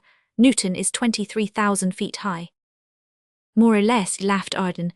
"What Delphic oracle says so?" "Dear friend," replied Barbican quietly, "the visible mountains of the moon have been measured so carefully and so accurately that I should hardly hesitate in affirming their altitude to be as well known as that of Mont Blanc, or, at least, as those of the chief peaks in the Himalayas or the Rocky Mountain range." "I should like to know how people set about it," observed Arden incredulously. "There are several well-known methods of approaching this problem," replied Barbican, "and as these methods, though founded on different principles, bring us constantly to the same result, we may pretty safely conclude that our calculations are right. We have no time, just now, to draw diagrams, but, if I express myself clearly, you will no doubt easily catch the general principle." "Go ahead," answered Arden. "Anything but algebra." "We want no algebra now," said Barbican.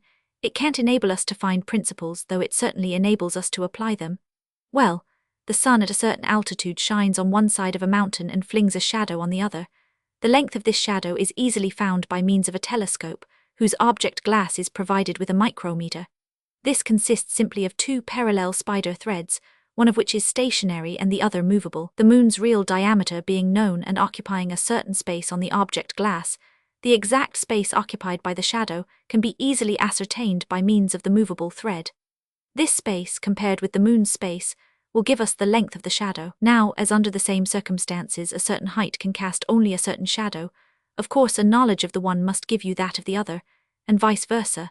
This method, stated roughly, was that followed by Galileo, and in our own day by Beer and Meidler with extraordinary success. "I certainly see some sense in this method," said Arden, "if they took extraordinary pains to observe correctly. The least carelessness would set them wrong, not only by feet but by miles. We have time enough, however, to listen to another method before we get into the full blaze of the glorious old Sol." "The other method," interrupted 1000 Nicholl, laying down his telescope to rest his eyes, and now joining in the conversation to give himself something to do, is called that of the tangent rays. A solar ray, barely passing the edge of the moon's surface, is caught on the peak of a mountain, the rest of which lies in shadow. The distance between this starry peak and the line separating the light from the darkness we measure carefully by means of our telescope. Then, "I see it at a glance," interrupted Arden with lighting eye. "The ray, being a tangent, of course makes right angles with the radius which is known. Consequently we have two sides and one angle, quite enough to find the other parts of the triangle. Very ingenious, but now that I think of it, is not this method absolutely impracticable for every mountain except those in the immediate neighborhood of the light and shadow line?" "That's a defect easily remedied by patience," explained Barbicane, the captain, who did not like being interrupted, having withdrawn to his telescope. "As this line is continually changing, in course of time all the mountains must come near it.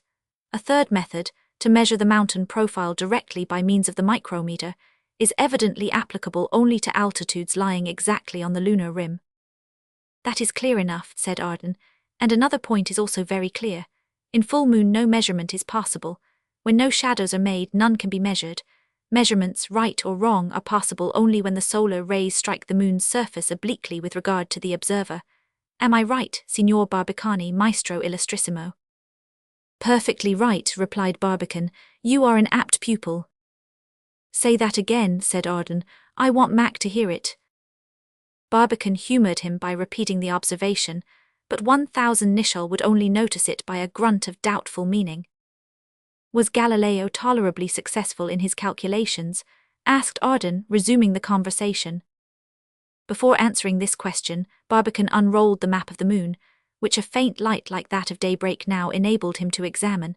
He then went on, "Galileo was wonderfully successful, considering that the telescope which he employed was a poor instrument of his own construction, magnifying only 30 times. He gave the lunar mountains a height of about 26,000 feet, an altitude cut down by Hevelius, but almost doubled by Riccioli.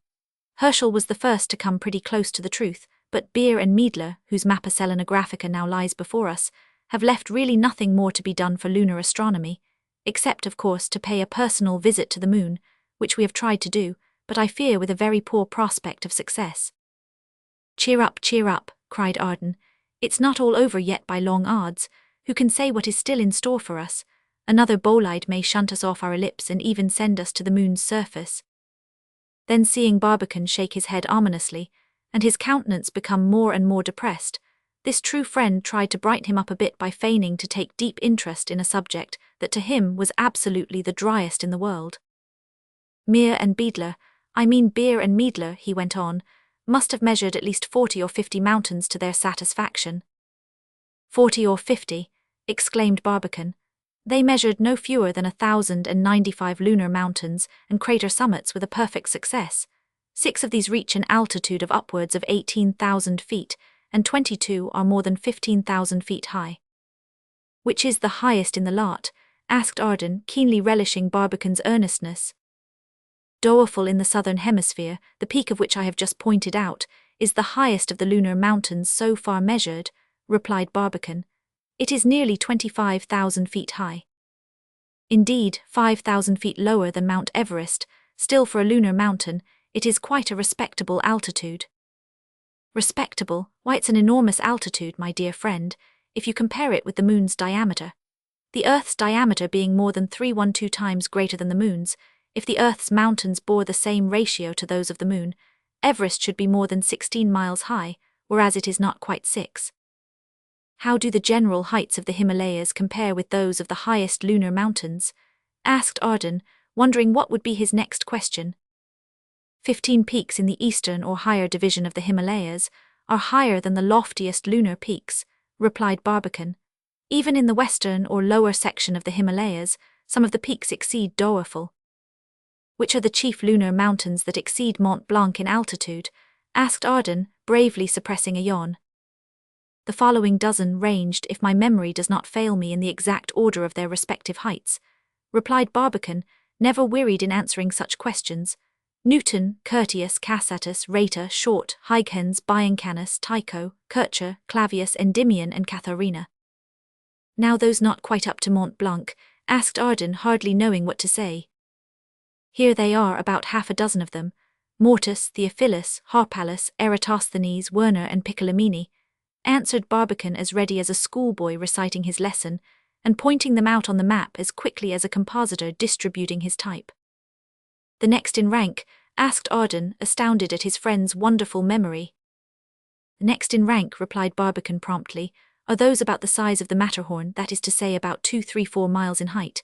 They are Macrobius, Delambre and Canaan. Come," he added, seeing Ardan hesitating and at a loss what other question to ask, "don't you want to know what lunar mountains are about the same height as the Peak of Teneriffe, or as Etna, or as Mount Washington? You need not be afraid of puzzling me. I studied up the subject thoroughly and therefore know all about it." "Oh, I could listen to you with delight all day long," cried Ardan enthusiastically, though with some embarrassment, for he felt a twinge of conscience in acting so falsely towards his beloved friend. "The fact is," he went on, "such a rational conversation as the present, on such an absorbing subject with such a perfect master." "The sun," cried 1,000 Nicholl, starting up and cheering. "He's cleared the disk completely and he's now himself again. Long life to him, hurrah!" "Hurrah!" cried the others quite as enthusiastically. Ardan did not seem a bit desirous to finish his sentence. They tossed their maps aside and hastened to the window. Chapter 17. Tycho. It was now exactly 6 o'clock in the evening. The sun, completely clear of all contact with the lunar disk, steeped the whole projectile in his golden rays. The travellers, vertically over the moon's south pole, were, as Barbicane soon ascertained, about 30 miles distant from it, the exact distance they had been from the North Pole, a proof that the elliptic curve still maintained itself with mathematical rigor. For some time, the travellers' whole attention was concentrated on the glorious sun. His light was inexpressibly cheering, and his heat, soon penetrating the walls of the projectile, infused a new and sweet life into their chilled and exhausted frames. The ice rapidly disappeared, and the windows soon resumed their former perfect transparency. "Oh, how good the pleasant sunlight is!" cried the captain, sinking on a seat in a quiet ecstasy of enjoyment. "How I pity Ardan's poor friends the Selenites during that night so long and so icy. How impatient they must be to see the sun back again."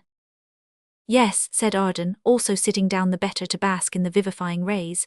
"His light no doubt brings them to life and keeps them alive. Without light or heat during all that dreary winter, they must freeze stiff like the frogs or become torpid like the bears. I can't imagine how they could get through it otherwise." "I'm glad we're through it anyhow," observed 1,000 Nicholl. "I may at once acknowledge that I felt perfectly miserable as long as it lasted.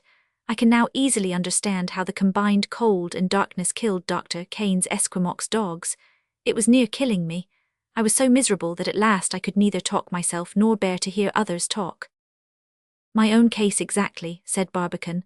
"That is," he added hastily, correcting himself, "I tried to talk because I found Ardan so interested, but in spite of all we said and saw and had to think of, Byron's terrible dream would continually rise up before me. The bright sun was extinguished and the stars wandered all darkling in the eternal space. Rayless and pathless and the icy earth swung blind and blackening in the moonless air. Morn came and brought no day. And men forgot their passions in the dread of this their desolation, and all hearts were chilled into a selfish prayer for light." As he pronounced these words in accents at once monotonous and melancholy, Ardan, fully appreciative, quietly gesticulated in perfect cadence with the rhythm. Then the three men remained completely silent for several minutes, buried in recollection, or lost in thought, or magnetized by the bright sun. They seemed to be half asleep while steeping their limbs in his vitalizing beams. Barbicane was the first to dissolve the reverie by jumping up. His sharp eye had noticed that the base of the projectile, instead of keeping rigidly perpendicular to the lunar surface, turned away a little, so as to render the elliptical orbit somewhat elongated. This he made his companions immediately observe, and also called their attention to the fact that from this point they could easily have seen the earth had it been full, but that now, drowned in the sun's beams, it was quite invisible. A more attractive spectacle, however, soon engaged their undivided attention, that of the moon's southern regions, now brought within about the third of a mile by their telescopes. Immediately resuming their posts by the windows, they carefully noted every feature presented by the fantastic panorama that stretched itself out in endless lengths beneath their wondering eyes.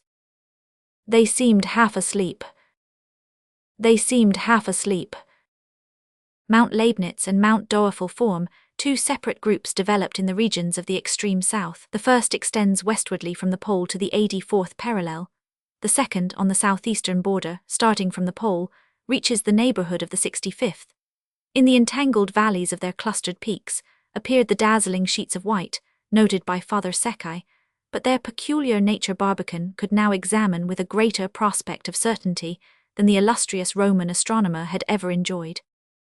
"They are beds of snow," he said at last in a decided tone.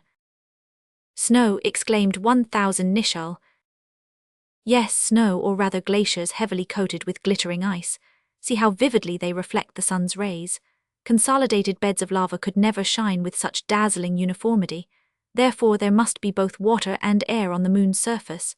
Not much, perhaps very little if you insist on it, but the fact that there is some can now no longer be questioned." This assertion of Barbicane's, made so positively by a man who never decided unless when thoroughly convinced, was a great triumph for Ardan, who, as the gracious reader doubtless remembers, had had a famous dispute with 1,000 Nicholl on that very subject at Tampa. His eyes brightened and a smile of pleasure played around his lips, but with a great effort at self-restraint, he kept perfectly silent and would not permit himself even to look in the direction of the captain. As for 1,000 Nicholl, he was apparently too much absorbed in Doerfel and Leibniz to mind anything else. These mountains rose from plains of moderate extent, bounded by an indefinite succession of walled hollows and ring ramparts. They are the only chains met in this region of ridge-brimmed craters and circles. Distinguished by no particular feature, they project a few pointed peaks here and there, some of which exceed 4.5 miles in height. This altitude, however, foreshortened as it was by the vertical position of the projectile, could not be noticed just then, even if correct observation had been permitted by the dazzling surface. Once more again before the traveller's eyes, the moon's disk revealed itself in all the old familiar features so characteristic of lunar landscapes. No blending of tones, no softening of colours, no graduation of shadows, every line glaring in white or black, by reason of the total absence of refracted light. And yet the wonderfully peculiar character of this desolate world imparted to it a weird attraction, as strangely fascinating as ever. Over this chaotic region the travellers were now sweeping as if borne on the wings of a storm. The peaks defiled beneath them, the yawning chasms revealed their ruin-strewn floors, the fissured cracks untwisted themselves, the ramparts showed all their sides, the mysterious holes presented their impenetrable depths. The clustered mountain summits and rings rapidly decomposed themselves, but in a moment again all had become more inextricably entangled than ever. Everything appeared to be the finished handiwork of volcanic agency, in the utmost purity and highest perfection. None of the mollifying effects of air or water could here be noticed. No smooth-capped mountains, no gently winding river channels, no vast prairie lands of deposited sediment, no traces of vegetation, no signs of agriculture, no vestiges of a great city.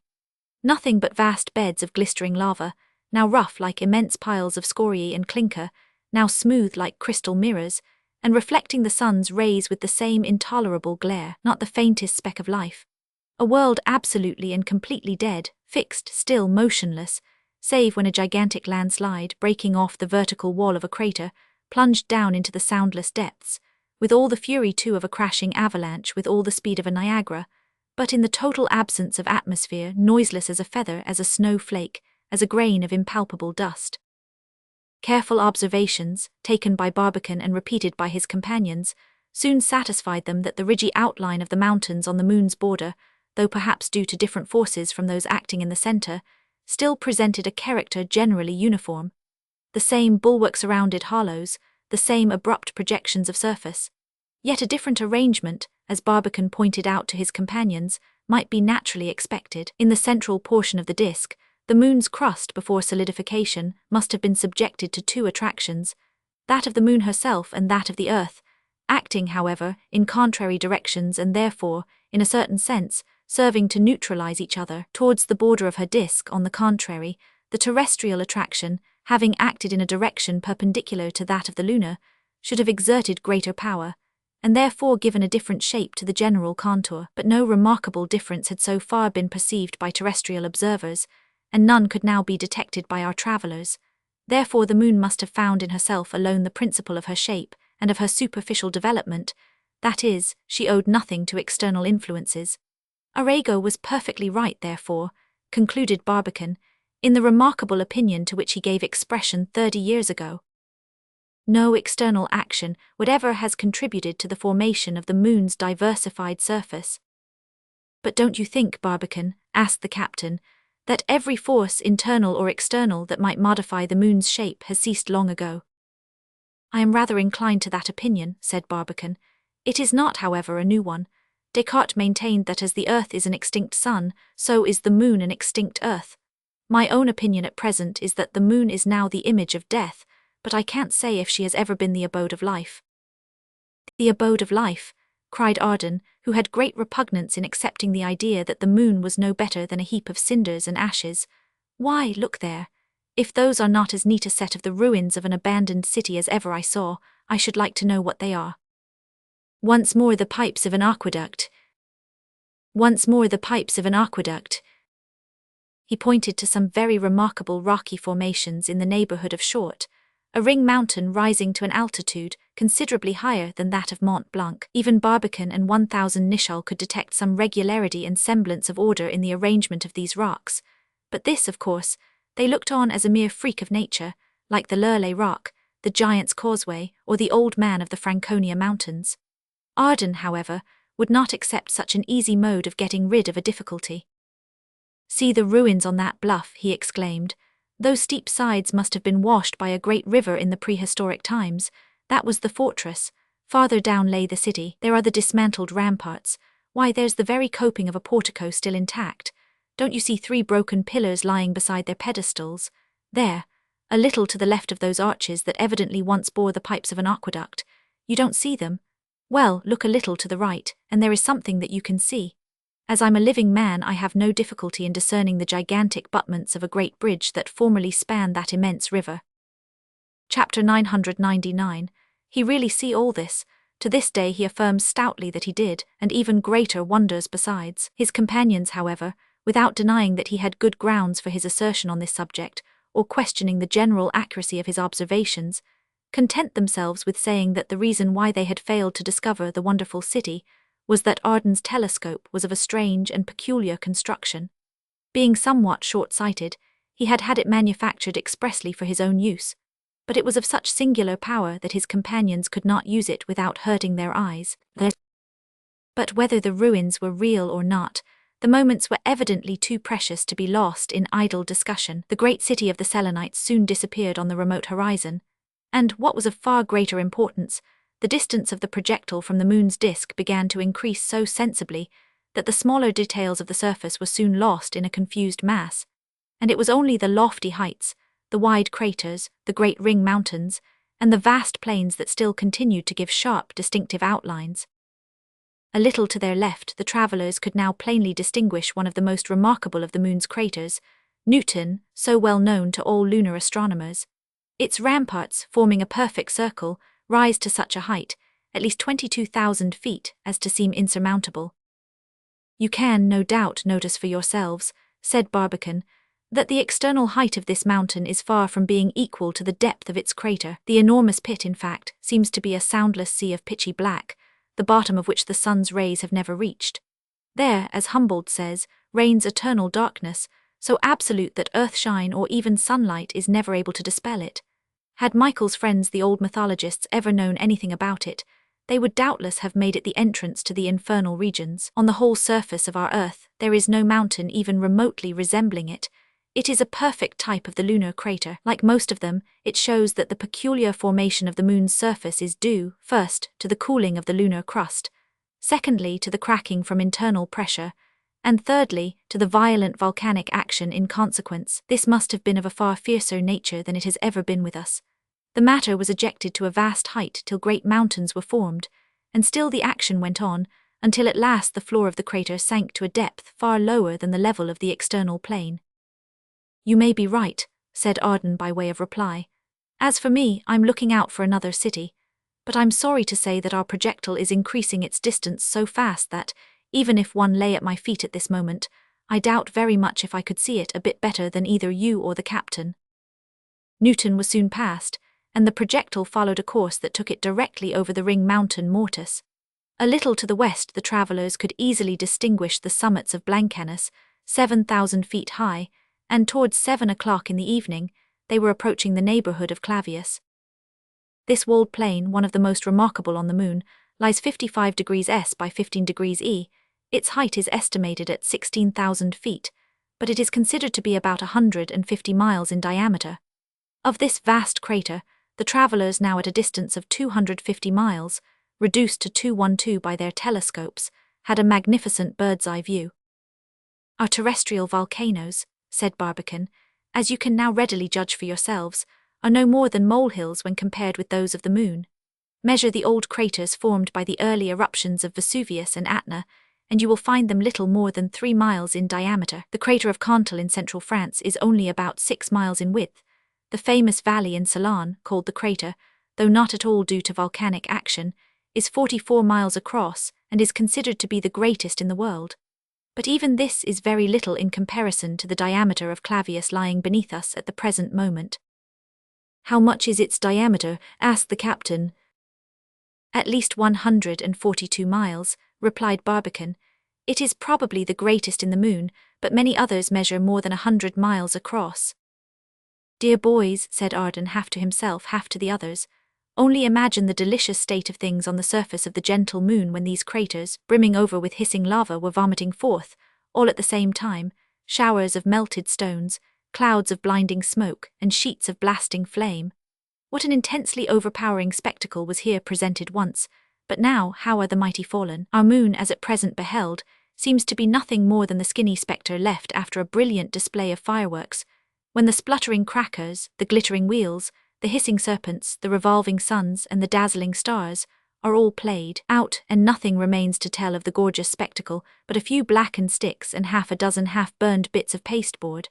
I should like to hear one of you trying to explain the cause, the reason, the principle, the philosophy of such tremendous cataclysms. Barbicane's only reply was a series of nods, for in truth he had not heard a single word of Ardan's philosophically explosion. His ears were with his eyes, and these were obstinately bent on the gigantic ramparts of Clavius, formed of concentric mountain ridges, which were actually leagues in depth. On the floor of the vast cavity could be seen hundreds of smaller craters, mottling it like a skimming dish, and pierced here and there by sharp peaks, one of which could hardly be less than 15,000 feet high. All around, the plain was desolate in the extreme. You could not conceive how anything could be barrener than these serrated outlines, or gloomier than these shattered mountains, until you looked at the plain that encircled them. Ardan hardly exaggerated when he called it the scene of a battle fought thousands of years ago, but still white with the hideous bones of overthrown peaks, slaughtered mountains, and mutilated precipices. Hills amid the air encountered hills, hurled to and fro in ejaculation dire, murmured 1,000 Nicholl, who could quote you Milton quite as readily as the Bible. This must have been the spot, muttered Barbicane to himself, where the brittle shell of the cooling sphere, being thicker than usual, offered greater resistance to an eruption of the red-hot nucleus. Hence these piled-up buttresses, and these orderless heaps of consolidated lava and ejected scoriae. The projectile advanced, but the scene of desolation seemed to remain unchanged. Craters, ring mountains, pitted plateaus dotted with shapeless wrecks succeeded each other without interruption. For level plain, for dark sea, for smooth plateau, the eye here sought in vain. It was a Swiss Greenland, an Icelandic Norway, a Sahara of shattered crust studded with countless hills of glassy lava. At last, in the very center of this blistered region, right too at its very culmination, the travelers came on the brightest and most remarkable mountain of the Moon. In the dazzling Tycho, they found it an easy matter to recognize the famous lunar point, which the world will forever designate by the name of the distinguished astronomer of Denmark. This brilliant luminosity of the southern hemisphere, no one that ever gazes at the full moon in a cloudless sky can help noticing. Ardan, who had always particularly admired it, now hailed it as an old friend, and almost exhausted breath, imagination, and vocabulary in the epithets with which he greeted this cynosure of the lunar mountains. "Hail," he cried, "thou blazing focus of glittering streaks, thou coruscating nucleus of irradiation, thou starting point of rays divergent, thou egress of meteoric flashes, hub of the silver wheel that ever rolls in silent majesty over the starry plains of night, paragon of Jules enchased in a carcanet of dazzling brilliance, eye of the universe, beaming with heavenly resplendescence. Who shall say what thou art, Diana's nimbus, the golden clasp of her floating robes, the blazing head of the great bolt that rivets the lunar hemispheres in union inseverable? Or canst thou have been some errant bolide, which missing its way, buted blindly against the lunar face and there stuck fast like a mini ball mashed against a cast-iron target? Alas, nobody knows. Not even Barbican is able to penetrate thy mystery. But one thing I know, thy dazzling glare so sore my eyes hath made that longer on thy light to gaze I do not dare. Captain, have you any smoked glass? In spite of this anticlimax, Arden's companions could hardly consider his utterings either as ridiculous or over-enthusiastic. They could easily excuse his excitement on the subject. And so could we, if we only remember that Tycho, though nearly 250,000 miles distant, is such a luminous point on the lunar disk, that almost any moonlit night it can be easily perceived by the unaided terrestrial eye. What then must have been its splendor in the eyes of our travelers, whose telescopes brought it actually 4,000 times nearer? No wonder that with smoked glasses, they endeavored to soften off its effulgent glare, then in hushed silence, or at most uttering at intervals a few interjections expressive of their intense admiration, they remained for some time completely engrossed in the overwhelming spectacle.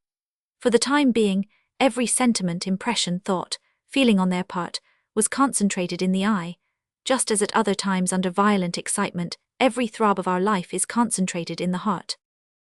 Tycho belongs to the system of lunar craters that is called radiating, like Aristarchus or Copernicus, which had been already seen and highly admired by our travelers at their first approach to the moon. But it is decidedly the most remarkable and conspicuous of them all. It occupies the great focus of disruption, whence it sends out great streaks thousands of miles in length, and it gives the most unmistakable evidence of the terribly eruptive nature of those forces that once shattered the moon's solidified shell in this portion of the lunar surface. Situated in the southern latitude of 43 degrees by an eastern longitude of 12 degrees, Tycho's crater, somewhat elliptical in shape, is 54 miles in diameter and upwards of 16,000 feet in depth. Its lofty ramparts are buttressed by other mountains, Mont Blancs in size, all grouped around it, and all streaked with the great divergent fissures that radiate from it as a center. Of what this incomparable mountain really is, with all these lines of projections converging towards it, and with all these prominent points of relief protruding within its crater, photography has, so far, been able to give us only a very unsatisfactory idea. The reason, too, is very simple. It is only at full moon that Tycho reveals himself in all his splendor. The shadows therefore vanishing, the perspective foreshortenings disappear and the views become little better than a dead blank. This is the more to be regretted, as this wonderful region is well worthy of being represented with the greatest possible photographic accuracy. It is a vast agglomeration of holes, craters, ring formations, a complicated intersection of crests, in short, a distracting volcanic network flung over the blistered soil. The ebullitions of the central eruption still evidently preserve their original form. As they first appeared, so they lie. Crystallizing as they cooled, they have stereotyped in imperishable characters the aspect formerly presented by the whole moon's surface under the influences of recent plutonic upheaval. Our travelers were far more fortunate than the photographers. The distance separating them from the peaks of Tycho's concentric terraces was not so considerable as to conceal the principal details from a very satisfactory view. They could easily distinguish the annular ramparts of the external circumvallation, the mountains buttressing the gigantic walls internally as well as externally, the vast esplanades descending irregularly and abruptly to the sunken plains all around. They could even detect a difference of a few hundred feet in altitude, in favor of the western or right-hand side over the eastern. They could also see that these dividing ridges were actually inaccessible and completely unsurmountable, at least by ordinary terrestrian efforts. No system of castrametation ever devised by Polybius or Vauban could bear the slightest comparison with such vast fortifications. A city built on the floor of the circular cavity could be no more reached by the outside lunarians than if it had been built in the planet Mars. This idea set Arden off again. Yes, said he, such a city would be at once completely inaccessible, and still not inconveniently situated in a plateau full of aspects decidedly picturesque. Even in the depths of this immense crater, nature, as you can see, has left no flat and empty void. You can easily trace its special orography, its various mountain systems which turn it into a regular world on a small scale.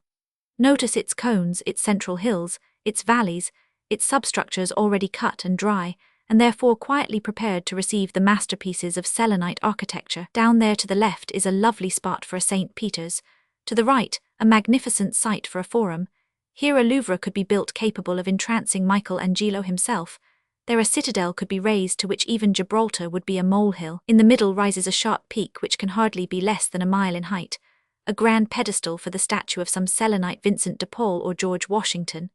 And around them all is a mighty mountain ring at least 3 miles high, but which, to an eye looking from the centre of our vast city, could not appear to be more than 500 or 600 feet. Enormous circus, where mighty Rome herself in her palmiest days, though increased tenfold, would have no reason to complain for want of room. He stopped for a few seconds, perhaps to take breath, and then resumed. Oh, what an abode of serene happiness could be constructed within this shadow-fringed ring of the mighty mountains! Oh, blessed refuge, unassailable by aught of human ills! What a calm, unruffled life could be enjoyed within thy hallowed precincts, even by those cynics, those haters of humanity, those disgusted reconstructors of society, those misanthropes and misogynists old and young, who are continually writing whining verses in odd corners of the newspapers. Right at last, Arden, my boy, cried 1000 Nicholl, quietly rubbing the glass of his spectacles. I should like to see the whole lot of them carted in there without a moment's delay. It couldn't hold the half of them, observed Barbicane dryly. Chapter 18. Puzzling Questions. It was not until the projectile had passed a little beyond Tycho's immense concavity that Barbicane and his friends had a good opportunity for observing the brilliant streaks sent so wonderfully flying in all directions from this celebrated mountain as a common centre. They examined them for some time with the closest attention. What could be the nature of this radiating aureola? By what geological phenomena could this blazing coma have been possibly produced? Such questions were the most natural things in the world for Barbicane and his companions to propound to themselves, as indeed they have been to every astronomer from the beginning of time, and probably will be to the end. What did they see? What you can see, what anybody can see on a clear night when the moon is full. Only our friends had all the advantages of a closer view. From Tycho, as a focus, radiated in all directions as from the head of a peeled orange, more than 100 luminous streaks or channels, edges raised, middle depressed, or perhaps vice versa, owing to an optical illusion, some at least 12 miles wide, some fully 30. In certain directions they ran for a distance of at least 600 miles, and seemed, especially towards the west, northwest and north, to cover half the southern hemisphere. One of these flashes extended as far as Neander on the 40th meridian. Another, curving around so as to furrow the Mare Nectaris, came to an end on the chain of the Pyrenees, after a course of perhaps a little more than 700 miles. On the east, some of them barred with luminous network the Mare Nubium and even the Mare Humorum. The most puzzling feature of these glittering streaks was that they ran their course directly onward, apparently neither obstructed by valley, crater, or mountain ridge however high. They all started, as said before, from one common focus, Tycho's crater. From this they certainly all seemed to emanate. Could they be rivers of lava once vomited from that centre by resistless volcanic agency and afterwards crystallized into glassy rock? This idea of Herschel's, Barbicane had no hesitation in qualifying as exceedingly absurd. Rivers running in perfectly straight lines, across plains, and up as well as down mountains. Other astronomers, he continued, have looked on these streaks as a peculiar kind of moraines, that is, long lines of erratic blocks belched forth with mighty power at the period of Tycho's own upheaval. How do you like that theory, Barbicane? Asked the captain. It's not a particle better than Herschel's, was the reply. No volcanic action could project rocks to a distance of 600 or 700 miles, not to talk of laying them down so regularly that we can't detect a break in them. Happy thought, cried Arden suddenly. It seems to me that I can tell the cause of these radiating streaks. Let us hear it, said Barbicane. Certainly, was Arden's reply. These streaks are all only the parts of what we call a star, as made by a stone striking ice, or by a bowl, a pane of glass. Not bad, smiled Barbicane approvingly. Only where is the hand that flung the stone or threw the bowl? The hand is hardly necessary, replied Arden, by no means disconcerted. But as for the bowl, what do you say to a comet? Here 1000 Nicholl laughed so loud that Arden was seriously irritated. However, before he could say anything cutting enough to make the captain mind his manners, Barbicane had quickly resumed. Dear friend, let the comets alone, I beg of you. The old astronomers fled to them on all occasions and made them explain every difficulty. The comets were all used up long ago, interrupted 1000 Nicholl. Yes, went on Barbicane as serenely as a judge, comets, they said, had fallen on the surface in meteoric showers and crushed in the crater cavities. Comets had dried up the water. Comets had whisked off the atmosphere. Comets had done everything, all pure assumption. In your case, however, friend Michael, no comet whatever is necessary. The shock that gave rise to your great star may have come from the interior rather than the exterior. A violent contraction of the lunar crust in the process of cooling may have given birth to your gigantic star formation. I accept the amendment, said Arden, now in the best of humor and looking triumphantly at 1000 Nicholl. An English scientist, continued Barbicane, Nasmyth by name, is decidedly of your opinion, especially ever since a little experiment of his own has confirmed him in it. He filled a glass globe with water, hermetically sealed it, and then plunged it into a hot bath. The enclosed water, expanding at a greater rate than the glass, burst the latter, but in doing so, it made a vast number of cracks, all diverging in every direction from the focus of disruption. Something like this he conceives to have taken place around Tycho. As the crust cooled, it cracked. The lava from the interior, oozing out, spread itself on both sides of the cracks. This certainly explains pretty satisfactorily why those flat glistening streaks are of much greater width than the fissures through which the lava had at first made its way to the surface. Well done for an Englishman, cried Arden in great spirits. He's no Englishman, said 1000 Nicholl, glad to have an opportunity of coming off with some credit. He is the famous Scotch engineer who invented the steam hammer, the steam ram, and discovered the willow leaves in the sun's disk. Better and better, said Arden, but powers of Vulcan, what makes it so hot I'm actually roasting?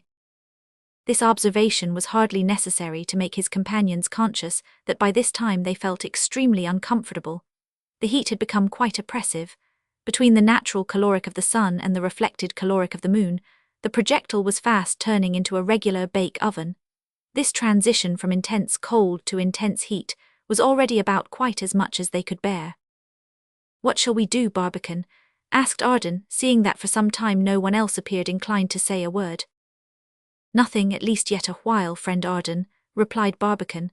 I have been watching the thermometer carefully for the last few minutes, and though we are at present at 38 degrees centigrade, or 100 degrees Fahrenheit, I have noticed that the mercury is slowly falling. You can also easily remark for yourself that the floor of the projectile is turning away more and more from the lunar surface. From this I conclude quite confidently, and I see that the captain agrees with me, that all danger of death from intense heat, though decidedly alarming 10 minutes ago, is over for the present, and for some time at least, it may be dismissed from further consideration. I'm not very sorry for it, said Arden cheerfully. Neither to be baked like a pie in an oven nor roasted like a fat goose before a fire is the kind of death I should like to die of. Yet from such a death you would suffer no more than your friends, the Selenites, are exposed to every day of their lives, said the captain, evidently determined on getting up an argument. I understand the full bearing of your allusion, my dear captain, replied Arden quickly, but not at all in a tone showing that he was disposed to second 1000 Nicholl's expectations. He was, in fact, fast losing all his old habits of positivism. Latterly he had seen much, but he had reflected more. The deeper he had reflected, the more inclined he had become to accept the conclusion that the less he knew. Hence he had decided that if 1000 Nicholl wanted an argument it should not be with him. All speculative disputes he should henceforth avoid. He would listen with pleasure to all that could be urged on each side. He might even skirmish a little here and there as the spirit moved him. But a regular pitched battle on a subject purely speculative, he was fully determined never again to enter into. Yes, dear captain, he continued, that pointed arrow of yours has by no means missed its mark, but I can't deny that my faith is beginning to be what you call a little shaky in the existence of my friends the Selenites. However, I should like to have your square opinion on the matter. Barbicane's also. We have witnessed many strange lunar phenomena lately, closer and clearer than mortal eye ever rested on them before. Has what we have seen confirmed any theory of yours or confounded any hypothesis? Have you seen enough to induce you to adopt decided conclusions? I will put the question formally. Do you, or do you not, think that the moon resembles the earth in being the abode of animals and intelligent beings? Come, answer, messieurs. Yes or no? I think we can answer your question categorically, replied Barbicane, if you modify its form a little. Put the question any way you please, said Arden. Only you answer it, I'm not particular about the form. Good, said Barbicane. The question being a double one demands a double answer. First, is the moon inhabitable? Second, has the moon ever been inhabited? That's the way to go about it, said the captain. Now then, Arden, what do you say to the first question, yes or no? I really can't say anything, replied Arden. In the presence of such distinguished scientists I'm only a listener, a mere looker-on in Vienna, as the divine Williams has it. However, for the sake of argument, suppose I reply in the affirmative, and say that the moon is inhabitable. If you do, I shall most unhesitatingly contradict you, said Barbicane, feeling just then in splendid humour for carrying on an argument, not, of course, for the sake of contradicting or conquering or crushing or showing off, or for any other vulgar weakness of lower minds, but for the noble and indeed the only motive that should impel a philosopher, that of enlightening and convincing. In taking the negative side, however, or saying that the moon is not inhabitable, I shall not be satisfied with merely negative arguments. Many words, however, are not required. Look at her present condition. Her atmosphere dwindled away to the lowest ebb, her seas dried up or very nearly so, her waters reduced to next to nothing, her vegetation, if existing at all, existing only on the scantiest scale, her transitions from intense heat to intense cold, as we ourselves can testify, sudden in the extreme, her nights and her days each nearly 360 hours long, with all this positively against her, and nothing at all that we know of positively for her, I have very little hesitation in saying that the moon appears to me to be absolutely uninhabitable. She seems to me not only unpropitious to the development of the animal kingdom, but actually incapable of sustaining life at all, that is, in the sense that we usually attach to such a term. That saving clause is well introduced, friend Barbicane, said 1000 Nicholl, who, seeing no chance of demolishing Arden, had not yet made up his mind as to having another little bout with the president. For surely, you would not venture to assert that the moon is uninhabitable by a race of beings having an organization different from ours. That question too, Captain, replied Barbicane, though a much more difficult one, I shall try to answer. First, however, let us see, Captain, if we agree on some fundamental points. How do we detect the existence of life? Is it not by movement? Is not motion its result, no matter what may be its organization? Well, said the captain in a drawling way, I guess we may grant that. Then, dear friends, resumed Barbicane, I must remind you that, though we have had the privilege of observing the lunar continents at a distance of not more than 1/3 of a mile, we have never yet caught sight of the first thing moving on her surface. The presence of humanity, even of the lowest type, would have revealed itself in some form or other, by boundaries, by buildings, even by ruins. Now what have we seen? Everywhere and always the geological works of nature, nowhere and never the orderly labours of man. Therefore, if any representatives of animal life exist in the moon, they must have taken refuge in those bottomless abysses where our eyes were unable to track them. And even this I can't admit. They could not always remain in these cavities. If there is any atmosphere at all in the moon, it must be found in her immense low-lying plains. Over those plains her inhabitants must have often passed, and on those plains they must in some way or other have left some mark, some trace, some vestige of their existence, were it even only a road. But you both know well that nowhere are any such traces visible. Therefore they don't exist. Therefore no lunar inhabitants exist, except of course such a race of beings, if we can imagine any such, as could exist without revealing their existence by movement. That is to say, broke in Arden, to give what he conceived a sharper point to Barbicane's cogent arguments, such a race of beings as could exist without existing. Precisely, said Barbicane, life without movement and no life at all are equivalent expressions. Captain, said Arden, with all the gravity he could assume, have you anything more to say before the moderator of our little debating society gives his opinion on the arguments regarding the question before the House? No more at present, said the captain, biding his time. Then, resumed Arden, rising with much dignity, the Committee on Lunar Explorations, appointed by the Honourable Baltimore Gun Club, solemnly assembled in the projectile belonging to the aforesaid learned and respectable society, having carefully weighed all the arguments advanced on each side of the question, and having also carefully considered all the new facts bearing on the case that have lately come under the personal notice of said committee, unanimously decides negatively on the question now before the chair for investigation, namely, Is the moon inhabitable? Barbicane, as chairman of the committee, I empower you to duly record our solemn decision. No, the moon is not inhabitable. Barbicane, opening his notebook, made the proper entry among the minutes of the meeting of December 6th. Now then, gentlemen, continued Arden, if you are ready for the second question, the necessary complement of the first, we may as well approach it at once. I propound it for discussion in the following form. Has the moon ever been inhabited? Captain, the committee would be delighted to hear your remarks on the subject. Gentlemen, began the captain in reply, I had formed my opinion regarding the ancient inhabitability of our satellite long before I ever dreamed of testing my theory by anything like our present journey. I will now add that all our observations so far made have only served to confirm me in my opinion. I now venture to assert, not only with every kind of probability in my favor, but also on what I consider most excellent arguments, that the moon was once inhabited by a race of beings possessing an organization similar to our own, that she once produced animals anatomically resembling our terrestrial animals, and that all these living organizations, human and animal, have had their day, that that day vanished ages and ages ago, and that, consequently, life, extinguished forever, can never again reveal its existence there under any form. Is the chair, asked Arden, to infer from the honourable gentleman's observations that he considers the moon to be a world much older than the earth? Not exactly that, replied the captain without hesitation.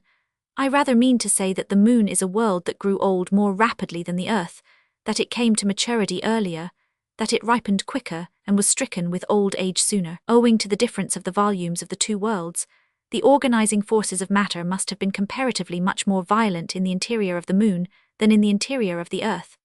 The present condition of its surface, as we see it lying there beneath us at this moment, places this assertion beyond all possibility of doubt. Wrinkled, pitted, knotted, furrowed, scarred, nothing that we can show on earth resembles it. Moon and earth were called into existence by the Creator probably at the same period of time. In the first stages of their existence, they do not seem to have been anything better than masses of gas, acted upon by various forces and various influences, all of course directed by an omnipotent intelligence. These gases by degrees became liquid, and the liquids grew condensed into solids until solidity could retain its shape. But the two heavenly bodies, though starting at the same time, developed at a very different ratio. Most undoubtedly our globe was still gaseous or at most only liquid, at the period when the moon, already hardened by cooling, began to become inhabitable. Most undoubtedly is good, observed Arden admiringly. At this period, continued the learned captain, an atmosphere surrounded her. The waters, shut in by this gaseous envelope, could no longer evaporate. Under the combined influences of air, water, light, and solar heat as well as internal heat, vegetation began to overspread the continents by this time ready to receive it, and most undoubtedly, incontestably, it was at this epoch that life manifested itself on the lunar surface. I say incontestably advisedly, for nature never exhausts herself in producing useless things, and therefore a world so wonderfully inhabitable must of necessity have had inhabitants. I like of necessity too, said Arden, who could never keep still. I always did, when I felt my arguments to be what you call a little shaky.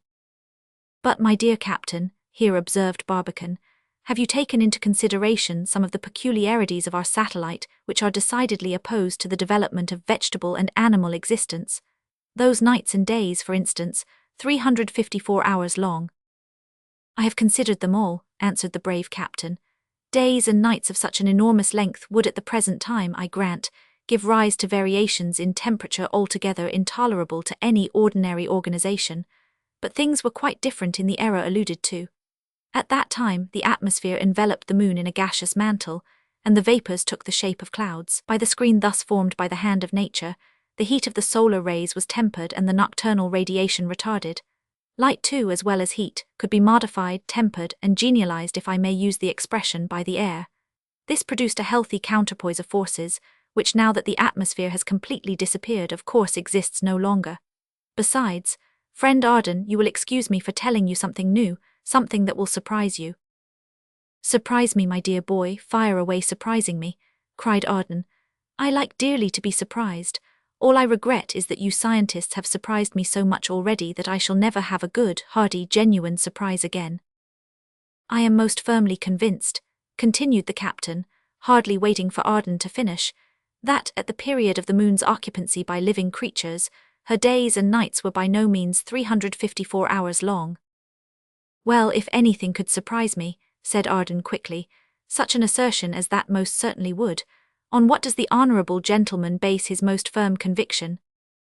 We know, replied the captain, that the reason of the moon's present long day and night is the exact equality of the periods of her rotation on her axis and of her revolution around the earth.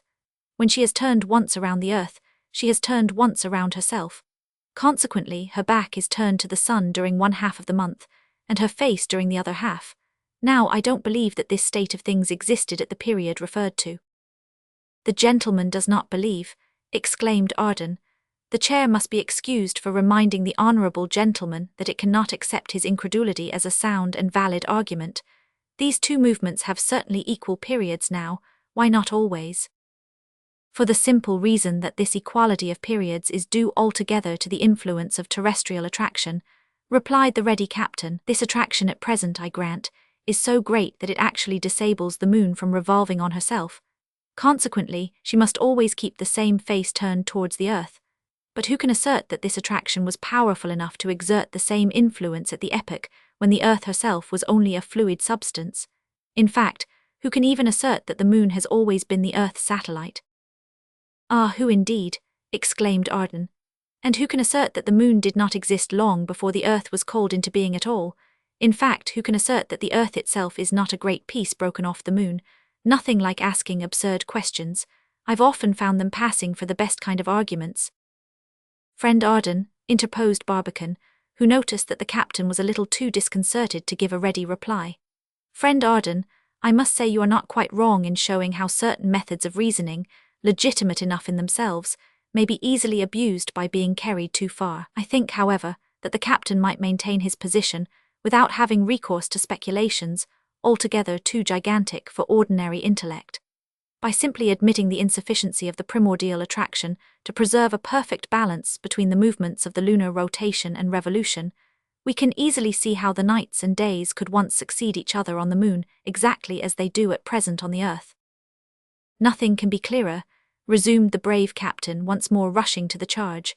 Besides, even without this alternation of days and nights, life on the lunar surface was quite possible. Of course it was possible, said Arden. Everything is possible except what contradicts itself. It is possible, too, that every possibility is a fact, therefore it is a fact. However, he added, not wishing to press the captain's weak points too closely, let all these logical niceties pass for the present. Now that you have established the existence of your humanity in the moon, the chair would respectfully ask how it has all so completely disappeared. It disappeared completely thousands, perhaps millions of years ago, replied the unabashed captain. It perished from the physical impossibility of living any longer in a world where the atmosphere had become by degrees too rare to be able to perform its functions as the great resuscitating medium of dependent existences. What took place on the moon is only what is to take place some day or other on the earth, when it is sufficiently cooled off. Cooled off? Yes, replied the captain as confidently, and with as little hesitation as if he was explaining some of the details of his great machine shop in Philadelphia. You see, according as the internal fire near the surface was extinguished, or was withdrawn towards the center, the lunar shell naturally cooled off. The logical consequences, of course, then gradually took place: extinction of organized beings, and then extinction of vegetation. The atmosphere in the meantime became thinner and thinner, partly drawn off with the water evaporated by the terrestrial attraction, and partly sinking with the solid water into the crust cracks caused by cooling. With the disappearance of air capable of respiration and of water capable of motion, the moon, of course, became uninhabitable. From that day it became the abode of death, as completely as it is at the present moment. That is the fate in store for our earth, in all probability. And when is it to befall us? Just as soon as the crust becomes cold enough to be uninhabitable. Perhaps your philosophership has taken the trouble to calculate how many years it will take our unfortunate terra mater to cool off. Well, I have. And you can rely on your figures. Implicitly. Why not tell it at once then, to a fellow that's dying of impatience to know all about it? Captain, the chair considers you one of the most tantalizing creatures in existence. If you only listen, you will hear, replied 1000 Nicholl quietly. By careful observations, extended through a series of many years, men have been able to discover the average loss of temperature endured by the Earth in a century. Taking this as the groundwork of their calculations, they have ascertained that our Earth shall become an uninhabitable planet in about. Don't cut her life too short, be merciful, cried Arden in a pleading tone half in earnest. Come, a good long day, your honour, a good long day. The planet that we call the Earth, continued the captain as grave as a judge, will become uninhabitable to human beings after a lapse of 400,000 years from the present time. Hurrah, cried Arden, much relieved. Vive la science, henceforward what miscreant will persist in saying that the savants are good for nothing, proudly pointing to this calculation, can't they exclaim to all defamers, silence, croakers, our services are invaluable, haven't we insured the Earth for 400,000 years? Again I say vive la science. Arden, began the captain with some asperity, the foundations on which science has raised. I'm half converted already, interrupted Arden in a cheery tone. I do really believe that science is not altogether unmitigated humbug, vive. But what has all this to do with the question under discussion? Interrupted Barbicane, desirous to keep his friends from losing their tempers in idle disputation. True, said Arden. The chair, thankful for being called to order, would respectfully remind the House that the question before it is, has the moon been inhabited? Affirmative has been heard. Negative is called on to reply. Mr. Barbicane has the parole. But Mr. Barbicane was unwilling just then to enter too deeply into such an exceedingly difficult subject.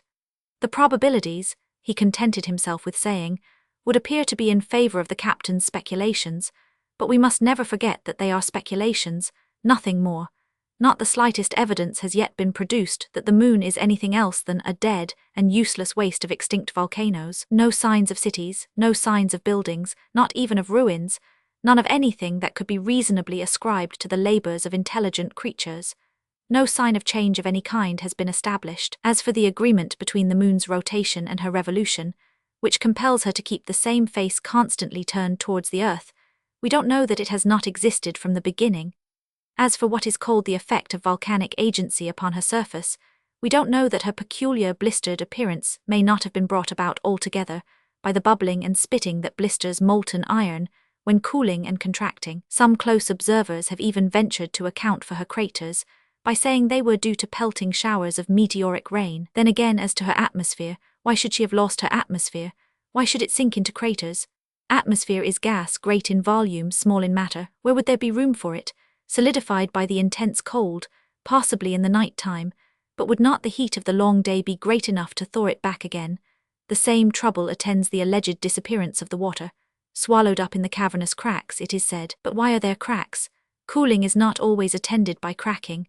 Water cools without cracking, cannon balls cool without cracking. Too much stress has been laid on the great difference between the nucleus and the crust. It is really impossible to say where one ends and the other begins. In fact, no theory explains satisfactorily anything regarding the present state of the moon's surface.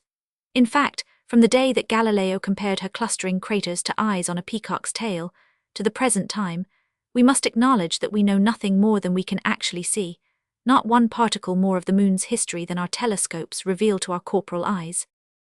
In the lucid opinion of the honourable and learned gentleman who spoke last, said Arden, the chair is compelled to concur. Therefore, as to the second question before the House for deliberation, has the moon been ever inhabited? The chair gets out of its difficulty, as a Scotch jury does when it has not evidence enough either way, by returning a solemn verdict of not proven. And with this conclusion, said Barbicane, hastily rising, of a subject on which, to tell the truth, we are unable as yet to throw any light worth speaking of, let us be satisfied for the present. Another question of greater moment to us just now is, where are we? It seems to me that we are increasing our distance from the moon very decidedly and very rapidly. It was easy to see that he was quite right in this observation. The projectile, still following a northerly course and therefore approaching the lunar equator, was certainly getting farther and farther from the moon. Even at 30 degrees S, only 10 degrees farther north than the latitude of Tycho, the travellers had considerable difficulty, comparatively, in observing the details of Pitatus, a walled mountain on the south shores of the Mare Nubium. In the sea itself, over which they now floated, they could see very little, but far to the left on the 20th parallel, they could discern the vast crater of Bullialdus, 9,000 feet deep. On the right they had just caught a glimpse of Purbach, a depressed valley almost square in shape with a round crater in the center, when Arden suddenly cried out, "A railroad!" And sure enough, right under them, a little northeast of Purbach, the travellers easily distinguished a long line straight and black, really not unlike a railroad cutting through a low hilly country. This, Barbicane explained, was of course no railway, but a steep cliff, at least 1,000 feet high, casting a very deep shadow, and probably the result of the caving in of the surface on the eastern edge. Then they saw the immense crater of Arzachel, and in its midst a cone mountain shining with dazzling splendor. A little north of this, they could detect the outlines of another crater, Alphonse, at least 70 miles in diameter. Close to it they could easily distinguish the immense crater, or, as some observers call it, ramparted plain Ptolemy, so well known to lunar astronomers, occupying, as it does, such a favorable position near the center of the moon, and having a diameter fully in one direction at least, 120 miles long. The travelers were now in about the same latitude as that at which they had at first approached the moon, and it was here that they began most unquestionably to leave her. They looked and looked, readjusting their glasses, but the details were becoming more and more difficult to catch. The reliefs grew more and more blurred, and the outlines dimmer and dimmer. Even the great mountain profiles began to fade away, the dazzling colors to grow duller, the jet-black shadows grayer, and the general effect mistier. At last the distance had become so great that, of this lunar world so wonderful, so fantastic, so weird, so mysterious, our travellers by degrees lost even the consciousness, and their sensations, lately so vivid, grew fainter and fainter, until finally they resembled those of a man who is suddenly awakened from a peculiarly strange and impressive dream. Chapter 19. In every fight the impossible wins. No matter what we have been accustomed to, it is sad to bid it farewell forever. The glimpse of the moon's wondrous world imparted to Barbicane and his companions had been, like that of the promised land to Moses on Mount Pisgah, only a distant and a dark one. Yet it was with inexpressibly mournful eyes that, silent and thoughtful, they now watched her fading away slowly from their view, the conviction impressing itself deeper and deeper in their souls that, slight as their acquaintance had been, it was never to be renewed again. All doubt on the subject was removed by the position gradually, but decidedly, assumed by the projectile. Its base was turning away slowly and steadily from the moon, and pointing surely and unmistakably towards the earth. Barbicane had been long carefully noticing this modification, but without being able to explain it. That the projectile should withdraw a long distance from the moon and still be her satellite, he could understand, but being her satellite, why not present towards her its heaviest segment, as the moon does towards the earth? That was the point which he could not readily clear up. By carefully noting its path, he thought he could see that the projectile, though now decidedly leaving the moon, still followed a curve exactly analogous to that by which it had approached her. It must therefore be describing a very elongated ellipse, which might possibly extend even to the neutral point where the lunar and terrestrial attractions were mutually overcome. With this surmise of Barbicane's, his companions appeared rather disposed to agree, though, of course, it gave rise to new questions. "Suppose we reach this dead point," asked Arden, "what then is to become of us?" "Can't tell," was Barbicane's unsatisfactory reply. "But you can form a few hypotheses." "Yes, two."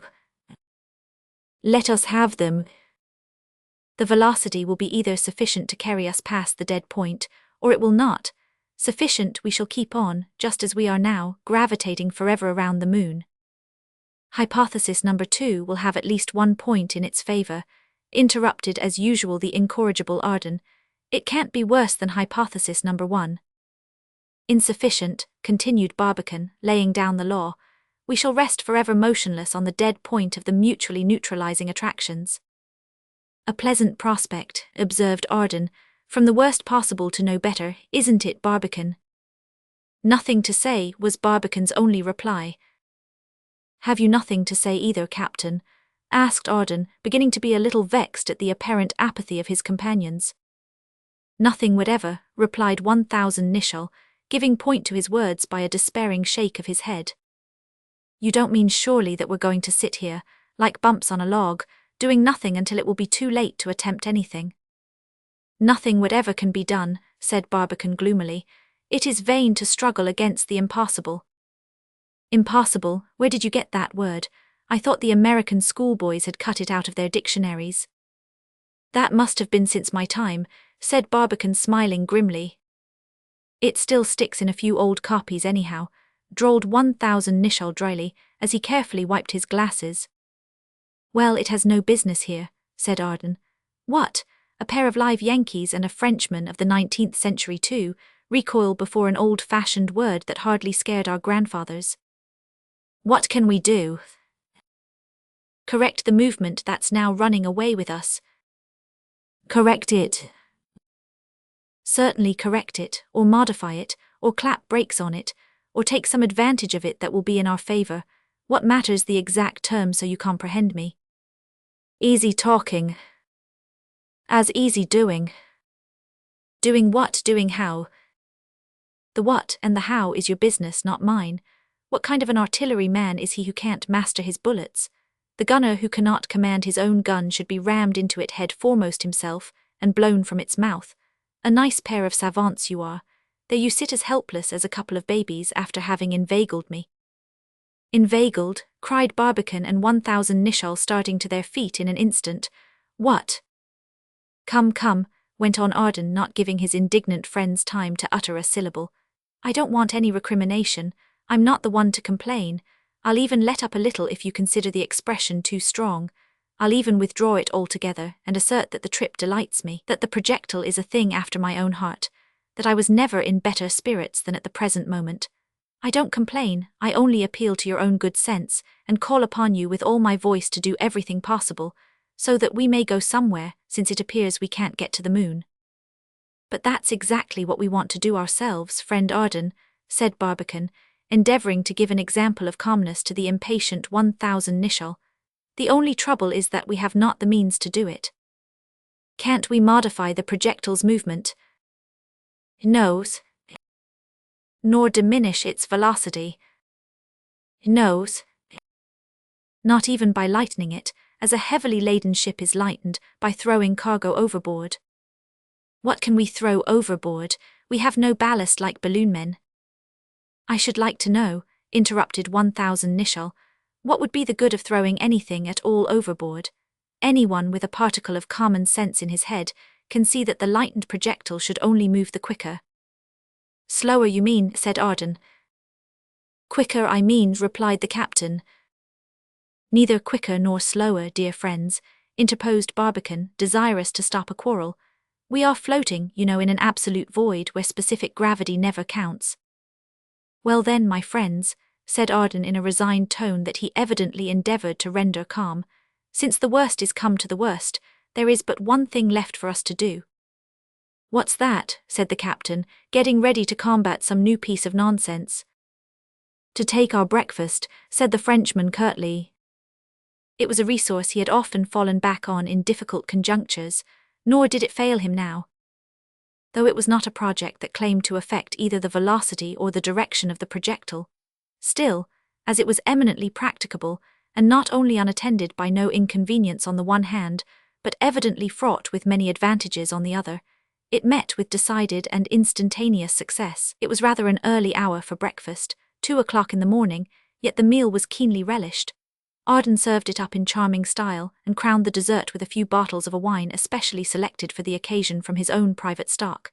It was a Tokay Imperial of 1863, the genuine essence, from Prince Esterhazy's own wine cellar, and the best brain stimulant and brain clearer in the world, as every connoisseur knows. It was near 4 o'clock in the morning when our travellers, now well fortified physically and morally, once more resumed their observations with renewed courage and determination, and with a system of recording really perfect in its arrangements. Around the projectile, they could still see floating most of the objects that had been dropped out of the window. This convinced them that, during their revolution around the moon, they had not passed through any atmosphere. Had anything of the kind been encountered, it would have revealed its presence by its retarding effect on the different objects that now followed close in the wake of the projectile.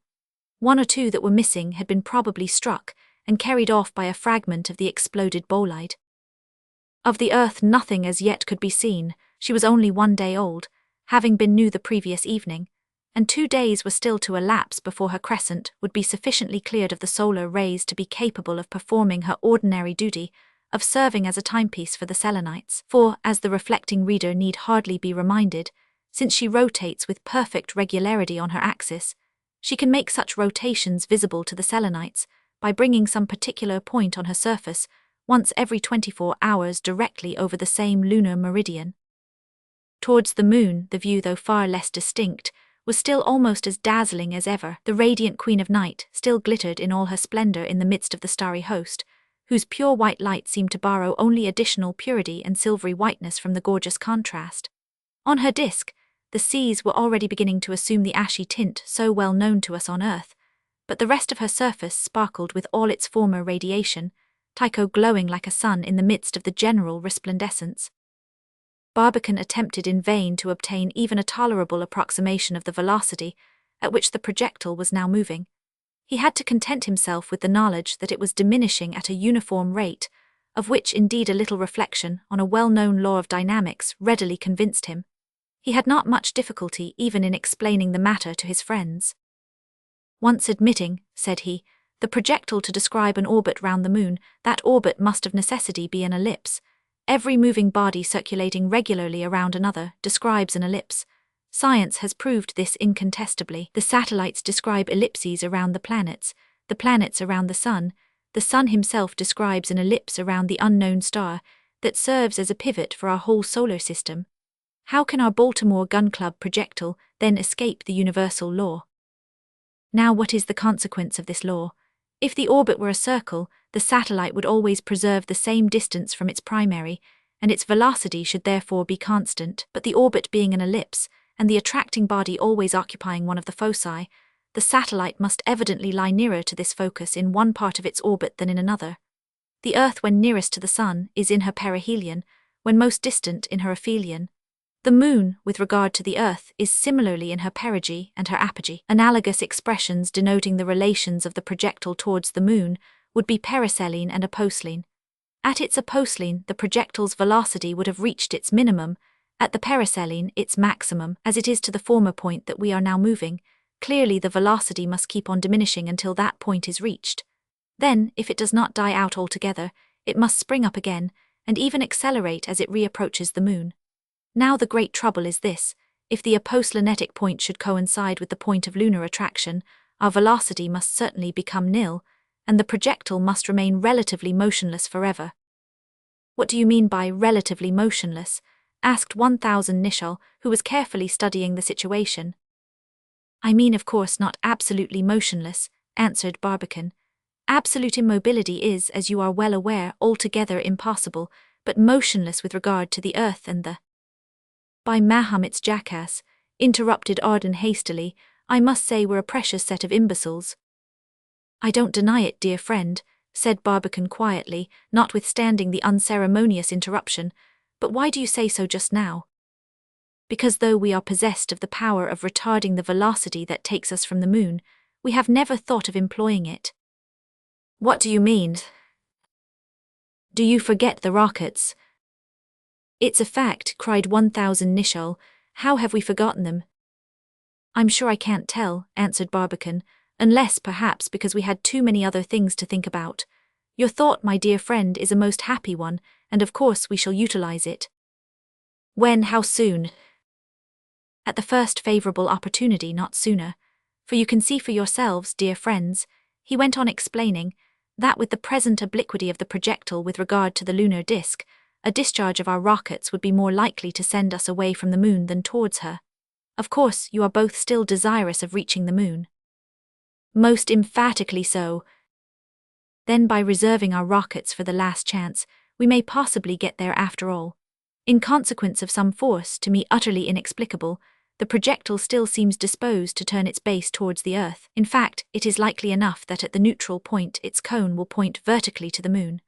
That being the moment when its velocity will most probably be nil, it will also be the moment for us to discharge our rockets, and the possibility is that we may force a direct fall on the lunar disk.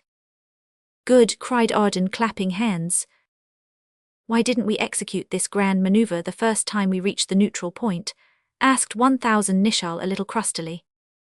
It would be useless, answered Barbicane. The projectile's velocity at that time, as you no doubt remember, not only did not need rockets, but was actually too great to be affected by them. True, chimed in Arden. A wind of 4 miles an hour is very little use to a steamer going 10. That assertion, cried 1000 Nicholl, I am rather dis. Dear friends, interposed Barbicane, his pale face beaming and his clear voice ringing with the new excitement, let us just now waste no time in mere words. We have one more chance, perhaps a great one. Let us not throw it away. We have been on the brink of despair. Beyond it, cried Arden. But I now begin to see a possibility, nay, a very decided probability, of our being able to attain the great end at last. Bravo, cried Ardens. Hurrah, cried 1000 Nicholl. Yes, my brave boys, cried Barbicane as enthusiastically as his companions, all's not over yet by a long shot. What had brought about this great revulsion in the spirits of our bold adventurers? The breakfast, Prince Esterhazy's toquet, the latter most probably what had become of the resolutions they had discussed so ably and passed so decidedly a few hours before. Was the moon inhabited? No. Was the moon habitable? No. Yet in the face of all this, or rather as coolly as if such subjects had never been alluded to, here were the reckless scientists actually thinking of nothing but how to work heaven and earth in order to get there. One question more remained to be answered before they played their last trump, namely, at what precise moment would the projectile reach the neutral point? To this Barbicane had very little trouble in finding an answer, the time spent in proceeding from the South Pole to the dead point being evidently equal to the time previously spent in proceeding from the dead point to the North Pole. To ascertain the former, he had only to calculate the latter. This was easily done, to refer to his notes, to check off the different rates of velocity at which they had readied the different parallels, and to turn these rates into time, required only a very few minutes' careful calculation. The projectile then was to reach the point of neutral attraction at 1 o'clock in the morning of December 8th.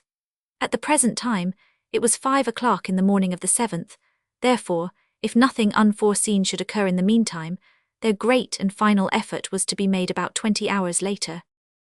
The rockets, so often alluded to as an idea of Arden's and already fully described, had been originally provided to break the violence of the projectile's fall on the lunar surface, but now the dauntless travellers were about to employ them for a purpose precisely the reverse. In any case, having been put in proper order for immediate use, nothing more now remained to be done till the moment should come for firing them off. Now then, friends, said 1000 Nicholl, rubbing his eyes but hardly able to keep them open, I'm not over fond of talking, but this time I think I may offer a slight proposition. We shall be most happy to entertain it, my dear captain, said Barbicane. Arden gazed on the pair. I propose we lie down and take a good nap. Good gracious, protested Arden, what next? We have not had a blessed wink for 40 hours, continued the captain. A little sleep would recuperate us wonderfully. No sleep now, exclaimed Arden. Every man to his taste, said 1000 Nicholl. Mine at present is certainly to turn in, and suiting the action to the word, he called himself on the sofa, and in a few minutes his deep regular breathing showed his slumber to be as tranquil as an infant's. Barbicane looked at him in a kindly way, but only for a very short time. His eyes grew so filmy that he could not keep them open any longer. The captain, he said, may not be without his little faults, but for good practical sense he is worth a shipload like you and me, Arden. By Jove, I'm going to imitate him, and friend Michael, you might do worse. In a short time he was as unconscious as the captain. Arden gazed on the pair for a few minutes, and then began to feel quite lonely. Even his animals were fast asleep. He tried to look out, but observing without having anybody to listen to your observations is dull work. He looked again at the sleeping pair, and then he gave in.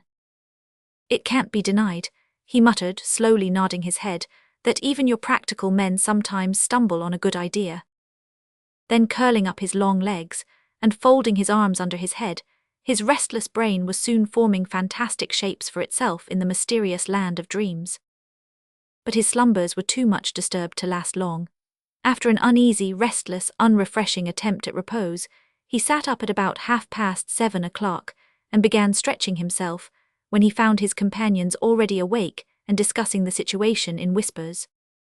The projectile, they were remarking, was still pursuing its way from the moon, and turning its conical point more and more in her direction. This latter phenomenon, though as puzzling as ever, Barbicane regarded with decided pleasure. The more directly the conical summit pointed to the moon at the exact moment, the more directly towards her surface would the rockets communicate their reactionary motion. Nearly 17 hours, however, were still to elapse before that moment, that all-important moment would arrive. The time began to drag.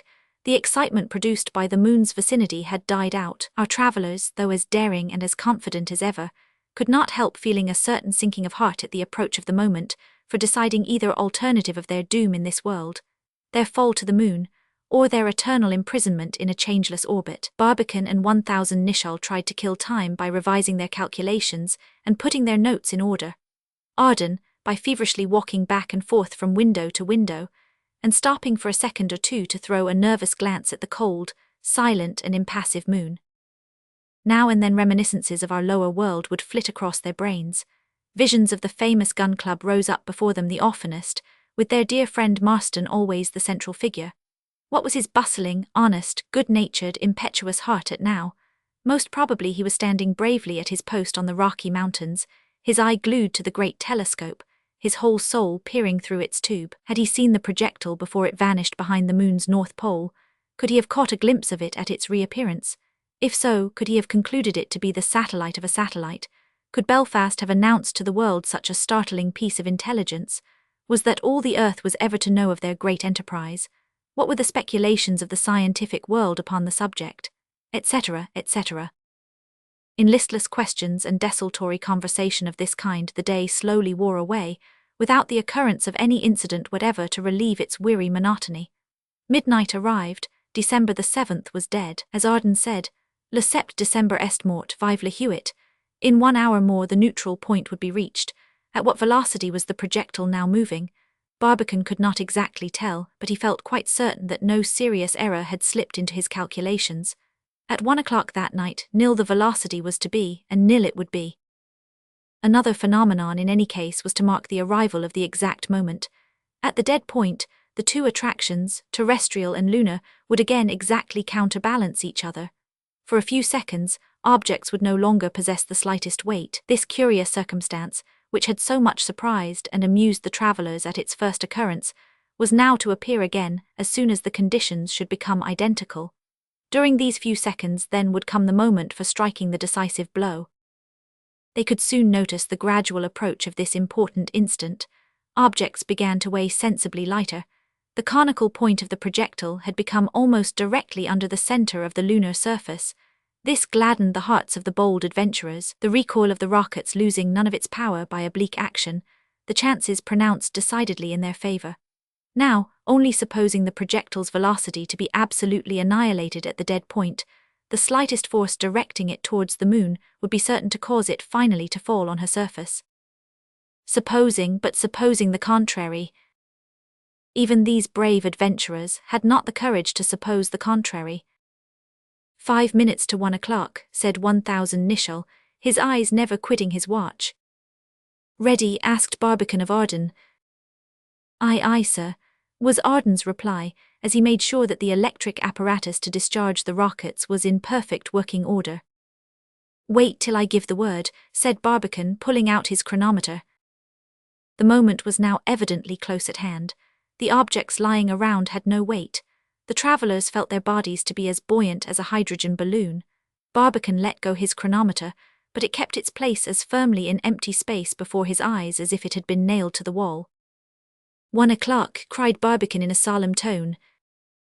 Ardan instantly touched the discharging key of the little electric battery. A dull, dead, distant report was immediately heard, communicated probably by the vibration of the projectile to the internal air. But Ardan saw through the window a long, thin flash, which vanished in a second. At the same moment, the three friends became instantaneously conscious of a slight shock experienced by the projectile. They looked at each other, speechless, breathless, for about as long as it would take you to count 5, the silence so intense that they could easily hear the pulsation of their hearts. Ardan was the first to break it. Are we falling or are we not? He asked in a loud whisper. We're not, answered 1000 Nicholl, also hardly speaking above his breath. The base of the projectile is still turned away as far as ever from the moon. Barbicane, who had been looking out of the window, now turned hastily towards his companions. His face frightened them. He was deadly pale, his eyes stared and his lips were painfully contracted. "We are falling," he shrieked huskily. "Towards the moon," exclaimed his companions. "No," was the terrible reply, "towards the earth." "Sacre," cried Arden, as usually letting off his excitement in French. "Fire and fury," cried 1000 Nicholl, completely startled out of his habitual sang-froid.